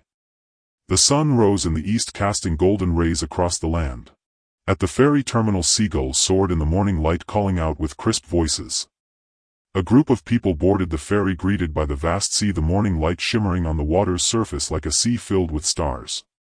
As the ferry set sail, the bright red sun grew larger and the morning light like delicate silk traced a glow around Itachi's figure. The two stood on the main deck watching the sun rise completely. Zuasu, bracing himself against the railing, was about to say something when he widened his eyes, momentarily speechless at the incredibly beautiful scenery and the person before him. Unbeknownst to him, as he looked at that person, marveling at the sight before him, the older man was also quietly observing him in the same manner. Gazing into the sunlight, the boy's eyes widened as he looked at him. His dark eyes, like smooth black onyx, shimmered with enchanting light. Even if the true color of his eyes was obscured by illusion, Itachi could still imagine what kind of eyes those were, splendid and dreamlike, reflecting his figure filled with treasures that sparkled. Those were the deep feelings and affections accumulated by the boy during his most obsessive years, both restrained and fervent, pure yet possessive, wholeheartedly offering his true heart. You cannot hide your affection for someone. Even if you cover your mouth, it will slip out through your eyes. Itachi slowly curled his lips, resembling a large carnivorous animal smiling before the hunt. His hand at his side unconsciously tightened. Ah, he really wasn't a good Nizan. Zuasu, you were the person I repeatedly called out and missed in my heart, yet I never dared to mention. Upon hearing this, Zuasu felt his heart skip a beat, not understanding why this guy suddenly brought it up. A moment of worry flashed in his eyes, fearing that the other might start overthinking again. He looked up at Itachi and their gazes met. Gentle, passionate, focused. Zuasu's heart raced under that intense gaze. He wanted to lean back slightly to escape that piercing stare, but was interrupted by a single sentence. Zuasu, may I kiss you? With that, Itachi stepped forward, pressing the boy against the railing, an arm securely encircling his waist, holding him tightly in his embrace. Zuasu's body pressed against the railing, his chin lifted by a dry, calloused hand, gently and unrefusingly. Zuasu's gaze darted, not daring to meet his eyes directly. Itachi's calloused fingers lightly brushed against Zuasu's jaw, trailing down to his slightly protruding Adam's apple, gently rubbing and pressing, sending a tingling sensation through him. Okay. Okay. Zuasu's voice trembled slightly, the corners of his eyes glistening, a hint of redness on his cheeks. Itachi's fervent and clear affection made Zuasu feel as if he had occupied Itachi's entire world, and the complete indulgence and favoritism from this person truly made Zuasu addicted, unable to resist sinking into it. He closed his eyes, his eyelashes fluttering like a butterfly preparing to take flight, tilting his head and quietly waiting. Ha! Along with a soft laugh, a warm sensation touched Zuasu's lips, carrying Itachi's unique scent of evening primrose. Warm, wet, intertwined, the temperature kept rising, glistening moisture trailing down Zuasu's jaw, sliding past his slightly protruding Adam's apple delicate collarbone until disappearing into the black neckline. Ugh. Nizan. The area at the stern deck of the ship. Guo Jiao's chest rose and fell, resembling a solitary mushroom squatting in the corner, forehead resting against the ship's wall, eyes vacant, right index finger incessantly scratching the deck, exuding a gloomy aura. Even the entire background appeared dim. Why step out of the cabin? If he hadn't, he wouldn't have to face such a scene. Guo Jiao's mind was filled with the lascivious image of Itachi and Sasuke kissing, their lips and tongues entwined, producing silken threads. He was driven to madness, his hands tangled in his hair, sometimes tugging, sometimes tightening, his head banging against the ship's wall. Guo Jiao had witnessed countless bizarre scenes in his life, treading upon mountains of corpses and seas of blood which could be considered vicious. Rather than being shocked by the sight of Itachi and Sasuke kissing, he was more surprised by Itachi's serious demeanor, which was both sober and uncontrollable. And Sasuke surprisingly accepted, trusted, and nearly fully embraced everything about Itachi, leaning against Itachi's chest, tilting his head for a long lingering kiss. Suddenly Guo Jiao caught something in his peripheral vision, his gaze shifting inch by inch. Not far away on the other end of the deck, Jiao Ji lay sprawled on the ground, the bandages loosely draped over him, his mouth wide open as their gazes met. Guo Jiao's eyes flickered slightly, then he swept his gaze across the stern deck area, his expression revealing no joy or anger. Minutes later the bandages lay scattered like pieces of paper across the deck. Jiao Ji curled up in a corner trembling with his sharp spines limp and soft swaying with the sea breeze. Looking at Jiao Ji's miserable state, Gui Jiao laughed. He lay spread-eagled on the deck, turned his head to gaze at the shimmering sea in the distance and sighed softly as if expressing the helplessness in his heart. His mind swirling with thoughts after a long while his right hand rested on his forehead, sunlight streaming down, seagulls crying, the sea wind howling. Through the gaps between his fingers he gazed at the azure sky, the corners of his lips curving slightly, revealing a heartfelt smile as he murmured, "Mr. Itachi, it turns out you are deeply loved by someone. How wonderful that is." The ferry drifted across the sparkling sea surface, leaving behind two long ripples. Sasuke leaned against the railing with his eyes closed, the sound of the Ferris engine and the low-pressure turbine cutting through the waves filling his ears. Itachi stood beside him, his legs crossed, one hand entwined with Sasuke's fingers, occasionally caressing the back of his hand, sending waves of tingling sensations through him. The other hand bent, resting his elbow on the railing, palm cradling his chin, the corners of his lips upturned, his dark eyes gazing out at the distance, a look of delight on his face. "Would you like to try sea fishing?" Sasuke subtly turned his face away, pressed his lips together and let out a soft hiss, ignoring Itachi pulling up his collar in an attempt to cover his swollen, chapped lips. "Sorry." Itachi blinked slowly, leaning toward him, gazing into Sasuke's eyes. "Next time it'll be gentler." Sasuke tapped the railing with his fingertip, slightly lifting his chin, giving Itachi a light glare as he said, "Where's the fishing rod?" "Ha!" Itachi chuckled. "Wait a moment, I'll go get it." Sasuke responded with an saying, "I'll wait for you." Itachi released their entwined hands and turned to leave, but as they brushed past each other he felt a hand swiftly grip his left hand, the palm cool and dry yet somewhat firm. Itachi halted abruptly and turned around. Sasuke gently caressed his hand. Under Itachi's astonished gaze his index finger brushed against the inner side of Itachi's middle finger, inching up to his lips, the finger almost touching. At that moment Sasuke suddenly raised his gaze, his eyes focused directly on Itachi's, and on Itachi's middle finger he placed a heartfelt kiss, saying, "I really like you." Itachi's pupils constricted, his heart racing uncontrollably as if it would leap from his chest at any moment. Just as his reason was about to collapse, Sasuke abruptly released his hand and took a few steps back, casually saying, "Go on, how can we fish without a rod?" The warmth and sensation lingered on the middle finger that had been kissed. As he let it drop to his side, Itachi's gaze uncontrollably shifted from Sasuke's flushed lips to his hand, then back to his lips and then to his throat.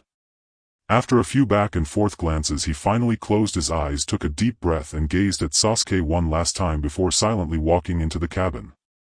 After he left, only Sasuke remained, his legs crossed, leaning against the railing, arms spread wide on the railing, looking up at the sky leisurely, saying, "Have you seen enough, Gui Jiao? Little ghost, I didn't spy on others' love affairs. Stop framing me." "Oh, is that so? I wonder who has peeked several times now." Gui Jiao leaped down from the top deck, landing lightly, pulling out a smile that seemed like a muscle spasm. "It was just unexpected." Sasuke replied, "The first time can be considered an accident, the second time could be too, but what about the third and fourth? They say things don't happen more than 3 times, don't you think?" The two stared at each other for a long time, Gui Jiao growing a bit impatient. "What do you want? Cooperate with me to do something." Gui Jiao's cheek muscles stiffened slightly. "What? Are you really one of the 7 ninja swordsmen of the mist named Gui Jiao?" Sasuke frowned. "I said cooperate with me to do something. I am the mastermind, you just need to cooperate." Gui Jiao was quite surprised. "Why me?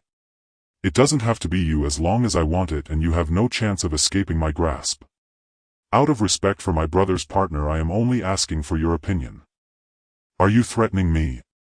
Sasuke's fingers lightly tapped the railing. "You can think of it that way." In the quiet space only their breathing could be heard.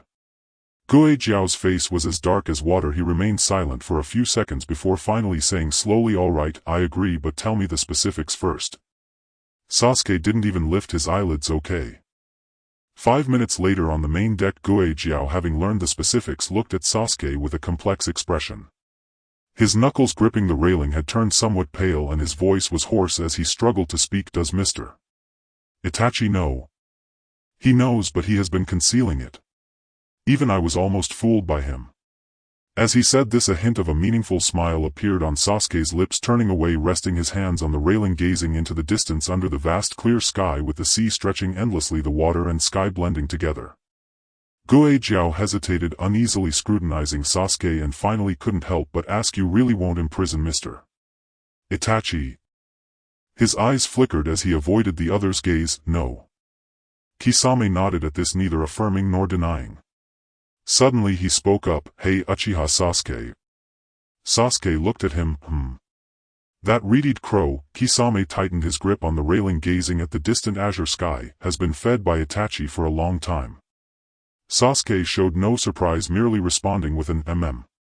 Kisame asked, "Aren't you curious why the crow's eyes are red?" Sasuke replied, "I knew from the first moment it appeared beside me." Kisame. He incredulously pressed on, "Then what about those things?" Sasuke did not answer directly but countered, "What do you think?" Kisame's pupils suddenly constricted, his eyes filled with uncontainable astonishment. He opened his mouth as if to say something, but at that moment a series of footsteps approached from behind. Tap tap tap, Itachi emerged from the cabin carrying a water bucket, rod and fishing net. Upon seeing Sasuke and Kisame together engaged in casual conversation, he raised an eyebrow and asked, "What are you talking about?" Kisame's heart skipped a beat. "Oh, nothing. We were just talking about Itachi's past." Itachi scrutinized Kisame suspiciously for a moment, sensing something amiss, but before he could think further. "Nizan, you said you'd go sea fishing with me." Sasuke stood in place, his voice laced with a smile, then extended a hand toward Itachi. "Yeah." Itachi set down the items in his hands, leaving only the fishing rod. Skillfully he attached the float and bait to the line, testing the weight, a smile flickering in his eyes before handing it to Sasuke beside him. However, unexpectedly Sasuke chose not to take it. He raised a finger and waved it in front of Itachi's face, gazing at him with his beautiful eyes filled with anticipation. In the sunlight, Sasuke's profile displayed a delicate and lustrous quality, the interplay of light and shadow outlining his features, gentle yet divine. Itachi paused, staring at him. "Do you want your brother or the fishing rod?" Kisame clicked his tongue twice, marveling at the camaraderie between the brothers, and quietly retreated back into the cabin, leaving more space for the two. Bang! The cabin door closed behind him. Kisame crossed his hands above his head, stretching lazily while gazing at the ceiling. Fortunately, Itachi and that little brat had understood each other's feelings ahead of time. Otherwise, considering Itachi's layered, intricate plans along with his repeated provocations of the little brat's desire for revenge, the ultimate outcome would likely be them drifting further apart. In the end, they might even draw their swords against each other, fighting to the death without respite. In that case, regardless of the outcome, it would inevitably end in tragedy, with one dead and one wounded. Lies always have a day when they are exposed, and the truth will come to light. The departed will fall into eternal slumber, while the living are left as mere shells. Thankfully, none of this has happened yet. At the same time, on the main deck, the sea embraced the sky blue, intertwined with blue. The sea breeze ruffled the ferry, and seagulls soared into the distance, while fish scale-like clouds stretched across the sky. Nizan. The two looked at each other, and Sasuke smiled firmly as he uttered those two words. Itachi pressed his fist to his lips, clearing his throat hurriedly to conceal his embarrassment, his ears turning red beneath his hair. A gust of sea breeze blew through, tousling the strands of hair on his forehead and obscuring the possessive gaze he held for Sasuke. Itachi could not deny that he once had the thought of hiding Sasuke away to a place isolated from the world, where only the two of them existed, free from war, free from the disturbances of the outside world, and without any interruptions from outsiders. They would rise with the sun and rest with the sunset. In that case, Sasuke would belong to him forever, without the burden of a certain Jinchuriki named Kurama, and he would not have to suffer for many years because of that person. Jealousy twisted Itachi's features. Every moment he yearned to possess Sasuke, to pin him down and devour him, kissing every inch of his body, marking him with his presence, listening to Sasuke's breathless gasps, the cries and pleas when he was bullied, and then filling him time and again. Nizan. Lost in endless musings, Itachi was brought back to reality by a call. He turned to see the boy half squatting next to a black-eyed fish, his hair glossy and black, his profile and neck pale, a smile on his lips appearing adorable at first glance. He lowered his gaze to the fish, one hand holding the rod while the other thumb and index finger were extracting the hook from its mouth. Itachi did not know when he had caught the fish. Just as he was about to praise him, the calm on Sasuke's face suddenly vanished, revealing a sharp, killing intent as he raised his gaze toward the distance. At that moment Sasuke set down the rod and stood up intently gazing at the turbulent sea not far away, lost in thought. After a few seconds of silence he slowly said, "Nizan, I want to eat braised ribbon fish tonight." Just as Itachi was about to respond, a loud bang erupted from the front, followed by the entire boat shaking violently. It wasn't just a side-to-side sway, it was an irregular front-to-back rocking as if they were in a cradle on the verge of capsizing at any moment. Sasuke grasped the railing with one hand, wanting to peek down at the bottom of the ship. However, halfway through this nimble movement Itachi grabbed his waist and pulled him back, saying helplessly, "Don't take risks, you'll be worried." With his other hand Itachi wrapped around the boy's knee, and before Sasuke could react he effortlessly lifted him up until their gazes were level. In Itachi's eyes indescribable emotions were brewing. With just one look at Sasuke he decisively leaped into the air, standing firmly on the top deck, remaining unyielding even as the ferry rocked perilously. Sasuke wrapped one arm around Itachi's neck and clutched his collar with the other, lowering his head to touch the position of his heart, hearing the steady powerful heartbeat. From Sasuke's angle he could see Itachi's face devoid of any expression, his eyes slightly squinted, danger flickering in the depths of his gaze. Seeing Sasuke stare at him for a long time, Itachi lowered his gaze and asked, "What's wrong?" "Nizan, I want to come down." "No, I will never let go of Sasuke." "Don't speak in a tone meant for children. I want to fight alongside you, Nizan. Even if you're very strong, you're still just a child, so you can't be reckless, Sasuke." Sasuke pouted, crossing his arms, his lips puffed out. He buried his head in Itachi's chest, hesitating for a long time before murmuring, "I can protect myself and you, Nizan." "Ha ha ha, I know Sasuke will grow up quickly and I will always wait for the day you shield me from the wind and rain. But until then, Sasuke, try to rely on me." "Fool, I understand now." A fierce wind suddenly arose and Sasuke grasped Itachi's clothing with one hand while covering his mouth and nose with the other. He looked up at the turbulent sea, a flicker of dark light crossing his eyes. "Itachi, it seems these people are not here for friendly purposes. I've been bored these past few days just looking for someone to stretch my muscles. Isn't it a coincidence that just when I was about to doze off someone brought me a pillow? I should entertain them well." A familiar voice arrived before the person did, coming from beside Itachi. In the next moment Kisame flashed onto the top deck, his long robe of red clouds on a black background billowing in the fierce wind, soaring and fluttering, making him appear even taller and sturdier from afar. Kisame's sword Samahata was partially embedded in the deck as he knelt on one knee, gripping the hilt tightly, his fingers trembling with excitement. He grinned, revealing a row of sharp teeth as a strange smile gradually spread across his face, brimming with battle intent. Itachi said, "It seems we cannot leave this sea calmly. Kisame, this is your domain, so we'll leave it to you." Kisame stood up, slinging Samahata over his shoulder, gazing out at the distant sea with a wicked smile. "No problem, just leave it to me." The midday sun was scorching and the sea breeze howled. Sasuke's gaze surveyed the entire sea, landing on a massive tentacle breaking the surface not far away. He frowned and reminded, "Enough chit-chat." "Ha!" A faint laugh escaped his throat.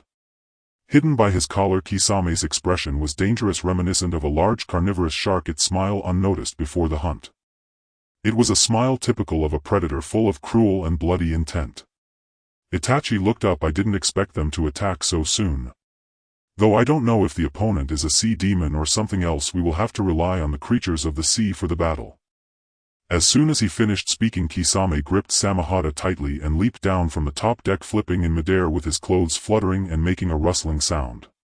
When he landed he was light and silent, standing on the water like a feather. Sasuke's slightly chubby face showed no expression, his eyes narrowed slightly as he let out a soft "eh." Itachi looked down and asked, "What's wrong?" Nizan. Sasuke's left hand trailed up Itachi's chest with his index and middle fingers pressing lightly on the protruding Adam's apple, stroking his stubbly chin, dragging out his words, "There's more than one Jonin. Are you sure you want to leave it all to Kisame?"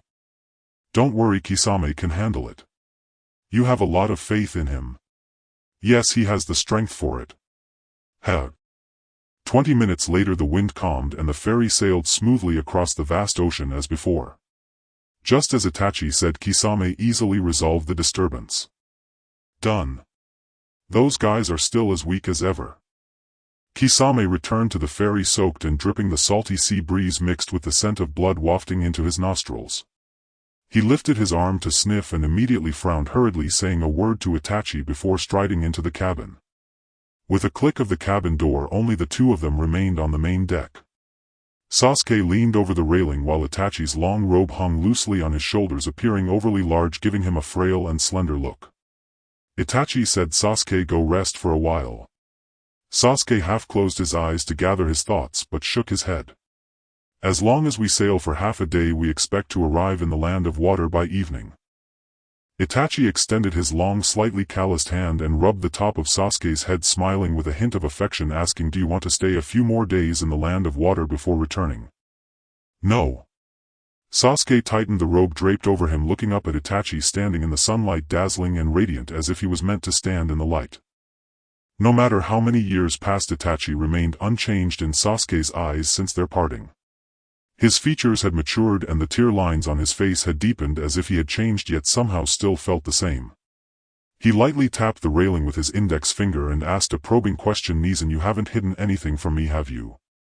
Itachi paused, looking him over for a moment, and finally said, "No, I won't hide anything from you anymore." "Is that so? Perhaps I'm just overthinking it."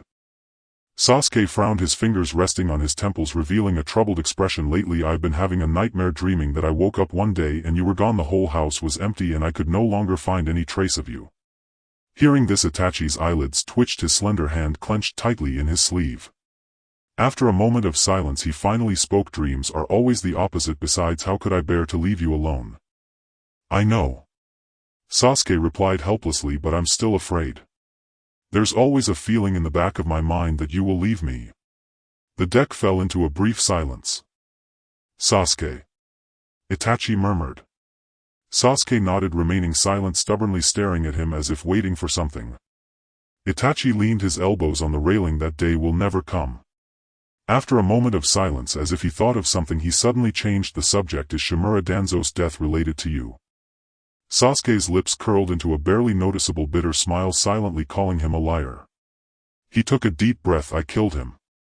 Killing requires paying a price. It's only natural to repay debts." "Sasuke," Itachi sighed, "you shouldn't take such risks." Sasuke opened his mouth, seemingly wanting to say something, when suddenly he caught sight of something out of the corner of his eye and looked up.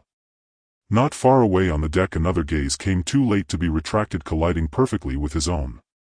Kawa no stood quietly by the railing, holding a fish about 3 fingers wide. The two stared at each other for a moment, the distant cries of seagulls echoing in and out, the waves crashing against the side of the ferry. Kawa no nodded slightly, shaking the fish at them with a smile before walking away. Sasuke lowered his eyes and tugged at Itachi's sleeve. "Nezen, I'm tired." Itachi patted Sasuke's head gently and said, "Then go rest. I'll wake you when we reach the land of water." Sasuke didn't move, only clung tightly to Itachi's sleeve, looking up at him with eyes full of dependence. "Nezen, stay with me."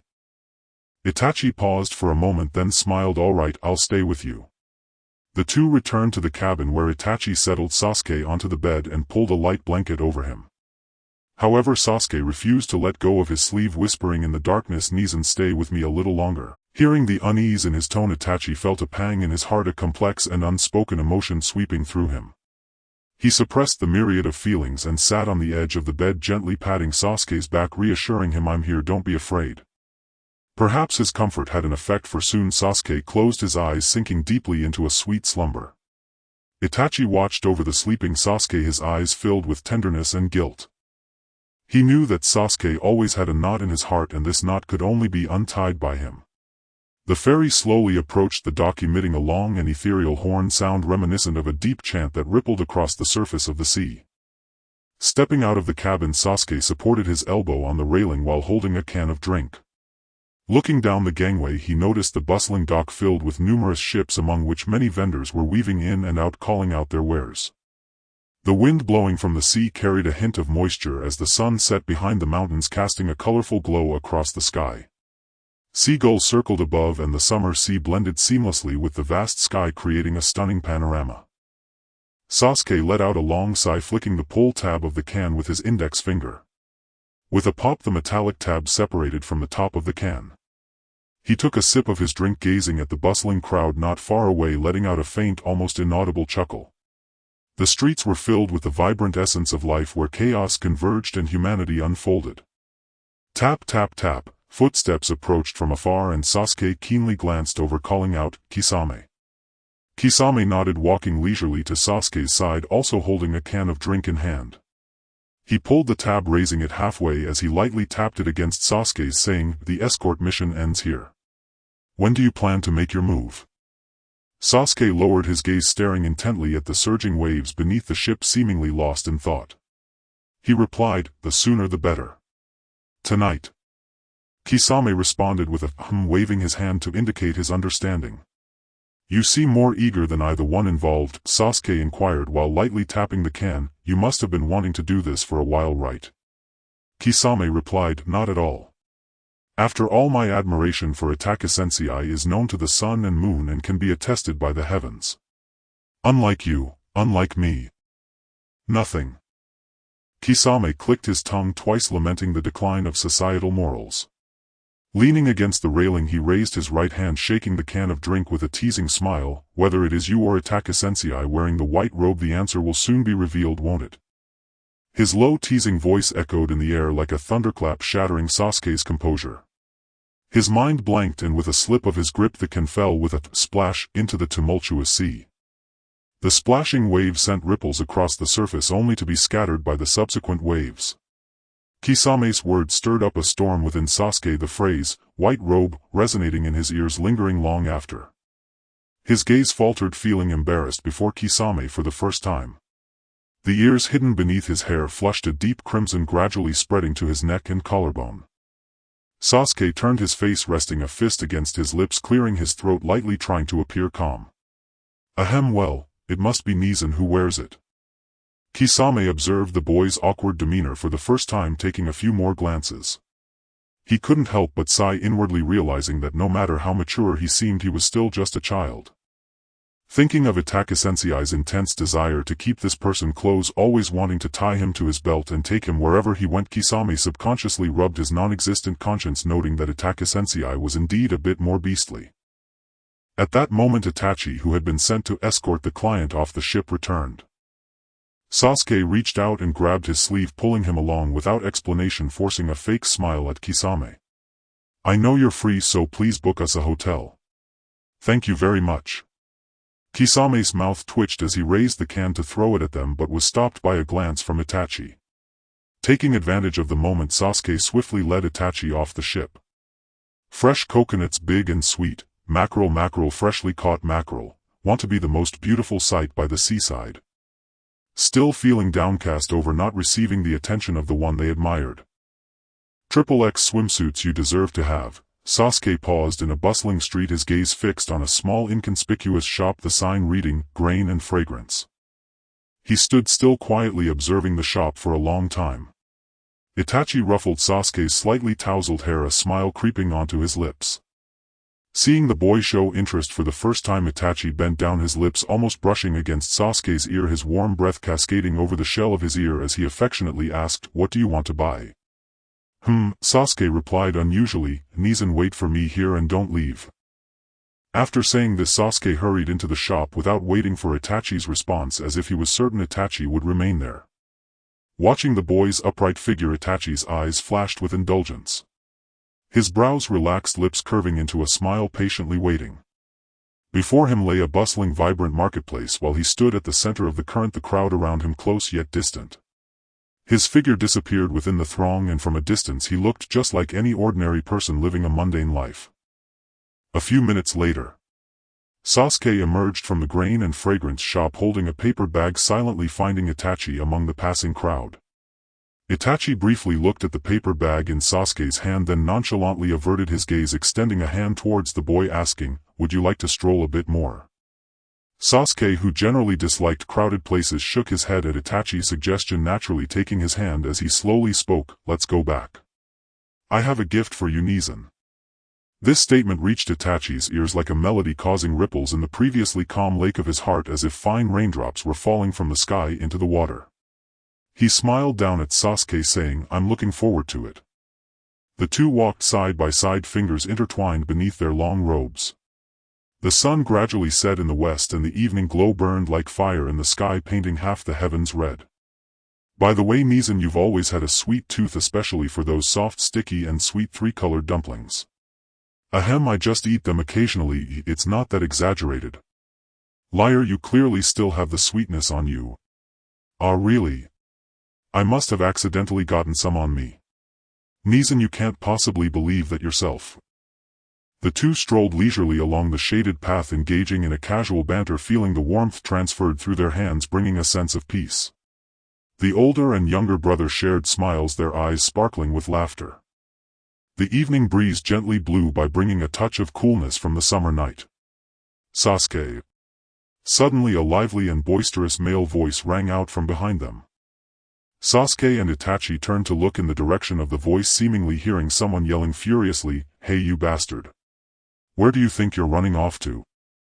A dazzling golden-haired boy came running towards them against the sunset, his face lighting up with joy upon spotting his old friend. He waved excitedly from a distance, shouting, "Sasuke, Sasuke, Sasuke!" Sasuke's temples twitched. He recognized who it was. Tap, tap, tap. The sound of footsteps came closer, and the next second a figure burst forth from ahead. Immediately Itachi stepped forward, firmly placing himself between Sasuke and the newcomer. He pressed one hand against the golden-haired head of the intruder, halting his attempt to embrace Sasuke, his expression unreadable. "Long time no see, Uzumaki Naruto." I apologize." Naruto halted in his tracks, his excitement at seeing Sasuke quickly turning to alarm as he faced Itachi's piercing black eyes. His heart raced and he took a cautious step back, watching Itachi warily as he gasped, You are Sasuke's older brother Uchiha Itachi." Itachi did not respond but retorted, "What do you want?" Naruto was momentarily taken aback by the question. Whoosh whoosh whoosh. The sound of slicing air followed, and as Naruto turned to look, just as he uttered the word, he was slapped away, flying through the air with a loud crash. The tremendous impact broke a coconut tree that stood 15 meters tall. Suddenly struck, Naruto was filled with fury, clutching his head where the blow had caused a lump. Gritting his teeth against the pain, he leaned against the coconut tree, struggling to stand, and shouted, "Damn it, why did you hit me? What the heck, how can you ask that? Can't you be a bit more composed and not just yell out, leaving your teammates behind like that?" Under the setting sun, a streak of golden hair traced a graceful arc through the air, revealing a slender figure appearing before Naruto. With one hand on her hip and the other tugging at his ear, she twisted it painfully, gritting her teeth. "Naruto, we've been looking everywhere for you." After being bombarded with words, Naruto was momentarily stunned. The grass beside him rustled and someone coughed. "If you're leaving, you should at least say something first."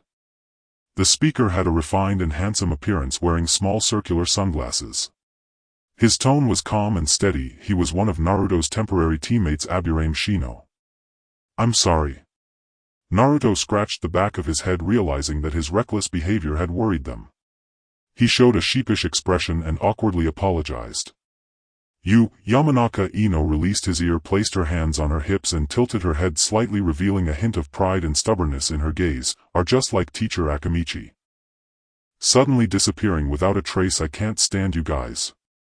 She puffed out her cheeks, casting a glance at the troublesome Naruto, closing her eyes and then opening them again, softly exclaiming, "I suddenly have a bad feeling." "What? That's very rude."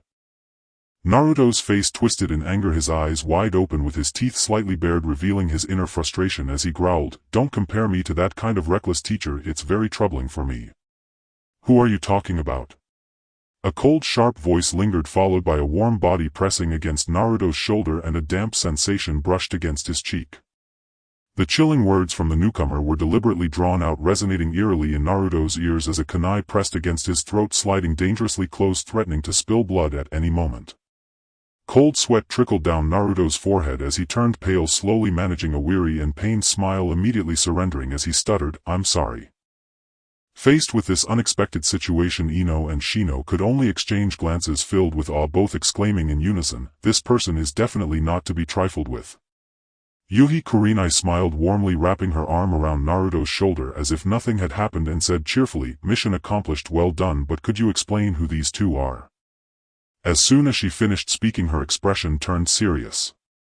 She pushed the three of them behind her, tightening her grip on the kunai, her gaze filled with vigilance and wariness as she fixed her stare on the large and small figures not far away. She was unknowingly sweating. There's no mistaking it, you are Uchiha Itachi and Uchiha Sasuke. Itachi and Sasuke, who had remained silent, did not respond. After a long pause with no one speaking, Naruto's anxious voice suddenly broke the silence as he grabbed Kurenai's hand that held the kunai. Teacher Kurenai, Sasuke is not a bad guy. Everyone's eyes turned to Naruto. He gestured animatedly, seemingly eager to prove something, but under Kurenai's sharp gaze he faltered, becoming almost frozen in place, his hands trembling. After what felt like an eternity, he finally spoke up amidst the intense stares, his voice soft and hoarse. Ino Shino, he is Sasuke. We graduated from the ninja academy together. Ino, you used to follow Sasuke around every day with Sakura, don't you remember? He looked from face to face of his companions, but to his disappointment Ino kept her head lowered, her fists clenched against her chest, biting her lip, and when she sensed his gaze she quickly turned her head away.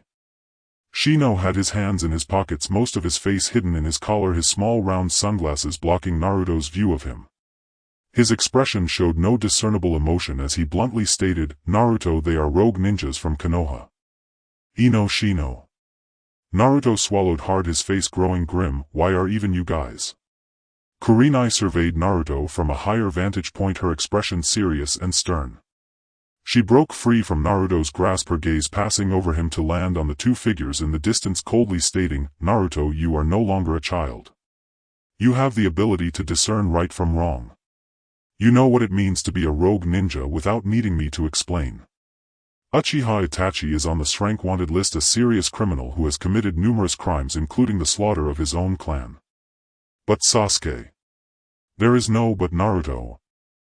Naruto lowered his head as if trying to hide his inner pain, his fingertips unconsciously twisting the hem of his clothes. Teacher Kurenai, it's not like that. Smack. Smack. Smack.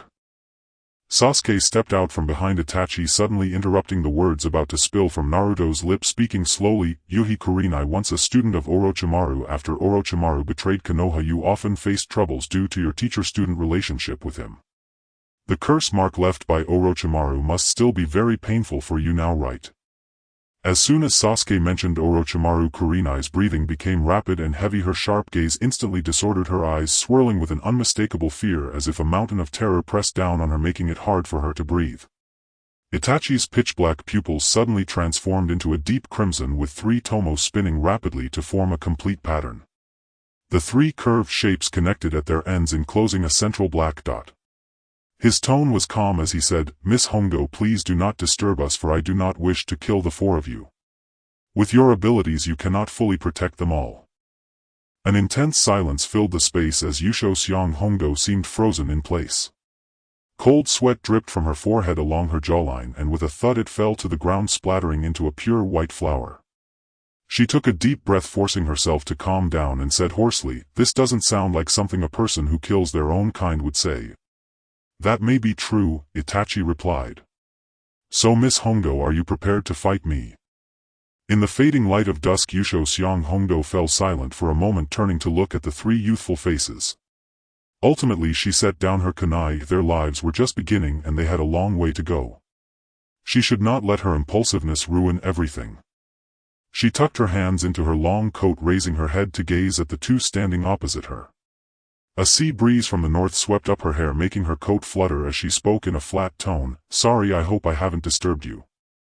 Itachi replied curtly, I trust that Miss Hongo will not go back on her word. Teacher Hongo. In the mountains, Ino hesitated, her gaze unconsciously lingering on Yusho Seong Hongo, her eyes filled with worry and anxiety. Compared to the girl's anxiety, Yusho Seong Hongo appeared much more composed. She raised her hand to ruffle the soft hair of the young girl, reassuring her, Oh dear, to think such a cute little lady would worry about me. I really must be lacking, but there's no need to worry, I'm fine. With a small distance between the two sides, the tense atmosphere gradually dissipated. The distant sounds of conversation from the street came closer and then faded away while seagulls circled above, calling out joyfully. The sky gradually darkened and streetlights began to illuminate one after another. Itachi withdrew his gaze from afar, looking down at the warm glow of the streetlight that fell on Sasuke's hair and cheek, resembling a layer of fine flowing gold. His expression remained unchanged, but the hand beneath his robe clenched tightly, his nails digging into his palm. Yet he spoke gently, "Sasuke, would you like to catch up with your former comrades?" Sasuke stood with his arms crossed, unexpectedly looking up at Itachi's words. Their eyes met just a foot apart, and he could see his own reflection in Itachi's crimson pupils. Sasuke lowered his gaze, not answering immediately, seemingly lost in thought. After a few seconds of silence he shook his head and muttered, "Forget it, there's nothing to catch up on." Different stances and beliefs destined them to part ways. From the moment he resolutely decided to leave Konoha, he had already drawn a line under everything from the past. As the saying goes, paths that differ cannot conspire together. Heh. Itachi couldn't help but let out a low laugh, amusement evident in his eyes. His tightly clenched fist slowly relaxed as he raised his long pale hand to gently ruffle Sasuke's hair, saying, "Let's go. Kisame is still waiting for us to return." Sasuke responded with a soft and said, "I want to eat braised fish." "All right, as you wish." Itachi took Sasuke's hand and turned to walk back. "Hey Sasuke." Naruto blinked, seeing this side of Sasuke for the first time. Even though his expression was emotionless, with his lips tightly pressed and cold demeanor, his eyes sparkled with brilliance, particularly when looking at Uchiha Itachi, as if filled with stars, and there was a smile in them. Sasuke, the person who could truly open your heart and bring out your smile, turned out to be him. Naruto stood there in a daze, feeling happy for Sasuke, while another voice in his heart told him it shouldn't be like this, It shouldn't be like this, it shouldn't be. But what should it be like? The streetlight cast a warm yellow glow. Looking at the two who were leaving hand in hand, their shadows stretched beneath the lamp, seemingly narrating their endless attachment to each other. Unaware of what Sasuke had said, Uchiha Itachi leaned down, gently brushing aside the stray hair by the boy's ear, his hot breath spilling over the delicate reddened ear. In the astonished gaze of Naruto and the others, Itachi leaned in and placed a possessive kiss on Sasuke's ear. His gaze, filled with love, was firmly locked on Sasuke, akin to the look of a mature man towards his beloved rather than that of a family member. Breaking the norms of society, it was taboo, and yet another form of crossing boundaries, an emotion forever unrecognized by the world. The expressions of the Konoha group witnessing the scene varied. Ino took 2 steps back in shock, wondering how Sasuke could. How could they possibly have that kind of relationship? Her hands instinctively covered her mouth, her eyes filled with disbelief and shock, as if everything before her was a lie and the boy she had in her heart shouldn't be like this. Yamanaka Ino pushed up his small round sunglasses, hands in his pockets, turning his face away. It was hard to describe his expression at that moment: shock, confusion, but more than that, a sense of relief. Even he did not wish to draw swords against a former classmate. Compared to the emotional outbursts of the young people, Yusho Seonghongdo was much more composed, her emotions hidden from view. She remained in place, watching them walk further away. Unconsciously she touched the mark on the back of her neck, letting out a soft tisk, secretly lamenting the trouble. Naruto took a few quick steps forward, reaching out his right hand, instinctively wanting to stop them. At that moment his gaze flickered violently, filled with an incredibly complex shock. A bizarre feeling surged within him. If they were together, but weren't they supposed to be brothers? It was only a few short steps, yet for Naruto it felt as if separated by a galaxy. Clearly within reach, yet utterly unattainable. Just as he was about to touch the hem of Sasuke's fluttering clothing, his hand fell empty. Before he could react further, he met a cold gaze. Itachi straightened up, casting a casual glance at Naruto. His piercing gaze was like a sharp sword, and that one look made Naruto feel as if he had fallen into an icy abyss, completely frozen in place. Just that stare brought a suffocating sense of oppression like a tidal wave. Naruto stood rigidly, helplessly watching as Itachi took Sasuke's hand and walked away, gradually disappearing into the distance under the streetlight. He foolishly stared at the spot where Sasuke had vanished, instinctively placing a hand on his chest.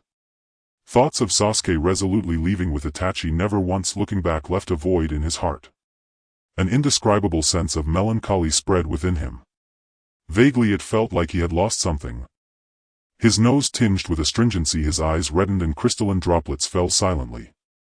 His lips moved as if wanting to say something, but at that moment Yusho Seonghongdo interrupted him. "Naruto, that's enough." A warm palm rested on his head, rubbing it gently. Gentle words echoed from above, "That is Sasuke's own choice. The boy lowered his head, biting his lip, ultimately remaining silent. On the ground lay a pair of sandals barely visible. Naruto's shoulders trembled lightly and he did not lift his head until it was completely dark. Under the warm light, Sasuke stood on tiptoe in front of the cooking counter.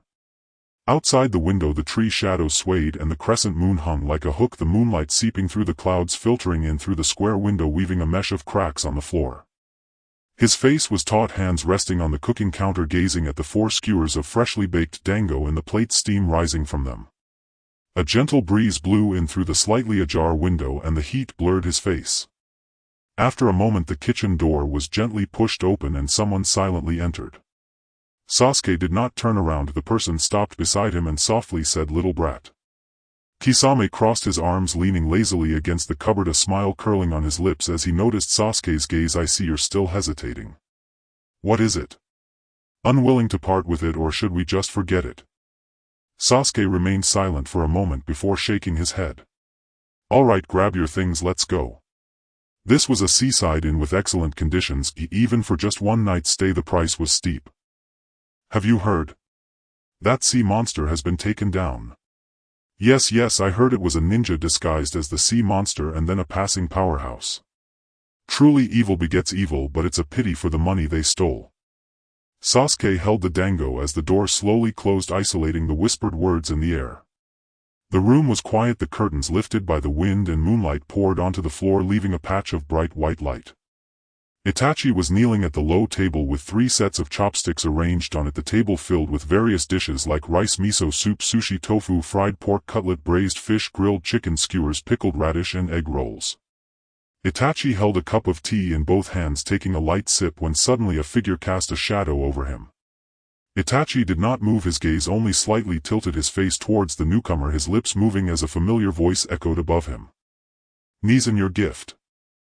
Sasuke sat down closely beside Itachi, placing the dango in front of him, deliberately elongating his tone with a teasing smile, his elbows resting on the low table revealing a rare cuteness as he tilted his head towards Itachi, his beautiful eyes filled with eager anticipation. Itachi forcibly tore his gaze away from Sasuke's face, picked up a skewer of dango and bit into one. The texture was soft and chewy with a hint of sweetness. After savoring it he swallowed and lifted his arm, gently tapping the boy's forehead with 2 fingers, the tenderness in his gaze almost overflowing. "Sasuke, I really like it." This simple sentence was like a stone dropped into a tranquil lake of his heart, causing Sasuke to uncontrollably lift the corners of his mouth. Even he could not describe his current feelings, only sensing a warm swelling sensation in his chest, those warm and soft emotions continuously expanding and bubbling over. His ears felt slightly hot as he tried hard to suppress the urge to touch his earlobe. When he raised his gaze it collided with Itachi's warm sunlit eyes filled with focused passion and tenderness, brimming with affectionate emotions, as if he wanted to wrap himself tightly in Itachi's love. He was loved by Itachi, this person was carefully cherishing him. This clear awareness made Sasuke feel as if he was standing on a cloud, with each step bringing a soft sensation beneath his feet like a dream. A sense of unrealness engulfed him, yet it was undeniably true. He raised his hand to shield himself from the person's overly intense gaze. Itachi chuckled, not resisting but closing his eyes, his eyelashes brushing against Sasuke's palm. As he felt the hand covering his eyes tremble slightly, he thought, how adorable Sasuke. With that thought a subtle smile curved at the corners of Itachi's lips. "I will eat it all up carefully." This exceedingly normal statement was delivered by Itachi with a suggestive tone. Sasuke's mind went blank for a moment, reflexively dropping his hand, his fingertips tingling and curling up as he instinctively lowered his head. His heart was pounding wildly in his chest, deafeningly loud as if it wanted to leap out. He froze at the low table, 1,000 words caught in his throat, unable to utter a single word for a long time. He had never truly understood the nature of relationships between men and naturally felt unfamiliar with it, accompanied by a sense of helplessness. The room fell into silence. Kisame lowered his head, remaining silent, truly ignoring the conversation. He sipped a bowl of miso soup, picked up his chopsticks and focused on eating rice. As for what the two had said, sorry, he hadn't heard. Oh, the food was delicious, he could have another bowl. After a few moments of silence, Itachi picked up a piece of fish and placed it in Sasuke's bowl, personally witnessing the process of the boy's face turning red from his collarbone up his earlobes, bright red like ripened cherries, his Adam's apple moving up and down uncontrollably. Itachi's voice was slightly hoarse. Sasuke, where do you think we should settle down in the future? Sasuke. The abrupt question, entirely unrelated to the previous conversation, left Sasuke momentarily stunned. Even his expression was blank. For a brief moment he even doubted whether he had misheard, thinking that the person who had just spoken those bold words could not possibly be Itachi. Should we visit them all? The land of fire has a mild climate, spring-like all year round. The land of wind is situated in a desert area unsuitable for habitation. The land of water is cool and foggy. The land of lightning has many hot springs. Itachi seemed entirely oblivious to Sasuke's reaction, staring at the last skewer of dango in the plate, his cheeks slightly puffed as he chewed while clearly articulating his words. His somewhat serious demeanor thoroughly captured Sasuke's entire attention. His thoughts involuntarily wandered off track. The land of lightning was actually not bad, with the first snow plus open-air hot springs and his bare kneesin. Shaking his head, Sasuke tried to dispel the distractions in his mind, noticing that Itachi was still inclined to continue speaking. Under the low table he tugged at his clothing. Nizam. However, just as he called out the other's name, unable to express the content, Sasuke was silenced by the food. With a crunch, the outer layer was crispy and fragrant, while the fish within was tender and smooth, the unique flavor exploding in his mouth, and his mouth instinctively produced saliva. After chewing a few times, Sasuke swallowed the food and downed a cup of tea in one go. He opened his mouth, wanting to finish the abruptly cut off sentence, but Itachi was a step ahead. He softened his brows and looked at Sasuke with tender affection.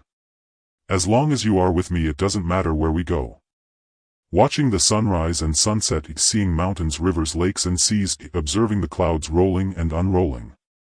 Kisame shivered, his hand holding the chopsticks hovering in midair, goosebumps instantly covering his back. Seemingly realizing something, he slightly raised his eyelids, discreetly observing the two for a moment before taking a deep breath. Just a light bulb, it's not his first time. Calm down, he must remain calm. Onyakan, how is the land of lightning? At Sasuke's question, Itachi blinked, instinctively parting his lips to reply, when suddenly a soft puff erupted beside him. Scalding blood burst forth like fireworks, then rained down in a fine crimson mist. Kisame clutched his throat with both hands, tendons bulging beneath his skin. Frothy blood welled from his mouth, spilling over his jawline, first coating his prominent Adam's apple, then tracing downward across his collarbone, vanishing beneath his collar, staining the fabric of his chest dark and spreading like ink in water. The tatami room filled with the thick metallic scent of blood. The chill of death descended upon him in an instant. Kisame felt despair coil deep within his ribs. With immense effort he wrenched his head toward Itachi, his mouth opening and closing soundlessly, desperate words strangling in his throat, never to be spoken. His body trembled violently, frail as a withered leaf caught in a gale. His gaze blurred, pupils dissolving into hollow lifeless voids, then with a hollow clang he collapsed rigidly onto the floor, stirring faint motes of dust into the air. Every detail unfolded within a fraction of a second. Itachi overturned his teacup and shot forward like lightning, dropping to one knee beside Kisame, gently nudging his shoulder. Kisame. Kisame. No reply. Silence swallowed the room whole. Sasuke stood impassive. Itachi's face was frozen in raw disbelief. Everything had transpired too swiftly, too brutally. Kisame fell before even Itachi could react. His hands, usually steady as a surgeon's, shook now. No residual chakra lingered in the air, and no jutsu, no genjutsu had been cast. With trembling fingers Itachi pressed his index and middle digits lightly against Kisame's throat. Through skin and muscle he found only stillness. The pulse had ceased entirely. His trembling hand slid downward, coming to rest over Kisame's chest. Half a minute passed in suffocating stillness. Then Itachi lifted his head from his crouched position, SAS. But he did not finish. His knees buckled. Sound vanished, muffled as though submerged in deep water. Consciousness frayed at the edges, the world dissolved into hazy, indistinct blurs. Bracing himself with both palms flat against the floor, he shook his head, struggling to hold himself upright. He felt his own body betraying him, trembling uncontrollably, threatening to crumple into unconsciousness, into endless darkness. No, no. He could not fall here, not now. His beloved would worry. His young lover always feared being abandoned, so fragile, so insecure. How could Itachi bear to let him suffer for love? Itachi's chest rose and fell in ragged, uneven breaths. His fingertips, pale and bloodless, dug fiercely into his palms, his spine arched taut as a drawn bowstring. Then, he turned. In the lamplight a figure strode toward him, swift and unwavering. Dazed, he felt himself lowered gently onto the floor, his head cradled upon someone's knees. A hand settled upon his forehead. He did not flinch away. Sasuke felt the violent tremor coursing through Itachi's frame beneath his palm. A faint crease appeared between his brows, then smoothed just as quickly. His fingers swept softly across Itachi's brow, traced the line of his cheek, brushed featherlight over his lips, tender, reverent, almost imperceptible. Itachi forced his eyes open, gasping in shuddering breaths, but awareness receded like tide from shore. Nameless hands, formless, cold, reached up from the abyss, gripping, dragging, clinging to his very soul, pulling him relentlessly downward into oblivion. Patter, patter, patter. Warm droplets struck his hand. As Itachi's scattered consciousness coalesced just enough to recognize them, tears, he choked on his breath. 1,000 needles of agony pierced his heart, radiating outward until every limb, every fiber of his being burned with unbearable pain. He raised his hand to wipe away the tears, yet halted inches from Sasuke's cheek. Then slowly, helplessly, it fell back. And into infinite silent darkness he sank. Sasuke caught Itachi's collapsing form with practiced ease. A quiet sigh escaped him. He lifted Itachi's hand to his lips and pressed a kiss, gentle, deliberate, charged with quiet, feverish devotion, upon the man's middle finger. His eyes shimmered with possessive obsession, yet held such tender restraint as if afraid even a breath might disturb the fragile peace. Rest well. Sasuke murmured, then touched 2 fingers to Itachi's forehead, the same gesture Itachi had used on him countless times. Onaikan, when you wake it will all be over. Outside shadows swayed among the trees.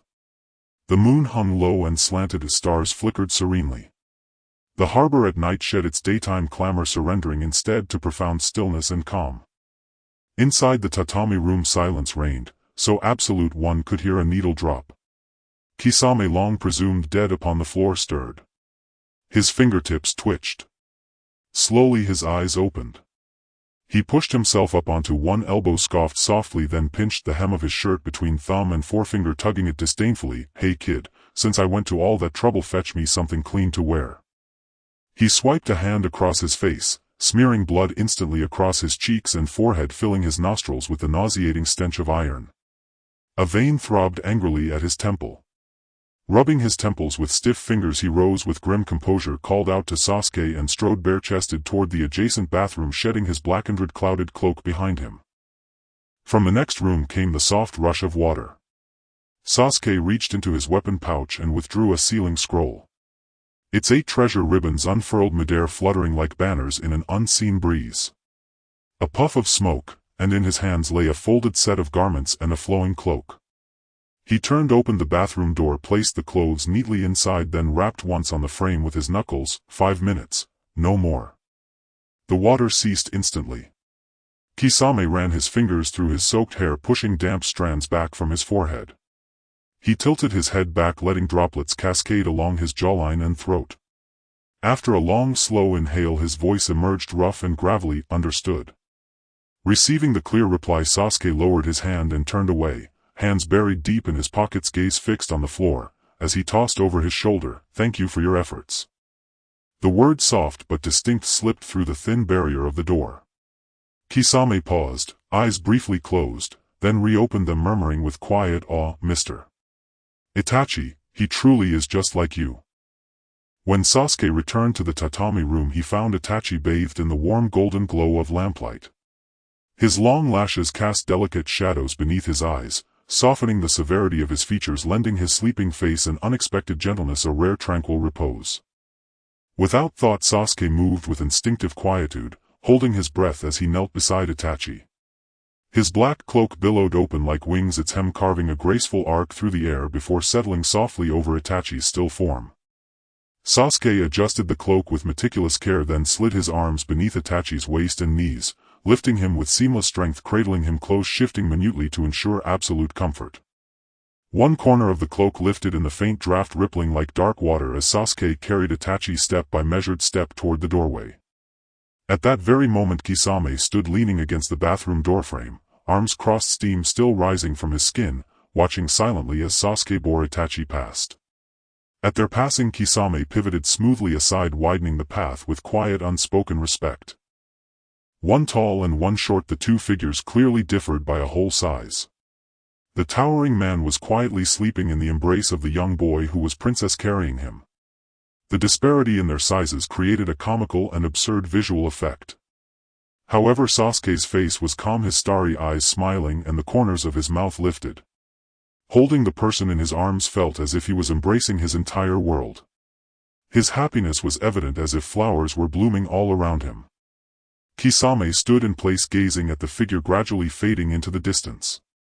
Knowing Itachi's personality, he seemed to foresee something upon waking and shook his head. The inevitable consumption was unavoidable, but he could only hope that the young boy would safely exit the room. Uncertain thoughts swirled in his mind as he stepped forward. In the pitch-black corridor, Sasuke walked confidently into the darkness like a lone wolf separated from its pack, sharp and dangerous, unashamed of his peculiarities. "It seems you are ready." In the quiet space only the sound of breathing could be heard. Sasuke remained silent, countering with a question, "How is he?" "His condition is worse than I had imagined." Sasuke fell into silence for a long while before asking, "What are the chances?" With a crisp sound, Orochimaru turned on the light, bathing the entire corridor in a warm, soft glow. Sasuke leaned against the cold, dark wall with his arms crossed, his eyes appearing eerie and dangerous. Just a gaze was enough to send chills down one's spine. 90%. During the surgery you'll have to wait patiently, Sasuke-kun. Orochimaru pointed to the long bench and smiled. "Perhaps it won't be long before you meet a healthy Uchiha Itachi." After saying this, he turned around, his white coat drawing a graceful arc in the air as he pushed open the door and entered the operating room. Sasuke sat on the bench leaning forward, his head lowered, his long legs slightly apart. Though he believed Orochimaru could definitely heal Itachi, he still felt anxious. His inner turmoil and panic only grew with the passing of time, to the point that he didn't even notice when Kisame walked past. Since Orochimaru entered the operating room, he had been anxiously waiting outside, counting every second as if they were years. Kisame stared at him, shocked when he noticed the unusual look in his eyes. He suddenly recalled the eyes of pain from the Akatsuki organization, a bloodline limit or something else. Little Ghost Orochimaru is famous in the ninja world for his human experiments. He is ruthless not only to others but also to himself. Although I'm not clear on the effectiveness of his medical ninjutsu, given that this man is still lively healing Mr. Itachi should be no problem. He will definitely succeed. Standing and sitting, Sasuke furrowed his long brows tightly. He understood what Kisame was saying, he even knew Orochimaru better than Kisame had imagined.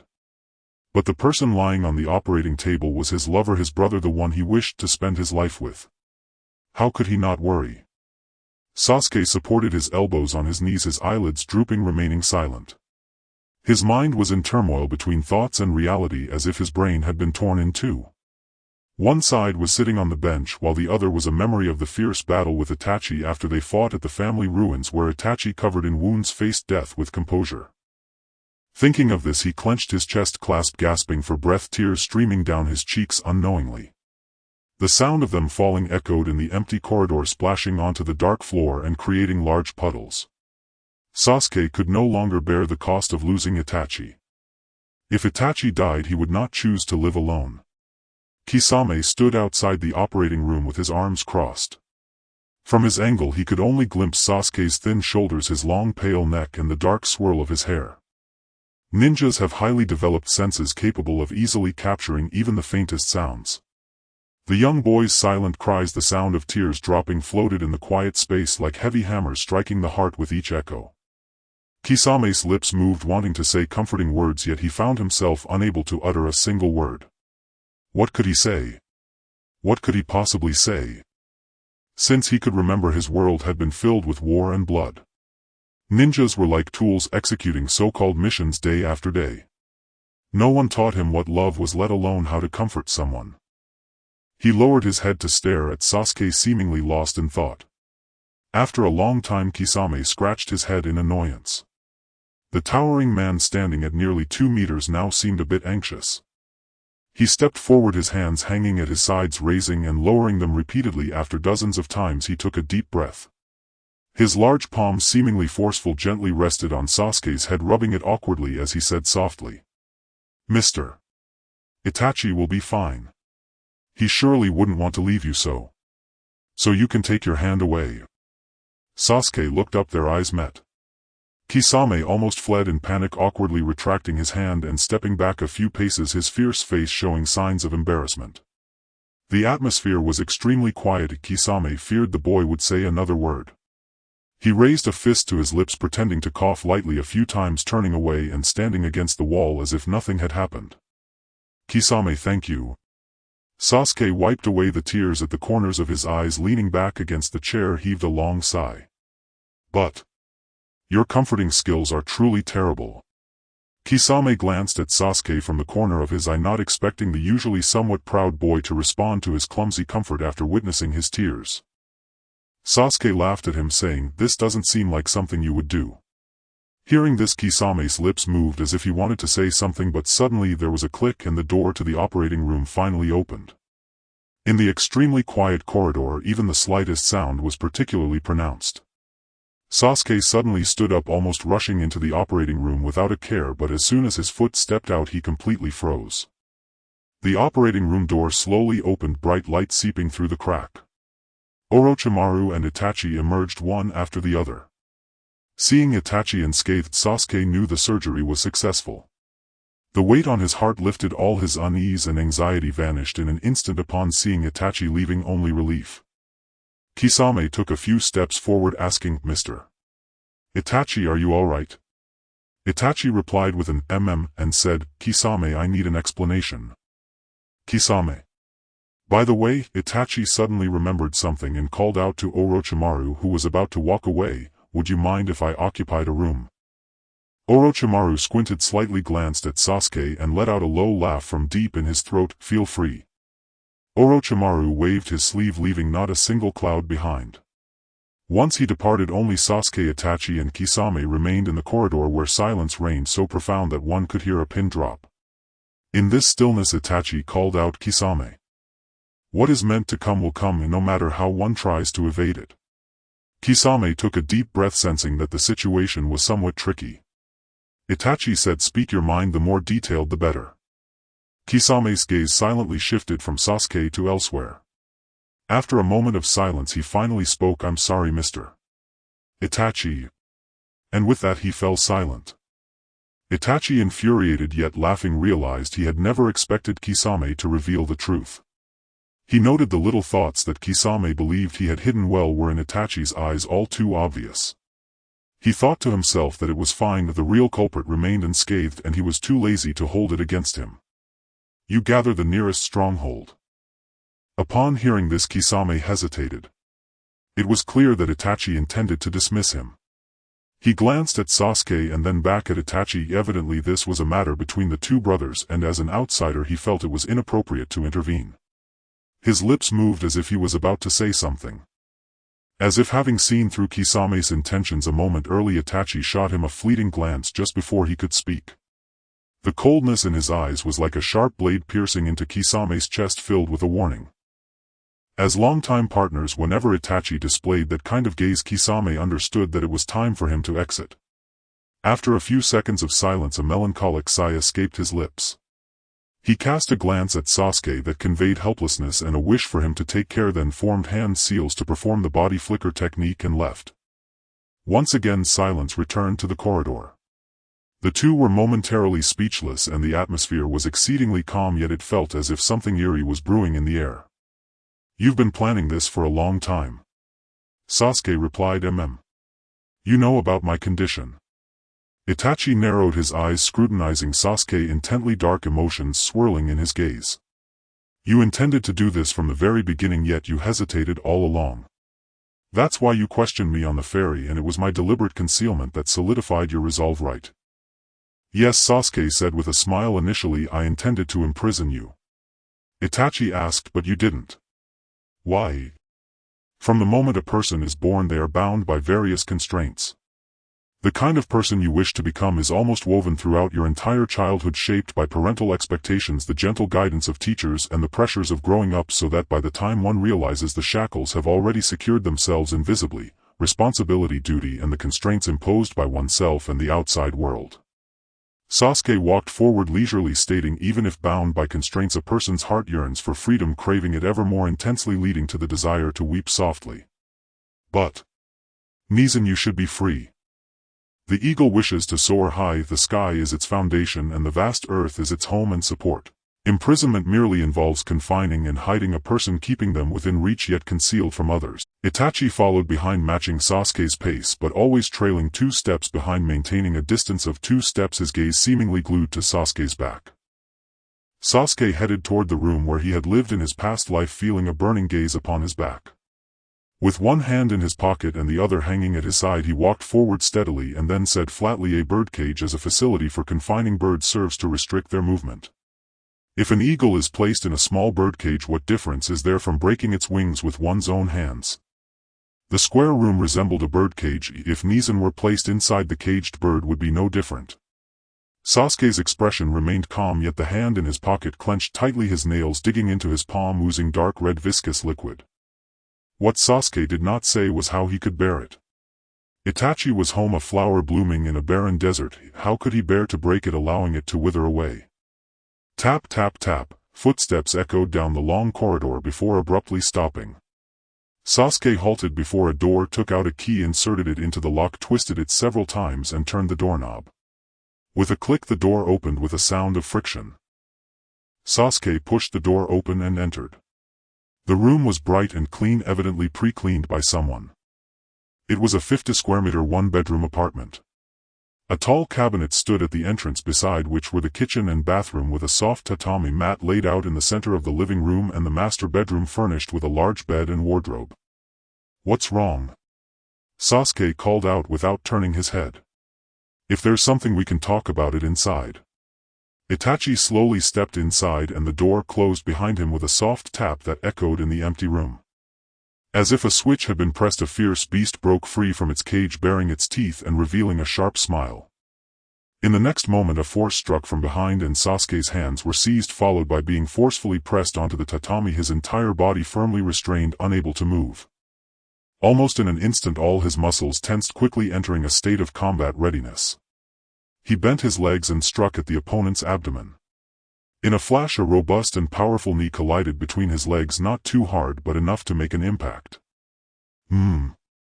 Sasuke's pupils constricted and a high-pitched moan escaped his lips. In that moment his mind went blank, all his senses focusing on the point of impact. A tingling shudder coursed through his body from his tailbone, sending waves of numbness through his entire torso, causing him to shudder, his back slightly arching. A hoarse voice called out, "Sasuke." The voice, familiar to the bone, resonated in his ears. All his defenses crumbled like a deflated balloon. His bent knees slowly slid down and Sasuke's eyes shimmered with tears, his clothes disheveled as he let Itachi's tall figure lift his hands above his head, intertwining and securing them, while the other hand grasped his chin, forcing him to look up. Their foreheads touched, noses almost brushing, warm breaths fanned against each other's cheeks. The pressure from the knees persisted and Sasuke's eyes widened, his toes instinctively curling. His body trembled under the gradually spreading current, breathing becoming thick and hurried. He gritted his teeth, fearing the moan in his throat would escape from his lips. In the entirety of his 2 lives, this was the first time Sasuke lost his composure so thoroughly. For this youthful body, even such teasing was enough to stimulate every single nerve cell. Itachi's voice was hoarse, low and gentle like a tipsy breeze as he said, "Sasuke, perhaps this confession comes a little late, but I still want to tell you that I like you, or rather I love you. Whether in the present or the future, no matter what you become, I will always love you." In this stilled space where even the wind seemed to linger, only Itachi's words echoed in Sasuke's mind, causing his heartbeat to quicken.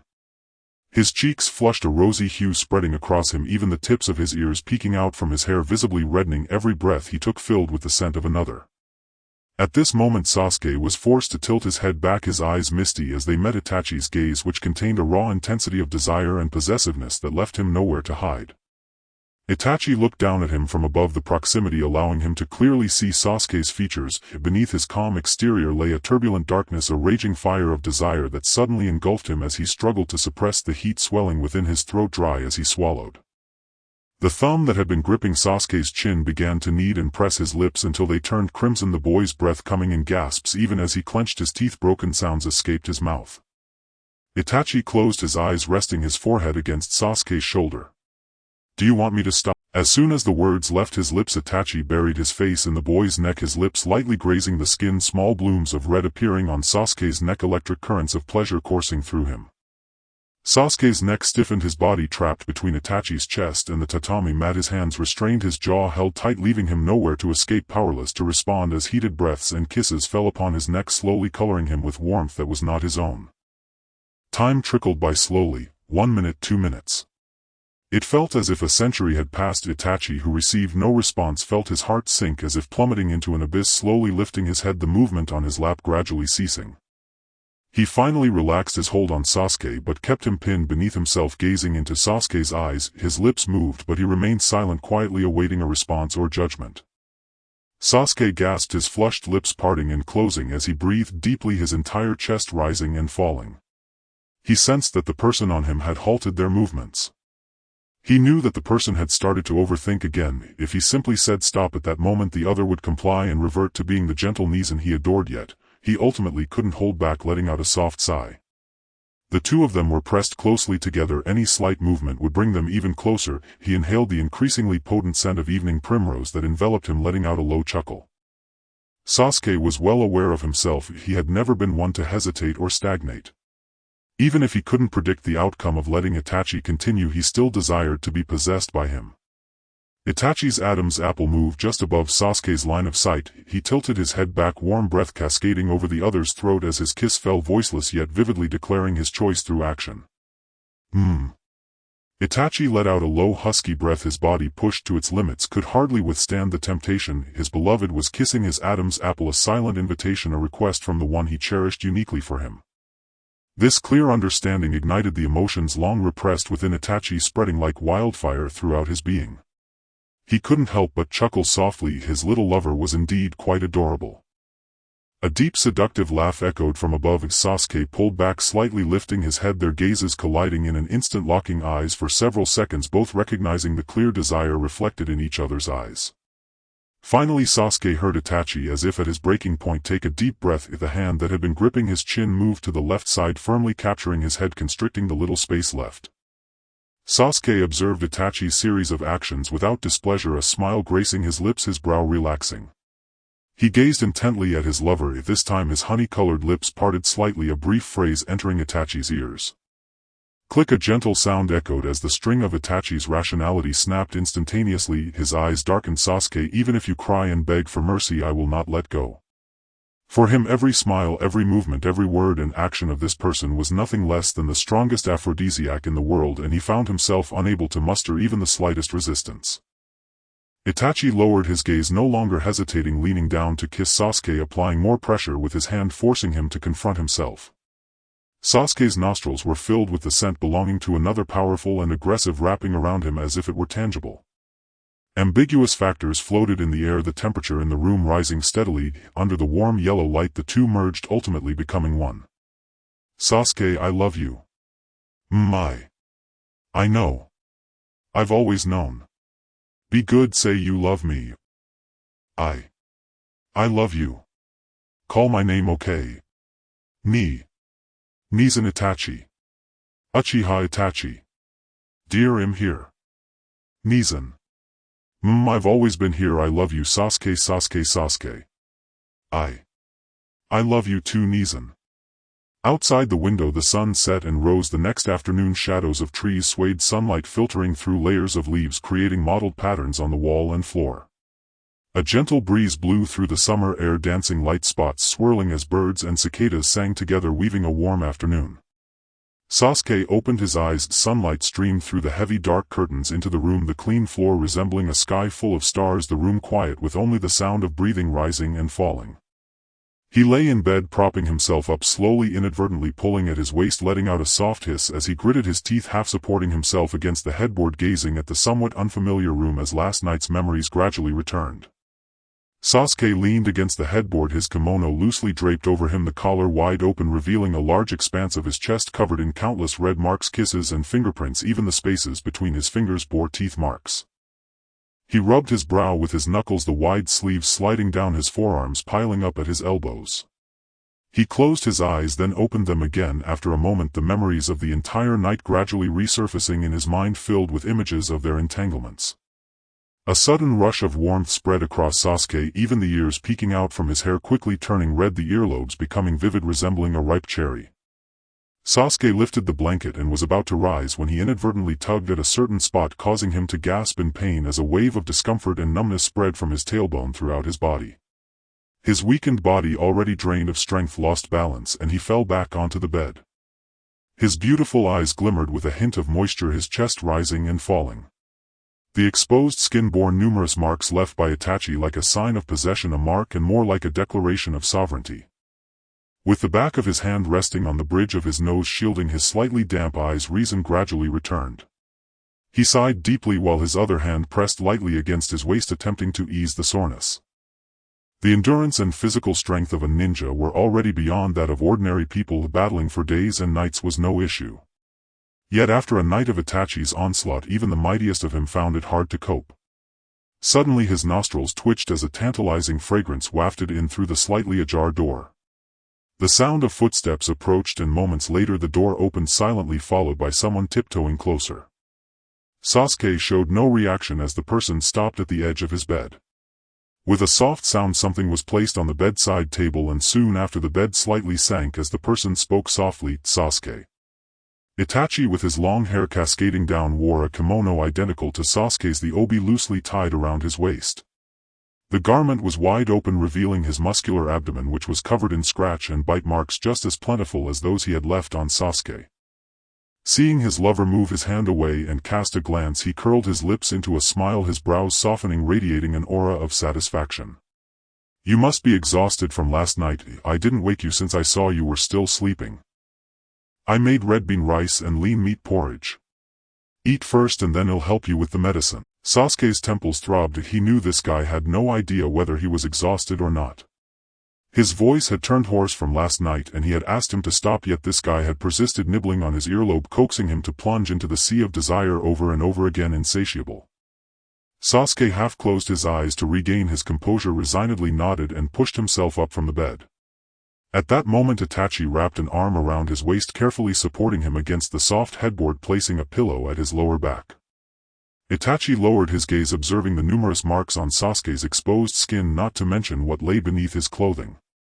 He couldn't help but smile, his breath momentarily catching in his throat as last night's indescribable scenes flooded his mind. He took a few deep breaths, his throat tightening as he suppressed something.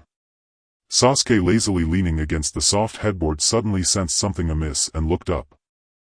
At arm's length, a scorching gaze could not be retracted in time, colliding with his own in an instant. Sasuke, hands clasped in front of him, quietly stared at the other with a half-smile, saying, "Recently it seems like Nizan has been easily irritated. Do you want to drink some tea to cool down?" Itachi paused slightly, averting his gaze from Sasuke, replying, "If you had a lovely and enticing little lover you would probably understand my feelings." Lovely and enticing.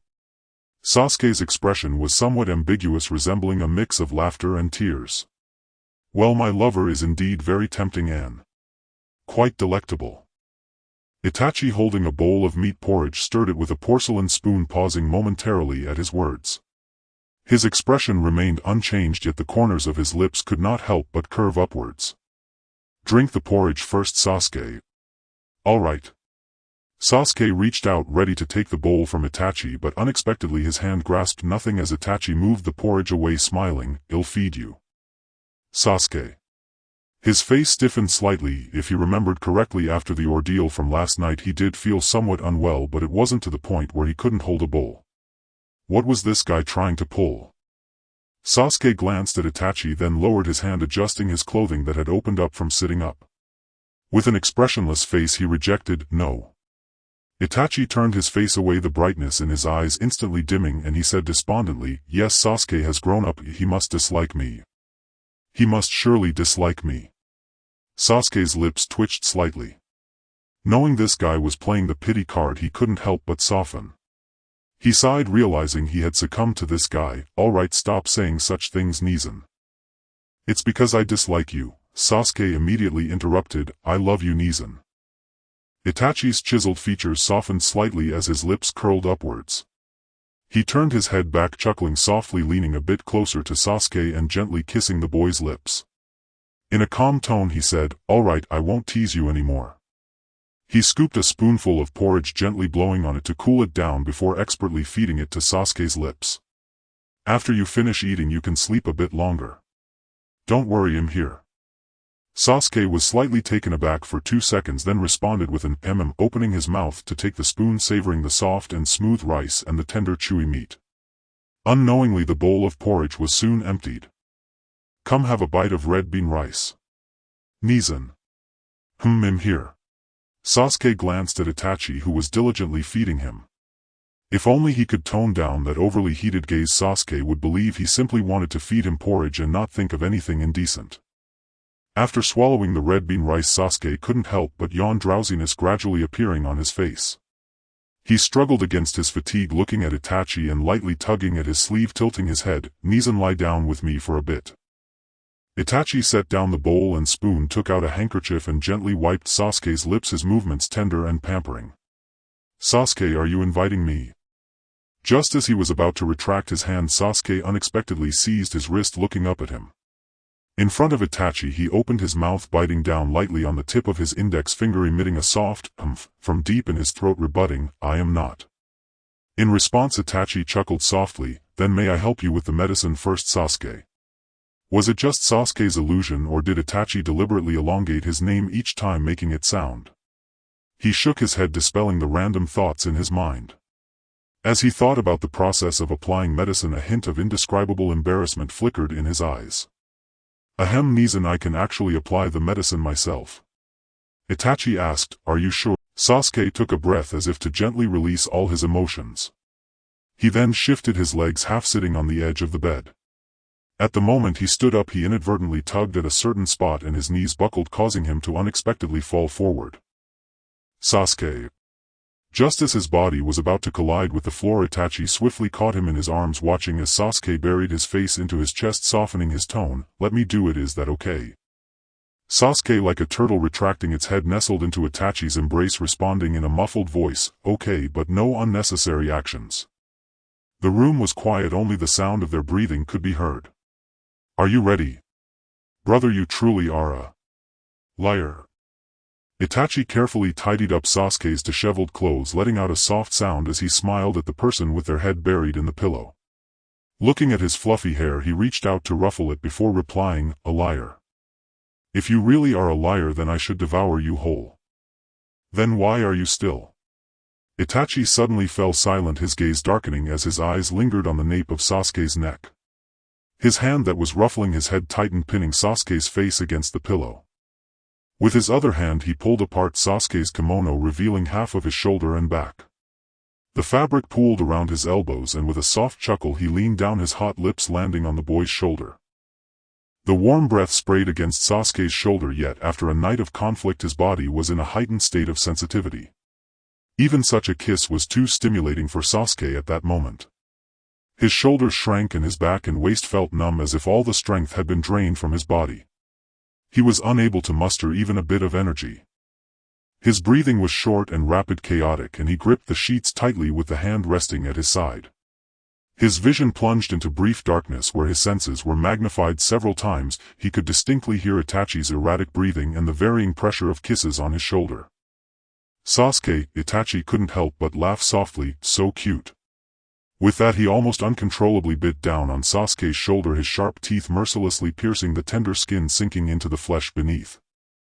The taste of blood spread in his mouth, and as he rolled his tongue, swallowing, he slowly straightened up, looking at the clear bite mark still stained with blood. He extended his tongue to lick it, satisfied, and pulled Sasuke's clothes up to cover the mark. Itachi stood up, carefully helping Sasuke turn over to lie flat on the bed, afraid of accidentally bumping him. After doing all this he leaned down and placed a kiss on Sasuke's forehead, not hiding his satisfaction. "You belong to me."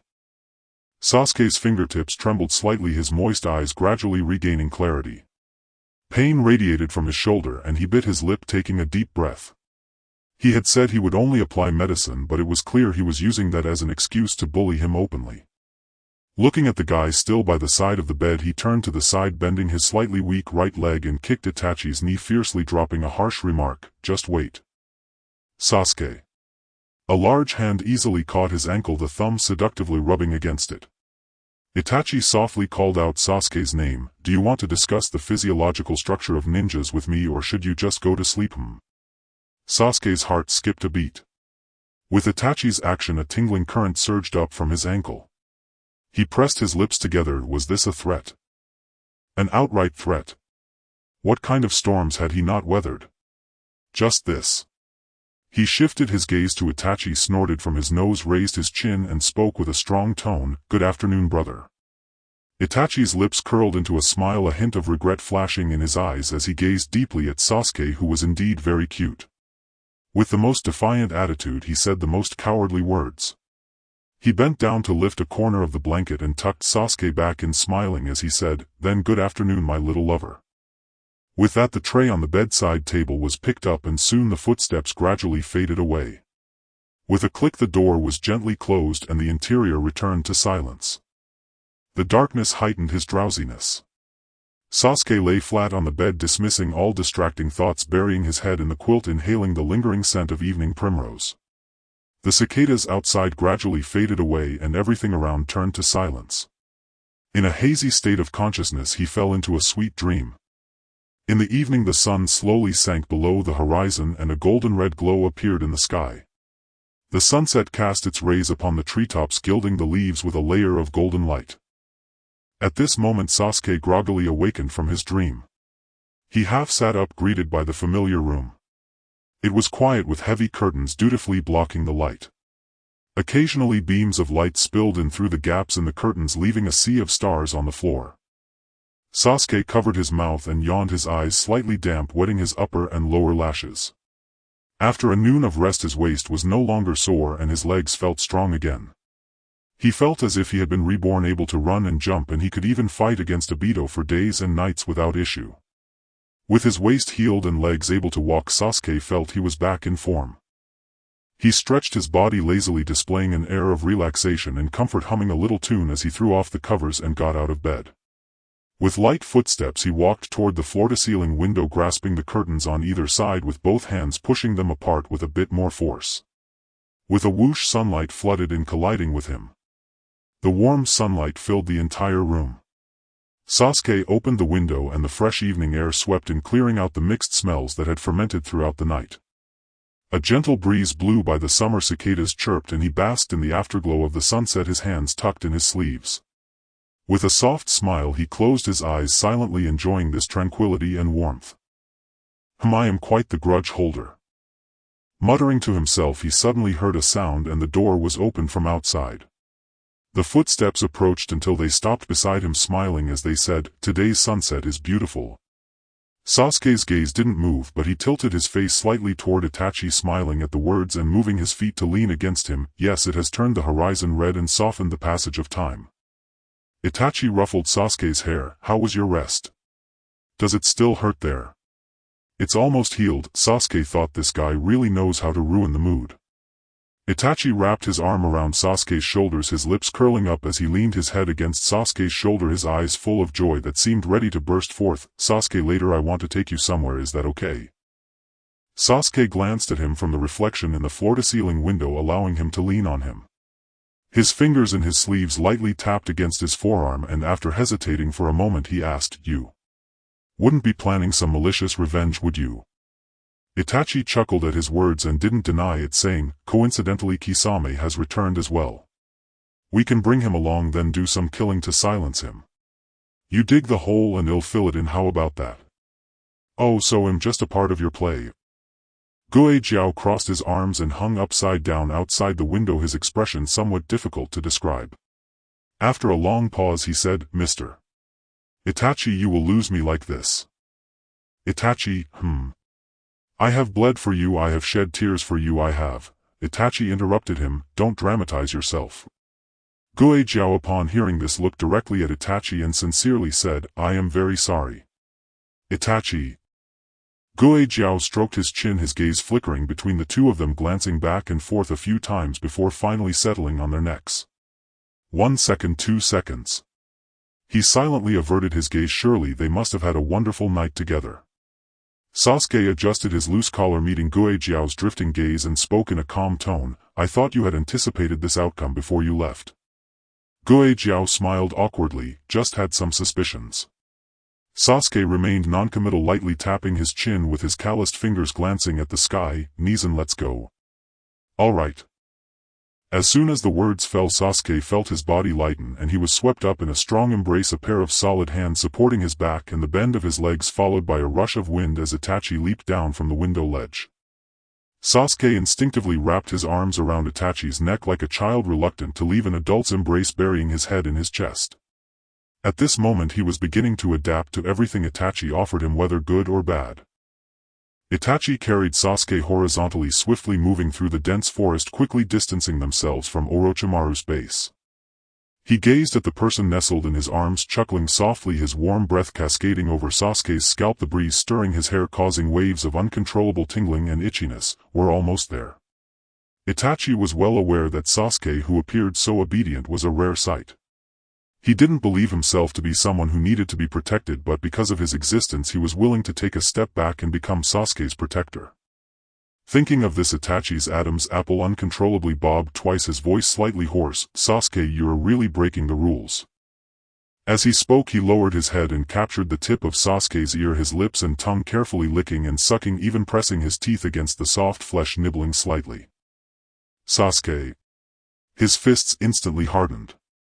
Was this guy even speaking human language?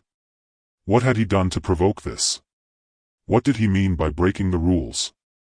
He was just minding his own business and trouble came from the sky. This guy Itachi.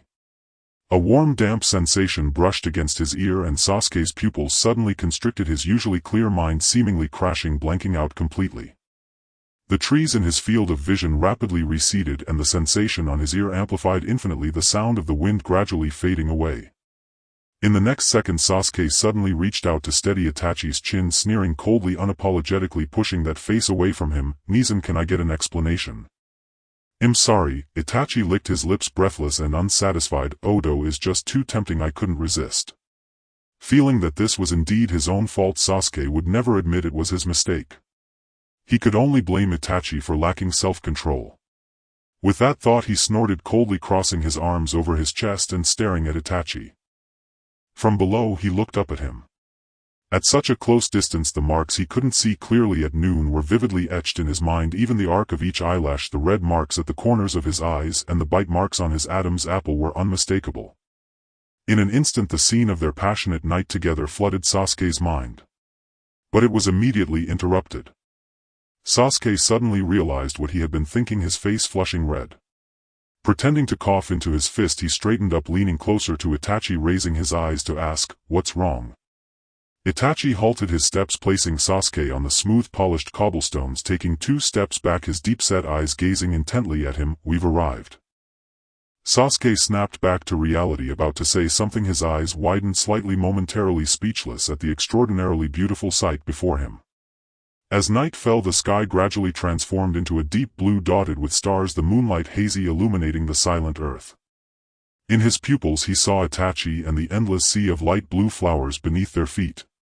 The night breeze swept across the open field, the flower sea rippling like waves seemingly stretching to the horizon. Countless fireflies soared through the flower sea, the low ones like drifting lights, the high ones resembling stars weaving a shimmering net in the tranquil summer night. The green leaves and blue flowers were bathed in this moving green light, appearing hazy and illusory like scattered stars falling into the mortal realm. It was a landscape Sasuke had never seen before, dreamlike and surreal, as if he were in a dream. The entire flower sea transformed into a flowing galaxy. Sasuke couldn't help but raise his hand, a lone firefly landing on the tip of his finger, blinking and emitting a faint glow. He looked up at his lover, his heterochromatic eyes filled with astonishment. So beautiful.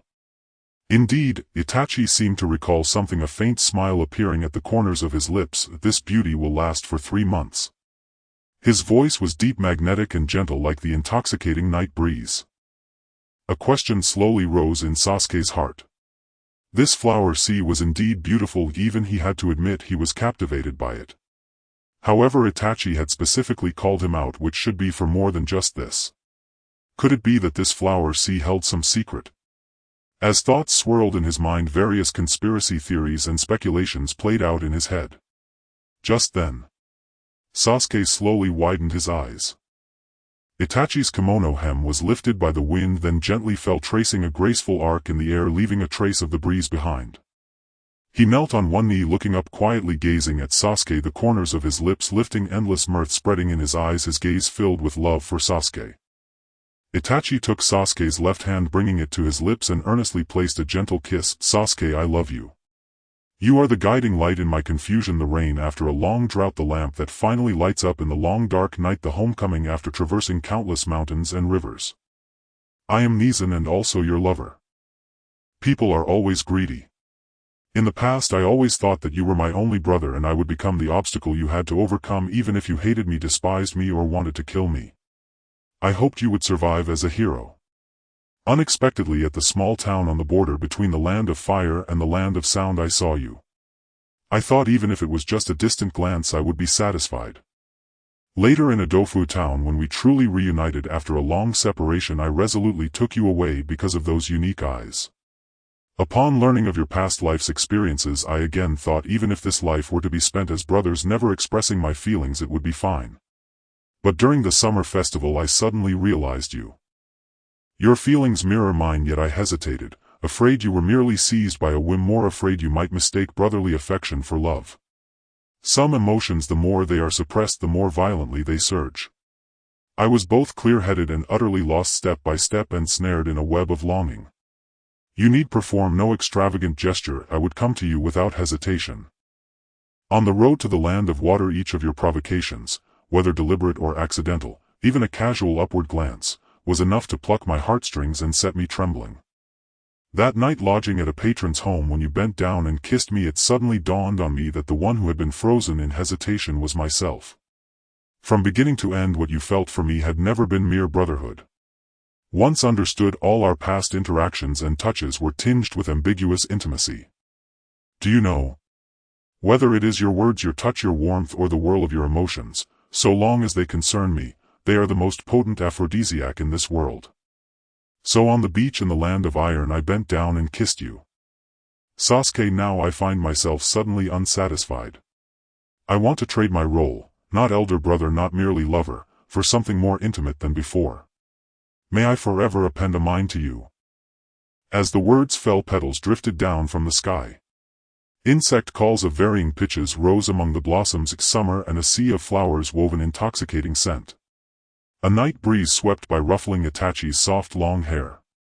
He knelt on his left knee, cradling an exquisite little box. Inside lay a ruby ring that at first glance resembled the Uchiha clan's Sharingan. Itachi lifted his eyes to Sasuke. A gentle moonlight seemed to gather in his brow, concealing a quiet tenderness.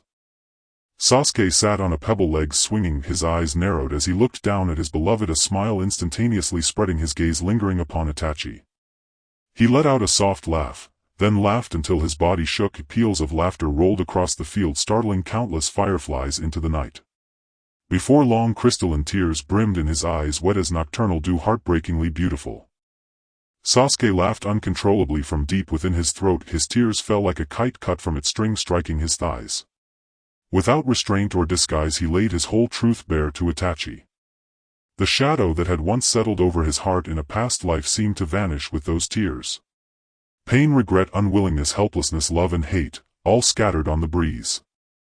In this life his world would no longer be like a moon in water or a flower in a mirror if the person he truly cared for had never left, had never been missed. Sasuke raised a hand to wipe the corner of his eye as if brushing away trifling dust. Supporting himself with both hands, he leaned forward, and for an instant their foreheads barely touched. Then he suddenly noticed Itachi's hand holding the ring trembled slightly. The box's surface bore dents like fingerprints, evidence of the effort he made to restrain himself. Sasuke stood stunned for a moment. Such steady hands trembling with nervousness while proposing, Itachi was far more anxious than he had imagined. Love makes one tremble. Thinking this, he could not help but smile. Itachi Uchiha, that is also my longing, of course you may. Do not underestimate my devotion to you.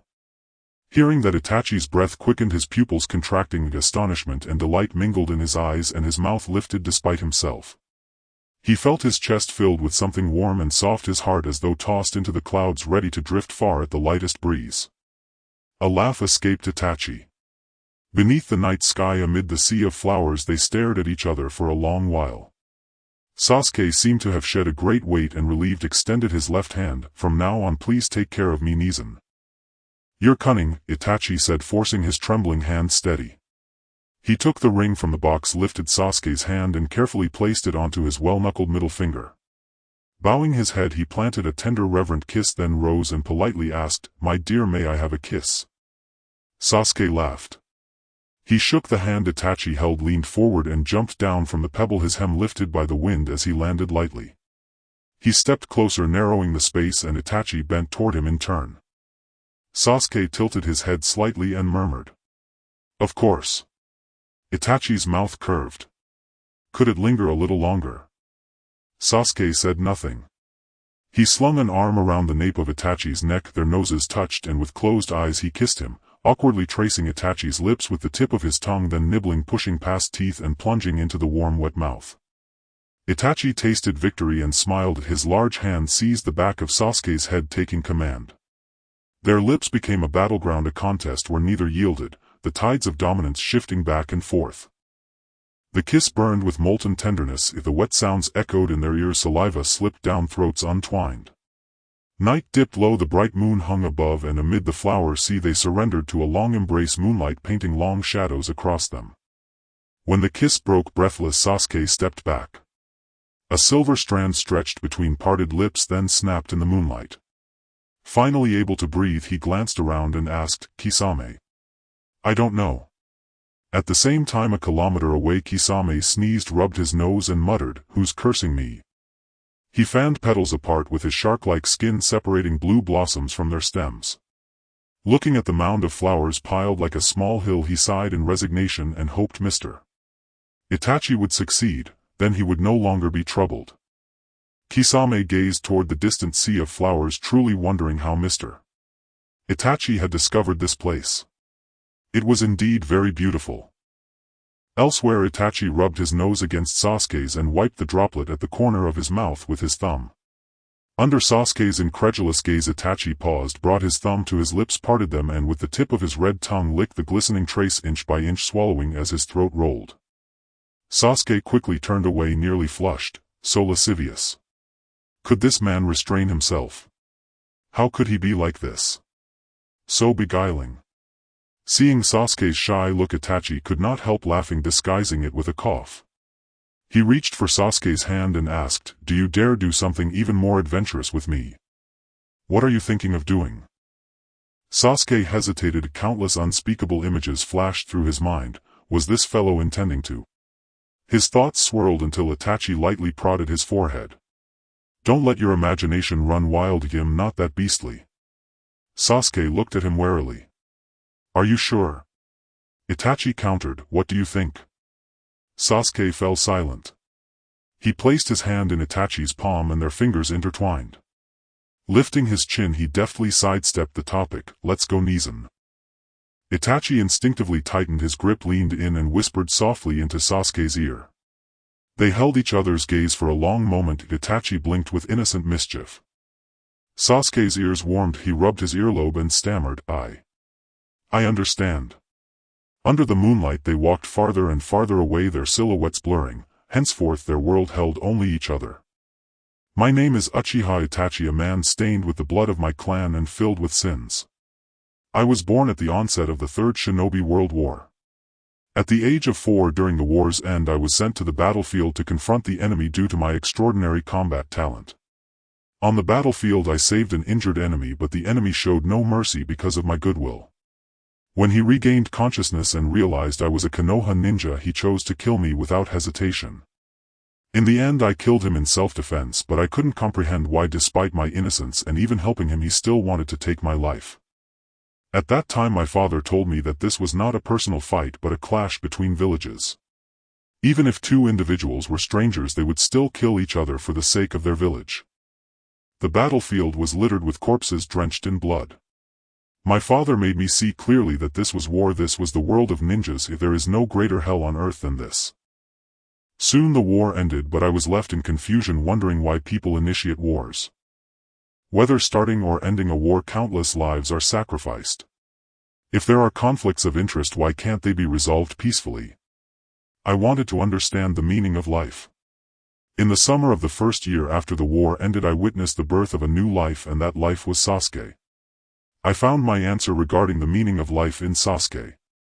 Life is born and life also fades away. I held the crying Sasuke in the courtyard, and as danger approached I whispered to the swaddled Sasuke, no matter what happens I will always protect you. After the Nine Tails incident I witnessed Sasuke's growth from lifting his head, turning over, sitting up, crawling, standing to running and jumping, from babbling to speaking fluently. It was a brief yet heartwarming time. As I became aware the sun set into the bright starry sky and the world grew dark, if the mountains and rivers had become autumn. The conflict between my clan and the village intensified, reaching a boiling point. I returned home late daily and faced with Sasuke's repeated pleas and reluctant gaze I could only force a weary smile and poke his forehead saying, "Forgive me Sasuke, next time." At that time Sasuke would just cover his poked forehead, his cheeks puffed up, complaining, "You always say forgive me Sasuke," and then poke my forehead and say, "Next time," as if you would really keep your promise. Just as he said, I failed to fulfill those promises, one by one, already caught in the whirlpool of the clan's rebellion and the village's demands. The only thing I felt was my peaceful soul crumbling. Night fell, the red moon hung high, my long knife stained with blood, and the wails and pleas for mercy echoed in my ears. My gaze was vacant, my expression numb, and the sound of blade striking never ceased. I knew that nothing could go back. When the blades were aimed at my parents I hesitated in fear. But my father said, "Don't be afraid, this is the path you chose. Compared to you our pain is but a moment. Even if our thoughts differ you are still my pride." In the end, amidst my cries my parents fell in a pool of blood. Just then Sasuke pushed the door open and witnessed the bodies of our parents. Without hesitation I used Tsukuyomi on him, flooding his mind with memories of the brutal slaughter of our clan.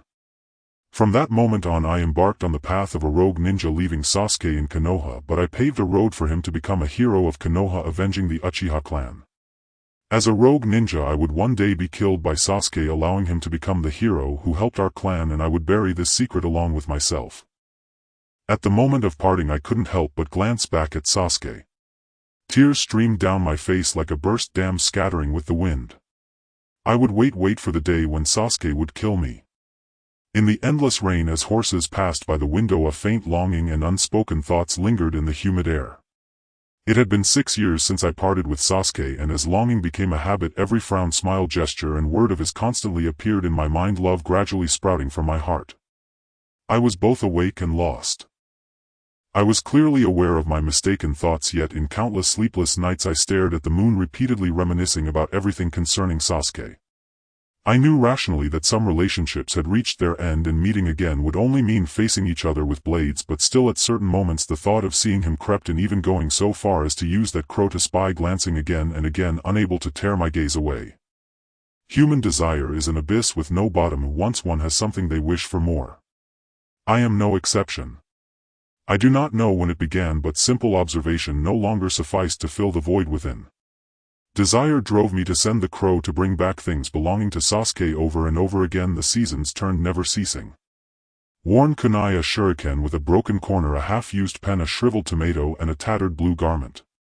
As I watched another scroll of seals being filled I knew this was the limit. Any further and all my plans would turn to nothing.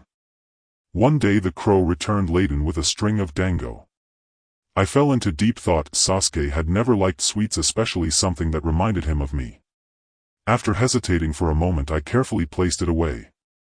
Turning to face Hoshigaki Kisame's hesitant gaze I chose silence. Liking dango was not something to be proud of, and for someone like me who had 1 foot already in the grave the only thing I could care about was Sasuke. Shortly after, the Akatsuki organization finally issued the order to capture the tailed beasts. Kisame and I set off on the road back home. But unexpectedly in the small town at the border of the land of fire and the land of sound amidst the passing crowds the bard's songs echoed in everyone's ears. Yet I could hear and see nothing, for my eyes were solely fixed on the figure of that person. Are those eyes crying Sasuke? My heart was tormented, almost wanting to rush through the crowd to embrace him, to wipe away his tears and smooth the furrow between his brows, but the moment I stepped forward I was rooted to the spot. Reason took control, and before leaving I gazed deeply at Sasuke as if I wanted to imprint his silhouette deeply into my mind. Some people meet less often while others part for half a lifetime. For two people destined to be at odds, why add to the sadness? Konoha is still that Konoha, but I am no longer the person I once was, lost to my former vigor. However, what happened next far exceeded my imagination. The reunion came unexpectedly, at the inn in Atobofu town. When I personally removed Sasuke's eye bandage, a new branch of fate diverged and a new story began to unfold, with the inevitable ending no longer in sight. Upon returning home as two, we left as three. Kisame seemed to sense something and asked me, "Itachi, it seems this kid is very important to you." "He is my precious one." I knew what Kisame wanted to ask, if this was the best answer. My feelings would remain buried deep in my heart, needing no light, no verbal expression, and no acknowledgement by the person involved, because I am unworthy. Seeing is not necessarily believing, and hearing is not necessarily true. Yet when Sasuke poured the memories of our past lives into my mind, endless regret and pain almost drowned me. It turned out I mistakenly thought I was good to Sasuke, but in reality I was pushing him step by step into the abyss, doing all the things that harmed him. Never before had I been so acutely aware that all the sins I committed turned into swords, not only wounding myself, but also piercing Sasuke. I wanted to make amends, only to realize it was utterly futile, if the sins committed can never be atoned for. A broken mirror can never be pieced back together without cracks, if the same goes for the human heart. Yet Sasuke embraced me, a long-awaited embrace after 6 years. He said, "That's enough, big brother, this time, don't leave me again." In an instant tears burst forth, and the last line of defense in my heart crumbled. I held him tightly in my arms, saying, never again will I leave you alone, Sasuke." I never hoped for my feelings to be reciprocated, just as I never imagined that Sasuke would like or love me. When did I realize Sasuke's feelings for me? Perhaps it was at the summer festival when the fireworks bloomed, or maybe even earlier, who knows. In just one night the seeds of love broke through layers of soil, sprouting and growing into a gigantic tree that shaded the sky. From that day on, Sasuke and I lived together, accompanying each other day and night. Gradually I discovered that Sasuke was an extremely insecure person. He always feared or worried that I would leave him behind, yet I too worried about him leaving me. Sasuke said, "Your promises are like dandelions, whether I spread them open or hold them tight they will drift away through my fingers." In truth, I wanted to tell him that it would never happen, never. I love him even more than myself. With each day spent together my desire screamed to devour him. Sasuke could only be mine, all his attention and love could only be focused on me alone. He is mine. In Orochimaru's base, as the sun set and the moon rose, I covered the one who had fallen asleep on the bed with a blanket, contentedly leaving a kiss on Sasuke's lips, gently tracing his outline mine. From then on the rain cleared, the seasons turned to spring, and the rest of my life would be with you.